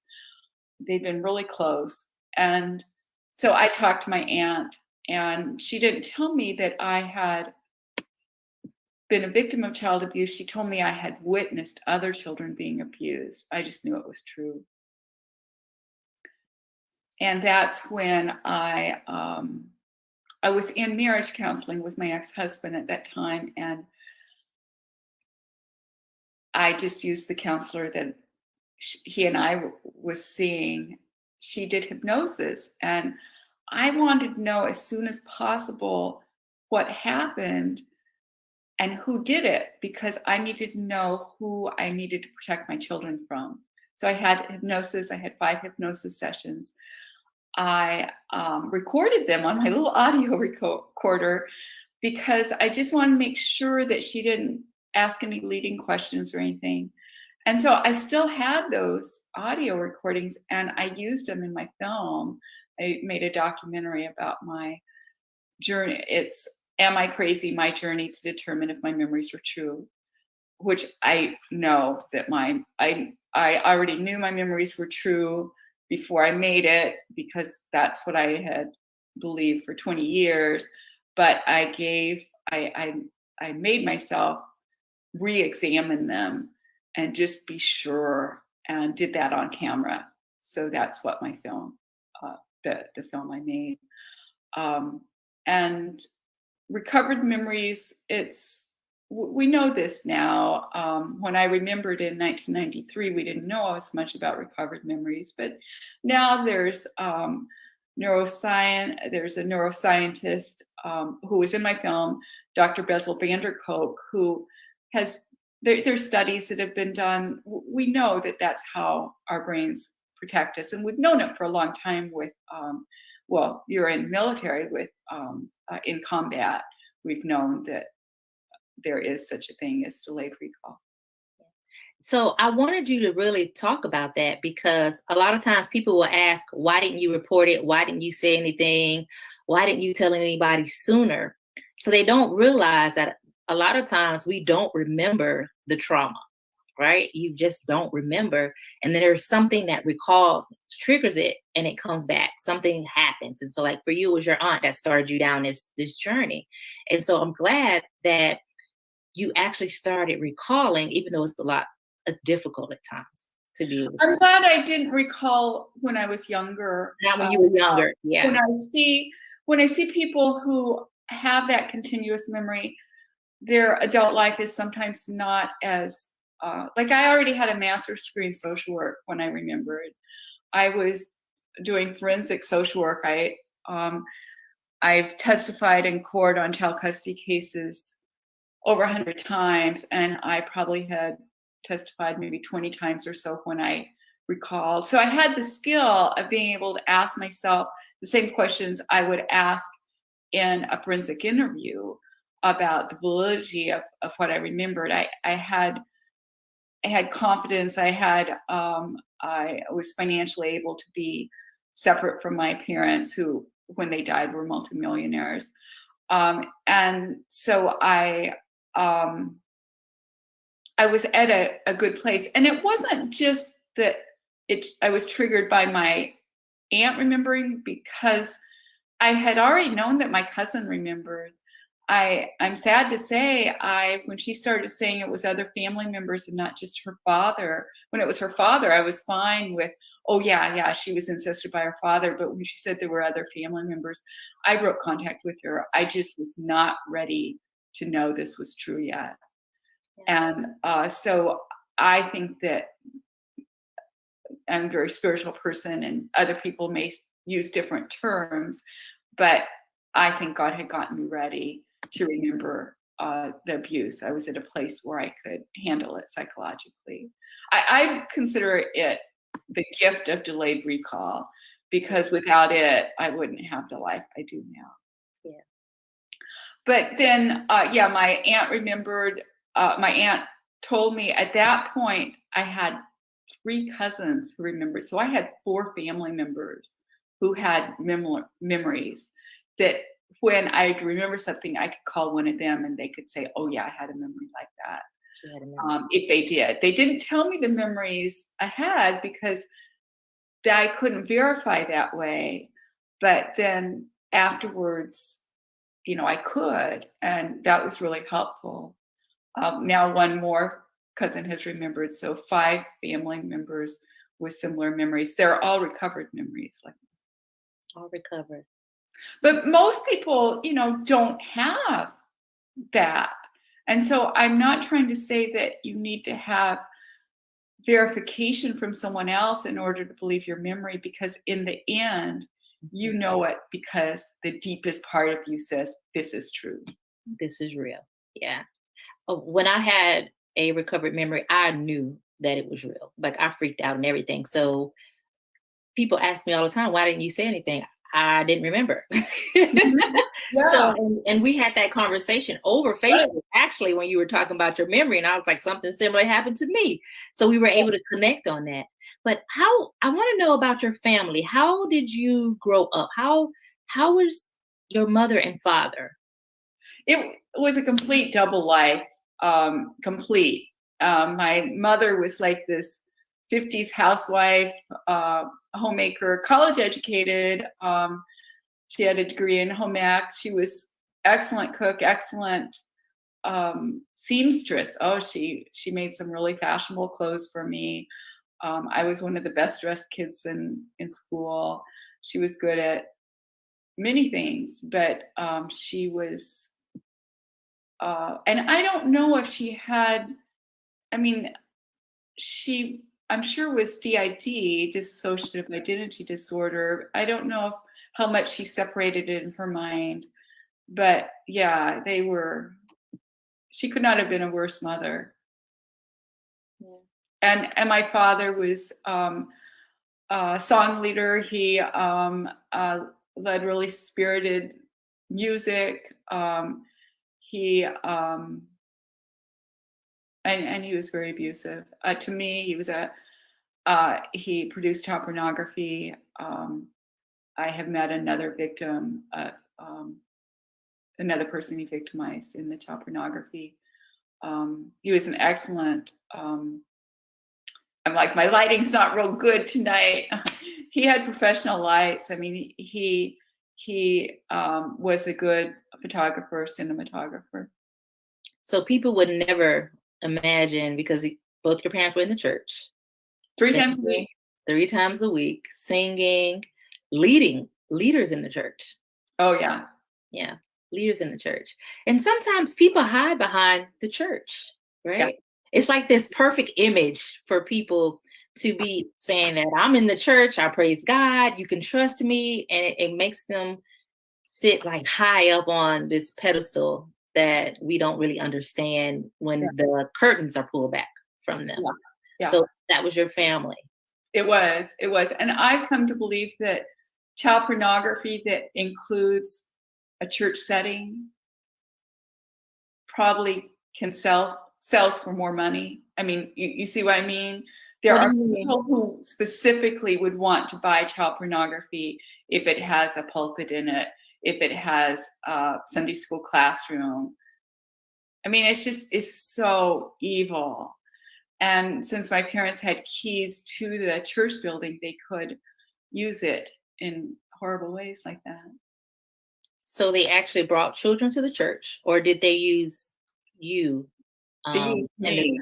Okay. They used me, but and I believe other children on church property. But they definitely, I'm careful to only talk about what I myself witnessed. Right. And I myself was victimized in child pornography on church property, video that was taken on church property, photography, and also, in other settings too. And I did witness abuse of other children as well, and I did witness murder, and that's something I could read from to tell more about that. My parents used church as a way to hide their KKK involvement, and they used KKK involvement as a way to distribute pornography, child pornography. I don't believe that everyone in the KKK is a child abuser, but I do believe that people who dehumanize other people as much as white supremacists do, that among that segment of people, there's going to be more pedophiles. And I have talked to other people who were victimized in KKK gatherings. So the church and the KKK was simultaneous for your family. Like they went hand in hand. They were involved in both at the same time. Yes.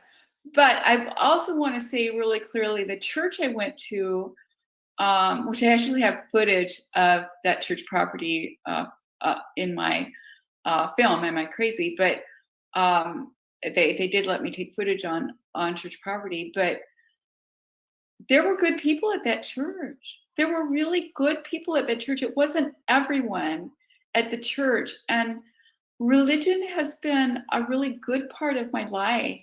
I noticed, I posted your poster about telling that tonight I would tell about ritual, that I would tell about religious abuse, ritual abuse, and KKK, child sexual abuse. And I also posted, I've started attending Ebenezer Baptist Church via Zoom. And I posted something about it, so because, the music, it reminds me of the music I had in my childhood church, and there were good things I got. There are good things I get from religion. So I'm not opposed to religion. I'm not upset with God, although I will say that I think God is big enough and strong enough that it's fine with God to be angry at him, her. So I have been angry, and I think God can handle, the God I worship can handle our anger. And I love that, because sometimes people turn away from God, from their faith after trauma. So I love that you've embraced that. You've embraced that. I still love God. I still love going to church, even though you had some bad experiences in the church. Yes. Yeah, I like that. That means a lot to me, because it gives people hope. And I always say that we don't talk about this enough in the church. People go to church when they're hurting, right? When they've been through some things, but we don't have the conversations. And so I'm real big on going to churches and having this discussion, because you never know who is being abused in your congregation. Yes. And I know you're putting this out on YouTube and other formats, and I just would encourage churches to bring this into their churches and let people see this, because churches need to protect themselves in that, child pornographers like to use church property. They just, and you need to, church should be safe, and it wasn't for me. And you need to be willing to ask people questions. And anyone who has a key to your church, if someone's listening and you're a church leader, anyone who has a key to your church should be willing to be investigated. Yeah. I had a pastor one time tell me that he didn't want to encourage his children to come and talk to him about if they were being touched, if it was some type of abuse going on, because he was a mandatory reporter. And that meant that he would be reporting on his members. And I said, don't you think that they should be reported? Absolutely. Yeah. And he had to think about it. He thought about it. And I'm hoping that I left an impact on him. Yeah. Because he did think about it. We must talk to our children no matter what setting they're in. Because it might have been different for you. You just never know what's going on with our kids. Yeah. So, and that's one reason I didn't remember when I was younger, because you don't want to say something like that about your own parent. Right. And I'm afraid if I had been younger, I would have harmed myself, because it was all I could do at age 37 to acknowledge that my father had done that. And really, I think if I hadn't had children, I might not have done it. I wouldn't have done it for all the money in the world. I wouldn't have done it. To say that my father is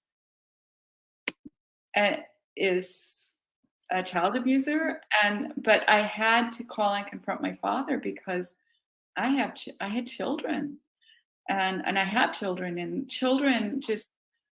I'm just a lifelong child advocate. That's what I did as a social worker for 23 years. That's what I do as a filmmaker. I'm an advocate for survivors of child abuse and for the children of today. So, you know, sometimes you forget that you're having to say this about your own parent. And it's really hard. And I also would say that people who are not wanting to say this publicly, that's fine. Right. I'm out here saying it publicly. I as you can see, my hair is gray. This is at a time in my life that it's safe for me to do that. Don't push yourself to do it before it's the right time for you. I get people coming to me. One of the people who came to me and said, I don't feel like I can talk about my past as she said, as a survivor of human trafficking. And she said, but I'm starting to talk about that. But she was a pastor. And she said, I'm afraid my congregants can't handle me talking about the ritual abuse. So she was not public about the ritual abuse. And I mean, that's sad. She's a pastor. She's, you know, but that's also okay. If you don't, there's times it's been hard for me that I did go public. So, it was harder for me to become a foster parent because I had gone public, which is just, you know, but it was harder to go through the interview process. Now I am, but a foster parent. But there are things that your life is harder. So don't push yourself about that. And if someone wants to talk to me, and I know you offer the free counseling with your service, and I think that's great. If someone wants to talk to me personally about my experience, I am willing to talk to any survivor for a one-time phone call. And my contact information is on my website, maryknightproductions.com. You can email me and we can set up a phone call. Yeah. Thank you. I think that's important for people to be able to reach out to someone who have had a similar experience. So thank you so very much for that, because that's important. I do want you to define, what is your definition of spiritual abuse? Well, spiritual abuse would be any type of abuse that affects you spiritually. I don't think it's only child sexual abuse. It could be, well, I think I would include, you know, sermons that just make everyone go away feeling guilty and not uplifted, you know. I mean, that's spiritual abuse. You're getting that from the pulpit. But mine went much further than that. I mean, I do think there were times that from the pulpit, they use things in sermons that would trigger me, that would, and to this day, I will not listen to a sermon on the crucifixion. I'll leave.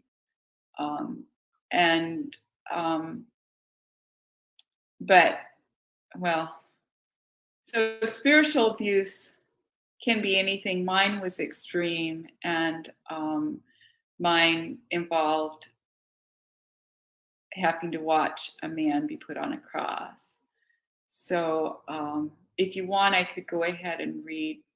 Please, because I think that was important. Your writing is very important to you, and I want you to be able to share that. Okay. So this is, well, it seemed like a Sunday drive. I was 8 years old.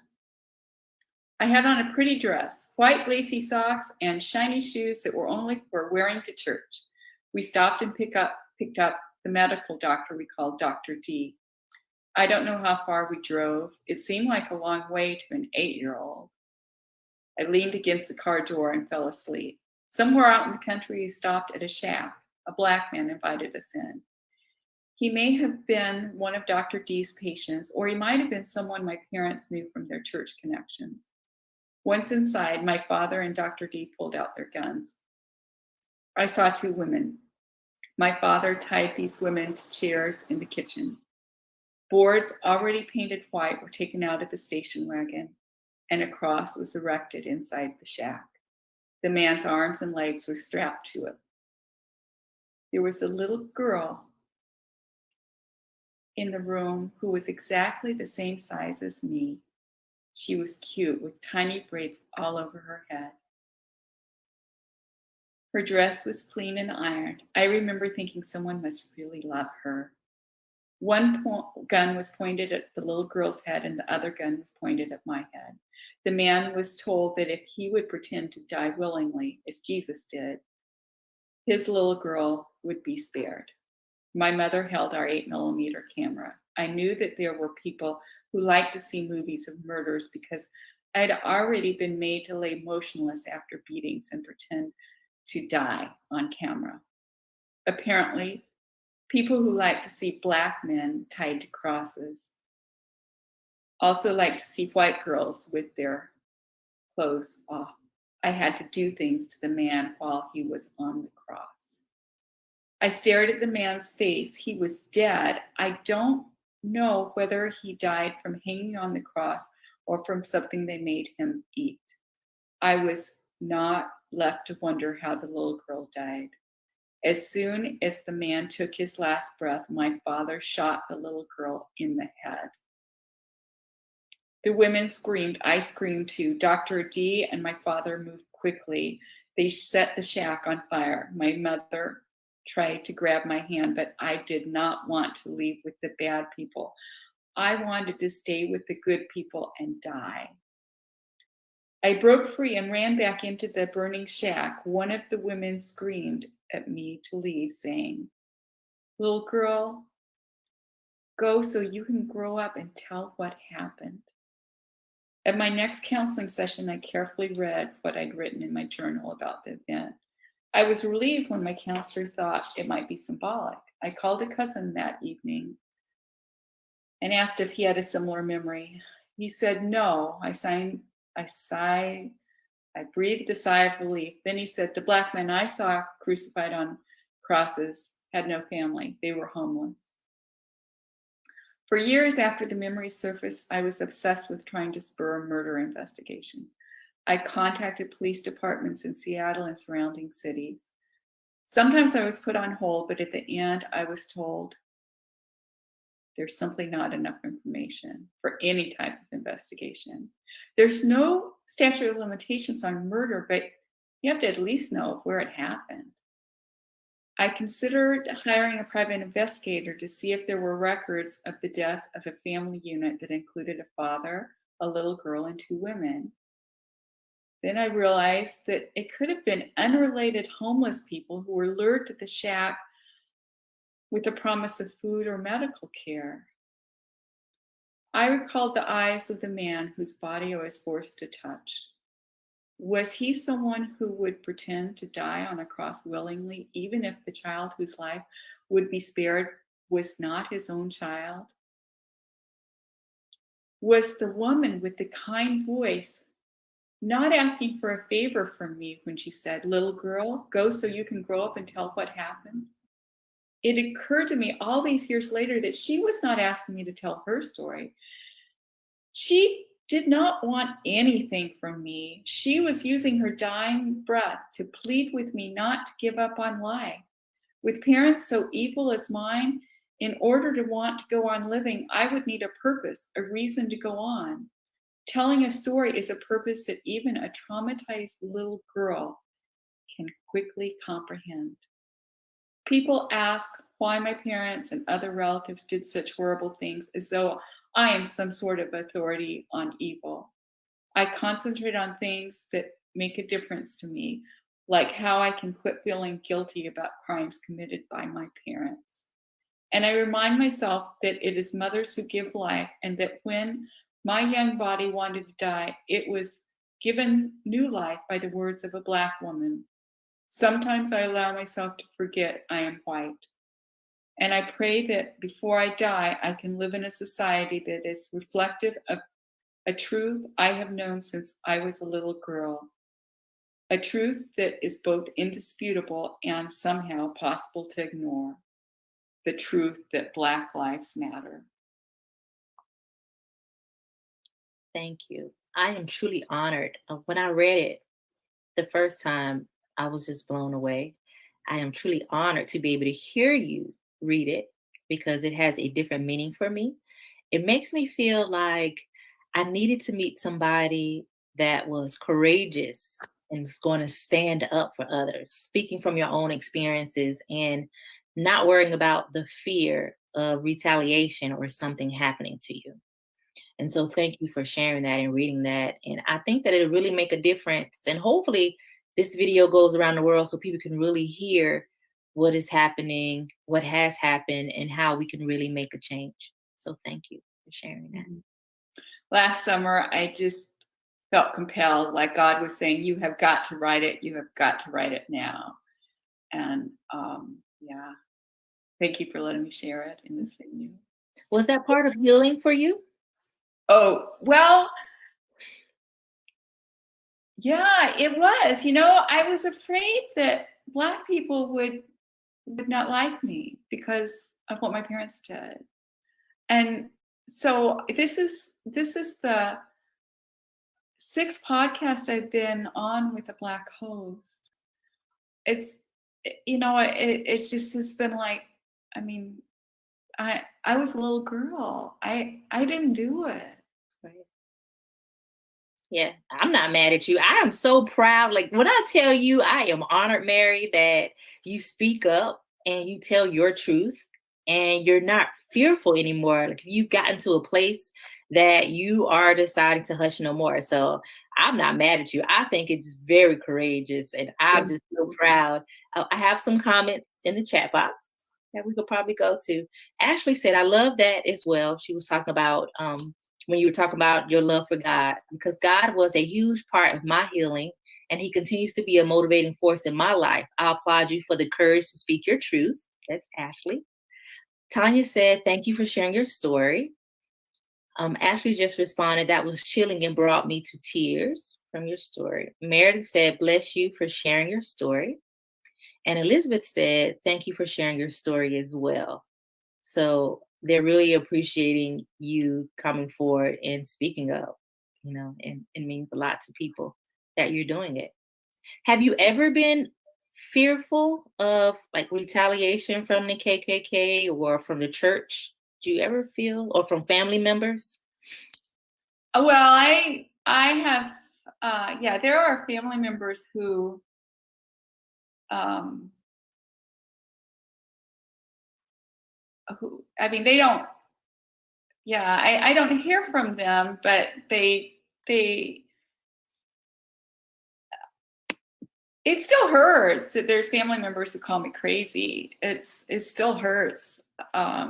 And I've gotten to where it doesn't hurt as much. And I've noticed with going public, and I didn't know this before going public, and the people who aren't going public, please listen, because please learn from this. I thought most people didn't believe me, but it's most people who are, the people who don't believe me are almost all related to my perpetrators. I mean, almost everyone believes me. People related to my perpetrators don't. And before you go public, you think most people don't believe you because you're hearing from people you're related to. But now I know that most people do believe me. Retaliation by the KKK, no, I haven't. No, I haven't been concerned about that. I have gone back to the church that where I mean, this didn't happen at a church, but I have gone back to churches, and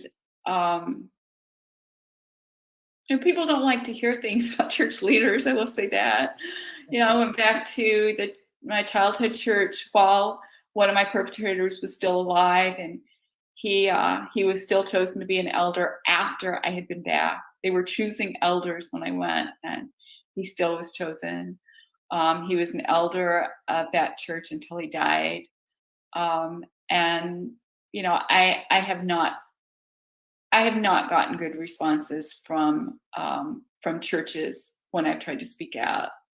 And then but then even with that, when I went back that time, one of the people who I'd known when I was a little girl literally stood by me while I was confronting an abuser. he literally stood right by me. And then he took he took his daughter. He was a widower. His wife had died, but he took his daughters and granddaughter out to lunch every Sunday, and he took me too. So, you know, he literally stood by me, and then he took me out to lunch. And so there were good people from that church. When I was a little girl, I just didn't know who they were. And people say, well, why don't you tell someone? Well, you might tell someone, and it could be the wrong person in it. Yeah. It was after since I saw people killed, it was, I was afraid for my life as a child. Now, it always affects me to tell. I have an easy day for myself tomorrow because I need to just take care of myself some after I tell. I don't want to make it seem like it's easy. I'm really glad I made my film because now I can tell without telling. Now people can watch my film and then they can talk to me as opposed to me taking an hour or 2 hours to tell my story. So my film's an hour long. It's recently been translated into German subtitles. Someone volunteered to translate it into Polish subtitles. It's in Spanish subtitles, and it's in English closed caption. So I try to make that available. The essay I just read is on my website.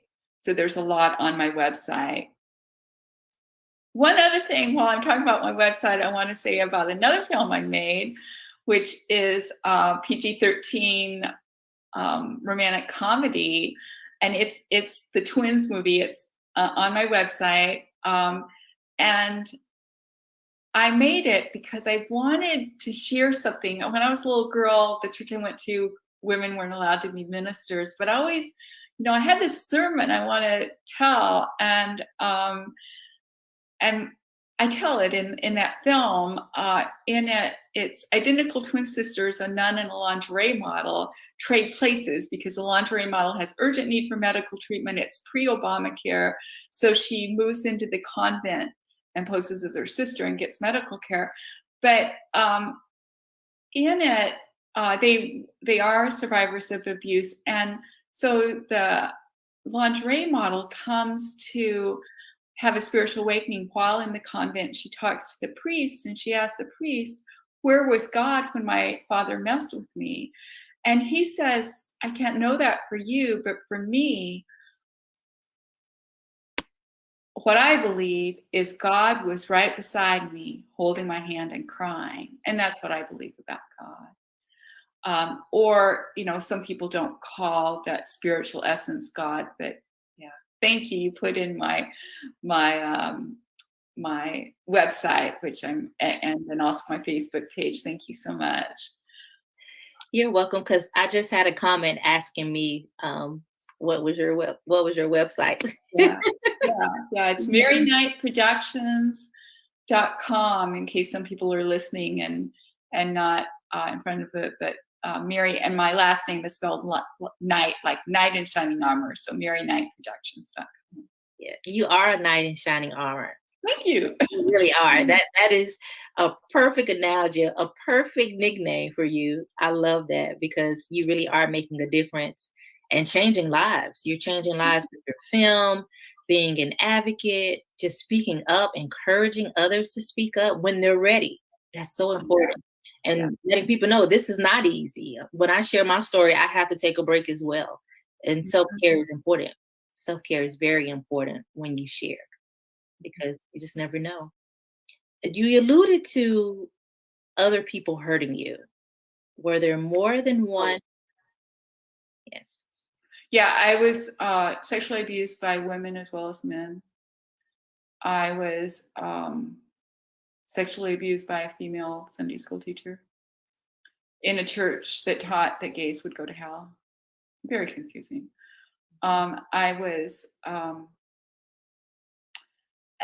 My film goes into a ritualistic type of abuse that I experienced. And Ritual abuse is very controversial. Some people say it doesn't happen, but I know what happened to me. And some people define ritual abuse as, and then they say it doesn't happen. Ritual abuse is someone trying to worship Satan or worship God by sexually molesting children, and that these people who do it aren't pedophiles. Well, people who sexually abuse children are pedophiles. That's, you know, and so they define it in this way that's ridiculous, and then they say it doesn't happen. But I know that the things that happened to me happened to other people, and the things that I talk about in my film are done. I'll give one example. Is I was put in a coffin.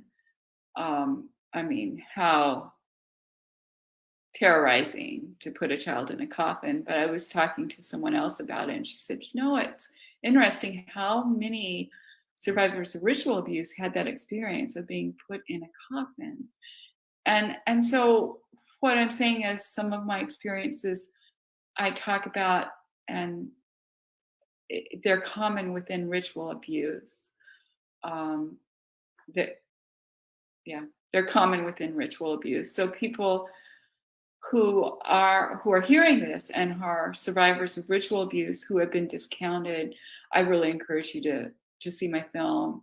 And I've been amazed at how many people believe what happened to me when seeing my film. I think sometimes survivors of ritual abuse get afraid of everything and everyone, and so they can't tell their story in a way that seems credible because they're afraid of so much. And I'm pleased that I am able to tell. And one way I've done that is I don't talk about things I don't know. I only talk about things that happen to me first person.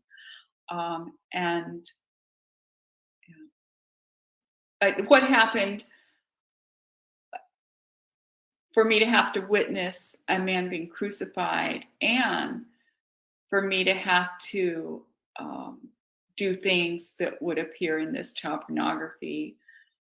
I mean, that's ritualistic abuse, and crosses being used, sacred communion being desecrated. Those are common things that happen in ritual abuse. But to say that the person who does these things is worshiping Satan or is worshiping God, you would have to be inside their head to know that. And we're not. We don't know what's going on in someone else's head. People have asked me that. Did your parents think that God was telling them to do this? I don't know what my parents were thinking. And if I did, I couldn't comprehend it. I mean, someone who's good just cannot comprehend that level of evil. And there's no answer. No, there's no answer. Sometimes people ask you questions that they're never going to get an answer to. Right. Yeah. Right. And I think it's important to ask the questions because it's a way of relating to God. You know, it's a way of relating to the world. If people who are maybe humanistic and don't believe in God, it's a way of coping with life.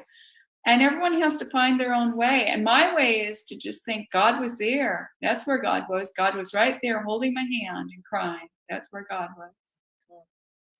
Kim has a question for you.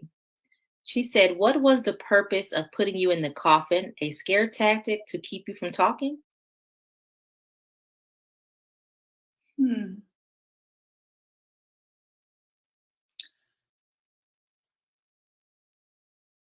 It was a part of being terrorized. And I do encourage to see the film because it's in context to that I was put in the coffin to a larger event. And it was all a part of being terrorized. Yeah. And I would also say to Kim, I'm glad to answer questions. It helps if someone sees my film before talking to me, because then it answers some of the questions. But it's still why my parents did that. I do know that after that ritual that included being put in the coffin, my father started coming into my room more and sexually abusing me. And I think he just knew he could, because what am I going to say? You know, I mean, I've already been so terrorized. I just think my parents said that they would kill us if we told, and I believed them. And you know, after they'd said that to me when I was young, then that being reiterated, I was 9 when I was put in the coffin. I believed it, and yeah, so it was safety for my dad that he could do anything to me. And the abuse did get different after that, after I was 9. I can't even imagine being in a coffin when I have a hard time with darkness. Like, I have a real hard time with darkness. So I'm like, whoa, when you said it, it's like, I don't know how I would have felt. That's when you really need God by your side. Like, when you say God was there with you, God would have had to be there with me in that process. And so I truly believe that's where your faith stems from.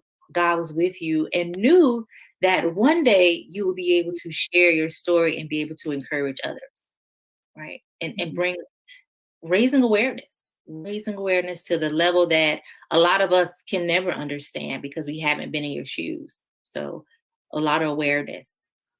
Do you have anything else that you want to share with us, Mary? We're at the end of the hour. I love to get people, if people contact me, I have an email list. My next thing I'm going to be using the email list is I'm writing a memoir. And so I'd like to let you know when that comes out.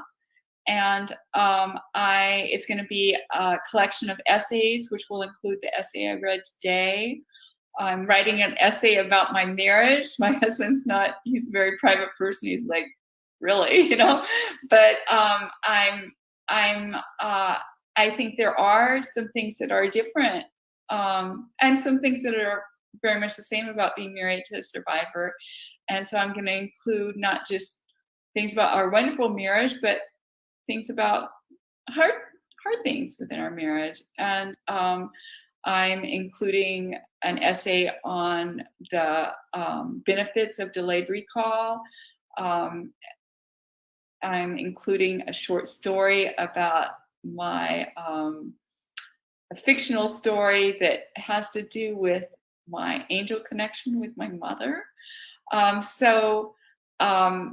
love for people to get in contact with me, and I often am able to provide things free to survivors who can't easily afford it. If a survivor wants to see my film and can't easily afford it, and I stress easily, let me know and I will let you see my film free.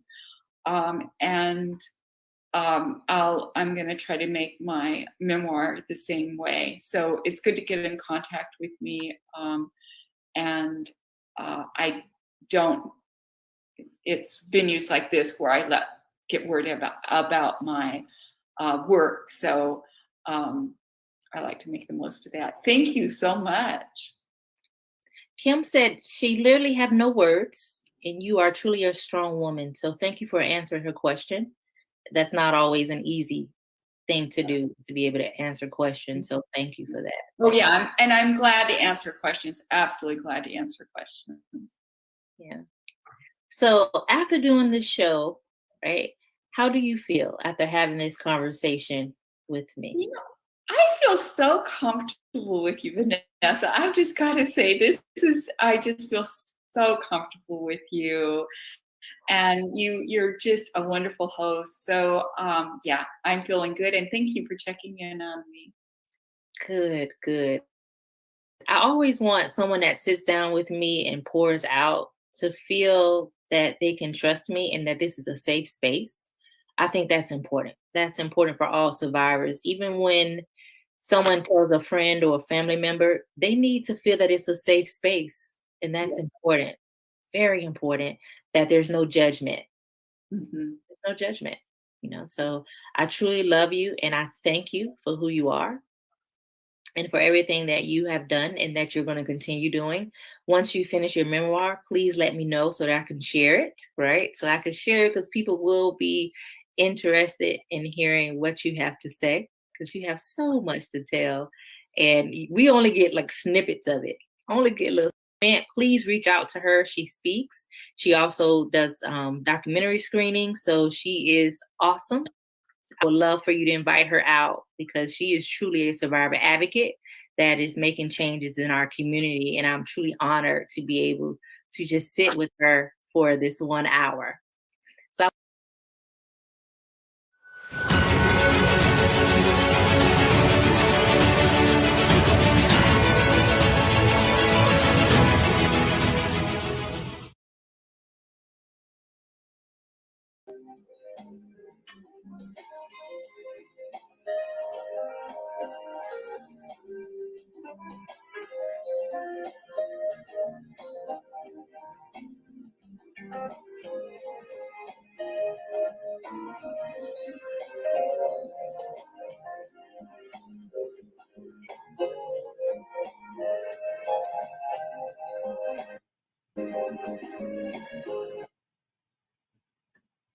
Good evening and welcome to the Speakeasy Podcast.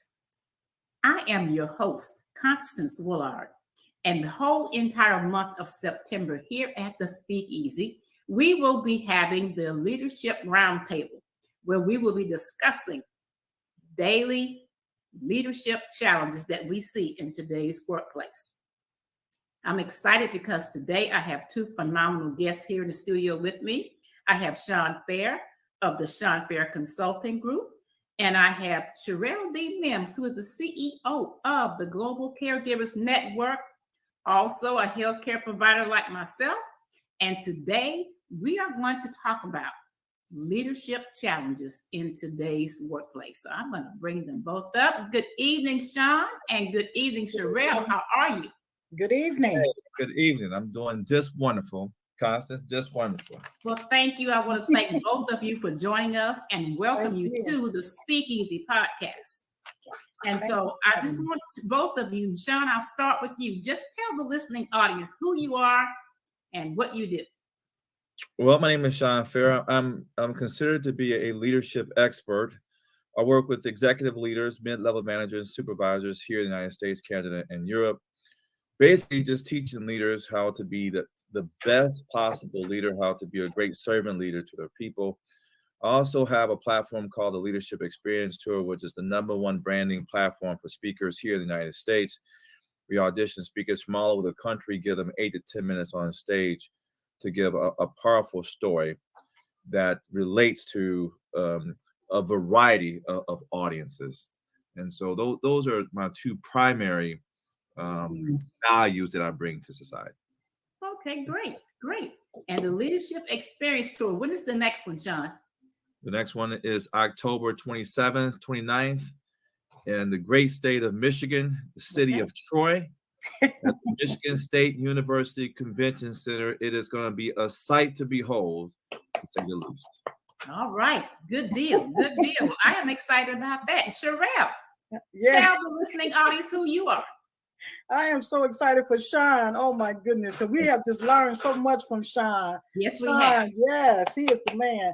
So anyway, my name is Sherelle D. Mims, and I am a motivational public speaker. I was on the Leadership Experience Tour in February of 2021 with the phenomenal Sean Fair. And also, I am the Global Caregivers Network founder and CEO, which is the #1 caregivers platform. So I just piggyback off of Sean. Sean has the #1 speakers in the U.S., and I'm just focused in on caregiving. So that's my area of expertise, caregiving. Well, thank you so much. And yes, Sean has been a phenomenal mentor. Yes. He continues to be that. I was on the platform in September of 2021, and he continues to mentor and encourage. And so, Sean, my hat is off to you for what you do. Thank you guys so much. No, I appreciate both of you. Thank you so much. Thank you so much. Okay, so we're going to talk about some common leadership challenges that we are facing in the workplace. And so I know for Sherelle and myself in healthcare with the Great Resign, nurses have just more or less disappeared. We cannot find them.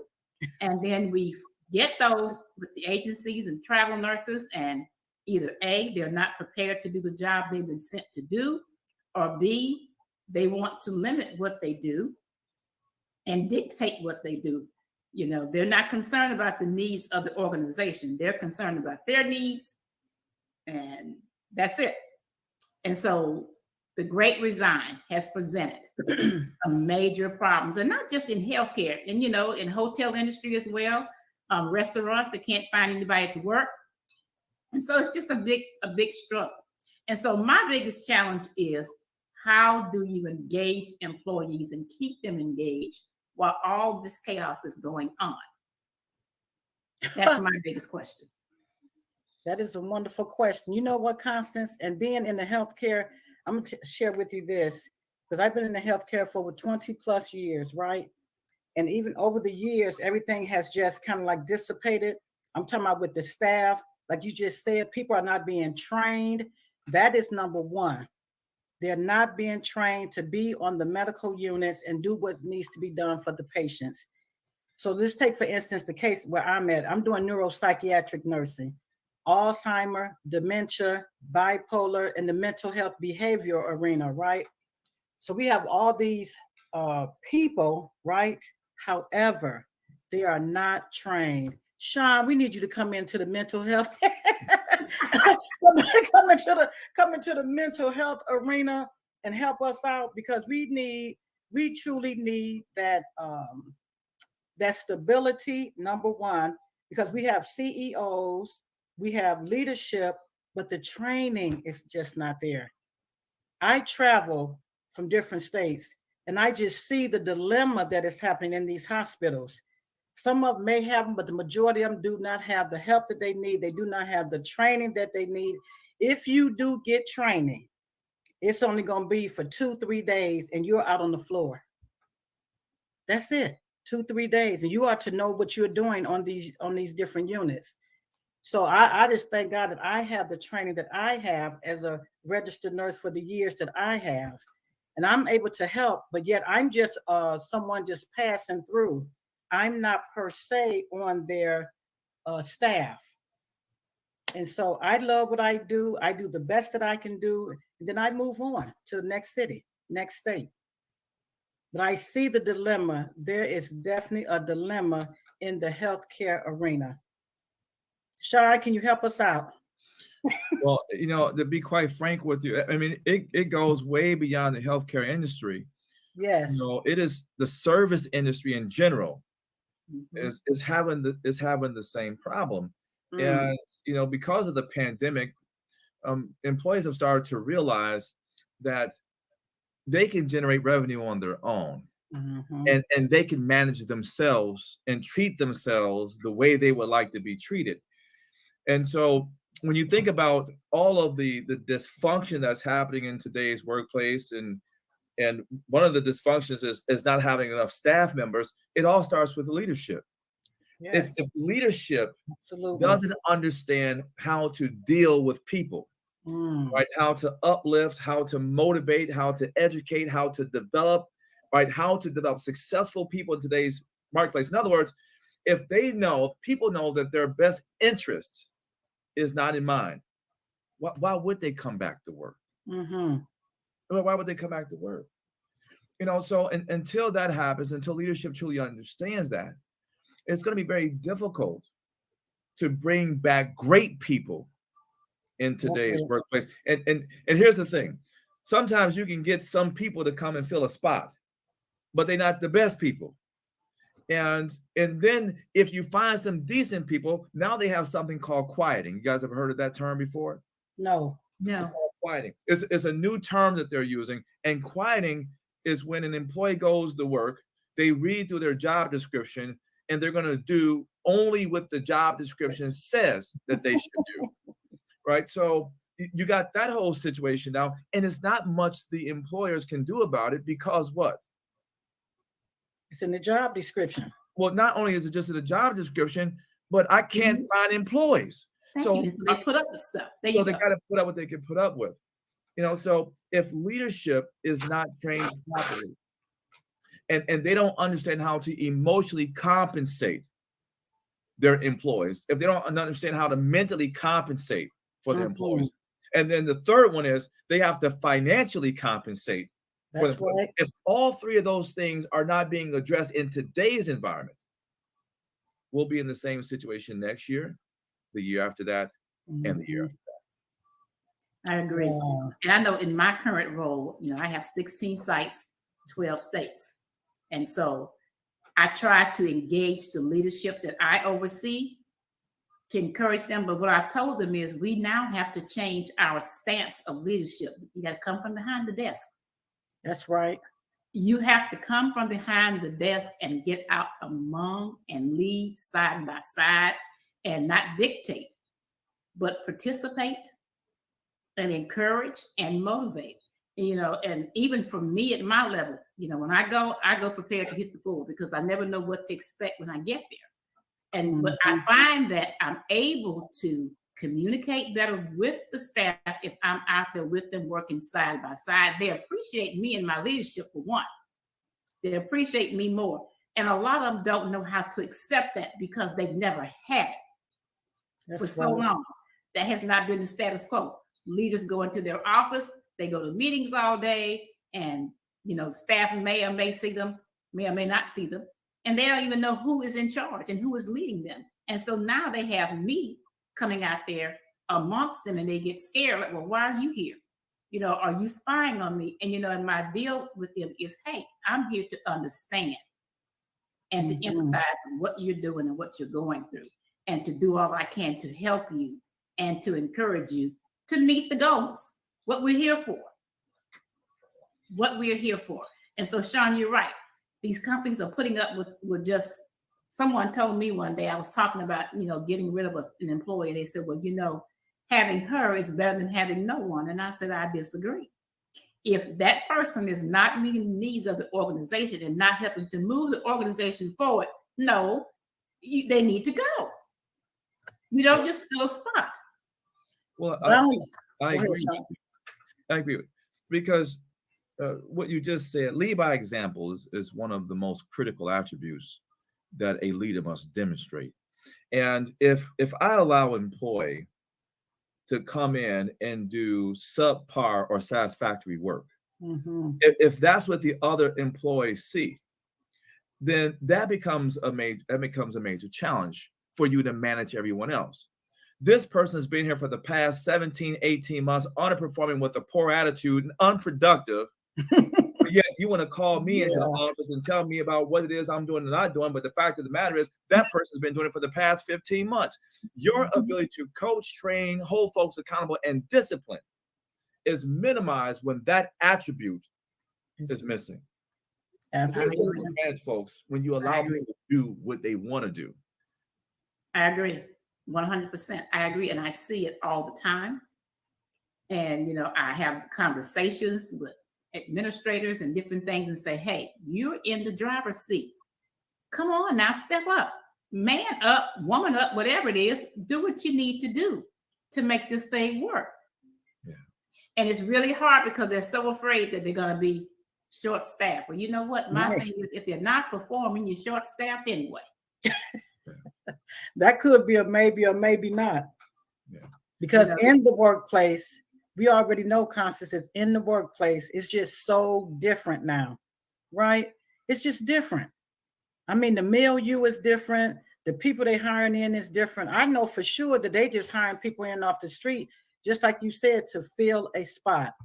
We rather have someone than no one at all. But then that's defeating your purpose. Like Sean just said, you still got to step in the position where you can be the leader and be out there, right? So, and I know for a fact that where I was at, right, they just didn't come out on the floor. And then a lot of people, when they're in that CEO position, the DON and all these other positions, they just don't come on the floor because corporate have them doing so much that they can't even afford to come on the floor. And this is why they have nurse lead, if you will, charge nurse or supervisor nurse, and they supposed to lead on the floor. Whereas the DON and the CEO doesn't have to come to the floor. So you just do the best you can. That's all you can do now. It's just a dilemma across the board. Like we just said, it's just across the board. So you do the best that you can and move on. That's what I do. That's where I'm at with everything. And I know that I am an asset when I go into these places, being a seasoned nurse. They would love for me to stay on. I just don't, because I just see the dilemma in the places. And it's just like a haphazard situation. But I do the best that I can while I'm there. And I make the best impression while I'm there. And that's all I can do. I have to look at it from a professional perspective and from a patient perspective. Sure. And me being a patient just last week, okay, you know, I in the hospital where I was, they had a lot of travel nurses. Right. And 2 nights I had this nurse. She did not assess me the whole 12 hours either night that she took care of me. Okay. So anything could go wrong. You know, I'm on telemetry monitoring because, you know, my electrolytes are off. Right. So anything could have gone wrong. And she did not assess me. And so that 3rd night when she came in, I says, I need for you to sit down right here and let's have a conversation. Yes. And I talked to her and I explained to her the importance of her assessing her patients. I said, what if something goes wrong with me tonight? And you've gone out there and documented something that is not true and accurate. Correct. You got a problem. I said, and trust me, you do not want to go before that kangaroo court at the Board of Nursing. Wow. You don't want that headache. You work too hard to get where you are. I said, so it's very important that you assess your patients. Absolutely. I said, because if you didn't assess me, I bet you didn't assess somebody else you had tonight. And I'm willing to bet money that you documented an assessment that you did not complete. And she dropped her head because she knew I was telling her the truth. And so we have to, as leaders, take a stand. That's right. You know, we have to take a stand for what is right. We just have to. Because we have people's lives that we're responsible for. That's right. And we have to protect. We really do. And so we have to take a stand. We have to treat everybody across the board evenly. And when behaviors arise, we have to confront them and deal with them. And if the person gets mad and quit, oh, well, they need to go anyway. Well, but here's the problem with that. You addressed her. You understand the industry. You understand how this is supposed to work. But what if you didn't? Whose responsibility is that? Exactly. Because that's we understand what the problem is, but what's the cause of that? Why does she feel as though that she can do or not do what she was supposed to do? Right. That would be the question that I have. And see, that falls on leadership, obviously. And I don't necessarily know the nursing industry per se, but there's got to be some kind of check and balance somewhere with the employees. And you said something that was very disturbing. If she can just go in and just write what she want to write, and it's not accurate, how does one know if they're getting the right care Exactly. in this situation? Exactly. Like he just said, that check and balance. The check and balance is your coworker. And I do notice a lot of times they just piggyback off of what the other person just said from the other shift. We know that happens a lot, Constance, in the industry. And we know that's not right. But we can't go around and check everyone. All you're responsible for is the time that you are there and what you're doing. Now you just did a great, excellent thing with her and checked her. I bet from here on out, she is going to do her assessment, because now she don't know, number one, who's in that bed.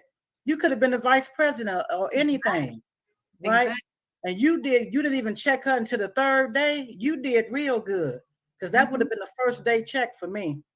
You know, in the hospital, we know better. We know we have to do a head to toe assessment. That is a given. So if a lot of our patients don't know that, and especially if they've never been in the hospital, they don't know that. So they would not have picked up on that.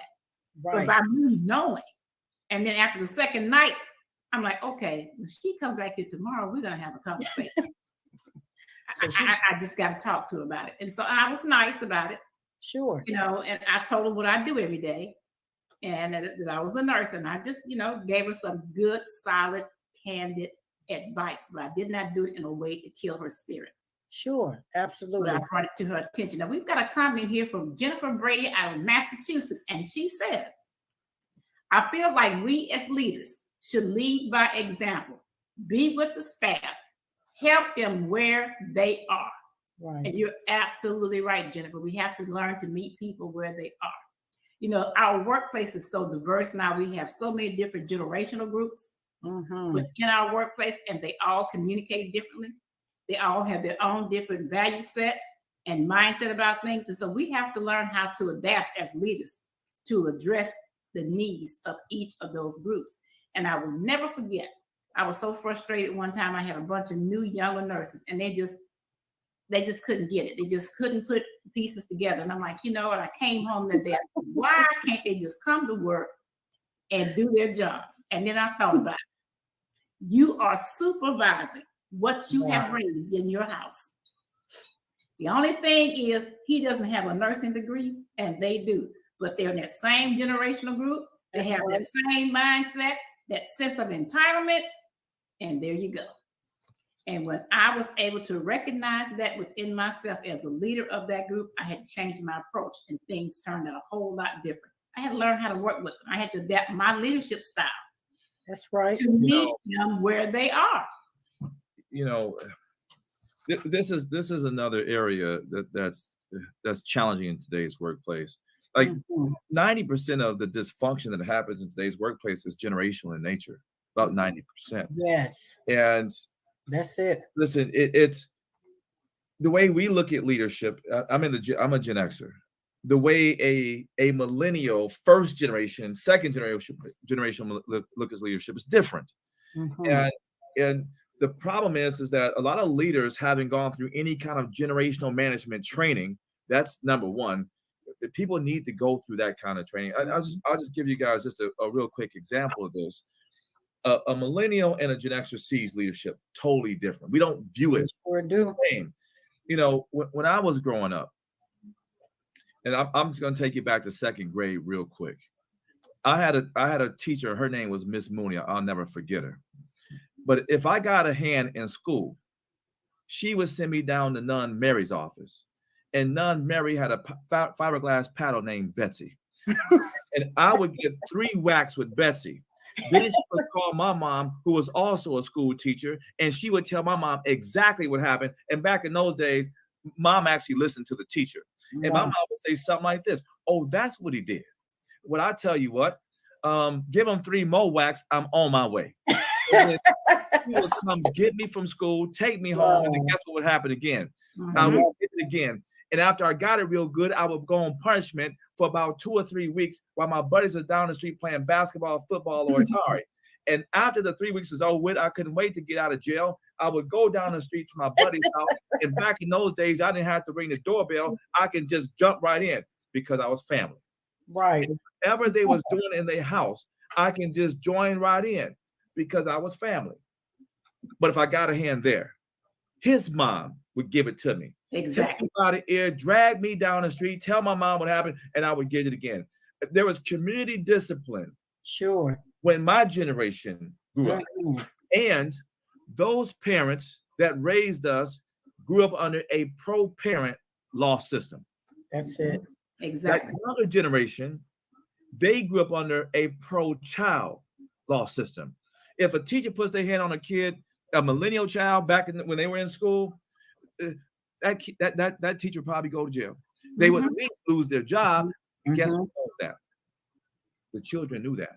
There could be a fight on the bus, and the bus driver won't even break up the fight in fear of putting his hands on the child and losing his job. Right. Yes, knew that.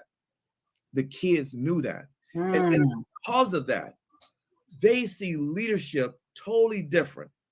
It's not that it's wrong. It's just the way they grew up, and the way we grew up is different. Sure. And a manager in today's workplace has to recognize there are some fundamental differences in how we view certain things. But I can tell you this: if leadership explain how the chain of command works up front, right, and they explain to them how accountability works up front, no matter who the generation is, you put people on the same page. And a lot of times That don't happen like it used to happen. Like we used to have this orientation and they would explain that kind of thing. They don't explain it anymore. And so now we just think that their perspective is our perspective. And the problem is, it's not. Wow. And you're absolutely right, Starry. And, That is so orientation true. is almost non-existent in some environments. It's almost non-existent. And, and if they have it, it's just basic general stuff, and they breeze through it, and then that's it. And then the employee is there for months, and they really don't understand or fully understand what their role is in the organization and where they align with leadership and so forth, and everyone else they work with. They don't even know the rules and the regulations and the policy, or even how to locate them. Yeah. And that's a problem. That is a problem. And so what is the solution? Oh, wow. Again, I still say the solution is, and as Sean just mentioned, leaders need to be accountable, okay, and hold each other accountable. And if you have not had the generational diversity training, you need to find it someplace and get into it, because I'm telling you, it's mind-blowing, and it will make a difference in how you interact with different individuals in the workplace. Yeah. It makes a difference because they don't get it. And sometimes it's almost as if you have to paint a picture for them. Sherelle, in the mental health environment, you can't wear your hair down hanging low because somebody can grab it, pull your hair and snap your neck. That's and right. So I got a group of them, they got the long braids, past their knees, and they're walking around. And I'm like, you need to pull your hair up. And I said it like 2 or 3 nights. And the same ones came back with their hair down again. So I went to the Dollar Tree and bought some twists. And I says, okay, I'm going to give you this tonight. And before you walk out of this report room, I need you to put your hair up, and let me explain to you why.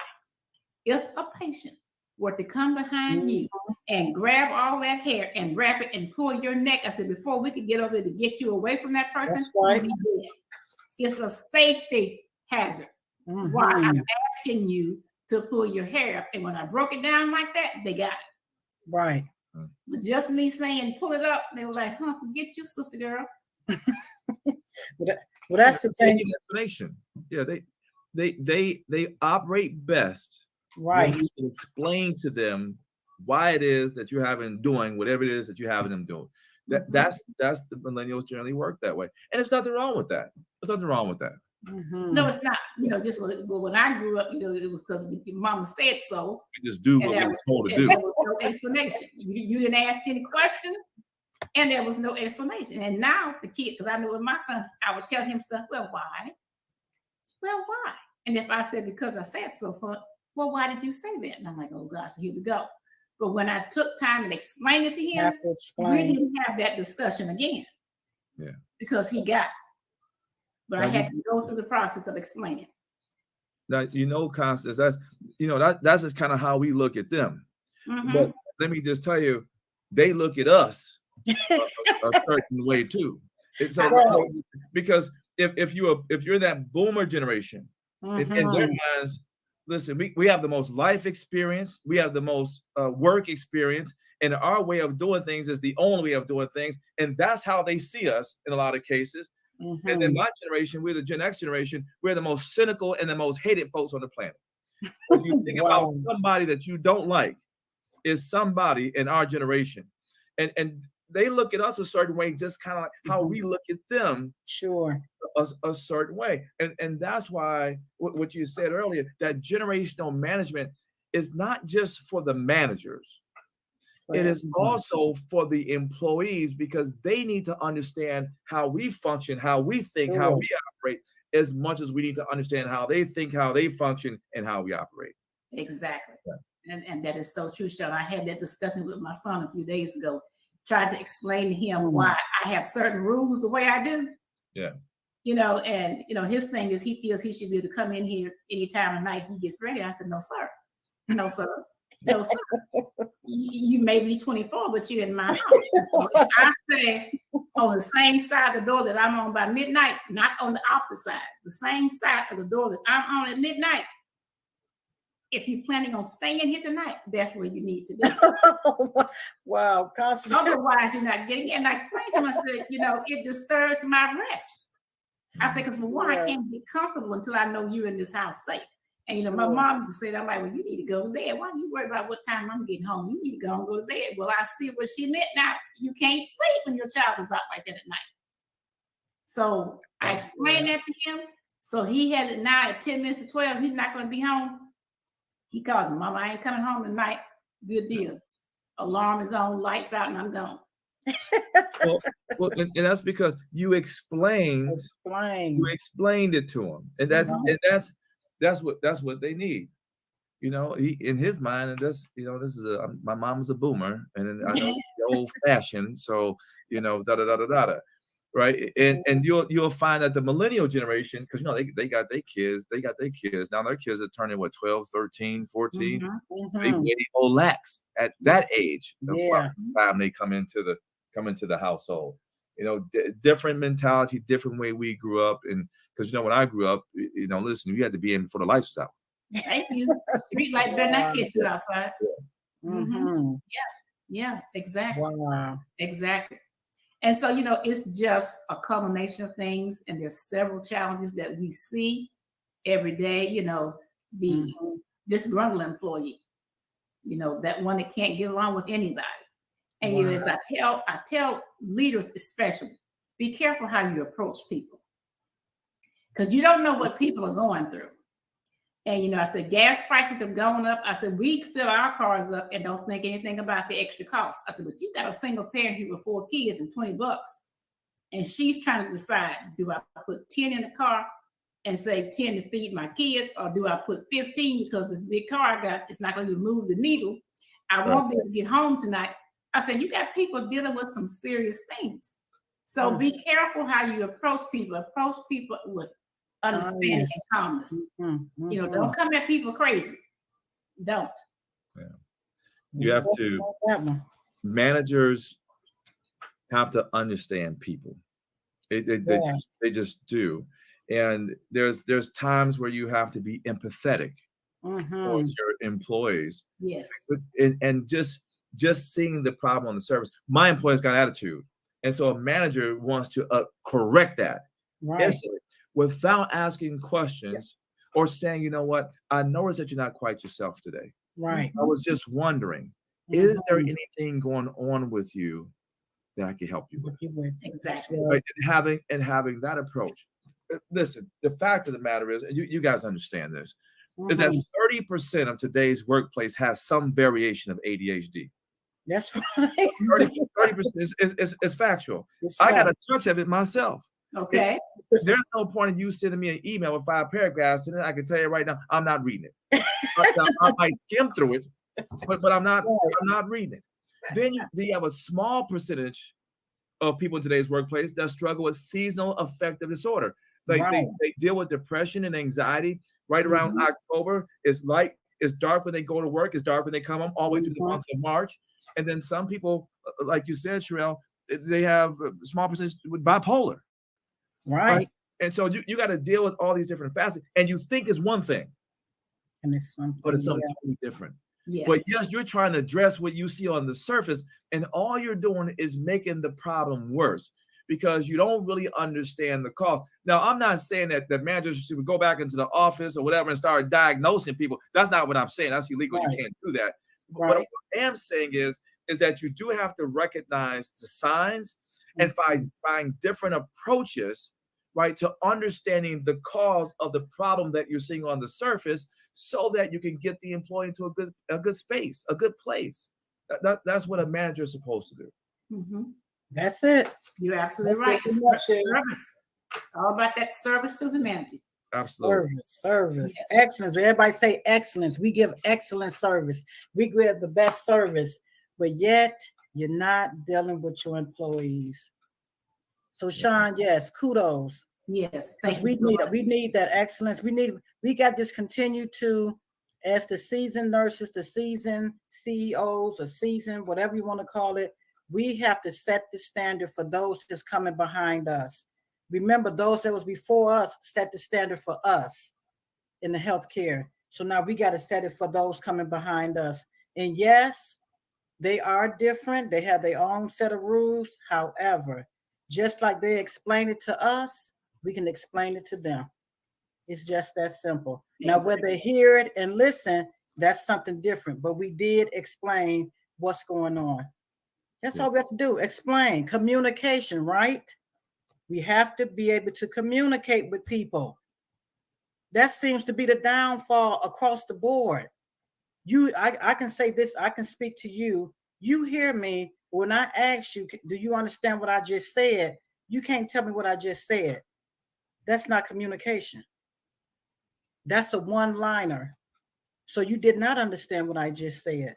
So that communication in the workplace, and it's not just in the workplace, it's everywhere. We have to learn how to communicate without what? Getting upset, already drawn a conclusion. We have to be able to communicate, send the message, and also be able to listen. And Sheree, you're absolutely right. Leadership is not only in the workplace, it's in your homes, it's in your church, it's in your community, it's everywhere. It is everywhere. And so whether you are the leader of your household or you are one of the leaders of a household or of your neighborhood watch association, whatever it may be, we have to learn to communicate and meet people right where they are. That is so important. So important. It's we talk about this communication thing. The managers have a very tough job. It requires a manager has to go through extensive training to be an effective leader in today's workplace. Mm-hmm. Just like I can't manage everyone the same way and get the best results. Right. I can't communicate the same way and think that everyone is receiving my communication. Let me just give you an example. I mean, the fact of the matter is that every person that you have on your team is inherently different. Right. Every one of them. Some of them, they grew up in a two-parent household. Mm-hmm. Some of them grew up in a one-parent household. Some of them grew up under these set of values, and others grew up with another set of values. Some of them went to church, some of them didn't. Mm-hmm. Some of them went to private school, some of them went to public school. Some of them are spiritual, some of them are not. Some have a high school diploma, some don't. Some have a bachelor's degree, some don't. Some have a master's, some don't. Some of us grew up in one generation versus another generation. Some of us grew up under one set of law versus another set. And all I'm saying to you is that everyone has been shaped and formed differently. Therefore, we don't communicate the same way. We don't receive communication the same way. And you certainly can't manage everyone the same way and think that you can get the best results out of every employee that works for you. It requires that a manager conforms their leadership style to meet the needs of every employee in order for them to develop an employee that's going to be successful and doing their job. That's a fact. That is a fact. You just made it make sense, Sean. You got to make it make sense, baby. No more, you can't do you. I'm telling you, make it make sense. Yeah, I was gonna ask Sean about that DISC, because you got, like you just said, you just broke it down that way too, Sean, where the DISK with the different personalities on the job. You got different personalities. We were just at a company out in Denver a few days ago, and I had Marcus out there with me, who's he's a DISC pro. We had Nick Giles came out there with me, and we talked about DISC. But a lot of the jobs that are out there today need this, and the reason being is that the manager is not able to spend the same amount of time with their people as they used to. So getting to know them within a reasonable period of time is very challenging in today's workplace. So providing a DISC assessment where a manager can review it and have a better understanding of who the person is immediately puts them into a better position to effectively manage them. And DISC is something I think every employee, every manager, every director, every VP, every CEO should take some assessment so there's a better understanding of how to manage, how to communicate, how to work with, how to build, how to develop. All those things gives you a better idea if you're able to review a person's DISC assessment. Yes, I agree. It does help. It does give you some insight into your team member and how to work with that person effectively. I agree.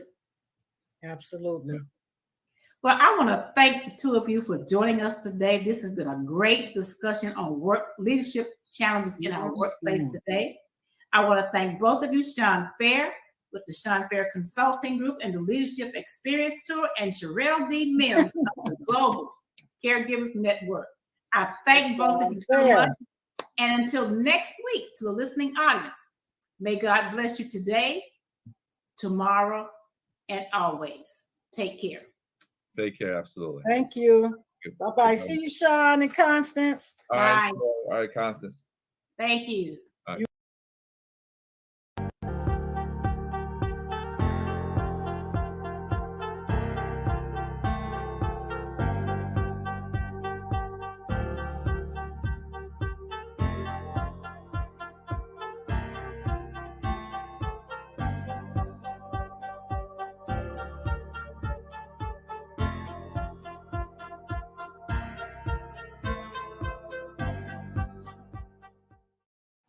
CTR Media Network was created for today's podcasters. We provide a safe haven for content creators that are everyday people doing extraordinary things. We have a system of positioning, monetization training, coaching, and support for our podcasters' success. CTR Media Network simply bridges that gap with a level playing field for your dreams to come true cost effectively. Our team provides a premium service and experience for our podcasters to grow.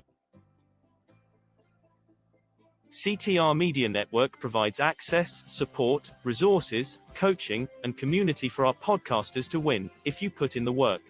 We believe that we are living in a unique time which requires you to share your message of hope with millions of people around the world. Remember that the world is never too saturated for you, your voice and message. A platform for positive, impactful media where the content creators are in the driver's seat. Visit our website today by going to www.ctrmedianetwork.com. What's going on, everybody? Welcome back to another episode of the Queen Candy podcast. We hope that, of course, everyone is doing good. As always, we wish that and definitely hope that everyone is staying safe with everything that is going on. Y'all know how we do. We getting it in. Getting our hustle on, whole 9 yards. Y'all know how we do it over here. We know we keep it 100 with y'all as much as we can. But let's get right on into it.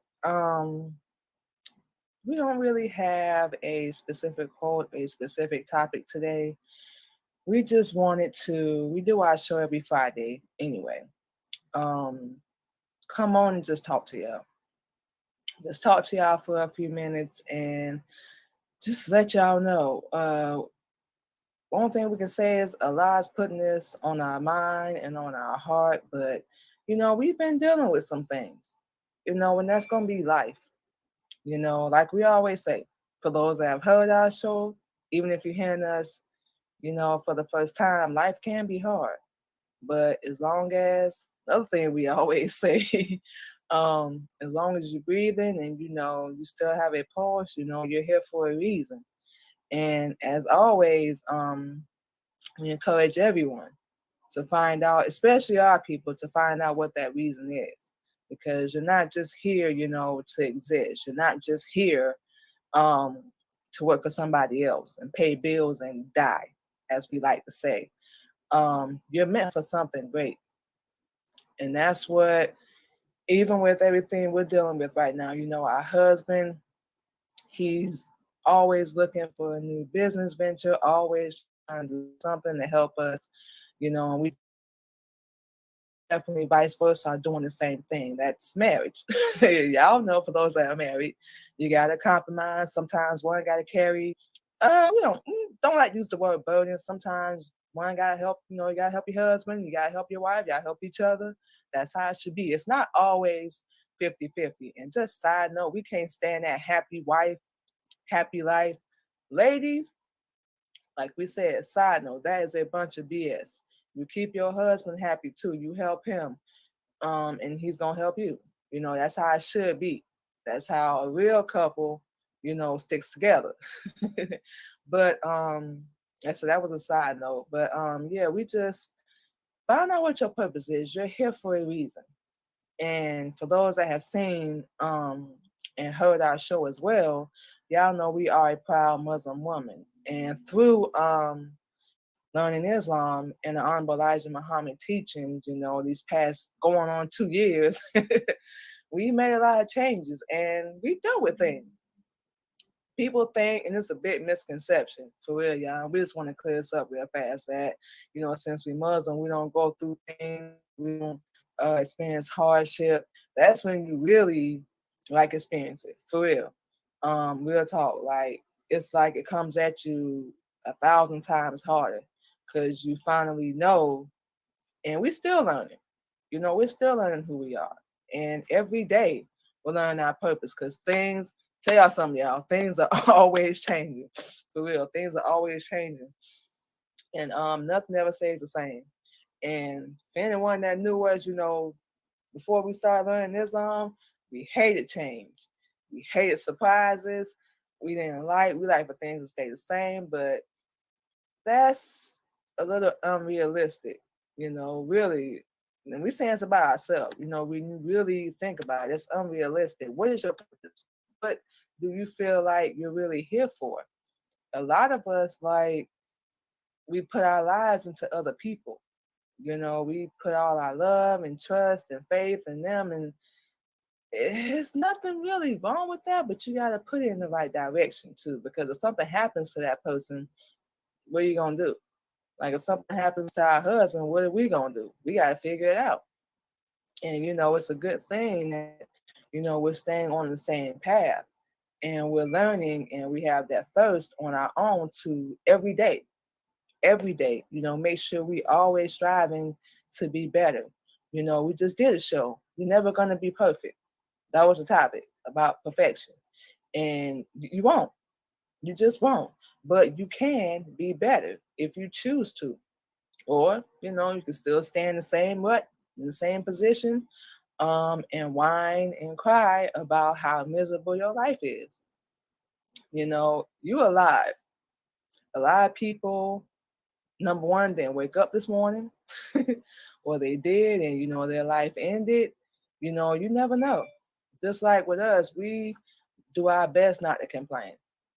Number one reason, because we see homeless people, and that really gets to us, because for those that know, we were homeless, a couple years ago, and it was rough. So, we do our best not to look down on them. And, another side note, we see them, people that's handicapped, can't walk, can't even, do anything for themselves, stand up, whatever the case may be. And believe it or not, y'all, there's always somebody out there going through a whole lot worse than you. Believe it or not. But for the people that's been spoon-fed, born into money, trust fund, whole 9 yards, no shot. But this is the truth. Y'all wouldn't know nothing about that. Y'all wouldn't know nothing about struggle, hardship, homeless, having to get your nails dirty, your hands dirty, roll up your sleeves, and get out there and go work for somebody else, and you hate it. But you know what your situation is, and of course yours might be different from ours, but you got to get out there. We already know, and do what you got to do. Not saying that you like it, not saying that you enjoy it, but a lot of people are still struggling just to get jobs, and we use that as a temporary stepping stone, if you will, to get to where we need to be. We already know we gotta, we do everything with our show, and we gotta pay for it. Ain't nothing free. Just to use platforms, be on them, videos, whatever. We know we have to pay for that. Of course, you got bills. Like we said, we already know we ain't in a position to judge. Nothing nobody do. Absolutely not, y'all. But we know you gotta do what you gotta do when it really comes down to it. And the only advice, one of the pieces of advice that we would give is just make it mean something. You ain't gotta go out there, and shake your behind and degrade yourself, male or female, whatever. You can use your brain, like we've always said on the show. Sit down. Another challenge we're gonna give y'all: sit down and really Find what your purpose is. Find the truth, not your truth. Because our truth, what we thought, your truth, what you thought, ain't the truth. Sit down. To all our people, we would say, study Honorable Elijah Muhammad teaching. You can't go wrong. And we know a lot of people feel like you got to give up this, you can't do that, you got to change. And, those things are true. But think about just what you're going to gain. We always focus on what we're going to lose. And we never focus on what we're going to gain from changing, from growing. And as we like to throw around the word evolving, we don't even know what that word really means. And you know what? We're going to have a definition. Matter of fact, for our Sunday positivity talk, we're going to look up that definition. We're going to make sure we remember, because we'll be doing 1,000 things, y'all. But we're going to make sure we keep that in the back of our mind. But evolve. We just throw that word around. Just like we throw the word love around. Just like we throw around, we got to stick together. But we out here killing each other, stealing, lying, raping, cheating, and we bragging about it. We're going backwards as a people. We're not moving forward. And we know, excuse us, we know why we are where we are. But this, I'm going to play the dumb role and all that. You know what we're saying? It's a lot more convenient than just facing the truth and really holding, yourself accountable for where you are in your life. We had to do that. We were so stupid, y'all. Gone. Now, not that as a competition, not by any means, but we was gone. And we see people now and we just be like, good Lord. We know we were stupid, but good Lord. It's actually levels of stupidity. You would never think that. People out here actually thinking they got it together. And you're not even showing, your real self and who you really are. Because we all ashamed. We want to hide it. Number one reason, and y'all know this, because we care too much about what other people think. We do. Us, we done got to a point where we don't even care anymore. We don't. Think what you want to think, say what you want to say, but you're not going to stop what Allah is doing in our life. We on a whole different path, a whole different level, and we still got work to do. We're okay with that. Like we said, we're going through a process right now. We're not going to let that stop us from doing nothing. If anything, it motivates us. We don't know about y'all, but it motivates us to keep being better. We can't stay stuck in the same rut. We can't stay stuck in the same, position. We can't stay stuck in the same lane. You got to elevate and grow and really be willing to step up at some point. And you can't put that on nobody else. It's on you. We always want to blame everybody else and blame another person. It's on you. Where you are in your life. If you're not where you want to be, you're the one that got the power to change it. We always want to wait on somebody else or blame them. And yeah, you probably got your heart broke. They probably did, X, Y, Z, ABC. We don't know your story personally, but you probably done been through hell and hot water like us. Like we said, not that it's a competition, but we all done been through hell. Some of us like to admit it more than others. But that's a part of your whole healing. You got to admit it. Yeah, they hurt me. Yeah, they burned me. They tried to hold me down. They can't keep me down. Whole 9 yards. It's on you, your attitude, your mentality. And get your emotions out the equation.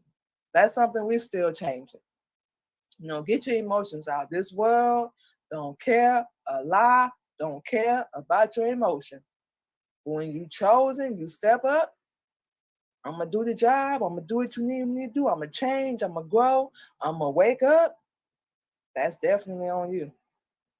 And a lot of us, we just put a video on our Facebook. A lot of us get so wrapped up in the social media.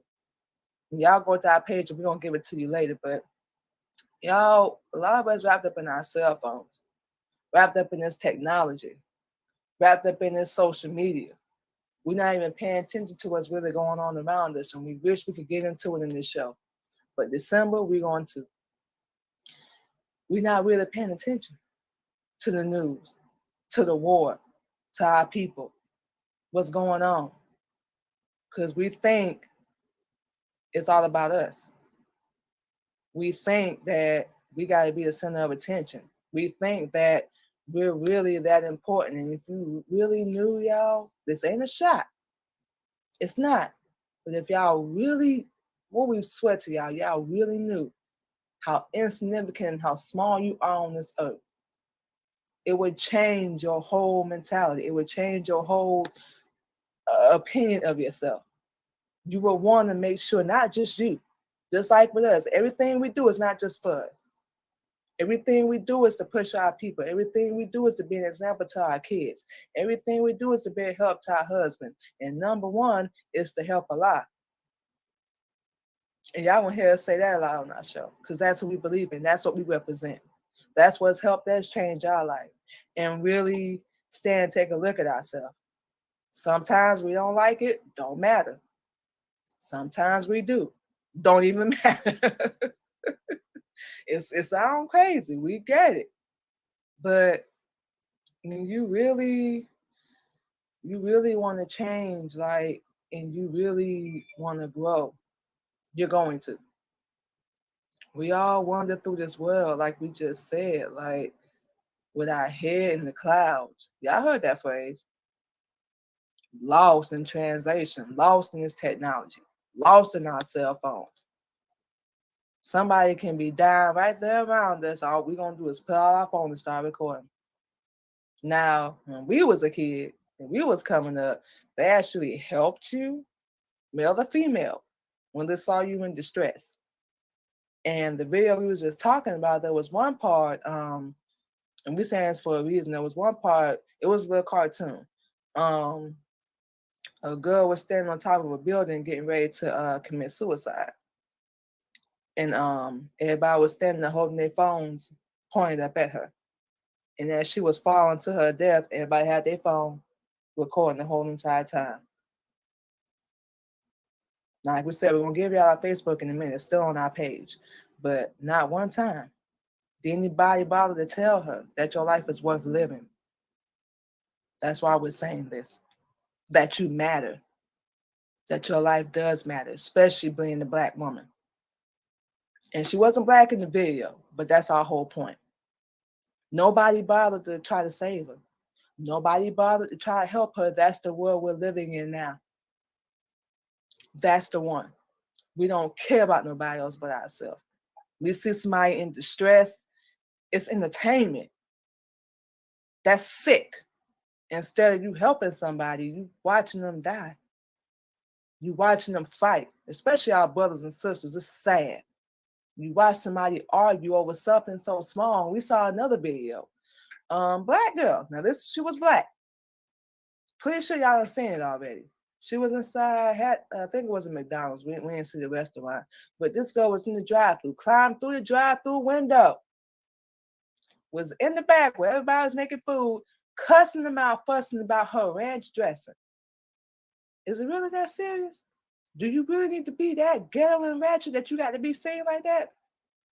The sad answer to that question is yes.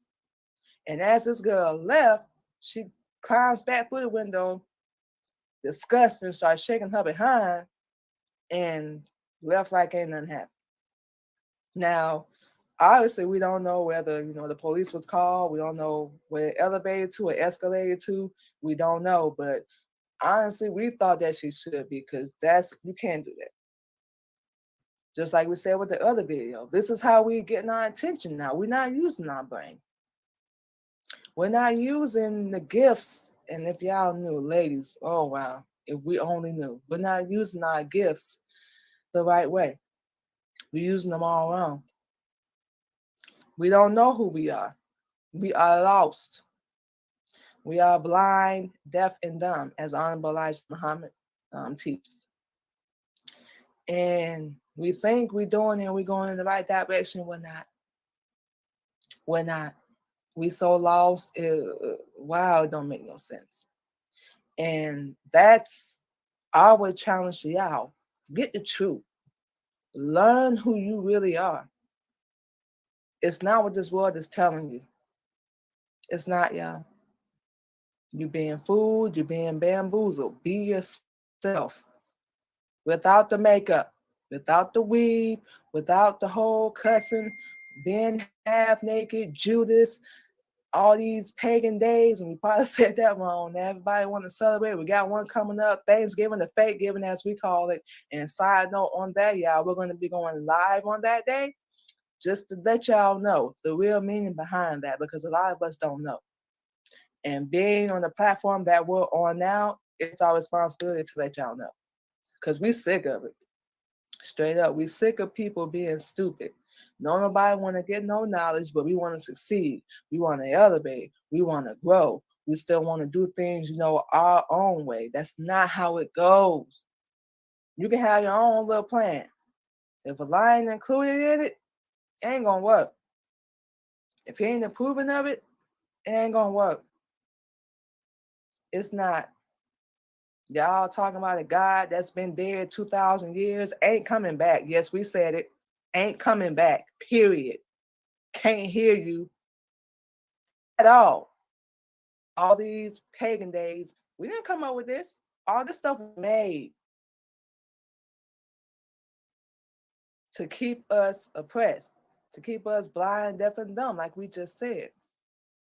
And like idiots, we did it too. We celebrated them. We don't anymore. And like idiots, we flock to it, we gravitate to it, and then we wonder why we're losing all our loved ones left and right. Because you're not on the right path. If everything you're trying to do is failing, you're not on the right path. You're not serving the right God. You're just not. This is the time, y'all, for real. We don't know how much we got left. This is the time. We need to stand up and wake up. Stop making excuses. Stop being stupid. Yes, we said it. Stop being stupid. Own who you really are. Claim it. Because if you don't stand for the truth, you're going to fall for whatever. You are. And once again, we're going to blame other people. And it's our fault. The knowledge, the truth, who you really are, where you really come from, is all around us. It is. But we are too stupid and we too dumb to get up and even try to find it. It's in the movies, TV shows, music, whatever you watch or listen to, it's there. We just have to wake up and find it. Key word in that, wake up. There is no God sitting here that's finna resurrect and come back. And that's not gonna happen. Number one thing we brainwashed on. Find a lie, or he gonna find you.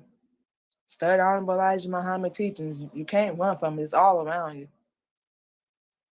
We are running. We don't want to face it, because then and only then can we hold ourselves accountable. But we just say everything the same. We just being straightforward. We saying everything is said. If you ain't got no knowledge, it's time to get out there and get it. You're not gonna be here forever. Nobody is. No, we're not. For real. We're gonna be gone someday. So will you. And everybody, we're gonna see what's gonna happen. We gonna see when the judgment come and blah blah blah. No, you're not. Not if you're on the wrong team. Not if you following this fantasy fake world. You don't even know who you are. And we see it. And that's one of the reasons why, like, for real, we don't really be on social media like that. When I go on and scroll and, try to keep up with what's going on, our husband mostly does that, but we don't really go on there because it's the same stuff. Same stuff over and over. And we just tired of seeing it. Nothing new. Everybody mimicking, copying, being as ghetto and filthy mouth as they possibly can. Who are you really? And we about to close out, y'all. Who are you really? Do you even know who you really are? Or you following behind what someone else wants you to be? Their image of what they want you to be. You living their life or you living yours? You elevating or you stuck in the same spot? You surrounded by people, millionaires, you're still surrounded by broke people. You got to learn who you really are. You have to learn who you really are. And even with everything that we're dealing with and going through right now, we're still learning something that's crazy every day. And number one thing we're learning is it's not going to happen on your time. Stay the course, stay patient, stay vigilant. Of course, learn. And you're going to get to where you need to be. You got to compete with nobody. We're in our own lane. Do you? Well, we don't need to be famous. We don't need to be rich. We already got all the knowledge we need to get there. Well, the difference between us and what we see is we're actually going to help our own people. That's going to be our plan. So, with all that being said, y'all, thank you for checking out another episode of the Queen Candy Podcast. What we about to do, here we go. Let's get into our long list of social media. Y'all can follow us. Come through and check us out. We have so many great things going on. You know, we give all praise to Allah for allowing us to do what we do. We love it. And we got big things coming up. Since November is almost over, got a couple more weeks left. Then the summer gonna be here before you know it. We don't know where y'all at, but it's snowing up here where we are. But you know, it's beautiful. It's beautiful. And like we said, y'all, we live in proof. We dealing with things right now, you know, but you know, with our husband and everything, we sticking together, and it just seems like we're the only example that's showing people how to do it the right way. And we're not perfect people either. We never gonna act like we are. Never. But you know, we do our best. And like we said, we're finna get into this long list of our social media, y'all. Number one, y'all can check us out each and every Sunday on the Wisdom app, y'all. Y'all can go over to the Queen Candy Podcast. Same flavor that we do. We share our healing journey through Islam. You know, give our personal story. And of course, we do our best to spread positivity and, you know, positive reinforcement, if you will, and motivate. So y'all come on over there. If y'all are not already on the Wisdom app, make sure y'all come through. And of course, check us out on that platform as well. Also, y'all can check out the Queen Candy Radio Show. Y'all see our YouTube, the Queen Candy Radio Show. Y'all can go check that out as well. It's available 24/7. Y'all can hear some of our spoken word. We did write it ourselves. And some of our instrumentals for new music that we will have coming soon. And also, y'all can check out music from my wonderful husband as well, KLG of Military Camp Records. Y'all can check out some of his music as well, some of his rap music, and some of his instrumentals. Like we said, the website is available 24/7. You are now listening to CTR Media Network. What up, family? CTR Media Network. Yeah.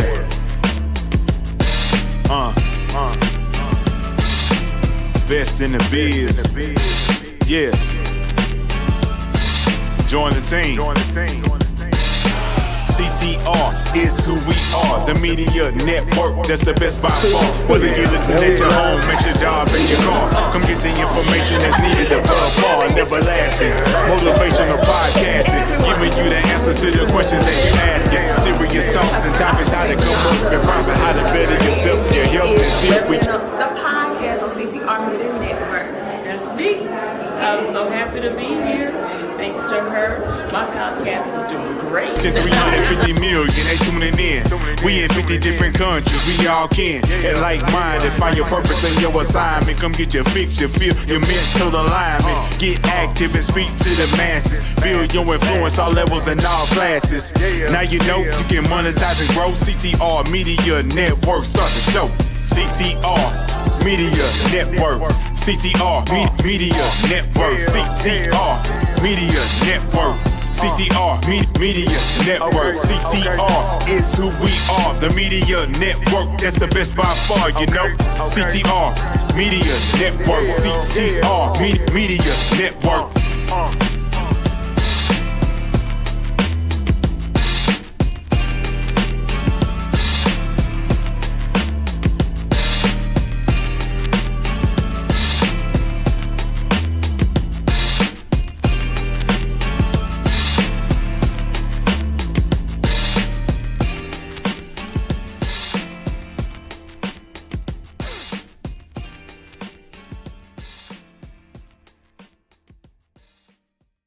CTR Media Network is now accepting new podcasters to join our growing network that's reaching 350 million global listeners. Have you heard? CTR Media Network offers podcast production, podcast training, distribution, and product placement. Book us for your next event or schedule an interview with CTR Media Network podcasters today. To learn more, go to ctrmedianetwork.com. Our CTR Media Network sponsors. A special thank you to our gold sponsor, Terry Coleman from Global Key Capital.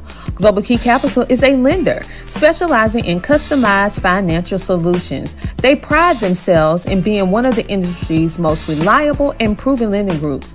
At Global Key Capital, their customers are their number one priority. They strive to provide their clients with competitive pricing, unbeatable customer service, and stress-free processing. So if you are in the market for your next dream home or investment property, give Terry Coleman a call or simply visit their website at www.globalkeycapital.com. A special shout out to our silver sponsor, Business Course Academy.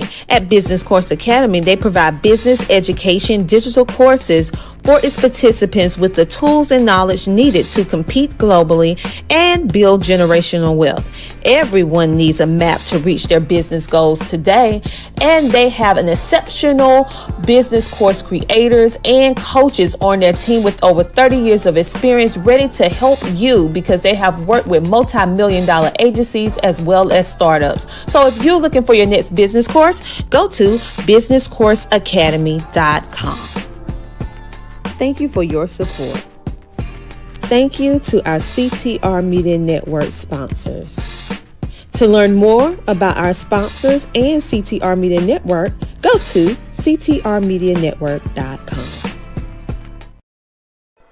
The Homeschooling Interactive Magazine is a magazine that embraces and celebrates the entire homeschooling experience. Our magazine is different from all the rest because we provide beneficial information and assistance in homeschooling, business, wellness, mental health, resources, and life. We encourage you to pick up a copy of our magazine today on Amazon.com by simply searching the Homeschooling Interactive Magazine. The Homeschooling Interactive Magazine is all about impacting the world through home-based learning, helping to de-stress the homeschooling experience. Get your copy from Amazon today. And we love and we want to be it. So we definitely excited. It's only been 6 months, y'all. We definitely excited to see what 2023 is going to bring. And like we told her, we ain't going nowhere. So we've already told her that, y'all. But another side note, y'all can also check out CTR Media Network and the Queen Candy podcast on iHeart, just to give a few examples.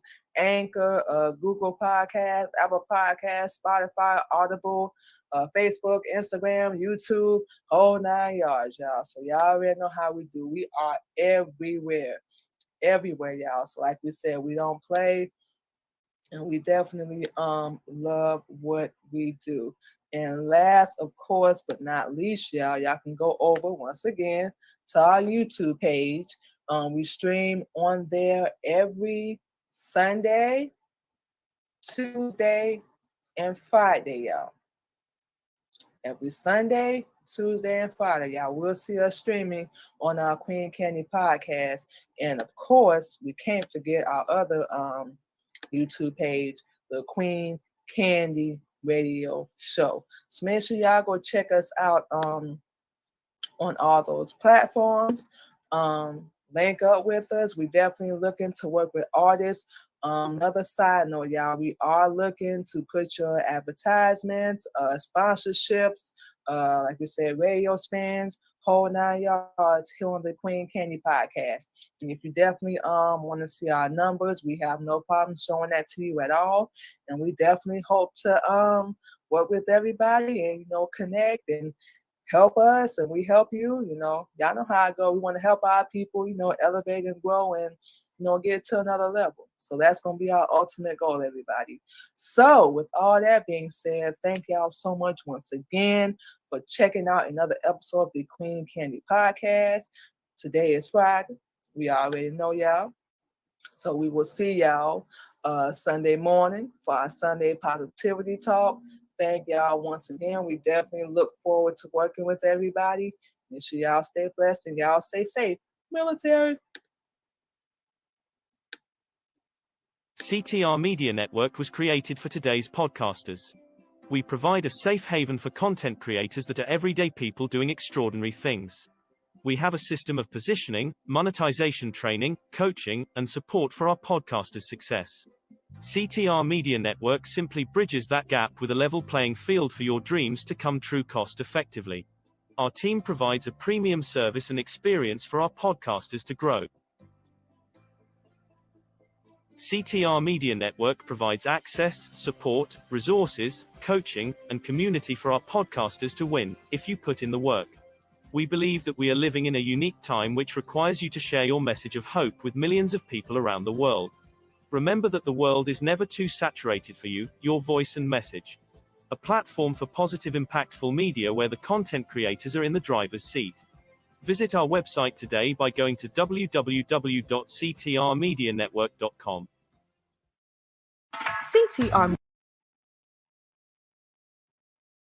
CTR Media Network is a new standard of podcasting and media that live streams 30 plus podcasters.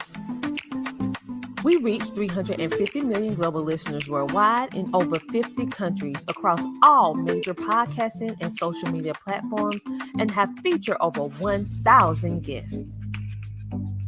If you would like to be a part of CTR Media Network, go to ctrmedianetwork.com.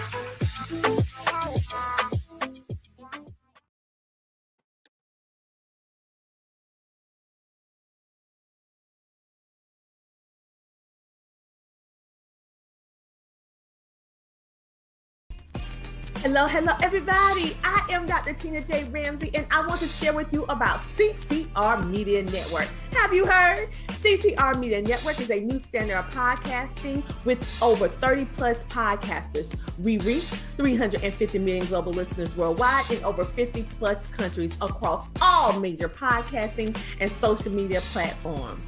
We have featured over 1,000 guests.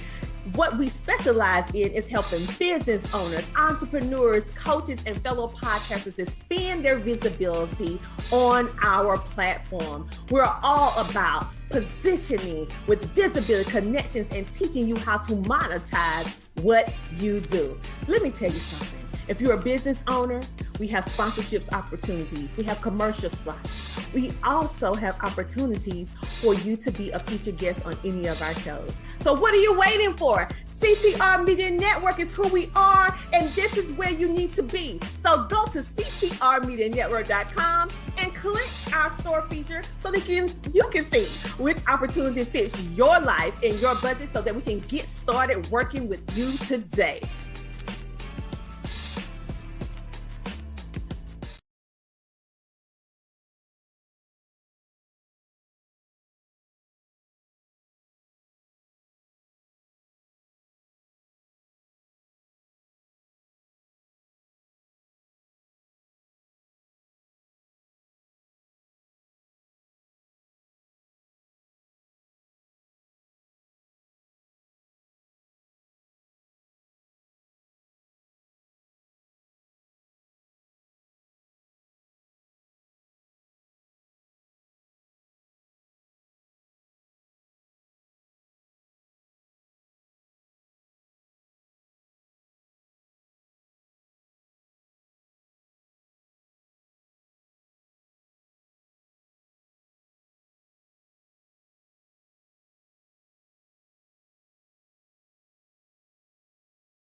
Yeah. Join the team. CTR is who we are, the media network that's the best by far. Whether you listen at your home, at your job, in your car, come get the information that's needed above par, never lasting. Motivational podcasting, giving you the answers to the questions that you're asking. Serious talks and topics, how to come up and profit, how to better yourself. Your health is here, we got it. Reaching 350 million, they tuning in. We in 50 different countries, we all can. And like minded, find your purpose and your assignment. Come get your fix, your feel, your mental alignment. Get active and speak to the masses. Build your influence all levels and all classes. Now you know you can monetize and grow. CTR Media Network, start the show.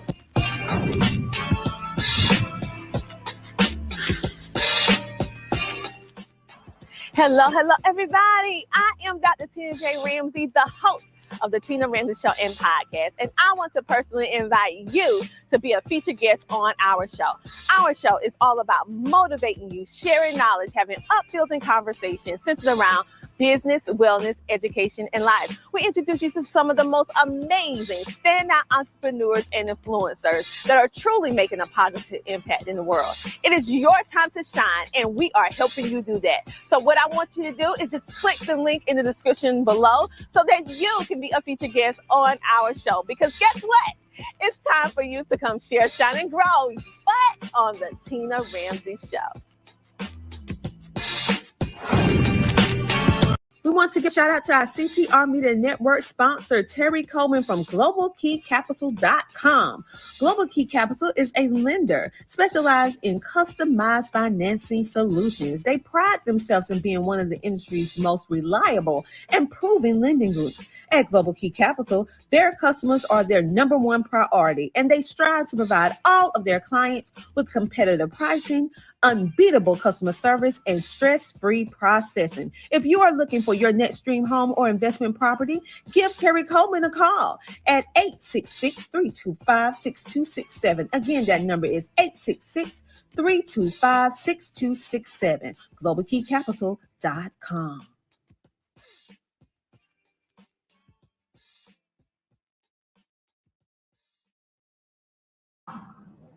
All righty.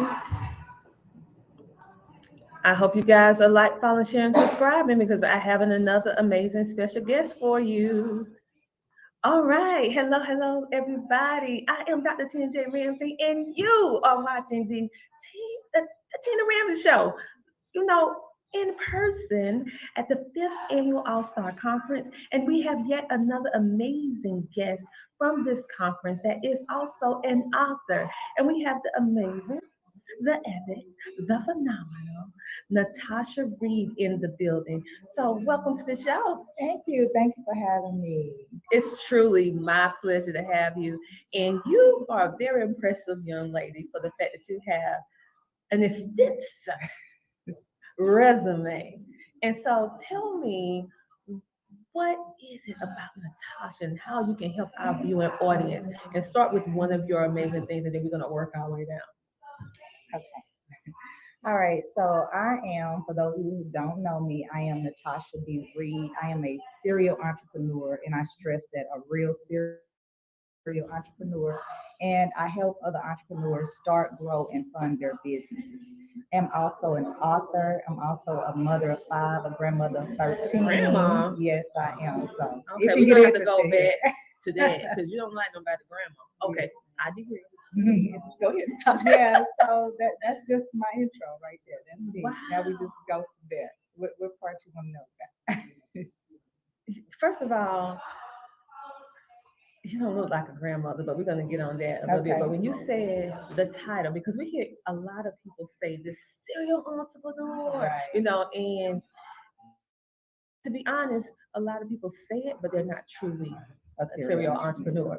So with you being a serial entrepreneur, explain to our viewing audience so they can understand what that really means, and then give them examples on what you do as a serial entrepreneur. Okay.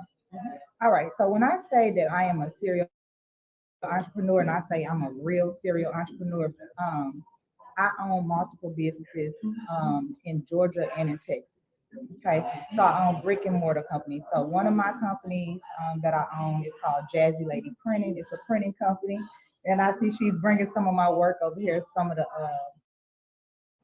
retractable banners and the things that you see that some of the authors have here. My company did provide that. Some of the table covers we did do Dr. Kamika Henson's stuff. So we have a retail print store in Georgia, and we have one in Texas. We also have a printing warehouse.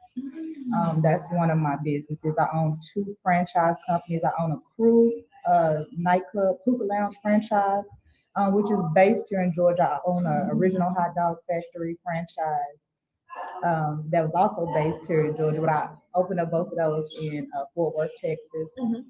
And I own 4 tax offices between Georgia and Texas. I own a car lot, 2 event centers, a selfie studio, and it's probably something else that I'm forgetting.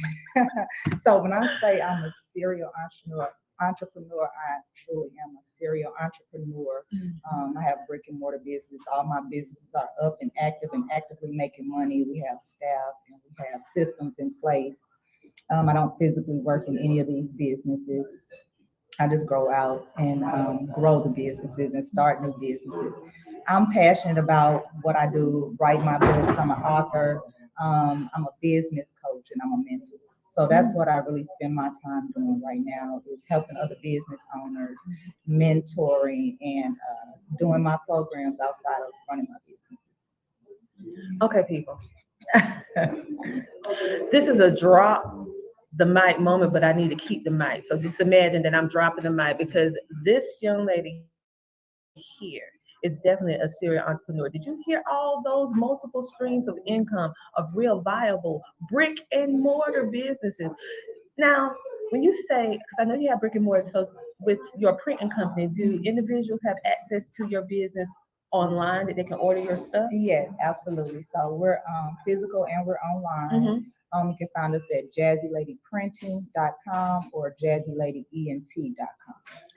Wow. Okay, so she has mastered the art of being brick and mortar and click and order. Right.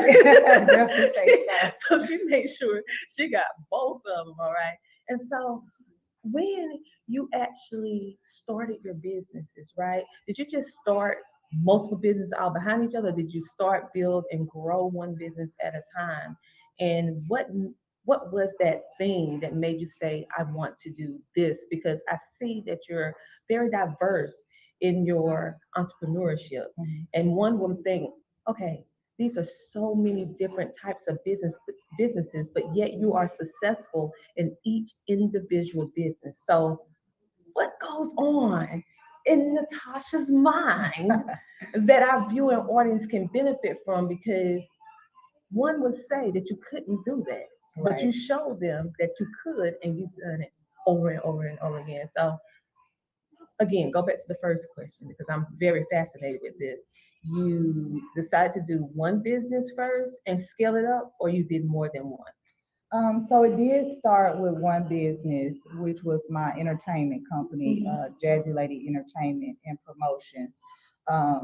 I started off managing artists, having talent, doing tours and bookings because I own nightclubs also. I forgot to say that. Yeah, Crew is one of them, but I've owned other nightclubs outside of that one. And so that's how I kind of got started with the business. And that led to me opening up a printing company because I was spending a lot of money on promotions. CDs at this time, we were doing CDs, a lot of flyers, posters, things like that for tours and for my artists and stuff. And so I ended up starting to just buy the printing equipment. And so that's how my printing company came about, which led into management and just a full service entertainment company where people saw what I was doing for my personal clients. And then they wanted me to do that for their clients. So I just started putting a price on it. And it kind of went for there. But I'm going to jump back just to tell you where my motivation comes from in my vision. So I'm able to do all of this because of the vision and the goals that I have for my life and the goals that I have for my kids' life. So I started having kids when I was 13 years old. By the time I was 15, I had 2 kids. By the time I was 21, I had all 5 of my kids. So I've always been in a position where somebody has always depended on me. Yeah, so my whole goal is to break generational curses and to build a legacy for my kids. Like I know one of the speakers was saying earlier today, my whole thing is when I'm not here, my grandkids are gonna be like my great grandmama Tasha, did this. Like when my family for generations to come, they're gonna know that I'm the reason that they're living a certain lifestyle that they're living. So that's my goal with everything I do. Now, the reason I do so much is because I'm definitely money motivated, people motivated, but I'm a Gemini and we kind of get bored. We be all over the place. So, and we're multitaskers. So when we don't have multiple things going on, we get bored. And if we don't, we can do good or we can do bad. We can go good or we get in trouble. So that's where the flexibility comes from. I think that's something that Geminis, it comes natural to them. So I actually do it. I'm not going to say it's stress-free, but I do it to where it's not a big hassle where to be for other people, just juggling so many different, I guess, different lanes of business, from taxes to printing to real estate to event spaces to car lots to all of these things that I have to keep juggling in my head. So, but my end goal is the reason that I'm able to do it, that I never get tired. Like I flew in at 1 a.m. I got in last night at 1 a.m. to come so I can be here at the conference. Because at first I wasn't gonna come, then I was like, well, let me just make it happen because I live in both states. So I live here in Georgia, but I also live in Texas. So I'm a rambler, so I don't know if I answered your question or not. No, you did. And you also brought up some more points that I want to touch on.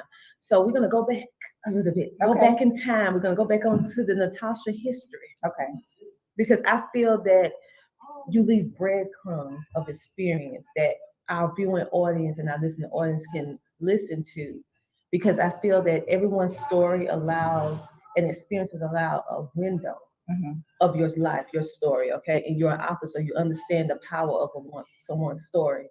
So I'm gonna go back to when you said that you became a mother at what age? 13. I had my first child when I was 13 years old. Okay, so one would say, based on the statistics of what happens with child mothers or childhood mothers, the teenage mother, that you're gonna be a statistic. You're not gonna have this, your children are not gonna be successful, you're not gonna be successful. But what I find very remarkable is that you proved that stereotype wrong over and over and over again. So what I want the viewer audience to understand is that whatever you're going through, or whatever experience that you have, do not dictate your future. You do. Because she had the same scenario that another mom that may have been 13 years old, that felt like life gave up on her. But she took that experience and looked at it as an opportunity for her to set her children up for the best future, and also yourself. And so it's always remarkable that you can have two people with the same situation and they go different courses. Absolutely. And you're remarkable in the fact that you do that, and you give credit to being a Gemini as well because you get bored. But you could have just not done anything. But I see things, right? So let me just say this right here. I saw a young, determined woman saying, I'm not gonna be what they're gonna say I'm gonna be. And then you went on to build multiple viable, lucrative streams of income, and you redid it. But I also see that you're a very smart woman, okay? Because on the hand, you say you started entertainment. You're promoting. You're a problem solver and you're smart with money. Because listen, when you said that you started a printing company because you had to print so many, you solved your own problem, but then you coming on solving other people's problem. Then you said, and then I did this, and I said, then she did hot dog. You know, people like to eat. Okay, yes, so even though you seem like you're all over the place, you weren't all over the place. You was solving problems as you go, building the exact plan that's needed in order for you to have somebody else run your business. Because you also said you are an author and you love speaking and coaching. So many entrepreneurs want to figure out how they can let someone else be the CEO of their business and live the dream that they want to dream. All this kind of stuff get me emotion for the fact that when you meet someone who figured it out. And so have you ever sat back and just think about what you created? Absolutely. So every day when life happens, because life does happen. I mean, life just happened 10 minutes ago for me. I keep going because I have so many things to be happy and grateful for. That's one thing I can say right now, that God's grace is definitely over my life. I couldn't have done anything without God. So let me just say that. I give all the credit to him, but I mean, we're just so blessed and we take a lot for granted. So I practice a lot of gratitude, like no matter what. And I just always wanted to be the proof that it can be done. And so that's what I teach to my kids too. You know, I have 5 grown kids. They're all entrepreneurs. I want to throw that out there. I promote entrepreneurship. So they're all entrepreneurs doing successful in their businesses. My youngest daughter made close to $500,000 last year. And I'm proud to say that I am a self-made millionaire. Yes. From the bottom up. And I just be real humble. I haven't always been like this, but over the last 4 years, this is what I do. Okay, now she just glossed all over that, right? And you know you're not gonna do down Tina Ram's show. You ain't gonna just gloss over this history-making moment, because many times we look at the celebrities, we look at the big influencers that we see online, but I always say it's these unsung heroes like you that we need to be to follow in your footsteps, because you are I and I am you. You know what I'm saying? And so the fact that I want the viewing audience to understand that you changed your history. This is what legacy looks like. Many of us throw around that word legacy, woohoo, t-shirt, legacy, and don't even understand what it means. Okay? She is a walking representation, Natasha. You. Thank you. Are a walking representation of what legacy looks like. And even if life gives you lemons, you made lemonade. And not only did you make lemonade, honey, you about to stand the franchise, the company, the planted a lemon tree. Girl, you plant a vineyard. Yeah, that's what you did. And so I'm just like, the Lord, and I'm also very humbled to be in a room with someone that has this, that has accomplished this, but yet is so grounded. So how do you remain so grounded? Because you're so grounded. Because God can take it away. I've always been a type to make money. So I've always been a grinder. My kids put that in me. I've always been a type to make money. Over the last 4 or 5 years, I've been able to keep it and keep some of it and grow it and multiply it. So I just know that you can lose it all. I've been there. I've had, like in the same year, I've had. Join the team. CTR is who we are. The media network, that's the best by far. Whether you listen at your home, at your job, in your car, come get the information that's needed above par. Never lasting, motivational podcasting, giving you the answers to the questions that you asking. Serious talks and topics, how to come up.